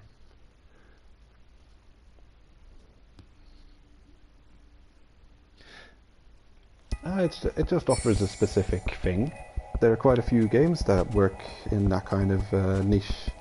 I also appreciate quite often games that you can just start playing and that you can turn your brain off and just do some grindy stuff and just collecting and doing things. You don't have an overt story. Elden Ring. Elden Ring has a bit of that. This game actually has quite a lot of that, but then it also has a story that you can follow. So it's not just mindless grind. Monster Hunter also has a bit of that.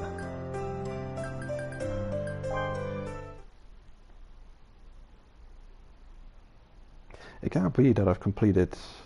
I haven't completed that many quests, have I? Why are all these new quests showing up?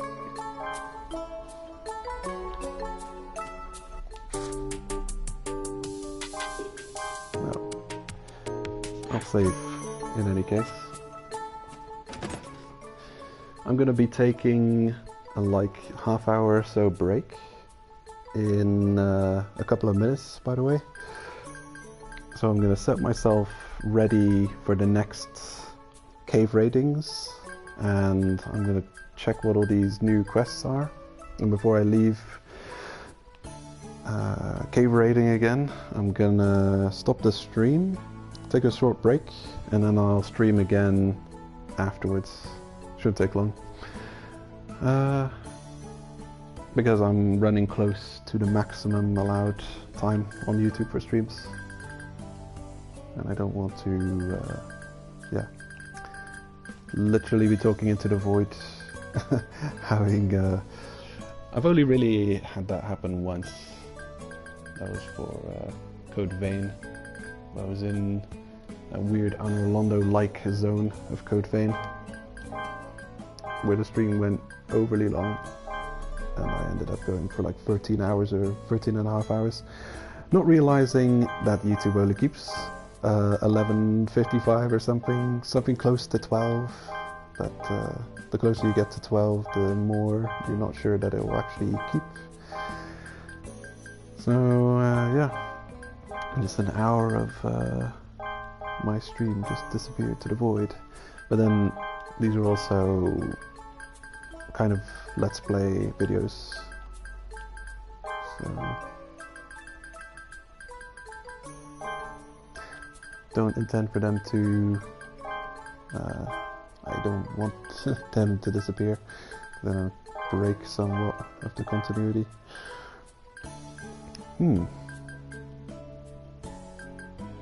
Need to pick up some more salt. Salt and a new bow. That's for crafting. I don't know if you're oh, well, yeah, catch you in a bit, but I'm still going for a couple of minutes longer, just getting all the prep done for the next cave raiding session. I am quite used to zone layer 2 by now. It's layer 3 which is still causing me some grief. Arrows. Arrows seem fine. Hatchets. Gotta start off with 5 hatchets, possibly. 4 or 5. Okay.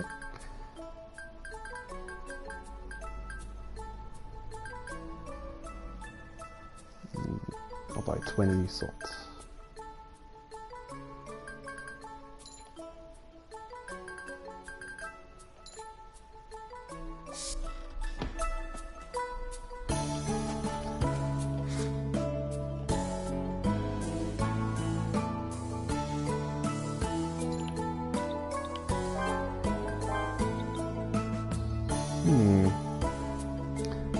Good. Yeah, seems good.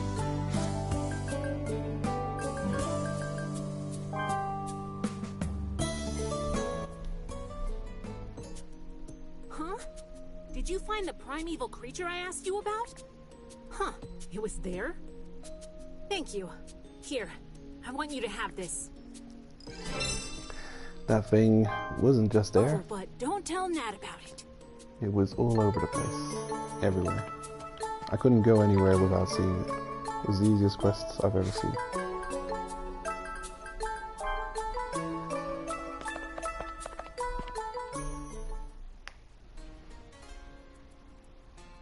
Jeez, she really gave me so much trouble.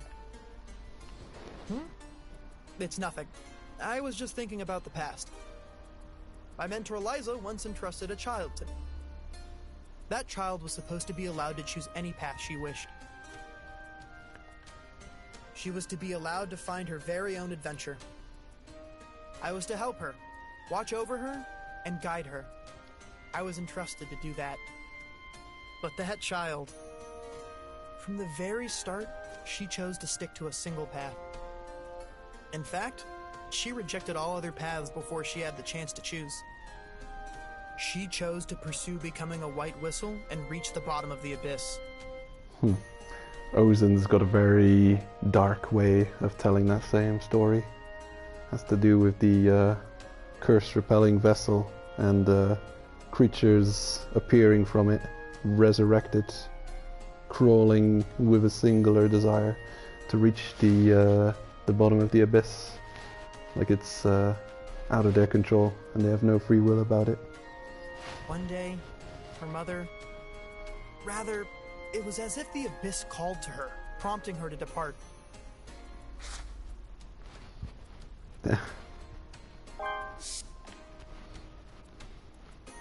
Yes, that's right. So you know of Rico. Did Nat and Shiggy tell you? She departed for the bottom of the abyss just before you arrived at the orphanage. I wonder where she is, and how she's faring. Oh.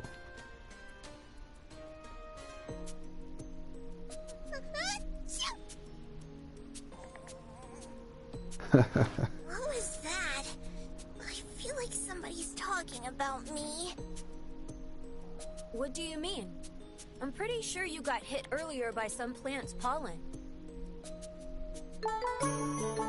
That is such a cool touch. Man, it's moments like that that really show how awesome this game can be.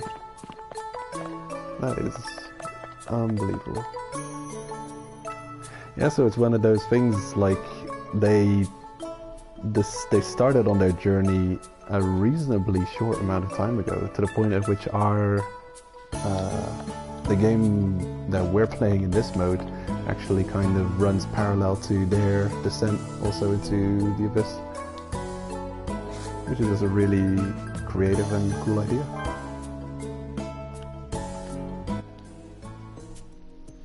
Hey, have you ever recovered this relic? I want to see it up close. If you happen to find it, would you mind showing me? His quests are super extra. I don't even think they're kept in the quest catalog. They're really meant for just, I don't know, some easy extra bonus experience. Oh, hey, isn't that it? I happen to have one on me. Oh, interesting. It looks kind of different than how it does in the relic records. Thanks. That was very educational. Easiest quest of my life.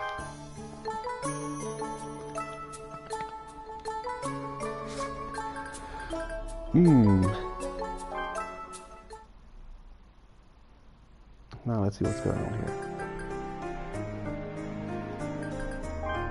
Gonna hand in the guild quest. Hello. Nice weather we're having today. It's pretty good, huh?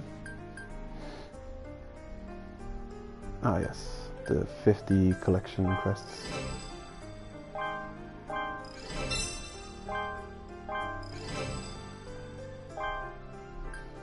Wonderful.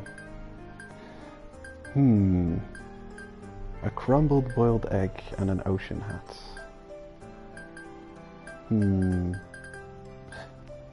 Valley croaker, horn crier. 10 horn criers though. Easy, but that's a lot of them. Guess it's something to do before I fast travel all the way back. Is when I reach the final area of Layer 1. I can probably defeat a couple of them before heading back, if I've still got an item, a weapon that isn't too broken. Yeah, I think I'll do that. Come again. Oh boy. Never-ending quests. Oh, welcome. What brings you here today? A letter from my hobo.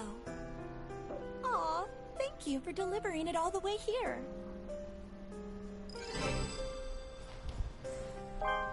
Let's have a look-see. What did he write to me? Laffy, how are you? I'm doing great. I found a grade 1 relic today. Isn't that amazing? I can sense that more treasures are hidden nearby, so I've decided to keep digging around in the 3rd layer. I have an awful craving for your mustard stew, but it can't be helped. I want to become a white whistle as soon as I can and give you the good life. Please put up with me for a bit longer. Bye for now. From your future white whistle, Havel. Oh, Havo. He never quit writing childlike letters.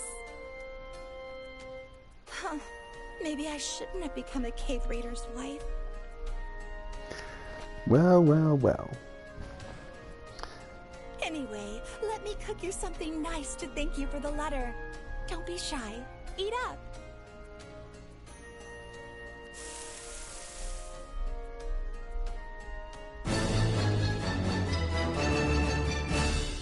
Oh my god. Laffy's cooking was delicious, though it had the taste of tears.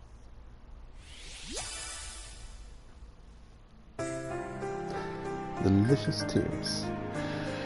Wow. That's so weird. Damn. You regret your life so much. Maybe it's because you can imagine he's probably always out cave raiding in the abyss and he's not home often. Yeah, we'll see it that way.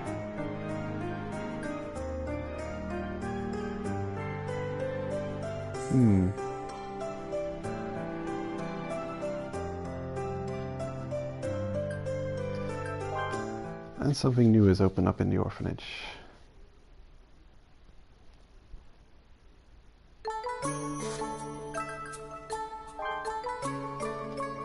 Oh. Wait a minute. Didn't you just finish a quest for you? Hey, I have a favor to ask you. I'm researching this primeval creature. Valley Croaker Extreme. If you encounter it, will you please tell me where in the abyss you saw it? Okay.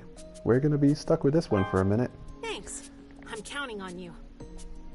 Yeah, that quest is not gonna be quickly completed. The place you find those...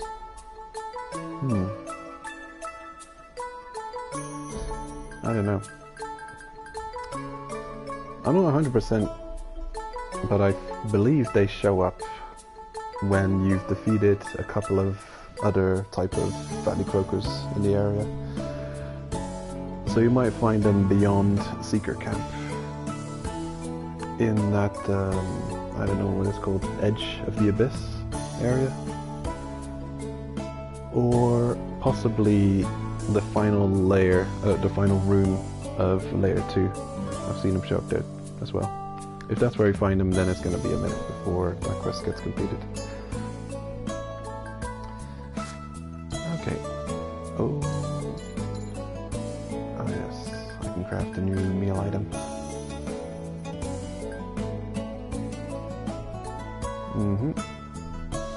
A bird egg and Eternal Fortunes for the crafting quest. I'm gonna do that before I forget.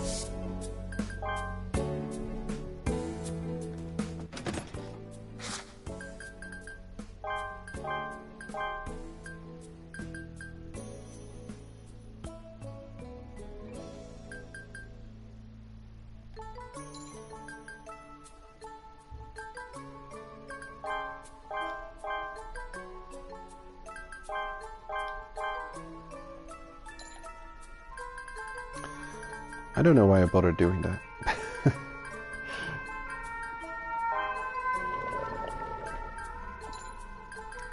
When I craft it, it doesn't pull from my inventory anyway first, so taking those items into my inventory before crafting was a really stupid thing to do. Oh well. Nothing lost, huh?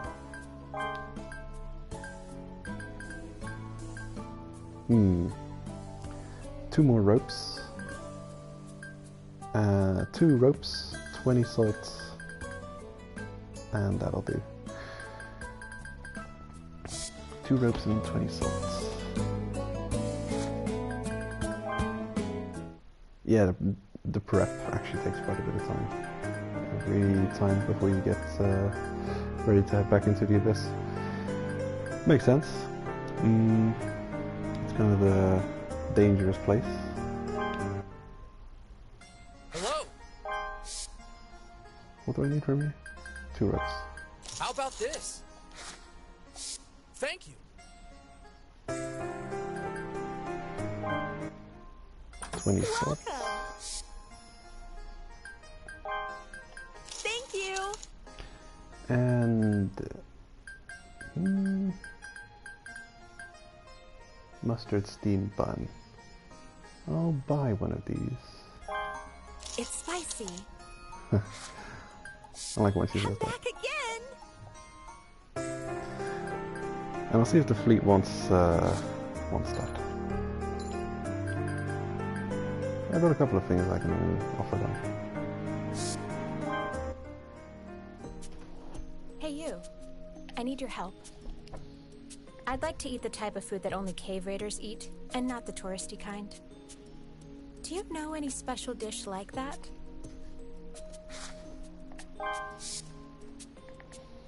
Ah, nope. She won't take the steamed bun. It's too touristy. But she will take the crumbled boiled egg. I see. You're right. This appears to be food that only cave raiders eat. Thank you for the food. Thanks. It might not be much, but take this as a token of my thanks. Oh, red antidote. Okay.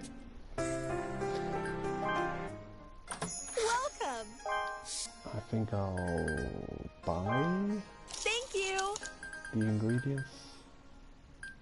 Was it this? I think so. Thank you! Come back again! So I can craft another one for the quest. There it is. Hello. Welcome. She's tired of seeing me. Alright.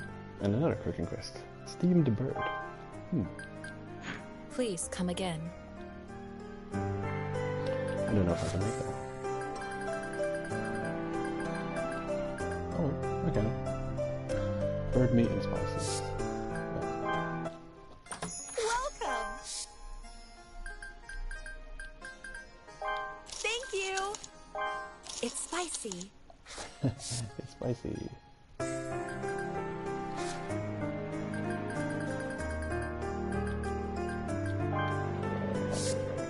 Alright. Yes. I mustn't forget the relic appraisal. Welcome. Give me all of your cash. Is this good?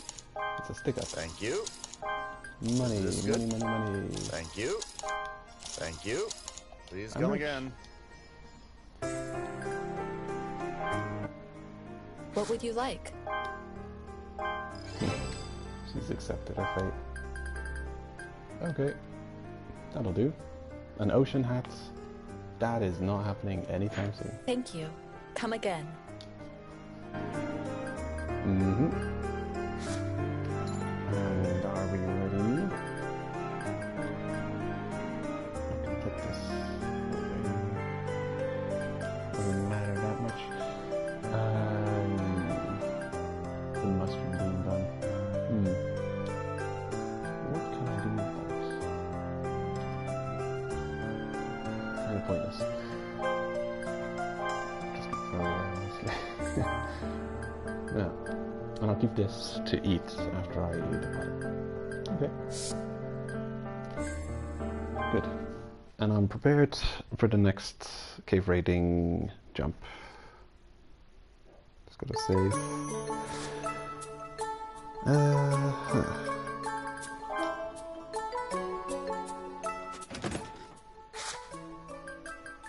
No reason for me to be looking in here.